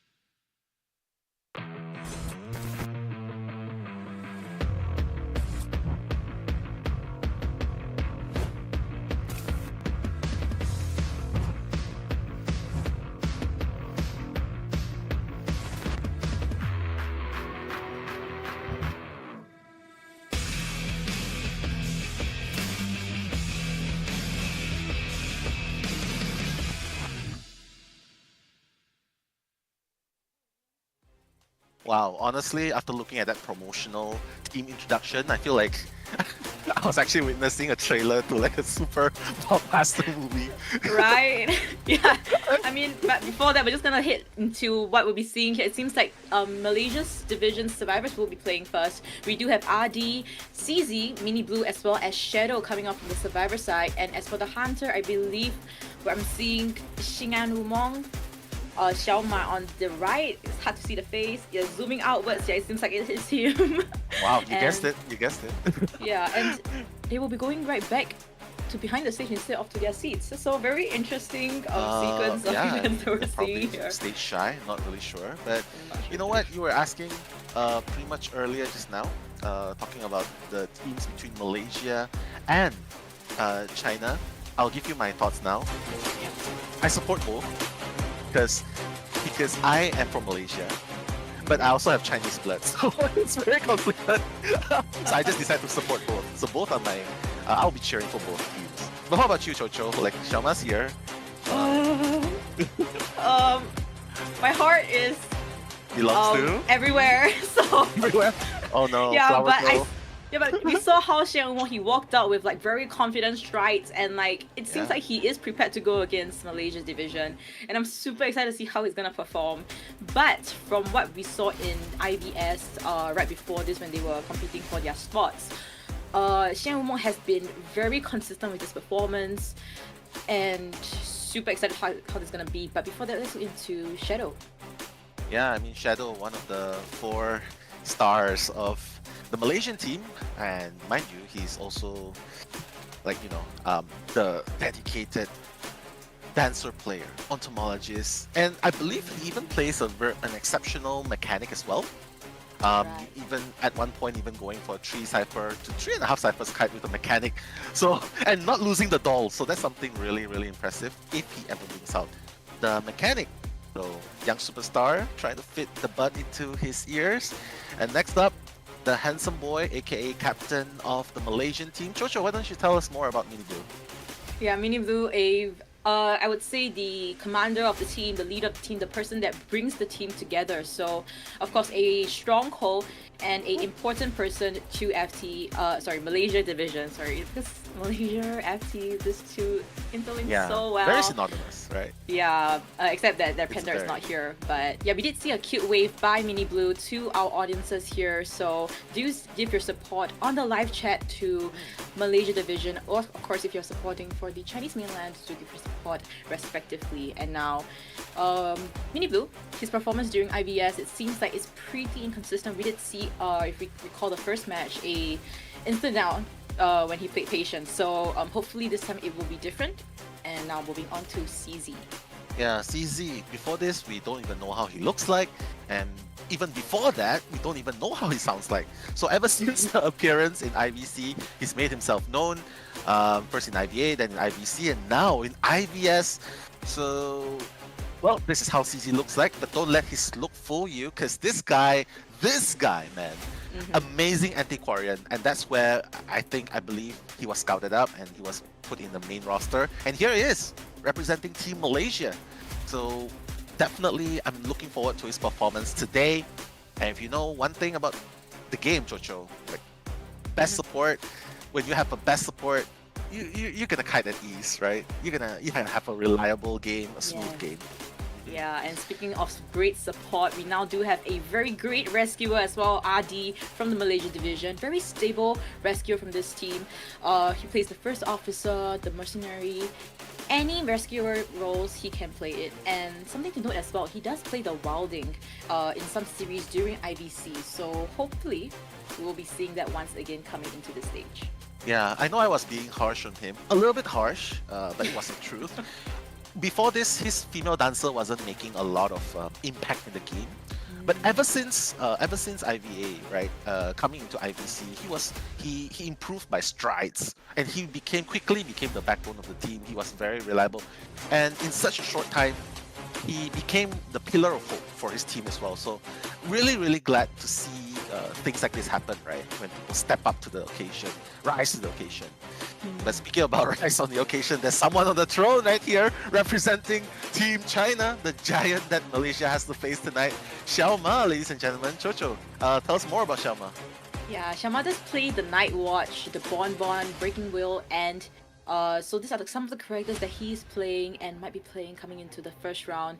And of course, me myself, if I am the players, Malaysia side, I would be so scared, so fearful to go against Xiang Wumong. He is so scary, so strong as a hunter, and I think arguably might be the strongest hunter at this point in time. But before that, now take us through the map selection.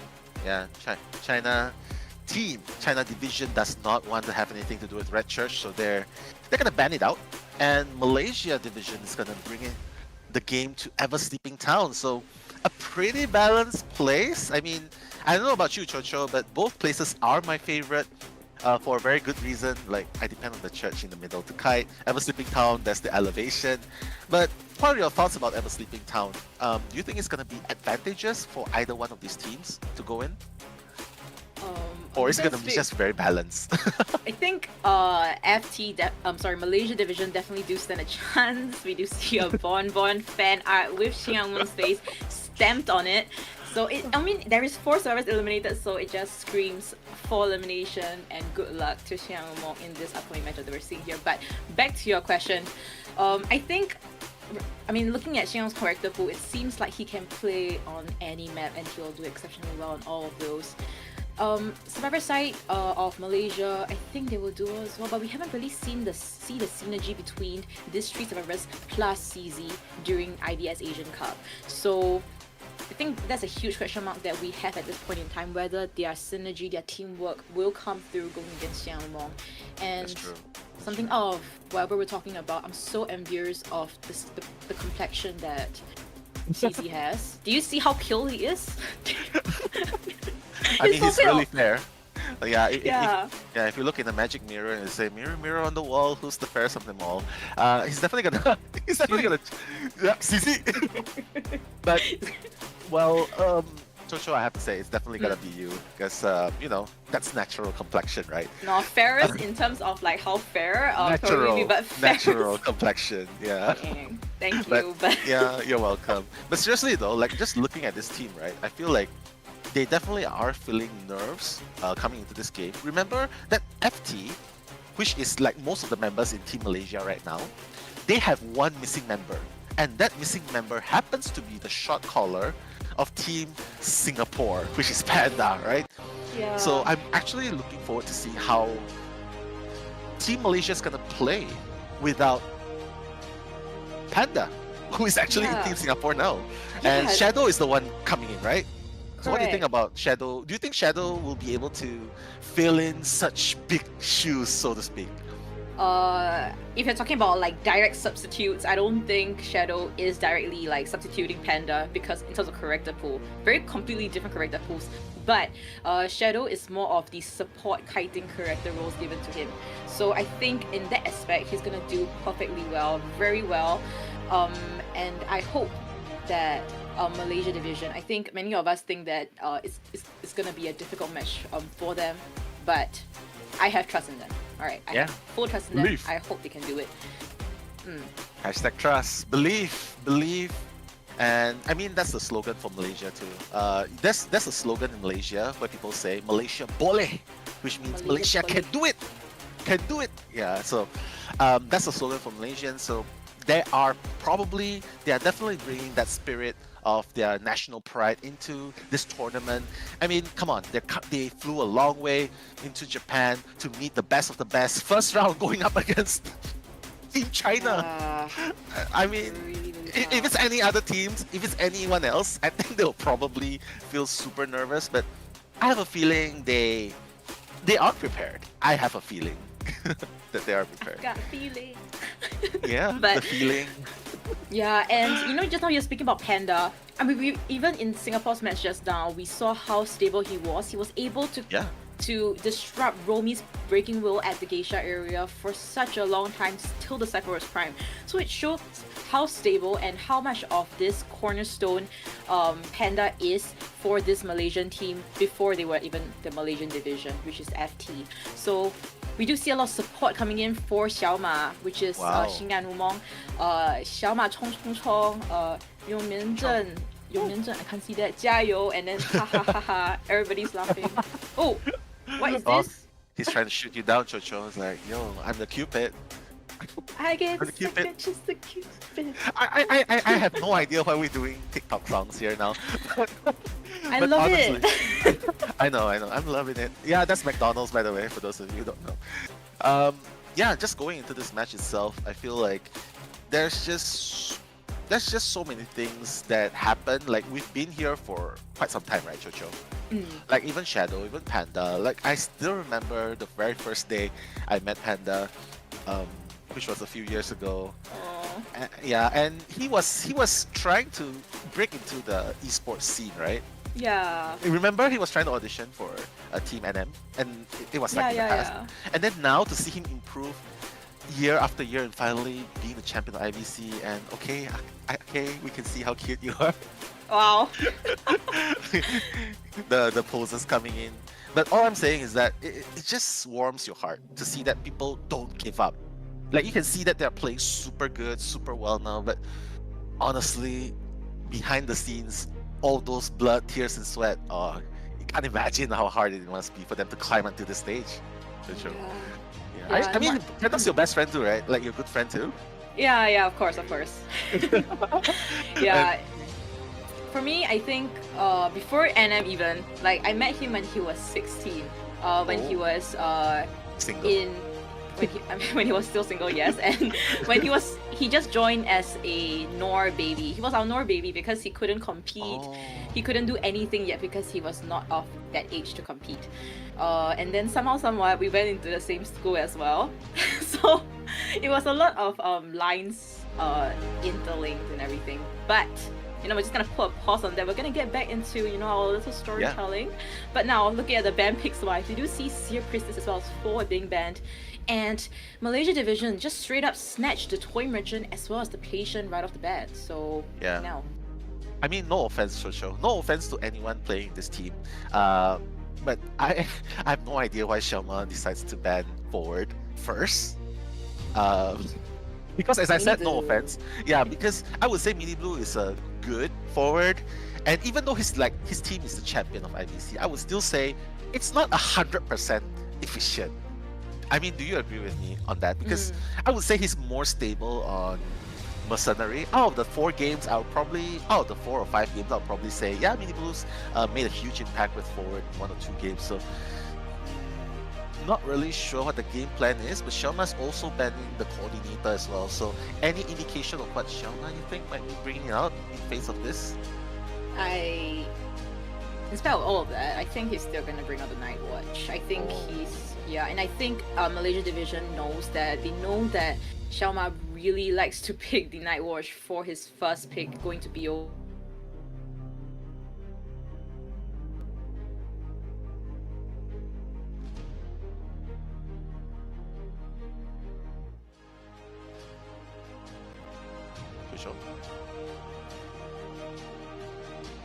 Wow, so many memes coming into the game.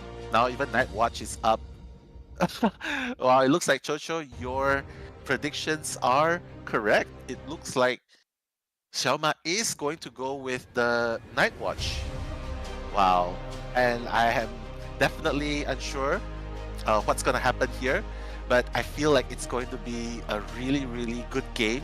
Like it's really it's gonna be a match to watch, right? So all those of you in the chat for Itakwa Nation, make some noise because Shelma is going to bring up Itakwa in this map, and he's gonna put himself right below Adi, next to Sizi. And Mini Blue's gonna be in the middle, Shadow's gonna be all the way up top. We'll just have to see who Shelma's gonna go for first. But in my honest opinion, Chocho, I feel like Adi would be quite a good chase, you know, chase the toy merchant first before she comes online with all her catapult placements. And yeah, I feel like it's definitely a very, very good chase. But if Shelma decides to go for Sizi first and waste the hooks on the patient, that will still be totally fine, right? Either way, the name of the game is to waste resources to get rid of the catapults, which I feel like is going to have a huge impact in this game placement. But right now, heading towards the skill pick trades, it's going to be the normal, actually 6-9, detention, insolence, blink. So Shelma's going all or nothing with just one trade, blink. And that's about it. So that means if anything happens at the end of the game, he's not going to have any more trades to work with. But here we go. Shelma representing Team China going up against Team Malaysia. Right now, game number 1, first half. It's me, Nello Mello, and Chocho bringing the commentaries. Right now, Shelma making a beeline towards the graveyard, trying to find his first target. He knows someone's here. He's activating the Wind Vortex, trying to find his first target. Spots a Tinnitus, but he's not really sure where everyone else is now. But Adi, he's already placed his catapult, but he's not going to use the catapult first. And he's just going to vault through the pallet, trying to get speed boost, and his first catapult is going to be gone. So Adi probably wants to rely more on the boost, but now he's going to have his second catapult done. Now he's going to fly all the way out, but Shelma still hot on pursuit, going to activate that fast walking. He's just going to move so fast towards Adi. Adi's landed already. Mind you guys, there is no forward in play. There is no anti-quarantine. Oh, actually there is an anti-quarantine, but anti-quarantine is not going to be close enough. Adi's going to take that first hit. He's going to run towards the second floor. Cypher progress is looking very, very healthy for Team Malaysia. Actually, it's really good, considering that they are going against Shelma from Chinese division. Adi is actually doing really great. He's just gonna decide to go back to the graveyard. That's gonna be where he's gonna rest in peace. He's like, he wants to die far away from his teammate Cypher. He wants to make sure that Itakwa by Shelma will not be able to disrupt any Cyphers on the surrounding area. But Adi, making the impossible run, happens to fly across, finally forcing Itakwa to go down with the blink, forcing him to use the blink. Finally going down after 3 Cyphers kite. Adi, what an amazing play And I feel like this is already a very, very good start for Team Malaysia. Two ciphers are being worked on as we speak. Sizi on one cipher, Shadow on the other one. So Mini Blue is tasked with the job. Oh, wait, do not get hit by the tram. You know, tram can be cursed. RNG decides that Mini Blue shall live this time. And Mini Blue is gonna pat right in. Beautiful pat. He's gonna try and rescue Adi here, but be careful. Yep, he's gonna rescue it straight away. Beautiful rescue. Sharma's not even gonna try and get a double down here. He's just gonna go very, very consistently, very stable. Just gonna try and get Adi down because he knows that, yeah, he's just looking right now at this moment, looking at where the ciphers are, the two ciphers are, and this is amazing, ladies and gentlemen, because Team Malaysia, look at the cipher progress. One is at 70%, the other is at 60%. My goodness, they are putting the pressure on Shelmas. Itakwa! Shelma's gonna chair Adi for the second time. Adi has nothing else to work with. But Shelma's just gonna leap out, he's gonna dash through, he's gonna find Mini Blue again. Mini Blue! One dash to avoid the damage. He doesn't have any more wind vortex. Mini Blue needs to get this rescue happen. He's gonna get it now. He's gonna fall pretty soon. But Adi, he's gonna go down and the cipher's gonna be popped straight away. No, he's gonna force the cipher actually. Wait, what? Oh, he's just gonna wait! No! Oh, my goodness! They wanted to give him a full health? I'm not really sure what the game plan there was. I feel like the moment Adi went down, the ciphers could have been popped, but right now Adi's gonna be going out and Shelma is in a position to at least get a draw or more.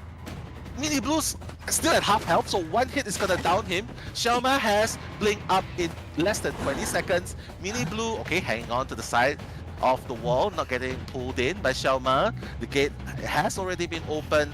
But this is so hard. The question is, will Shadow try and come and risk rescuing Mini Blue? He still has a lot of bamboo stick to use, but Shelma with that suction, one hit, Mini Blue's gonna go down, and pretty much seems like a draw game for Team Malaysia. So Shelma actually doing pretty good, pulling back that game in their favor. Wow. I mean, yeah, if the cipher was primed by the time Adi went down, I think it would have been a very high possibility of a 3-man escape. But GG, well played, Shelma.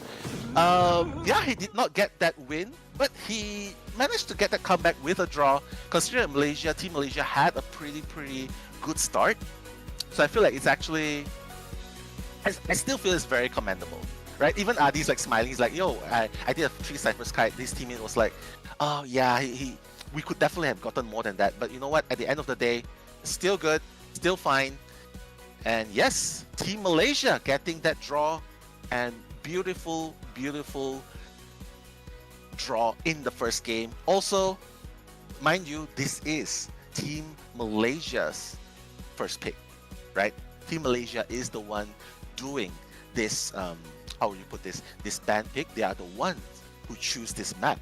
So they have to capitalize on this first game, right? And in case anyone's wondering where my face gone, Chocho and I, we are Max Presence Jack the Ripper at the moment. So we are in invisibility mode. So please do pardon us on that. But let's just have a look at the match data. Ever Sleeping Town, 2 survivors has escaped.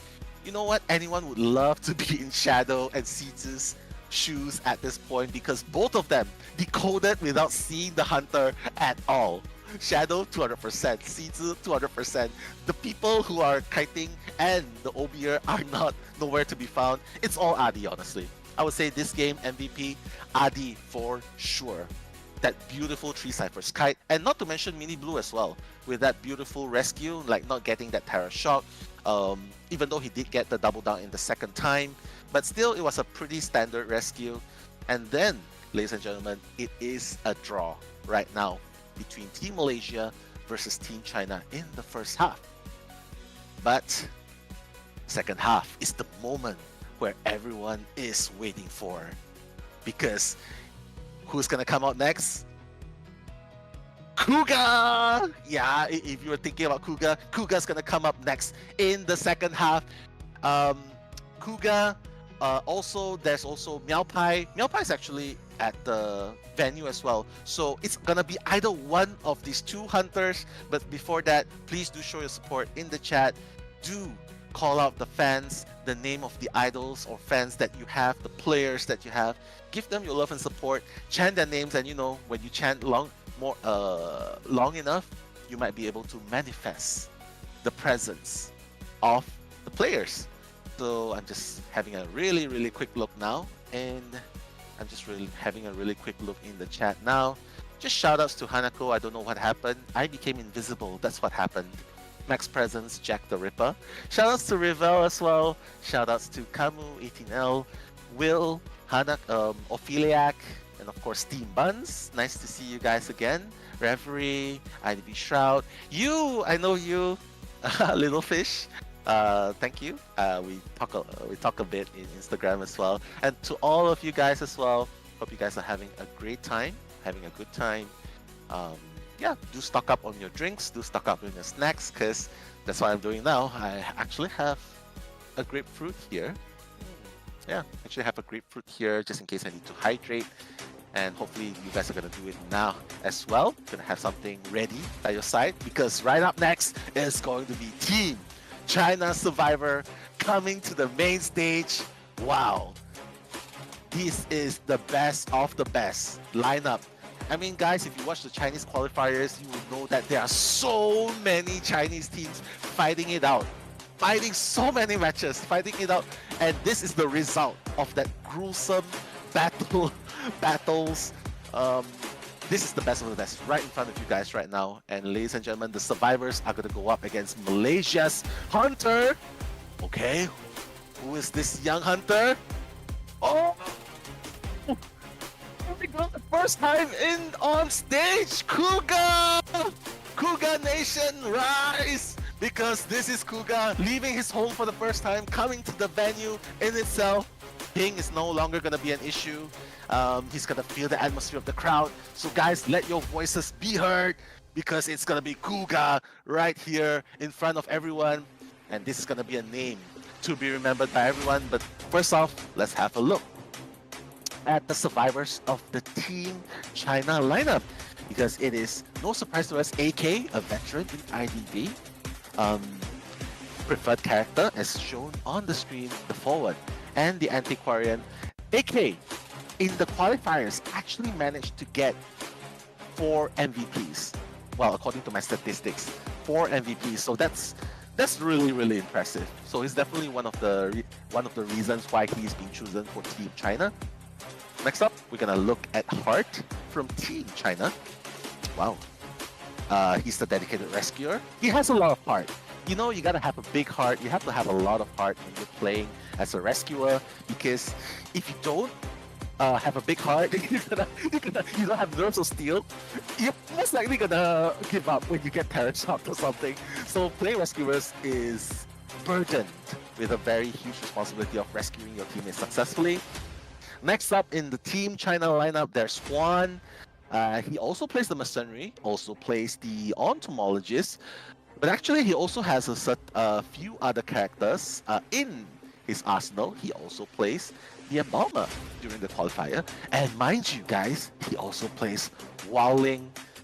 Wow, I'm really looking forward to see him playing Wowling, bringing out the Wowling in this matchup. That's gonna be very entertaining, at least for everyone, right?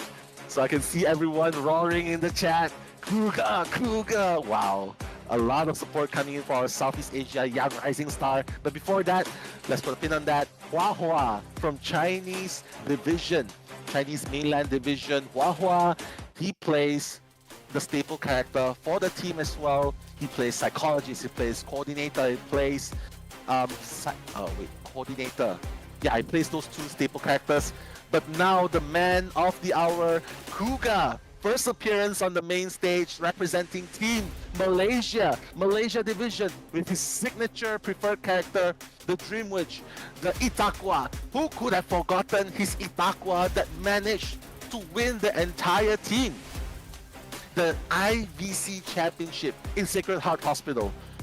So this is definitely a young rising star to watch out for. So guys, make more noise, make some more noise in the chat. for our young star from Malaysia, Kuga, because he is not going against any team. He's not going against any simple team. He's going against one of the best teams in the world right now. He's going against the giant, the monolith, Team China. So you can see the immense focus. You can see the immense look coming in. Wow, he's really, really focused. I think there are a lot of hunters, right? I mean, just on a side note, there are a lot of hunters where some of them are very, very focused, calm, stoic. For example, I would say Kuga's one. I would also say God J's one. And I would say even Sprinzer. Sprinzer, when he was competing in COA, he was always having this very, very focused mind. I think all great hunters have this very, very focused face because it is 1v4 after all. And 1v4s, technically it's one brain versus 4 brains. So when you have 4 people gathered together versus one hunter, I think the hunter, one mistake and it's done. So I think the risk is much, much higher for any hunter mains out there. But there you have it, AK fan signs coming in on the viewers' iPad. Pretty good so far. Players from China having the drinks, discussing the strategies, and of course, just in the lineup itself, I mean, there's so much going on at stake here. Team Malaysia has already done their best, right? They've already done their part on the survivor side. They already got a draw. So it's up to Kuga to get that balance broken in the second half. Okay, because in second half, he needs to get at least a draw. Because guys, don't forget, this is Malaysia Division's map selection. Right, it is their map selection. So technically, they need to get an advantage in this BO1 because it is their map selection. Because when it comes to BO2, it will be the China division to make that map selection choice. And that's where things are going to be much, much more difficult for Team Malaysia. So Kuga, I would say get a draw here. That will be totally fine. Going against Team Chinese. But for all those Malaysian fans, for all those Southeast Asia fans in the chat right now, I know you want to cheer Kuga on for the 4K. So ladies and gentlemen, right now in the chat, I want to see all the 4Ks for Kuga Nation, Kuga Takua Nation from Opheliac. I see you guys. Even Steam Buns, come on Kuga, you got this. Manny, hello Kuga, woohoo! And Amachi, let's go Kuga. So many cheerings going on. Let's go. We are gonna see Kuga banning Antiquarian Priestess first. Wow. The mini smiley face is approving. He's on the chair there, approving. Oh, that's even. Oh, I really love this new feature, the AR feature. Kuga, Shengshou. I have no idea, but it's probably going to be some sort of cheer for Kuga. So it's glad to see our local heroes, local Southeast Asia heroes getting the recognition in the main stage, right? So I'm really, really happy to see this going on. Right now, and the third ban is going to be Coordinator. Coordinator is the third ban for Kuga. I have a feeling that Kuga is going to do a mirror match. He's probably going to go for the Itakwa as well here. I mean, for the Chinese division, you can see that they are obviously... They're trying to cover all grounds, right? They have a mercenary. They have an acrobat. And now, they even have an entomologist on top of the barmaid. So barmaid, we all know it's a pretty good counter. It's a really good counter towards a Dream Witch, even psychologist. But I would love barmaid more because, you know, you can still kite while drinking it, right? You drink the Dublin, you can still continue kiting. You can help your teammates much, much faster. So here's the thing. This lineup, what will Kuga bring to the table? What can Kuga bring to the table? Dream Witch? Itakwa? And I think we have an answer already, Eli. Yeah, that was a good question, but yeah, we have our answer. It's looks like it's gonna be Night Watch. So yeah, sorry I missed what happened, but it looks like we have Night Watch. It's gonna be up against the Chinese survivors here, so on Ever Sleeping Town. So so the match we all been waiting for. So let's see what Kuga's able to do against this very strong survivor team from this mainland China region. So it looks like we're gonna have overall this team comp is they do have that barmaid in preparation of the Dream Witch here, but we did see the Night Watch instead from Kuga, which I think is definitely warranted. This is the hunter. He has been really successful with in the past few weeks leading up to this event. So definitely think that this will be an excellent choice for him. Also, Barmaid is a pretty easy chase target for a Night Watch.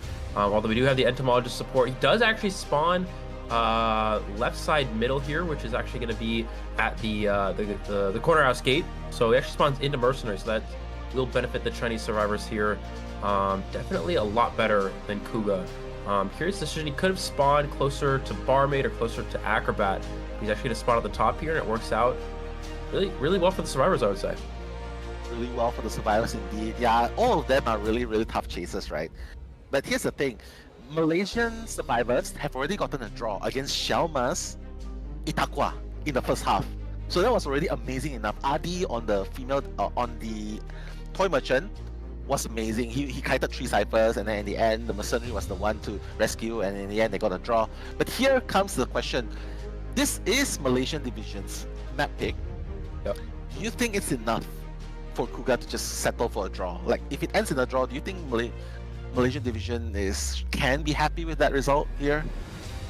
Well, you know, considering how strong this Chinese survivor team is and how strong the Chinese survivors are in general, how strong this region is in general, I think that it's going to be very difficult for them to actually go for wins, especially in this survivor meta. So I think the main strategy for Malaysia here is they're going to try to tie as many rounds as possible. They're going to go for a 3 survivor escape at some point, and then go for a hunter tie, and that's going to be their win condition, a 5-3 round. So the probability of a win on the hunter side, I think, is very unlikely, but definitely is possible. Looks like we're going to see first chase onto AK here. We're going to go ahead and drop that pallet. Has that bomb charged up and ready here. He's going to go ahead and use that early so he doesn't get winded back here. And the Entomologist Bees as well. By a lot of distance here. Yeah, beautiful support coming in very early. Like, they're using really minimal resources to just help their teammates gain that distance a little bit more. But now, Kuga seems to, like, there are 2 targets here, right? There's one, AK is one. And then there's also an entomologist nearby. So I guess he's just gonna keep committing towards that. Wow, beautiful hit, even though he actually used the red bomb. So AK might have been a little bit of a misstep here, but beautifully done. Again, the wind vortex is gonna be activated. He's actually gonna cancel it a little bit short. So he's not gonna gain any... Did he gain the wind charge though? Yeah, I don't think he did. Yeah, it looks like he's gonna... It's just a mind game around this area. He's gonna use a bomb to create some distance. Kuga has to go all the way around here. We're gonna see Barmaid try to body block. Barmaid, he can just honestly hit the Barmaid. He hits the Barmaid. Oh, hits the Acrobat through the Barmaid there. Wow. So if he hits the Barmaid and Barmaid uses the drink, he can just change on the Barmaid here. Trying to get a free hit here. Pretty aggressive here from Kuga. I don't know if this will pay off or not. Nope, he's just gonna go back. Even if you do hit Barmaid, she can still heal herself, so I don't think you want to invest too much time here chasing this character. I think the main goal here is just to share on the Cypher Machine. Yeah, I mean, but it's still a pretty good kite from AK, I would say. Like, not too long, but hey, at least the ciphers are still pretty good. Not as good as Adi when he was kiting Shelma, but still, that's a totally different character in a totally different game. Here, the ciphers are, 3 of them are almost done. It seems like this favor is slightly in Kuga's favor here. Hard is coming to rescue. Can he make it before half though? Looks like he will make this rescue before half. Yeah, things look pretty good for Kuga here. He's going to dash, catch up to the Acrobat right away. Bees here again to try to support this. Wow. We do see the Acrobat is able to get to the side of the pallet there. He's going to try to make it as far away as he can. There is Blink available, though, so even if he does use a bomb here... Oh, red bomb! Runs back into the water, flywheels a swing, and he can stay alive here because of the red bomb. And Bees yet again, this Entomologist really putting in a lot of work here, just trying to keep this Acrobat alive as long as possible, trying to delay the blink as long as possible. Yeah, and now he's just gonna try and chase down the Acrobat. Oh wow, he's decided he's had enough. He's just gonna blink in.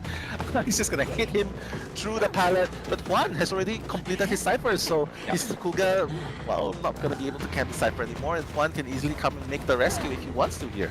And so that's the important thing, that he's able to finish that Cypher Machine beforehand. This way they can move on to the last Cypher Machine. And if there's a body block long enough, survivors could potentially play for a win, but it's going to be difficult. They have to body block an entire Cypher Machine. Let's see if they invest into this rescue or not. Looks like that is going to be the case. We see the hit onto the Entomologist. Kuga not going for the farm. Entomologist has very little bees left. Still one more hit actually left on the bees. He's going to pull the Entomologist back here. He's actually going to down the Ento to prevent any sort of body blocking here. Kuga's just going to continue. Oh, misses that first one there. And we're going to see Barbie come for the body block, which means they can't finish the last Cypher. He's just gonna hit the barmaid. I think he's trying to hit through the barmaid, but of course she can just use her drink here, heal herself back up, and give this acrobat more distance. But you gotta make sure you don't go down here if you're barmaid. Yeah, it's so annoying when you're playing against this team, right? But yeah, Huahua's gonna go down before he even gets the drink done. All of them are actually injured. So yeah, like 2 of them are down, 2 of them are half injured. But Cypher progress is actually still pretty healthy. But this is where things get really, really scary, because who's gonna come and make the rescue now? Yeah, I'm not sure if all this body blocking ended up being worth it or not. I mean, obviously they do get the acrobat out of range here, but I mean, nobody can save at this point. Cyphers are not ready just yet, and they did die on one of the Cypher machines. So very aggressive support here from China. Don't know if it's gonna work out or not. Let's see if Mercenary is gonna come and make a backdoor rescue here. Barmaid does not have anywhere to go though. She's just gonna go down right away. Kuga does have his trade available, so there is an option to teleport. You have to be careful. We see AK is actually tapping the Cypher to avoid the Cypher moving too much. We'll see if Kuga looks for that or not here. No, looks like he doesn't see it. Looks like that strategy is working. Even Heart's just giving the deniers here. Yeah, he's gonna dash in. He still has 3 stocks to work with, so it's totally fine. Heart trying to buy as much time as possible. Wow, nice. He's gonna make that rescue here. He's gonna pull him in first.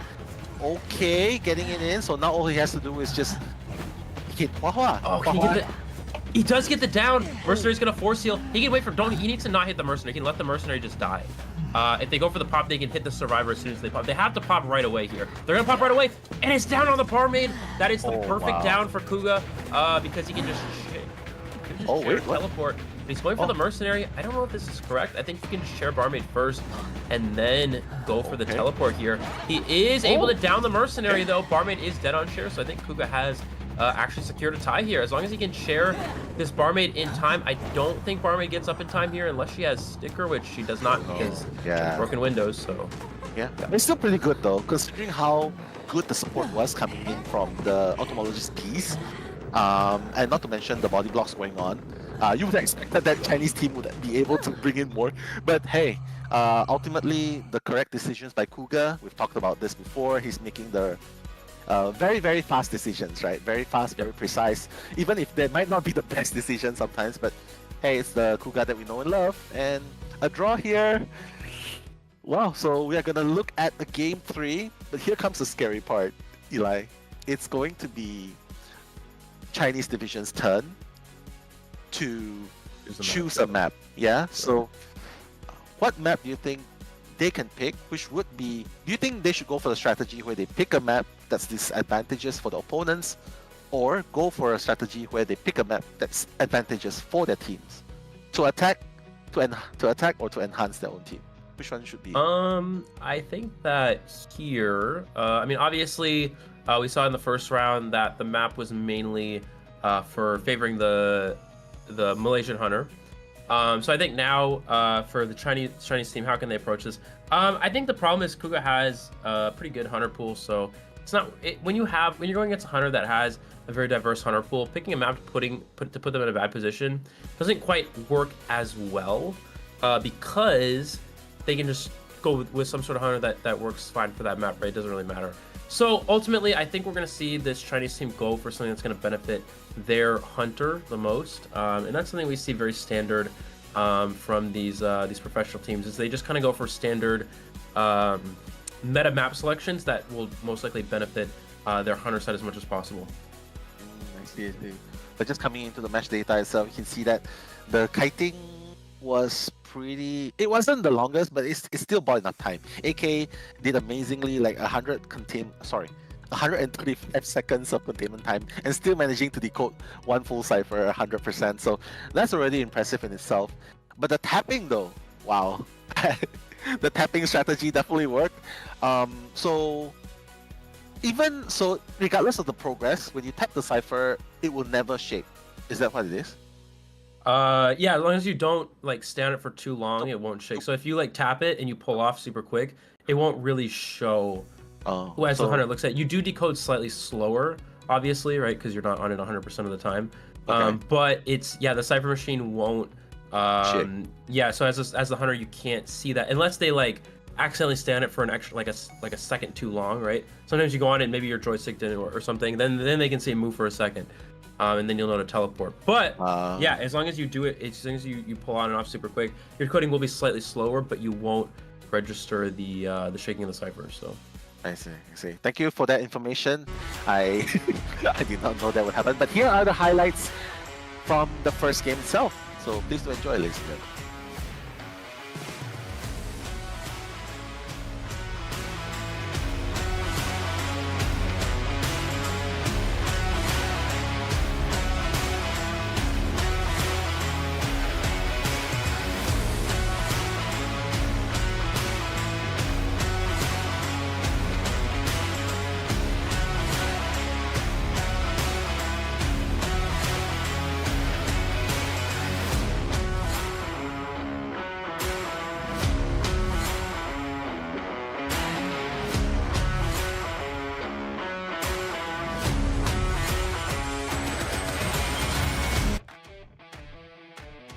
A little bit of IVS support coming in, hashtag IVS supporting. So those of you who want to send in, you can use this hashtag CHN Chinese Division Fighting. Shout out to this IVS. I've known so many cute players, AK and Heart and Silverzi. Go, go, go. Very beautiful artwork as well. Kind of reminds me of the chibi artwork.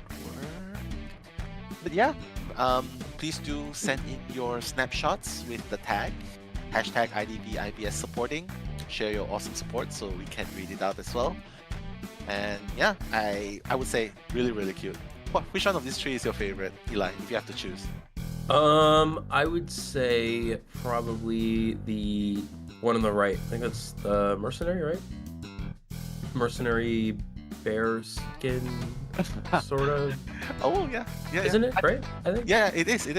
I thought you would choose the forward one because you play forward. Oh, I don't know. I kind of like the mercenary. I like the green hair. I think that's cool with the. Yeah, that's cute. Looks like Kuroshiro games. No, I'm not just kidding. But yeah, I like that as well. I believe it's a line edition. I know you don't pay attention to the skins much, but it is a line edition. Yeah. Oh yeah, I remember. Okay, I do remember that. I remember the line. Yeah. Crossover that was sort of happened. Yeah, I don't know. Exactly. Yeah. But yeah, I was just looking at the chat going on. They were saying like, yeah, Koga did really well. This is against China. Managing to get a draw is still very good. I think he was actually in hand to, it would be best case scenario for Team Malaysia if they can get a 3K. But hey, a draw is still better than none. And let's not forget again and again, it is China we're talking about, right? So getting a draw is very good. But right now, I mean, in previous years, right, Eli, this is just like a real quick question. In previous years, we say that, oh, Chinese division, always gonna win. Japan is also slowly rising to the top. So Southeast Asia teams have no chance, little to no chance. NAU teams have very little chance, like they're always out. But now over the recent years, do you think we are finally catching up to them? After all these years? Yeah, like I said in the last round, these teams are knocking on the door. They're up there now, you know what I'm saying? So it's like we were in this situation where it's like all China was always like the best for the first 3 years, right? It was GR, then won all first 3 KOAs, right? And then 4th KOA, people are going like, oh, is GR gonna win KOA again? I don't know, this team's really good, right? So then what happened is AL, the Japanese team, was able to defeat them.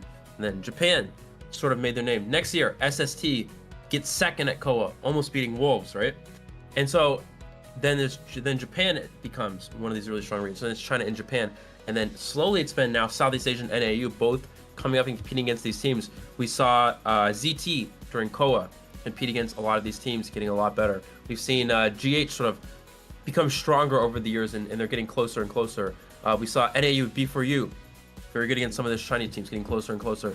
So all of these teams, and then we saw with FT taking down GH, and then this Malaysian team looking very strong. So a lot of these teams, and the Vietnam team as well, defeating the HMT team in the first round. So a lot of these teams are just from these other regions, from Southeast Asia, from NAU, they're just rising up, and they're starting to reach this level of these really strong competitive professional teams. And like we saw with Japan becoming as good as these Chinese teams, I think definitely with time these other regions will as well. Yeah, I mean, what do you think is the key factor that allows this team to catch up to them? Is it because they constantly practice? copying meta or just by adapting? What do you think? What do you think they weren't able to catch up 3 years ago and now they're finally catching up? Like, is there something special that they did? Or I think it's I'm not really sure, to be honest. I think most of it has to do with maybe it has to do with like meta shifts and things. So I'm trying to think about how each team won. So when AL won against GR, it was because of a very good hunter performance from Vampy. But then when ZT started to win some games last year, also very good hunter performance. So I think a lot of the hunters have been just improving over the years is part of it. And then also these survivor teams, they sort of understand the strategy of the meta. Because before, I think a lot of the teams, like, they didn't really understand support that well, or they didn't really understand map selection or something like that, right? There's always something that was missing, but now they sort of, over time, they sort of understand it more. And then also the hunters for these teams have just been getting better and better over the years. Okay, thank you so much for sharing, Eli. A non-formal question for you this time. I believe there's someone in the chat asking as well. Did you do a hair extension? Oh no, I just haven't gotten a haircut in a little while. I didn't say wig, so guys don't be. No, I don't have a wig. This is my hair. I haven't got a haircut in a little while. I need a haircut. Wow, that's really long. I have my hairbrush here, which wow. That. Yeah. I mean, I actually have a hairbrush with like metal thingies on it, so it actually combs it better. Because the other one I had was like plastic, and it broke, and it didn't do it very well, and it bent. Yeah, it broke. Like one of them just snapped off. I don't know. But this one. Eli's hair too strong. Eli's hair too strong, ladies and gentlemen. This one's durable. So Durable. Surviving. Yeah, durable, pull out, and break. I don't know. But now here comes the fun part. Malaysia Division Survivors seems to be the one going first. So apparently it is the choice of the Malaysian Division to send their Survivors faction out first. So interesting choice, don't you think? Yeah. I mean, I guess maybe they want to give their hunters some time to potentially rest a little bit here, and it could also be that they just have confidence in their survivor team, and they just really think that these survivors are going to go out and play well here. So and give themselves an early lead. Because again, we talked about, I think the key to this team winning is going to be a 3 survivor escape at some point, right? You get 3 survivor escape, and your hunter keeps getting ties, and you're able to win with a 2-point lead. I think that's going to be the goal here. So they really do have confidence in this survivor team. So we're gonna have to see a little bit better than the first one. We're have to see a 3 escape here, I think, if they want to ultimately pull ahead. Wow. Honestly, I feel like this is quite far-fetched, but it feels like Malaysia Division actually has a really, really strong chance going up against Chinese Division team. And like, just looking at this, honestly, I'm cheering for them so much that I would say it would be a huge upset, right? If Chinese team actually lost to Malaysia Division in the first round. But you know what? We're just gonna have to see what happens, because next up, it's gonna be Yue. And Yue, ladies and gentlemen, let me introduce you to this handsome guy. He plays an incredible smiley face, right? Not like those half full bucket kind of smiley face. He plays an amazing clown. We saw that in the qualifiers as well. Super, super good. And yeah, Eli, I was just saying, it would be a huge upset if the Chinese division got eliminated, right? In the first round, which is very, very unlikely. Not because I'm biased, but because I feel like this is the best of the best, right? Yep. So, but I'm Malaysian, even though I'm half Chinese, so I want to show my support for the Malaysian team, right? So, here's a bet. Who do you think is gonna win in this one? Like, just a sort of fun prediction for you. Well, I would say that, when it comes down to experience and statistics and such, I would say probably the Chinese team. But I don't know. The first round was very close, very even. So, yeah, I mean, as mentioned, if this Malaysia team is able to beat the Chinese team in the first round, this would be a repeat of that KO4 history. Talking about how the Japanese team AL took down the reigning champion GR, right? So yeah, this is exactly, and what's kind of interesting is this is exactly how that match started. It started with a 2-2 in the first round, and people were like, oh, well, now this team that we thought maybe wasn't that good against this Chinese team is now all of a sudden guaranteed 3 rounds against them, and they ultimately came out on top. So if anything, this is maybe that potential option. We do see Yuki Panda, and I think it's Tofu as well, right? My son Panda, yeah. Did not disappoint me today, so.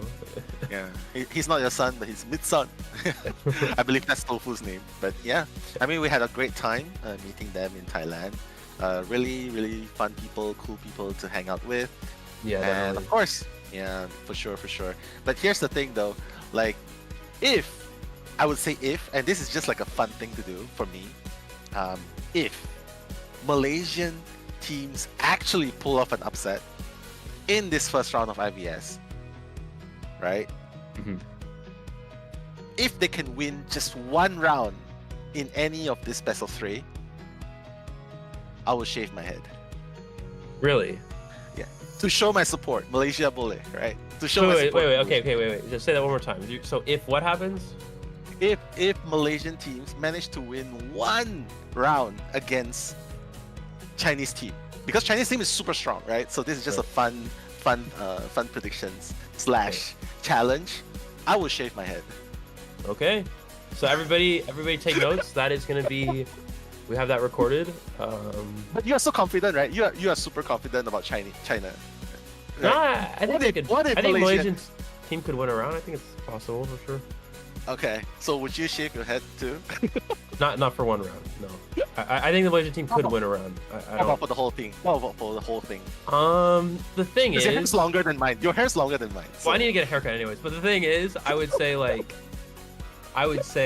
that normally I would say yes. But the thing is, I actually do think that we have seen this before, where the Chinese team was taken down by this underdog team in Cold 4. So I think this is still possible here.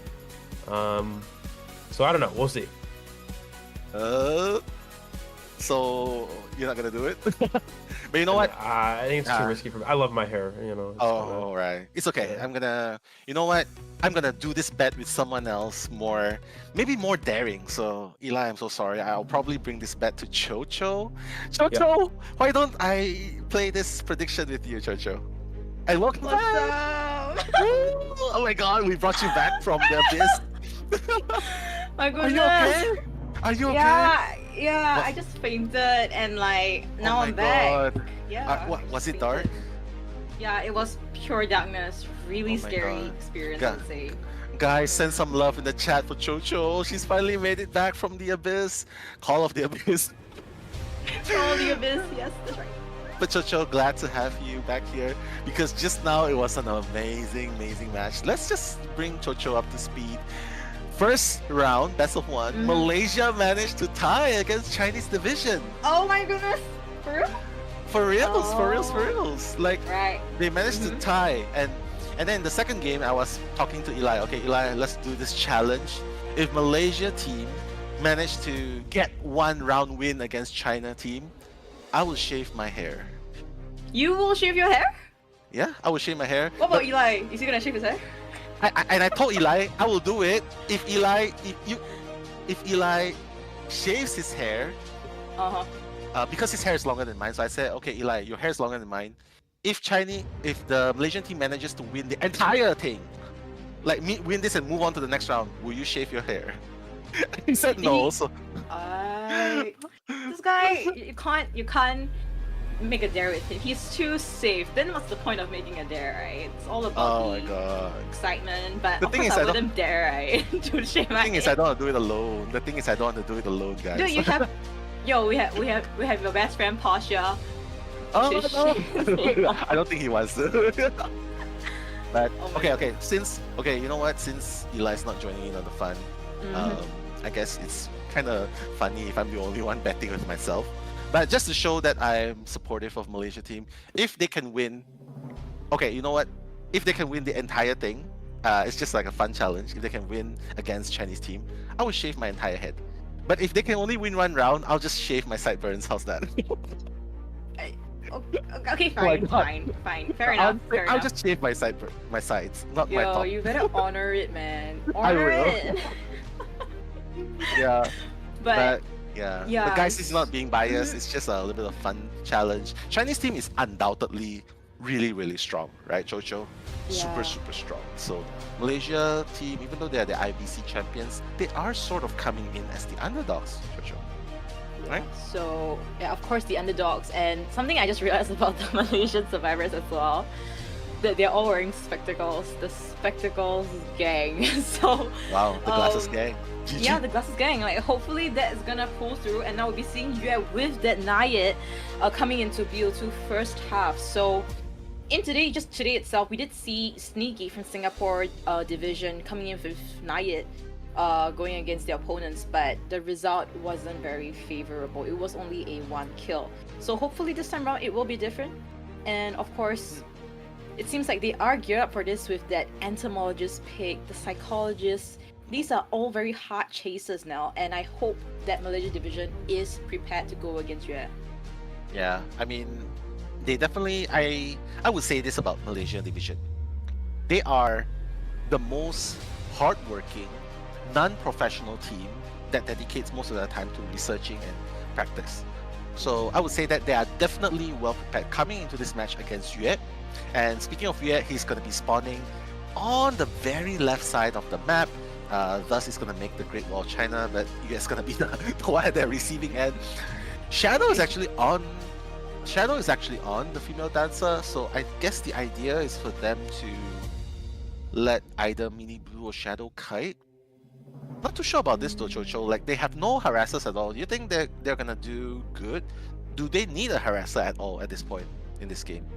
I mean, if they're confident in their first kite and through their own support wise, then I guess it is perfectly fine. That, I mean, without a harasser, right, if you look at it on the plus point, right, it kind of eliminates the risk of possibly giving free hits or wasting time to go there and do absolutely nothing, or even giving more free hits to the hunter, giving them free presents. And we're talking about Nayet here. You don't want to give presents to any kind of hunters, especially Nayet. It gets really, really scary when it comes to his second skill. And now looking at the personas now, take us through this.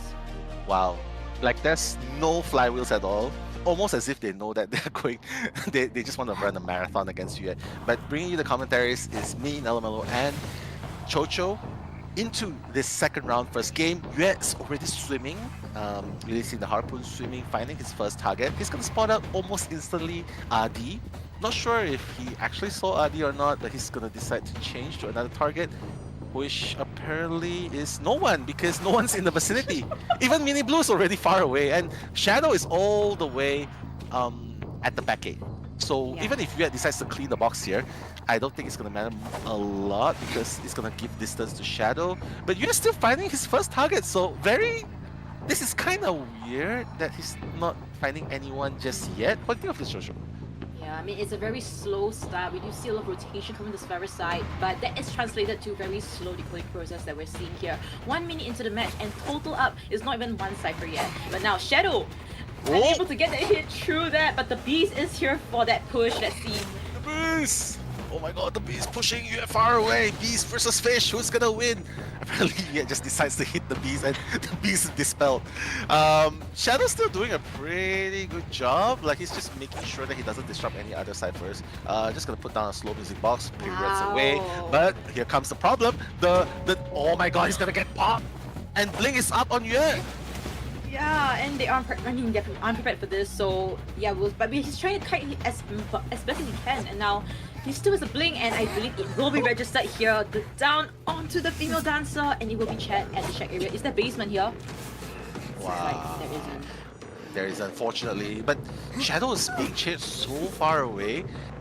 I have just a few questions about this. Like, like number one, why no flywheel at all? Alright? Number two, are they gonna sacrifice Shadow here? Because Shadow has nothing to work with now. He's gonna be kiting without any items. But Adi seems to be coming. Oh wait, Adi? 78%, 80%. Oh my god, he's gonna be forced! Oh, he's gonna get that rescue, but he's gonna get popped too! And now it's gonna be a double down situation. Shadow needs to run as far away as possible. All of a sudden, Yue, with that charge attack's gonna hit Shadow. It's gonna be a double down situation. Chocho, what a turn of events against the Fish. Yeah, I mean, it was very, very close, right? It was almost to a point that Adi could have potentially been denied of that rescue. But, I mean, getting that rescue still done even though it was double down situation, I think it's still fine. Right now, Cyphers are actually looking not too bad. 3 Cyphers added together, and I believe it might be a sell here already. And hopefully, Mercenary wouldn't be found during this process. Mini Blue will be giving it a nice, but his hit is being spot out by Yue, and Yue's eyesight. He manages to catch Mini Blue. Mini Blue seems like he will be the potential next target following the female dancer. Oh my god. And that's the thing about Connie's head. I don't know why you say he has a big head. But yeah, because of the Connie's hoodie, right? It makes it easier to be spotted. But Yue doesn't seem to be interested in the B girl. The Fish Queen decides to go for someone else, and I'm not really sure. You think he wants to go and find a mercenary somewhere? But oh my goodness. I thought that he spotted the mercenary. Wow, yeah, I that's thought he did, but sus.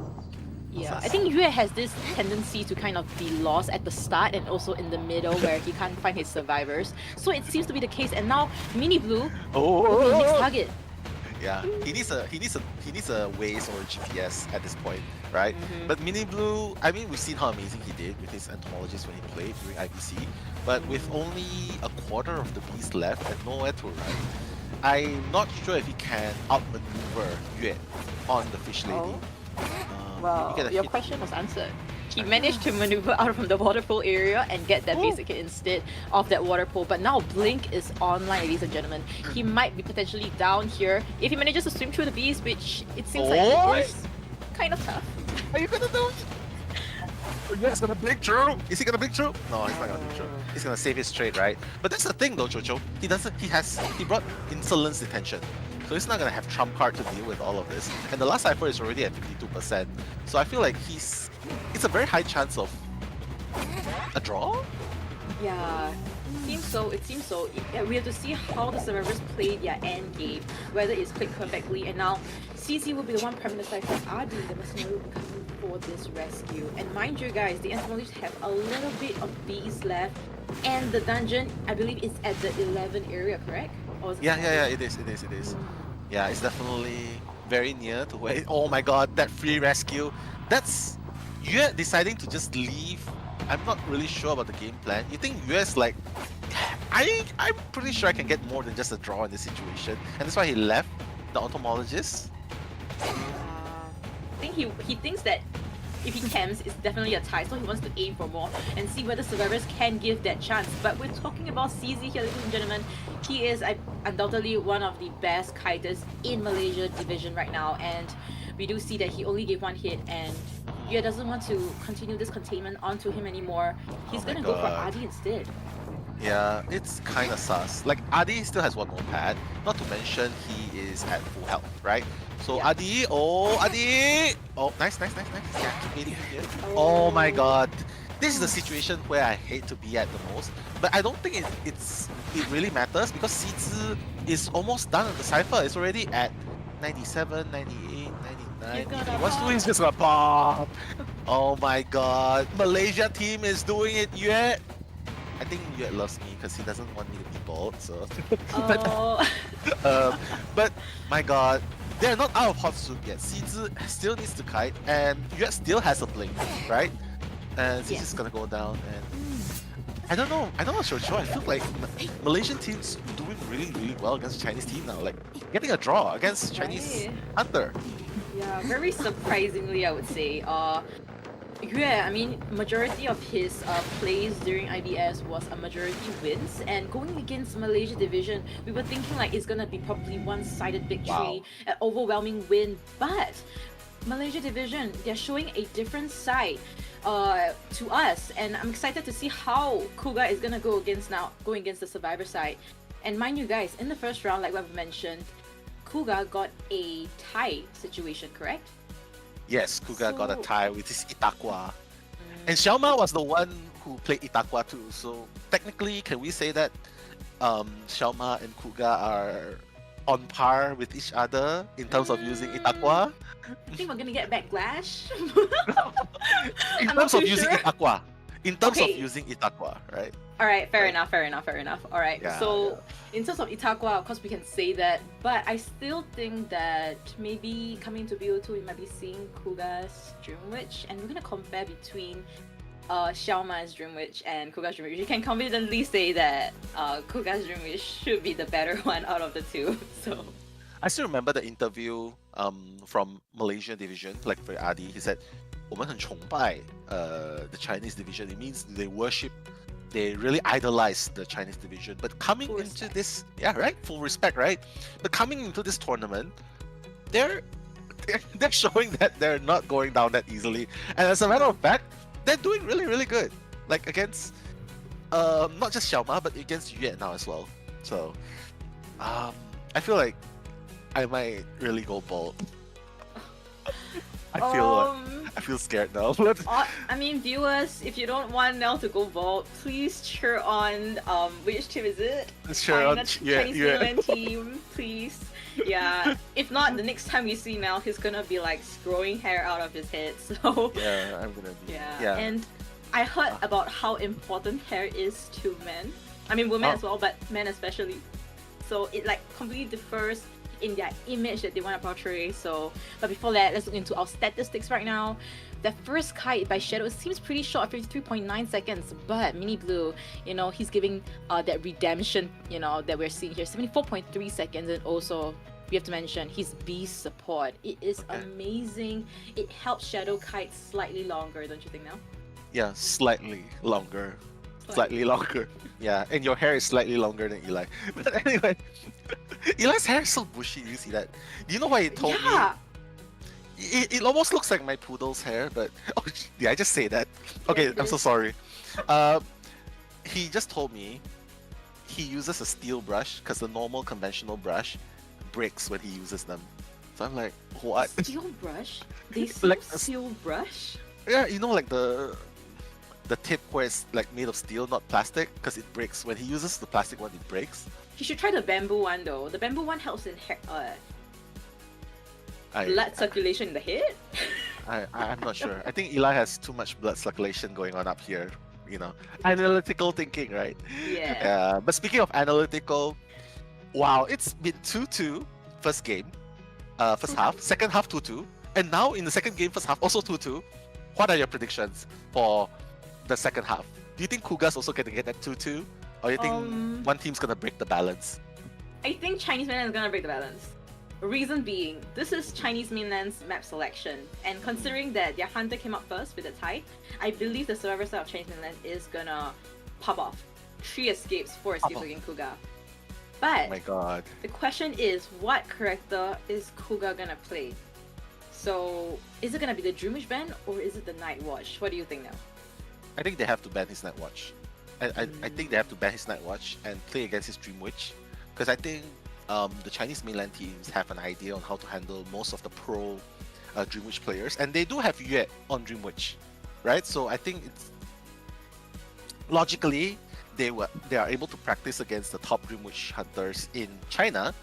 I feel like they will be more well equipped. Whereas Itakwa, yes, poor cypher control and stuff like that, but it's really annoying when you keep getting pulled back. You want to gain distance, right? But you keep getting pulled back. So maybe ban the Itakwa. But either way, I think Kuga should still be fine. And if they go to best of 3, I don't know. I mean, if Kuga runs out of options, Miao Pai is always a wild card they can use. Right, you're Right? absolutely right. Oh, are we seeing Miao Pai?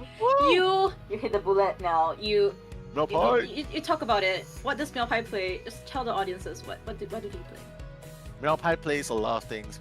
He plays with my heart too sometimes, but I think he plays with a lot of people's heart. But Miao Pai, he plays the Breaking Wheel. I mean, I know him the most for playing BQ. Breaking Wheel, very, very aggressive. You know, but that's one thing that I mentioned about him in the past and even now. I still think that he is rather inconsistent, right? It can be either super 4K, a super win, or a super loss. So I feel like, right? Like if he plays Breaking Wheel, I cannot say like, oh, Breaking Wheel is definitely gonna be a win. I cannot say that because he's very, I would say, still unstable. Yeah, it's still giving baby hunter vibes. Like not enough experience, you get what I mean? Like the wealth of experience for the Chinese mainland teams compared to this Malaysia division is completely different. For Chinese mainland teams, they have seasonal IVLs throughout the entire year. year after year. As for Malaysia division, the only time when it comes to official tournaments, we only have IVC, then IVS, then COA. And then for this mini tournaments that we have, of course, organized by our very, Nello Mello, we do have IVAs 2 times or 3 times a year. So these are the experiences that Meopai can kind of build on. But still, I think he's still lacking in some way. And I just want to... I mean, he's still very young. The peace Yeah, he's sign. still the piece. Yeah. I mean, he's still very young, right? Oh, sorry, go Yeah. ahead. Finish your point. Yeah. Yeah, I think one more thing is that something very interesting is that I've noticed about Meopai is that when he tries to pick hunters for that 4 elimination, he doesn't get it.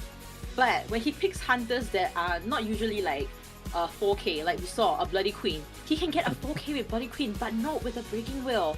So there is this like reverse psychology thing going on in his head that unexpectedly happens for him. So maybe in this round he should just aim for a tie. I can totally see where you're coming from. Can I add an example? Maybe what you're saying is like when the situation becomes like he really wants a girlfriend but he cannot get it. But when he doesn't wish for a girlfriend, he gets it. You can say that, yeah. Can't relate though. Can't relate. I can relate. Because it's like he's giving off God J vibes too. Because God J is always like God J from Thailand division. He's always giving off the vibe where he's like the defense, like the calm guy, the defense hunter. Sure. But then suddenly when you don't expect him to get a draw, he gets a 4K. so something like that, right? But hey, we gotta put more trust in our young blood. I mean, I'm really excited to see everyone here. Oh, okay. Hello. You guys look good too. I'm really excited to see Kuga here for the first time outside of his home. Yeah. Right? First time he leaves home. Oh my god, our boy has grown. Yeah, and finally, we're able to see him in the offline stages. Like in the past few offline stages that he could have come, he didn't come. Even in the one in IVC this year, we didn't see him. So that was like honestly a disappointing moment for me. But we have to get into our ban picks now. That is happening right in front of us, ladies and gentlemen. Mercenary and Barman has already been globally banned out. So they do know Meopai. They definitely do know Meopai more than they know Kuga, I feel. Since Meopai played in the COA stages. So Actually, I'm kind of... Okay, I love seeing Meopai play. But this is just my personal opinion. I feel like it's too soon to bench Kuga. Yes. You know what I mean? Like, Kuga still has a lot to offer. And I feel like Meopai should be like a BO3 kind of hunter if they wanna, go crazy, like high risk, high reward kind of situation. But this is not a situation where they wanna go high risk, high rewards. They still got a draw. What do you think about it?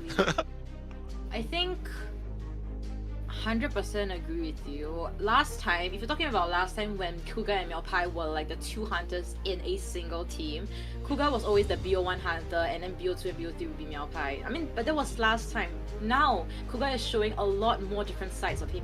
He's showing that he can be the main hunter from BO1 all the way to BO5.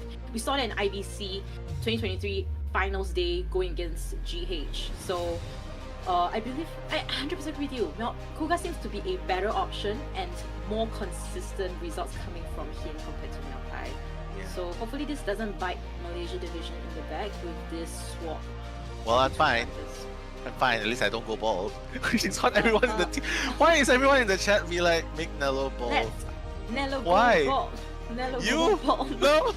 Hashtag Nello go bald 2023. No, they're all like bald. And I'm like, no, bro, I don't want to be. But if they can win, they can pull off an upset.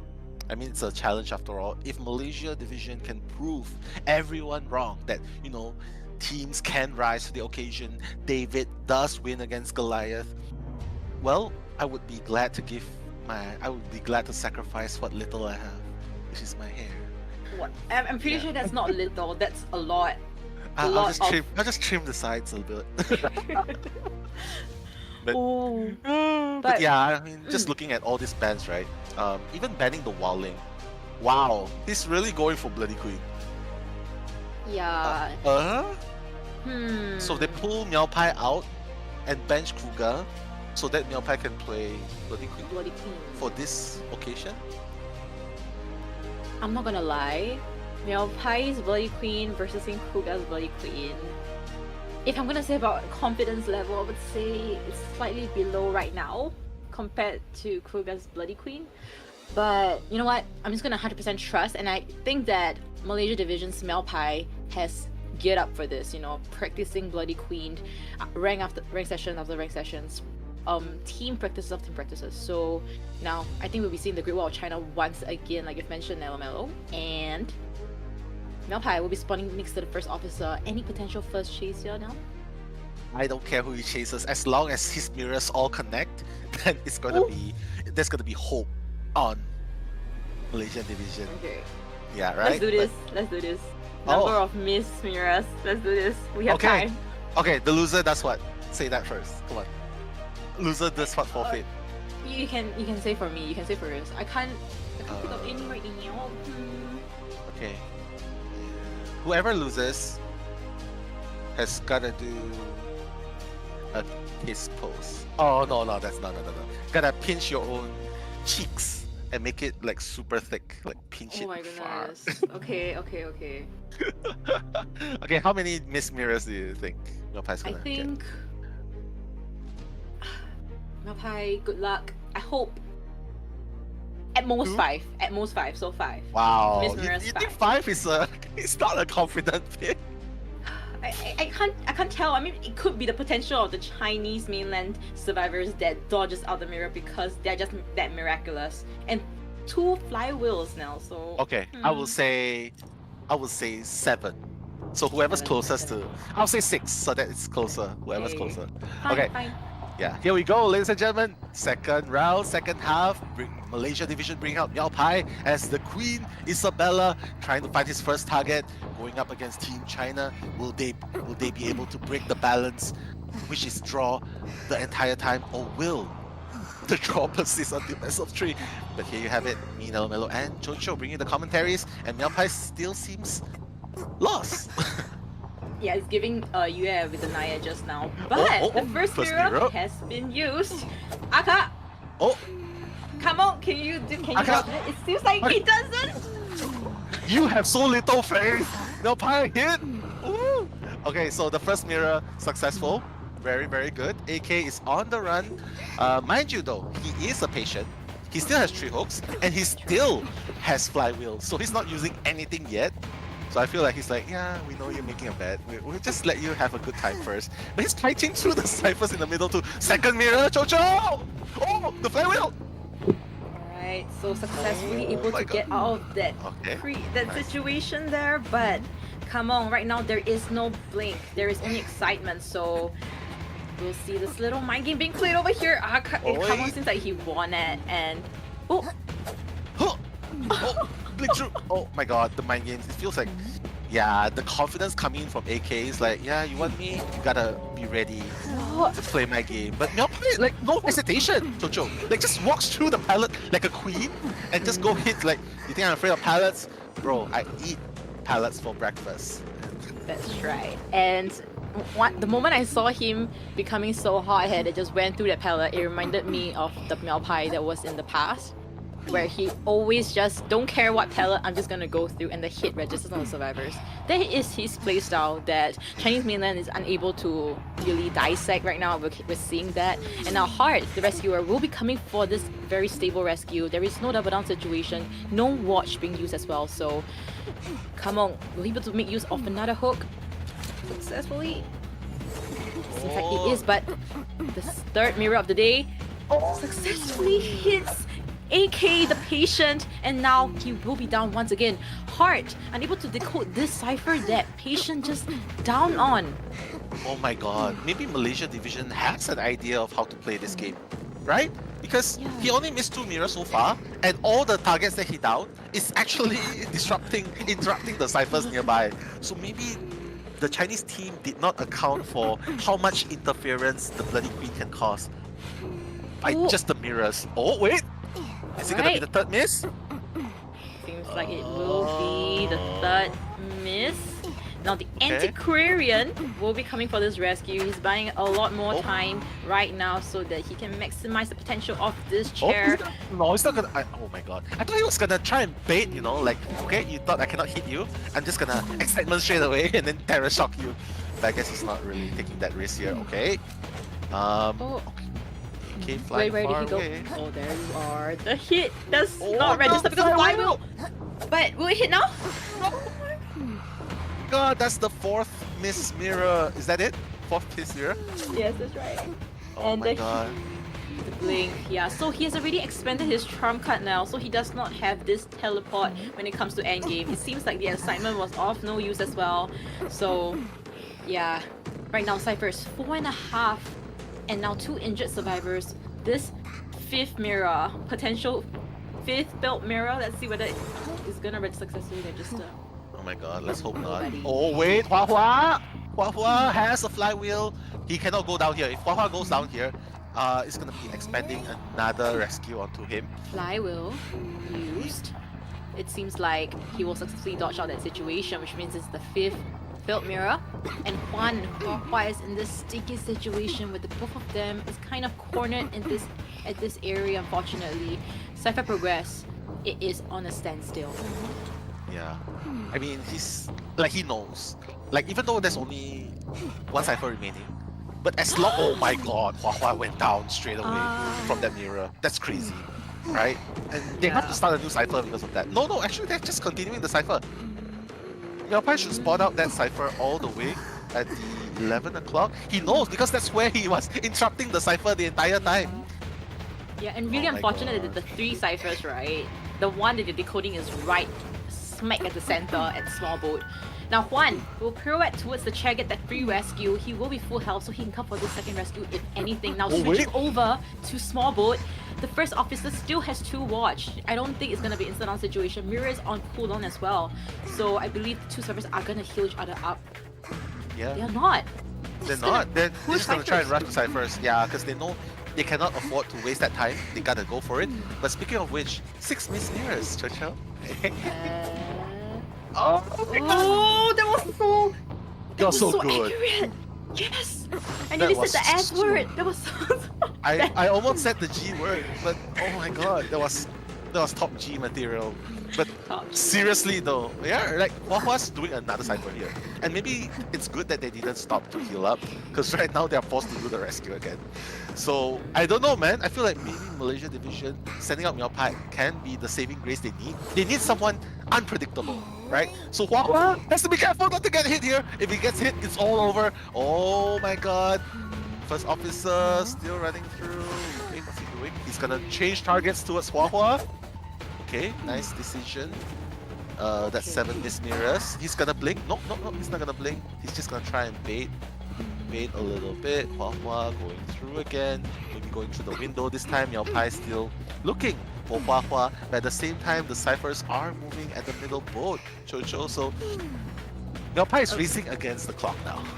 Yeah, and mind you, ladies and gentlemen, this is Chinese mainland's map selection, which they want to get advantage on. Currently, if Miaopai able to tie this, it's actually more advantageous for the Malaysia division when it comes to BO3 when they get the map selection. So, Miaopai, he needs to at least secure a tie. Hua Hua is just trying to, play around with him. There is still a lot of the flute to use to stun Miaopai, but 99% Cypher, the servers are setting up already. The hit registers. He's gonna go up the stairs again, I believe. Oh, and beautiful mirror going up. Can Hua Hua go anywhere? There's a flywheel available. And the pie. Yeah, the flywheel was not used at all. Yeah, that's it. Miaopai just wants to secure this draw. And can you believe it, Jojo? Twice in a row, Malaysia division bringing the fight to Chinese mainland team. So for those of you thinking it's gonna be a one-sided game, no, it's super neck to neck at this moment. Wow. Yeah, so we are seeing Miaopai's back view leaving the stage. Yeah, it was a lot of pressure for him when we saw it at the start. He was like breathing deeply before it started. And for him to get a tie going against Chinese mainland team, I think is very good job, well done. And so proud of him to go against. I mean, to play so well. Like even though like Chinese mainland, they were trying to possibly go for that 3 escape. We saw the flywheel ready. The anti-Korean has the equipment. The dungeon was below Big Boat. But Malpai, with that swift blink decision, able to secure that tie situation, not being greedy, I think that was perfect coming from Malpai. Exactly. I feel like that's one of his strengths as well, like the decisiveness, his decision. He's like, when I decide to do this, I'm gonna do this straight away. When I change to blink, I don't even care anymore. I won't say like, oh, I wish I would have changed it to teleport. So you can say that sometimes it's good, sometimes it's not, but the good thing is, I feel like being decisive in your decision is a very, very great strength. And that's what Miao Pai has showed. Chocho, just between you and me and everyone else in the stream here, I really hope that after all of these matchups, right, some of the Southeast Asia members can be picked up by professional teams in China or Japan. Like they definitely can fight to par, right? So I feel like it's not a weird thing if they get picked up by professional teams. Yeah. What do you think? That is true. That is true. We do have quite a number of spectacular plays coming from our SEA division teams today, and fingers crossed they do get certain invitations, or if not, compliments by this top professional Chinese mainland esports players. For them, of course, it's going to be something huge to get compliments from them. So we just have to wait and see. And right now, looking at our scoreboard, tight situation from the start till the end. Now, this is getting really, really intense coming to view. It's going to be the deciding factor to see who will slip off that tie situation first. Yeah, a very, very decisive match, like what you said, Chocho, because it's ultimately going to decide if I go bold or not. So make now bold. How can make now bold? I mean, how can? Oh my god! Can you imagine me being bold? That's so. I mean, like there is. I mean, right now it's 2023 technology advancement, but before that, let's look at our highlights of the day.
Seriously, wow, can you imagine, like, the highlights, everything was just like mirrors.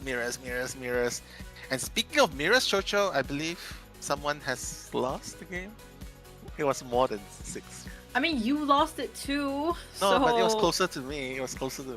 Wow, I thought it was like, okay, fine. Okay, fine. We'll both do it. Okay, on the count of 3. 1, 2, 3. Oh okay, yeah, this is really ugly. Let's not do this ever again. Yeah, it's even uglier than being bald. So. No.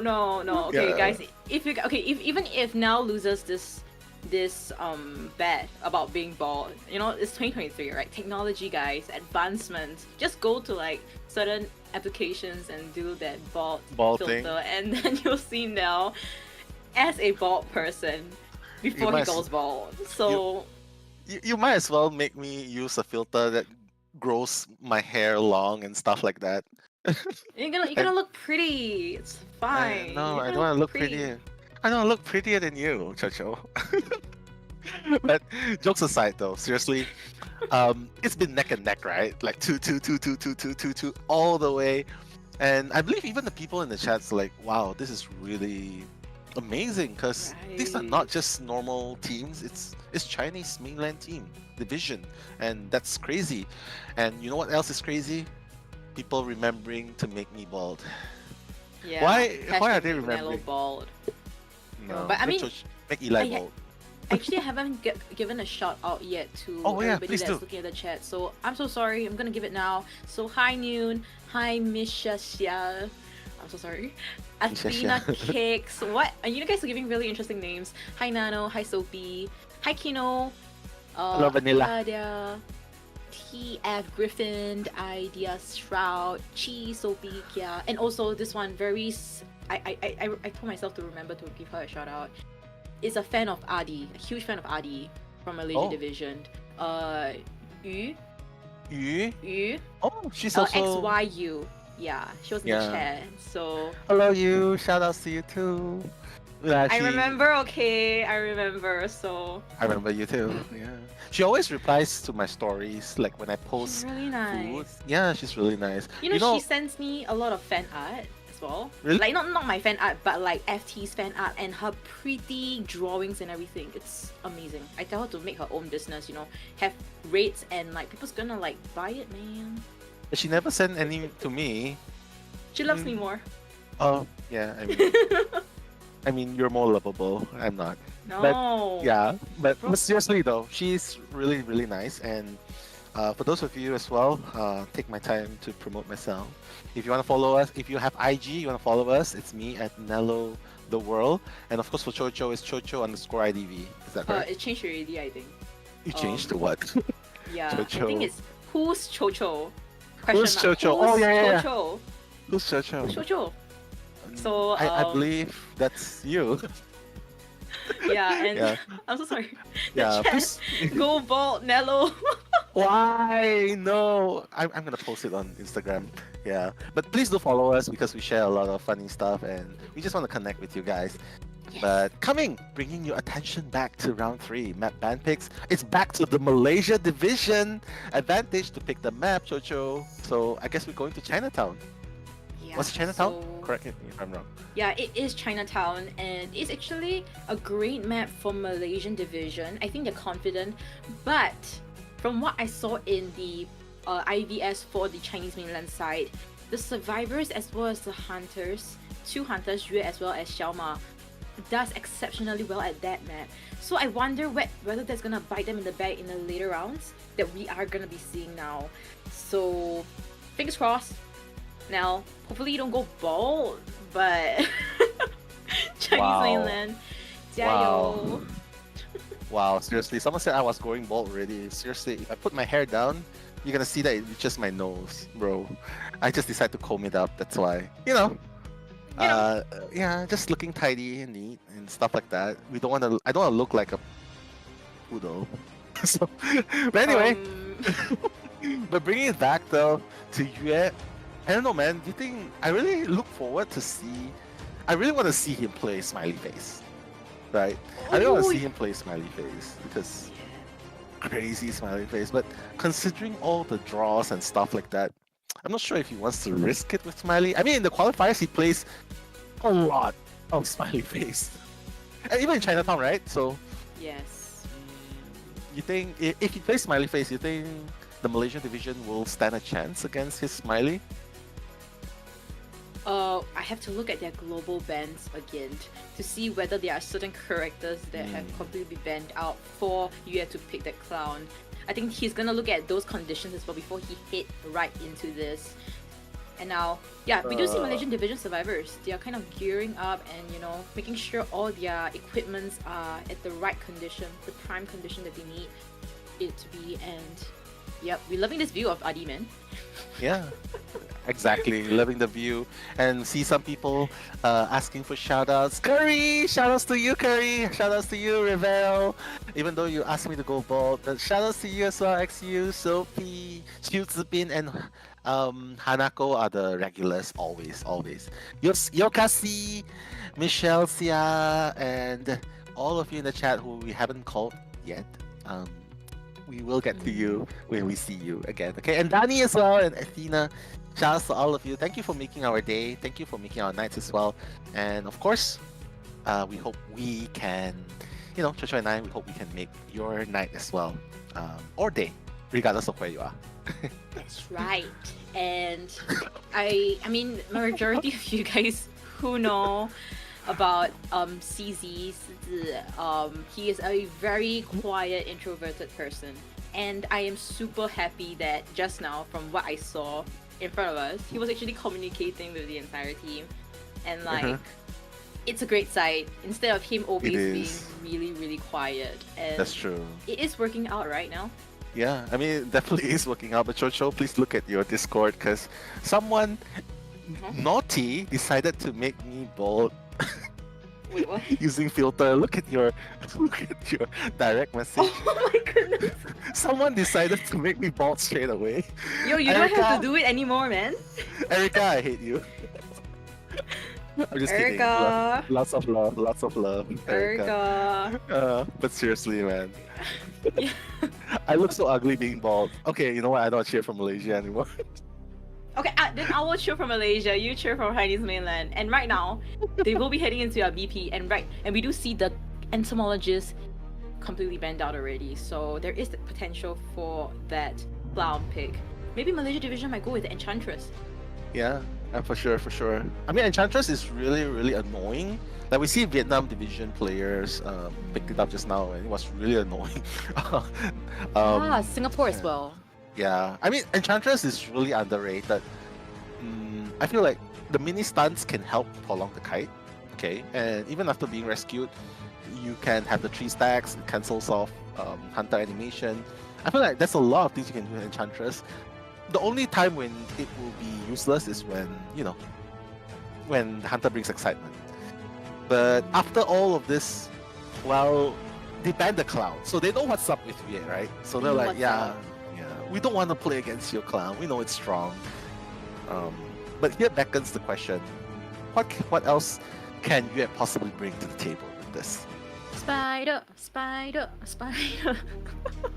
Yeah, I'm Spider. thinking it's gonna be Spider, and it could be a Night Watch as well. We have to see what Yue is more comfortable with and what Adi is gonna pick lastly. Seems like it's gonna be the Acrobat. I believe this Acrobat is gonna be on Mini Blue. I am wrong completely. Thank you for biting me, for hitting me in the back of the head. Mini Blue will be on the rescuer role instead. He's gonna be on rescuing duties, and Adi on that female dancer. So I'm excited to see who's gonna play out now. I'm really excited too, because my life is at stake here, and everyone is burning with passion. I don't know why, but everyone seems to be very excited to make me bold. So, you know what? You guys better be praying for Malaysia's victory, because that's the only way I will go bold. And Chinese division, pick up the pieces, bro. You're on the Night Watch. I feel like this is the comeback that Yue might be able to produce with his Night Watch. I mean, he's pretty much banned all the characters that gives him problems. Well, except for the Coordinator, but we've seen how Coordinator, once you use the gun, there's nothing much you can do anymore. So, what do you think of this lineup though? Acrobat, Merc, Coordinator. You think it's gonna be a good lineup against Itakwa here? I have full trust in all of them. I think it's actually a not too bad team comp. Okay, we do have the Acrobat at the near connected double story area, so he can play around with the Itakwa when he is not first skill yet. Female Dancer can come in with the support with the boxers, Coordinator with the gun, so Shadow, either he shoots it before excitement is ready, or he shoots it after. You never shoot it, basically. There's only 2 choices. Either you shoot it before or you never shoot it, because we did see Tofu, I believe, with that Coordinator and shoot it when excitement was ready. 0 effect, because excitement will be popped off then. So I know Shadow has very good game sense. He's not gonna do that kind of mistake. So we have to see when he gets into this match. Kinda hard to say though. Like, you always, I know there's a lot of game sense going on here, but we've seen Sneaky dodge that gun, not from anyone. That's right. Remember? Yeah. He dodged the gun from Oniske. True. And it was like, shoop! And the gun hit the wall. Dang. And you wouldn't think that Oniske would make that mistake, but sometimes it's just, it's just, exactly. But going into the skill traits screen, you can see that no one except the Acrobat brings Flywheel. And you're going with a very standard 3-6 blink. Not so sure about this. You think he would have been better going against Insolence, but yes, let's just put a pin on that thought, because right now, ladies and gentlemen, you're looking to break the balance of draws, the series of draws between Malaysia and China. Bringing you the commentary action is me, Nelomelo, and Chocho, back from the abyss. So Chocho, take it away. That's right, and now chasing CZ in the lion cage area. 3 ciphers are being worked on now. They know that he's gonna commit to CZ, one of the strongest kiters in the team at this point in time. CZ is gonna use a ball, I believe it's a mud bomb. It's not, it's the white bomb to get nearer to the piloted area. He's gonna play around with this area, but he does not have flywheel yet! Oh! Yeah, the monster with a terror shock onto CZ. Oh my god, I don't know why I'm cheering so loud. Maybe because I felt like my hair was safe for a moment. But what an amazing start by getting the terror shock onto CZ. We don't usually see this happen onto CZ, right? Chocho? Yeah, never in fact. And now the kill pressure is definitely present that we're seeing here from Yue going against Malaysia team survivors. Stuttering a little bit on my side, I'm so sorry. And now Mini Blue will be coming for this rescue duties. Will he be able to get it though? And distance-wise, it's very far away now. Yeah, he's using a lot. He's expending a lot of resources just to rescue. But you know what? They have to rescue CZ at least once, right? They have to rescue at least once because he still has flywheel, he still has bombs. Maybe the rebound kite would be good. Mini Blue's just trying to buy time here. Get hit here. Okay, pad it, rescue, CZ will be free to go. Mini Blue should get away from this area. Doesn't want to afford a double down. CZ with the bomb, but mind you though, Yue still has a blink! Oh my god. Just now, he will be dying at the corner so he doesn't interrupt any of his teammates' ciphers left. And now 2.5 ciphers, barely even 2.5 ciphers, and it will be his second time on the chair. Whether they want to go for this rescue is gonna be a huge question mark. If they go for this, Yue is gonna open his second skill. Alright, he's gonna open his second skill and it's gonna be crazy. CZ's dead! CZ's dead! CZ's dead! They can only rescue him once. He rescued after half. And that's why I said it only makes sense to rescue once because he was already past the halfway mark. So now all of a sudden, Malaysia finds himself in what we call a pinch.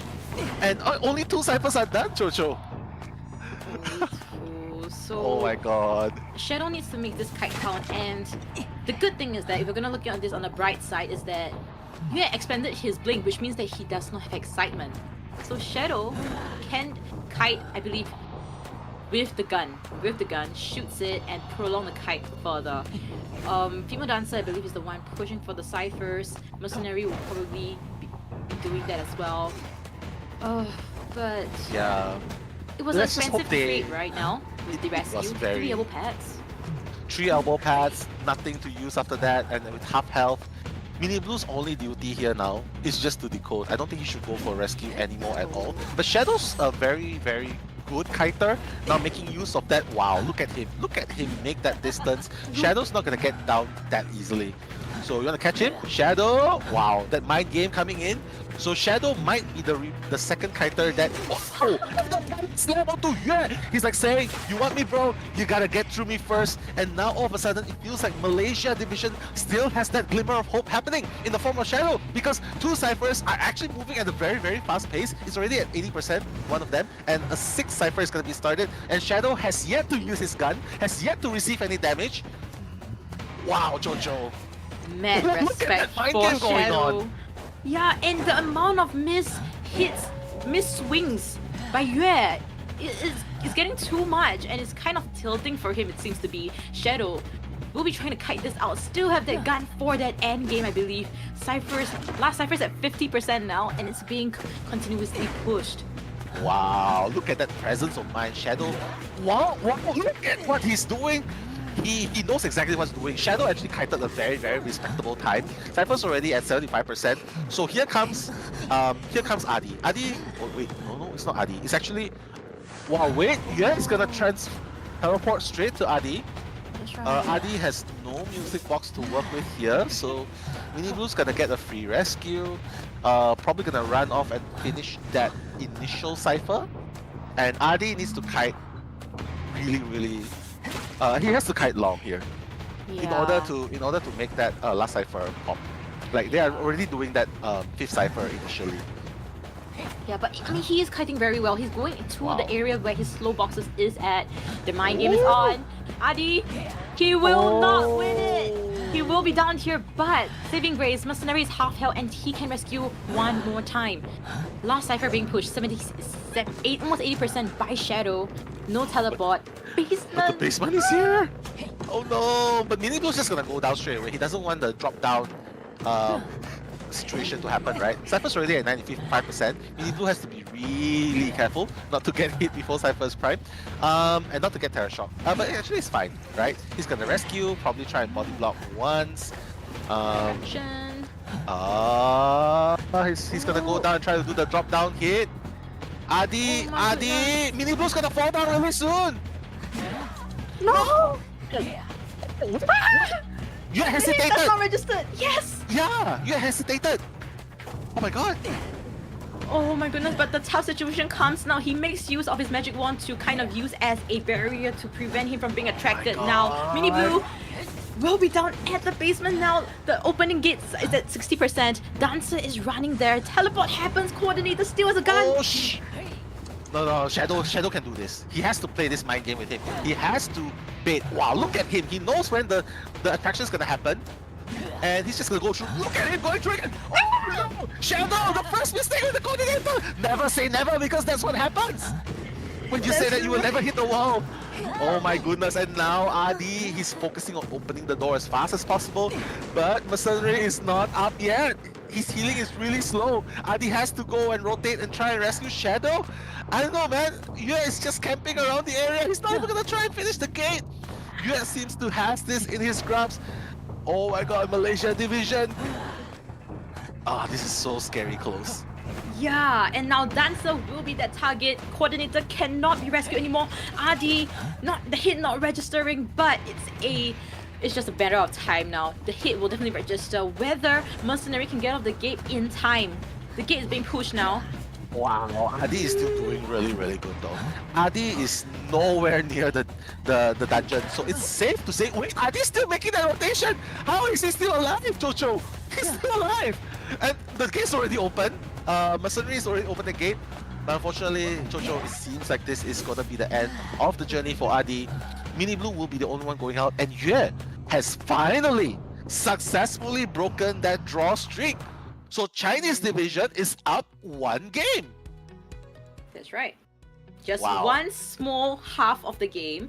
We can't determine who's gonna be the winner of today's match just yet, right? We saw many missed swings coming from Yue. Very uncharacteristic of him, I would say. Usually he's very decisive, confident, but the number of missed swings, it seems like the nerves was getting onto him, right? Yeah, it feels that way. I mean, honestly, Yue, anyone would crumble under that decision, right? First, the band picks was phenomenal. And not to mention that the plays were really good up until this point. I would say that Yue has this opening because Sizi gave him the Terror Shock. So maybe that's where things got really ugly really fast. Because Mini Blue used up so many elbow pads to rescue. And everything went south from there. But Chocho, where do you think, is there any notable or highlights or lowlights you want to point out, except for the fact of the Terror Shock? Okay, yeah, let's just delete that Terror Shock from the side of our minds for now. I have a headache thinking about it.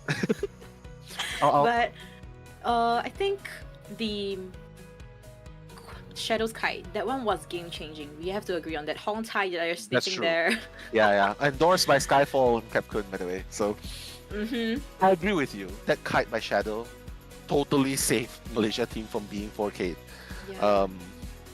Game changing, life changing, 109.8 seconds changing. There could have been a lot more, right, if the gun successfully registers onto Yue. And I think if the gun registered successfully, it could have been a very stable tie situation for the Malaysia division. So we can see how little things do matter in the long run. And now, damn, it was expensive trade for that rescue onto CZ the first time round. Mini Blue, 3 elbow pads for 1 rescue just because he got caught off by Yue. I believe he was trying to sell already now. Yeah, I think if possible, I think if they sold Cizi, even though he still has flywheel and he still has bombs, I think that would have been the best case scenario, because then they would not have to waste so many elbow pads on Mini Blue, and number 2, they will still have tight turner, right? So I feel like maybe that's a decision, they have to think about it, but the decision has been made, and honestly, I feel, well, if you're Cizi, you have to be happy that you are not being given up, you're not sacrificed straight away. So, but it's just very uncharacteristic to see Cizi only getting 1,000 points, not even 2,000 points for that entire duration. And ultimately, that was what the mistake was too grave for Malaysia division to pull it back to a draw. So the balance has been broken by Yue, not by the clown, but by his Itakwa. So guys, Itakwa is still very much very dangerous. So the wealth of experience is definitely showing, right? I mean, from the nerves getting into it, the pressure. But let's look into our win conditions first. Chinese mainland division will win if they just get a tie. Once they get a tie, they'll win. And if it's a 3-kill by either Cougar or Miaopai, it's gonna be an overtime game. If it's 4-kill, Malaysia division will straight away advance further into the matches tomorrow. So, ladies and gentlemen, if you guys are not too sure, this is a deciding match, right? So if any of the division loses, they will be out already. There won't be any like lower brackets that will help them revive and play against a potential of having like going against the top team still. So this is very important for Malaysia division. Yeah, but honestly, regardless of what happens, I still feel like Malaysia division has already given their best and put up such an amazing fight against Team China.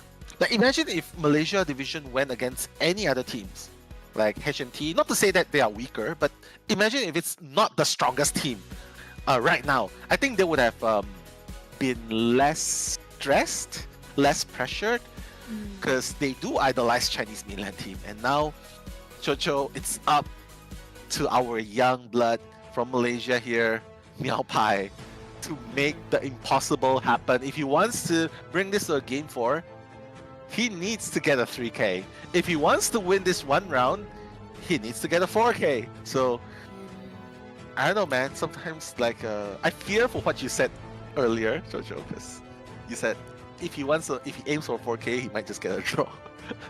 Yeah, so something like that. I believe it's gonna be a breaking will if it's not banned out by the Chinese mainland team. But wow, I mean, breaking will, if you're talking about seasons ago when it was first released, it was overpowered, OP, cannot beat. But now with the addition of flywheel in the persona traits, and just we're talking about Chinese mainland survivors, it is gonna be tough. It is super tough. And you saw how well Surprise from Team Singapore. Honestly, Surprise is a really new addition to the competitive scene. But seeing him kite so well, it makes me feel like, I mean, Flywheel is definitely OP against Breaking Wheel, especially. And he even guessed when the Breaking Wheel was trying to snap call him. And I don't know, man, if Chinese mainland division survivors decide to go like 2 flywheels, 3 flywheels, then it might be a problem for Miaopai. But it seems like they are just gonna ignore the threat by simply eliminating Breaking Wheel and Itakwa. So here comes the question: Miaopai, what does he want to play here that can get a 4K? A Bloody Queen? A Geisha? A Smiley? No, Smiley for sure. Does he have a Smiley though? Oh my god.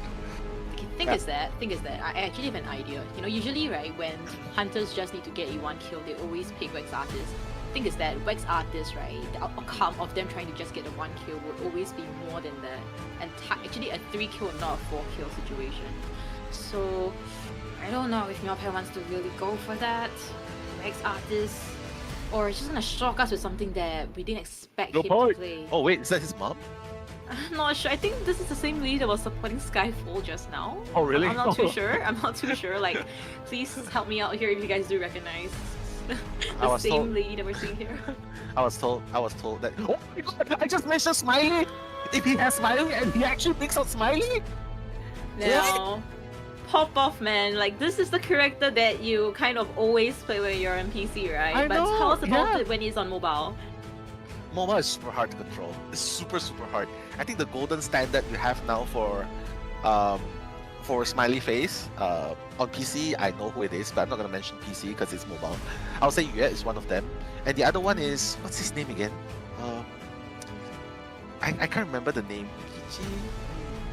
Help me out here, chat, if you remember the name. There's another guy who plays Cloud In super SEA? well. In SEA? No, in Chinese, the international one as well. The Chinese one, is it? Yeah, please do help us out.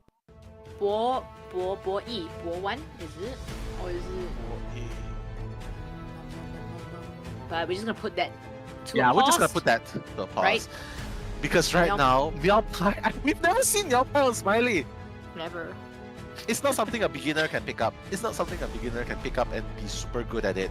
And not to mention, he didn't even ban the forward. So maybe his idea is to just blow drill the forward and then leave him on the floor, something like that. But they have so many mobility here, the forward, Weeping Clown. But I don't think it's really important because it is the Joker we're talking about, right? Yes. Wow. So this Have you is seen gonna him be play? no, actually. So this is gonna be really intense. This might potentially be the last match as well, considering that you actually broke the tie streak that we had from BO1 to BO2. And now looking at our personas wise, it seems like they're somewhat geared up for this. 2 flywheels to go against the drill. 3-9 on the psychologist. I think it's still fine since she has to tank 3 hits. And we do have a tight turner on Heart, Weeping Clown. As on Meow Pie, we do have Insolence as well as Trump card. So he's just gonna play for the early game. There is no end game potential, but ladies and gentlemen, potential last match for today, day 1. This is your caster Chocho as well as Nello Mello bringing you the live commentary of BO3's second half. Yeah, 3-9, Trump card, Insolence, Joker coming into play. Is this the first time and the last time we're probably going to see Meow Pie bring Smiley Face? He's already equipped himself with the propeller and of course the wind wings. What this does is it gives him infinite dash, and the other one gives him a 27% attack speed and rocket dash speed by 20%. So he's already moving very skillfully. You can see that happening here. Oh my god, he's trying to get that person out of range, but I think they're just too experienced to do that. Still turning left and right. Turning left and right. Oh, he's gonna miss that first hit. It's so important. Hua managing to dodge that first hit on the psychologist. He still has 3 health to work with. So, oh wait, what? He just decides to jump out. Oh wow! Oh my god! Oh, he finally got it. The first hit. Wow. Yeah, and now you were talking about how hard it is to maneuver And Hanako, with that thank you. drill as a Cho clown, Ai. right? That's the name. Oh god. Yeah, and now Hua will be taking that second hit onto her, and now 1 more dash and he will be down. Blink is available, but now he's gonna interrupt a little bit of that Thunder Cypher. He's not gonna commit too much of his resources on that person. But now Hua, the mind game is on. Oh, mind game coming in. One more. Let's go. No, he's not gonna do that. Actually, if he went through it, it's fine. Oh my god, yeah, against the Clown it's really hard to mind game, because Clown can just force you to make a movement that you don't like. Is it gonna be a stun rescue? Oh, he thinks he's gonna go for a stun rescue, and that's why he just decides to leave him on the chair first instead of Cherry. But now, the stun's gonna happen! What? Playing with fire here, AK unable to do that stun that he wants, but he will be doing that stun rescue instead. Getting that free rescue onto Psychologist. Maybe the support might come through one more time by AK. Yeah, he should hit AK here. Oh wow, the flywheel. He anticipated the flywheel, but AK anticipated the quick turn as well, the quick turn dash as well. So he avoided the flywheel ultimately. Wow. He's gonna go down. I didn't know Meow Pie had it in him, but yeah. My god. The baiting game and then the blink play, the outplay by Meow Pie going against AK, and now that second rescue has to happen again. Forward We'll see whether this is mind game. Who is gonna be stronger, Meowpai or AK? No, we're just gonna rescue instead. Oh, he didn't block completely. Wow. And now Huahua's just gonna go up. Mind you though, Cyphers are still moving at a very reasonable pace. It's almost 3 minutes. Now he's gonna change target to Heart. Okay, he's gonna change target to Heart. Cyphers are, there's still 3 remaining. Interesting choice to change targets, and then leaving the psychology. Who is the last chair out, right out, but now Heart, instant down situation. We'll be cheering him once again. Huahua is still stuck at the double-story hotel area, unable to calm down. We'll be cheering Whipping Clown at one of the last few ciphers now. So this is looking actually pretty good for Meowpai, but how is he gonna go on from here to get that 3 kill at least? Yeah, that's true. But it's really interesting to see this happening, right? Huahua is still up there. He's still waiting for Huahua to jump down. He's waiting for the clown to come up, and the clown is waiting for Huahua to jump down. So he's not doing, neither is budging. He's not even removing the pallet. So he's just gonna decide to camp Heart.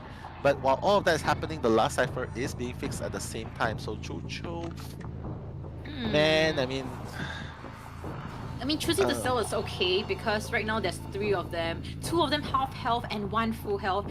If Mbama comes for this rescue and he actually fails, it's just gonna go downhill from there onwards. And this is one of the last few ciphers. But if they go to their 6th cipher as well, coming for this double rescue. Oh, Meowpai. okay. Oh my God! This might be very, very bad. This is very, very bad. This is looking 3 of them are great. down. Yeah, this is very bad for the Chinese mainland team. Meowpai! Is he gonna get the stun? Oh, he did get... Oh my God, and now he's gonna go to Huahua. Just hit him! He doesn't even care about... He doesn't even care. Oh my God! Meowpai might be able to turn this around. He might be able to bring us... Wow.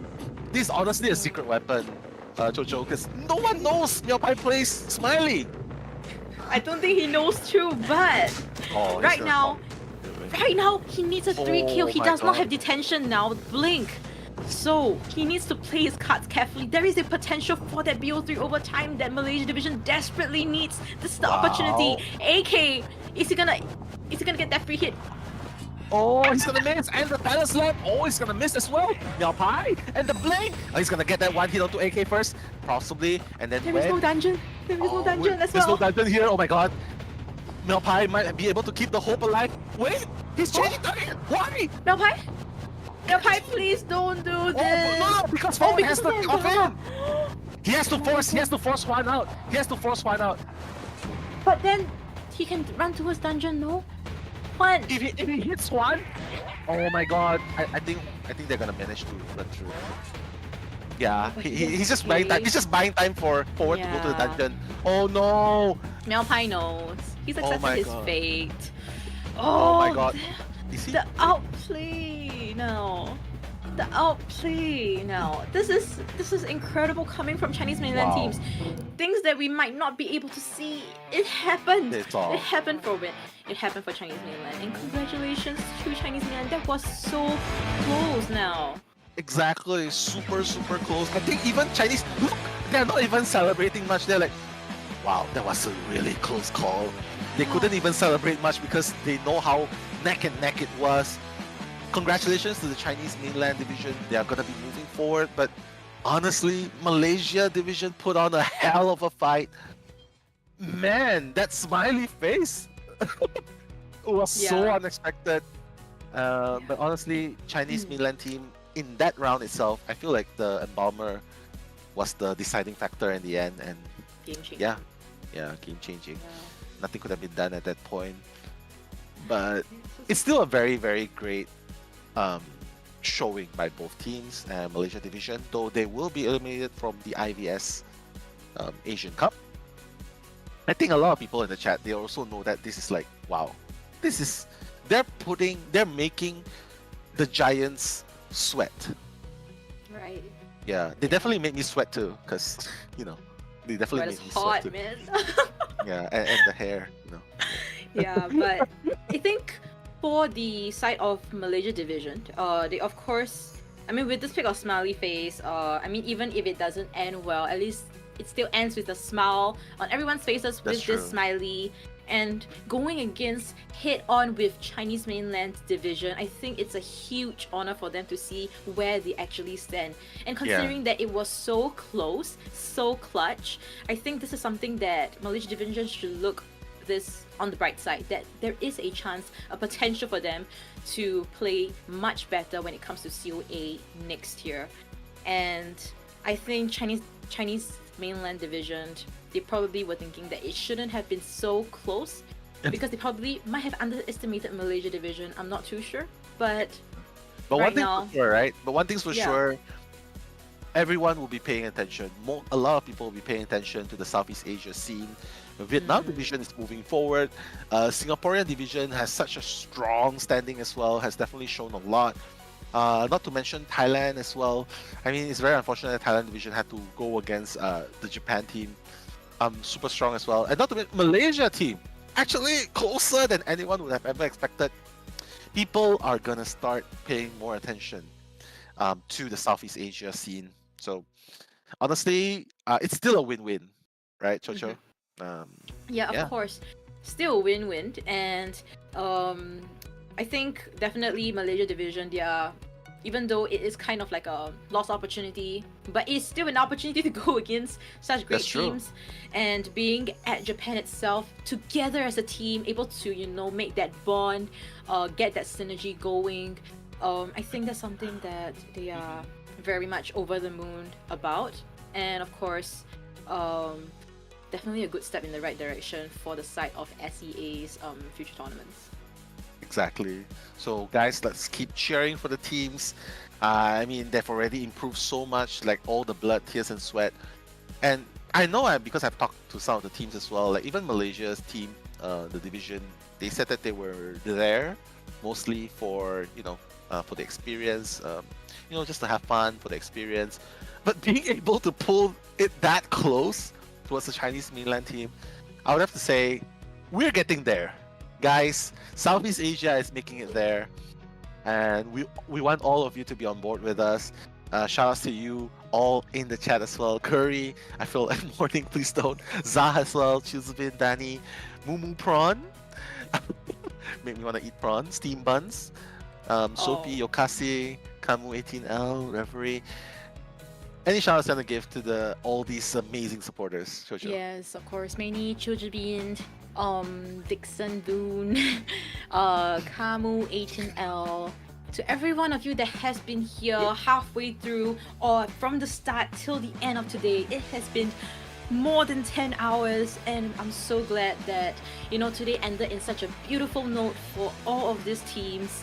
And of course, let's look at our statistics wise. We do have AK with 137.9 seconds of containment time. That is, of course, with that harassment going on.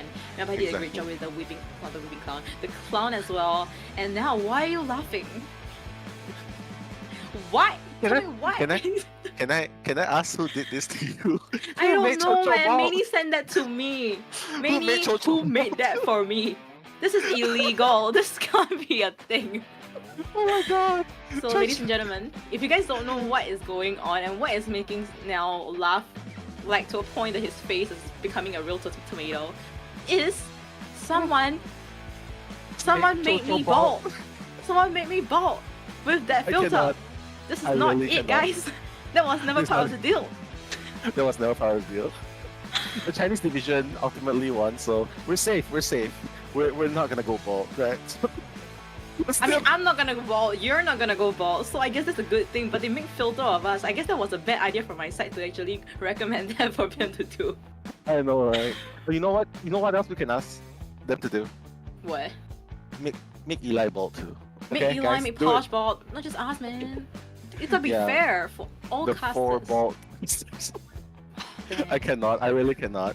But honestly, guys, yes. Oh, but you know, before we get into this, MVP for today, who do you think is gonna be? I think AK has been very consistent. But on the Hunter side, I would say Yue is also pretty. He was the one who broke the balance, right? He was the one who broke the balance, and Honestly, I would say Yue if it's the hunter, but if it's the survivor, I would say AK because he had a huge impact in all 3 of the games, 2 or 3 of the games at least. So, ladies and gentlemen, the match result is up, Jojo. As you can see, the score is really close. Wait, so your MVP is Yue? AK. AK. Oh, mine is AK AK. too. Then I'm gonna change it to Juan. Juan was game changing with the Embalmer. I'm gonna say Juan. Oh, that's true. Juan I'm on gonna say Juan. the You with AK. final All right. game. Yeah. So, very close matchup right now. 11 to 13, Very. just a 2 points differential. That was amazing coming from Malaysia division. I am so proud of them. I'm so proud that I am Chinese and I'm supporting both teams. And regardless of who win, it's fine. It's fine. I'm just over the moon as well to see how they have played out today. I didn't expect it to be so close. It was potentially almost a BO3 overtime just now, you know. But Embalmer, Juan, you did so good. Super but we're good. both Super wrong. good. Yeah, actually, on Hunter's side, I would say it was Yue because he was the one who broke the balance. So, very well deserved, Yue. I like your hair too. So now we're heading into the interview part. So, I will turn on the volume a little bit. Me too, and it will be Yue as well as AK coming from Chinese mainland team, Chinese mainland division, coming for this interview. Oh, they are so soft. Wow, can't hear.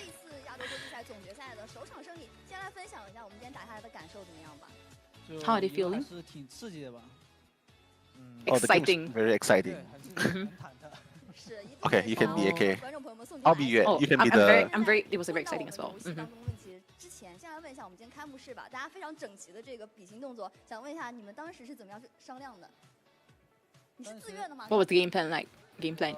我是顺势而为的吧，因为当时说要做动作，然后下一次大家就做这个，那就这个呗。那确实就是今天开幕式我也可以看到你笑的是非常的灿烂，非常 He was planning one thing, then they do another thing. but the whole team did another thing, so they all did the other thing. Yeah. 是这样的一个故事。那回到我们今天的局内，今天的话 How about I be the MC? You be the player. Okay. 想问一下你们赛前有没有针对他们去做到哪一些方面的准备？ Did you prepare against Malaysia this time? 还是会去 Against Team Malaysia? 研究对手。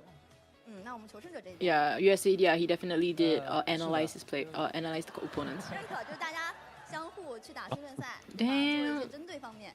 I missed it. What did you laugh about? I missed it too. 之后嘛，你们有没有做什么及时性的调整呢？ What's your preparation? 就心态方面。Oh, condition. 就别慌，别紧张，好好打，争取打好，这样。 Don't panic, play well. That's what AK say. Just don't panic. Make sure your condition is 那想 correct. 问一下，当时其实守夜人在开门战的时候还是比较惊险的一个局面，你当时是想要怎么样去处理那样的一个局势的？ 首先 End game I think in BO3. At the end game in BO3 I think was very intense. 走出地下室，然后把佣兵打倒之后就先去关门，然后其实是一定要躲那个枪，因为这种枪的话被拖时间可能就平局了。 he said like he was a basement, then like he was able to get that hit register, and of course because he's gonna prioritize the mercenary first, get him down, teleport over, and he said it was important to not get hit by the quad in this gun, because that would have dragged him up to that ended up in the time. 那其实到了我们求生者这一边，当时想问一下卡泽哥，你们看到对面选出小丑的时候，你们内心有没有稍微慌一下？ When you saw opponents pick the clown, which is Malphite, how do you feel? I didn't panic, but I was a bit surprised. 其实，在集训的时候，不管是曲总还是小马，都有打比较多的小丑嘛。那你们当时有没有想要怎么样去 Oh, he's saying how Yue and Xiaoma actually play a lot of clowns, so. 但就是尽量选一些就是万金油角色，然后去 想办法 We'll try to 按保平的思路去打。pick characters that's kind of like universal, go against a majority of the hunters, and then aim for a tie first. 就整个会发现你们的配合慢慢打出来了。你们当时是怎么样去沟通 She 的？ says I can slowly see that their synergy is actually getting better. 让心里跟小 How did they adjust? 然后让他转进大防去溜。那最后其实最惊险的 Something about going having a distance between the hunter, which is the clown, and him. 一个角色的这个机制吧。你们当时做了什么样子的交流和沟通，然后去完成了这样的一个两人两跑？ What was communication like to get the 2 kill and 2 escapes? 他也看过我，然后加上小丑也没有一刀斩，所以两个 The clown didn't have 2个满血去打开门战的话，就很大概率能够去平局。The clown didn't have detention, so like since there was 2 of us who were full health, it was actually quite easy to actually get a tight situation. I mean, it was easier to get a tight situation. 有没有什么样子的期待，徐总？ Any expectations? 保持心态，稳定发挥，赢下吧。那有机会可以看到小丑。保持心态。You know, calm, be calm, play well, play to my good 我 condition. 们更上一层楼，那也是再一次更恭上一层楼喜中国大陆赛区代表队获得了本场比赛的胜 always, 利。 you know, 接 next 下来让我 level, 们把 next 画面 level, 交还给 always 解说席。 on another level. Just play as good as possible. Yes, and now we are back. So you know, we see like this interview between these players. It seems like they seem pretty calm, very collected, and AK is actually one of the popular names that were mentioned in the interview amongst all the players. So yeah, he's very respectable. I mean, people look up to him, and he definitely didn't disappoint any of them with his performance today. So hopefully we'll be seeing that a lot more tomorrow. But any expectations for tomorrow now?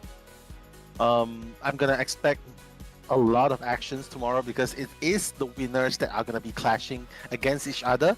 No such thing as a losers bracket here. So styles will clash tomorrow. The giants will be fighting against each other. I expect no less action. But just in response though to what the people in the chat are saying, whether it's in YouTube or whether it's in the Chinese stream, there's a saying in Chinese that says 一山比一山高. There's always gonna be someone better than you. So yeah, so there's always gonna be someone better than you. So we should always bring ourselves with a humble manner. No one should think that they are above anyone else because there's always gonna be someone better than you. So I feel like it's an advice to keep with humility, and I believe humility will win more hearts than arrogance. Yes. Yeah, but here are today's results, Chocho. Yeah, so I'm just gonna take you guys through today's 4 matches. We do have Vietnam division winning against HMT division, and then Korea winning against SGP, and then after that it was Japan, and then we just finished the match, which is Chinese mainland division. And now looking at our brackets, we'll be seeing Vietnam division going against Chinese mainland. 2 very strong powerhouses from each of the divisions, and then Korea versus Japan. Wow. This will be the timings for tomorrow. Well, I'm very excited. I'm super excited. After what we've seen between Malaysia versus China, I feel like Vietnamese team should definitely feel the fire burning as well. So I'm definitely looking forward to that. But tomorrow as well at 1500, Korea versus Japan. Japan seems to be the one that's going all out, right? Throughout this entire day. So I feel like it's going to be a spectacle to watch, Korea versus Japan. But guys, don't forget to stay tuned for tomorrow. It's at 1200 UTC plus 9, correct me if I'm wrong, GMT plus 9. So that's 1100 for those of you staying in GMT plus 8. And for those of you in Thailand, it's going to be 10 o'clock in the morning. So it's going to be a pretty early stream. Yeah, it's going to be pretty early. So guys, thank you so much for being here with us. We really appreciate you accompanying us. Without you guys, who are us? Who are we, right? So, any shout outs on the gift, Chocho, before? Bootylicious, Nano, Steam Buns, Up, every one of you guys. And also something to note as well is that we do have Gear Up Booster up on our screens once again. The network technology support for this event is provided by Gear Up Booster. Gear Up Booster offers a comfortable gaming experience and stable network support. So do download your Gear Up Booster to play in other server regions. So, and of course, tomorrow's gaming format wouldn't be in BO3, I believe. It's gonna be in BO5. So it's gonna be a lot longer and a lot more intense, a lot more close. So exactly. I'm nervous. I'm nervous too, but I'm also excited at the same time. So, Chocho, I believe tomorrow we gotta prepare a lot of drinks. There are 3 things you gotta prepare when you're. Hong Thai. Yeah, you gotta prepare Hong Thai. That's number 1. Thanks Thailand. We miss you already. And of course, you gotta prepare your drinks. I got my fruit tea. And last but not least, wow. And last but not least, you gotta prepare your plushie or your figurine to hug while watching it. You gotta hug it like this while you're watching it. Yeah. My Explorer is there. I'll get it tomorrow. You get it tomorrow, no problem. Yeah. But guys, honestly, it has been an amazing day. Thank you as well to everyone who has been here exactly from the beginning until the end. It's been a really long day. And of course, Chocho and I, on behalf of the entire caster team, Posh, Spice, Veronica, Eli-O, me and Chocho, we really appreciate you being here. We're trying to grow Southeast Asia, so Southeast Asia Identity 5 scene, so any support or follows would be deeply appreciated. Yeah, so that will be all for today. We'll see you guys tomorrow, alright? So sit back and we'll see you again. Bye bye.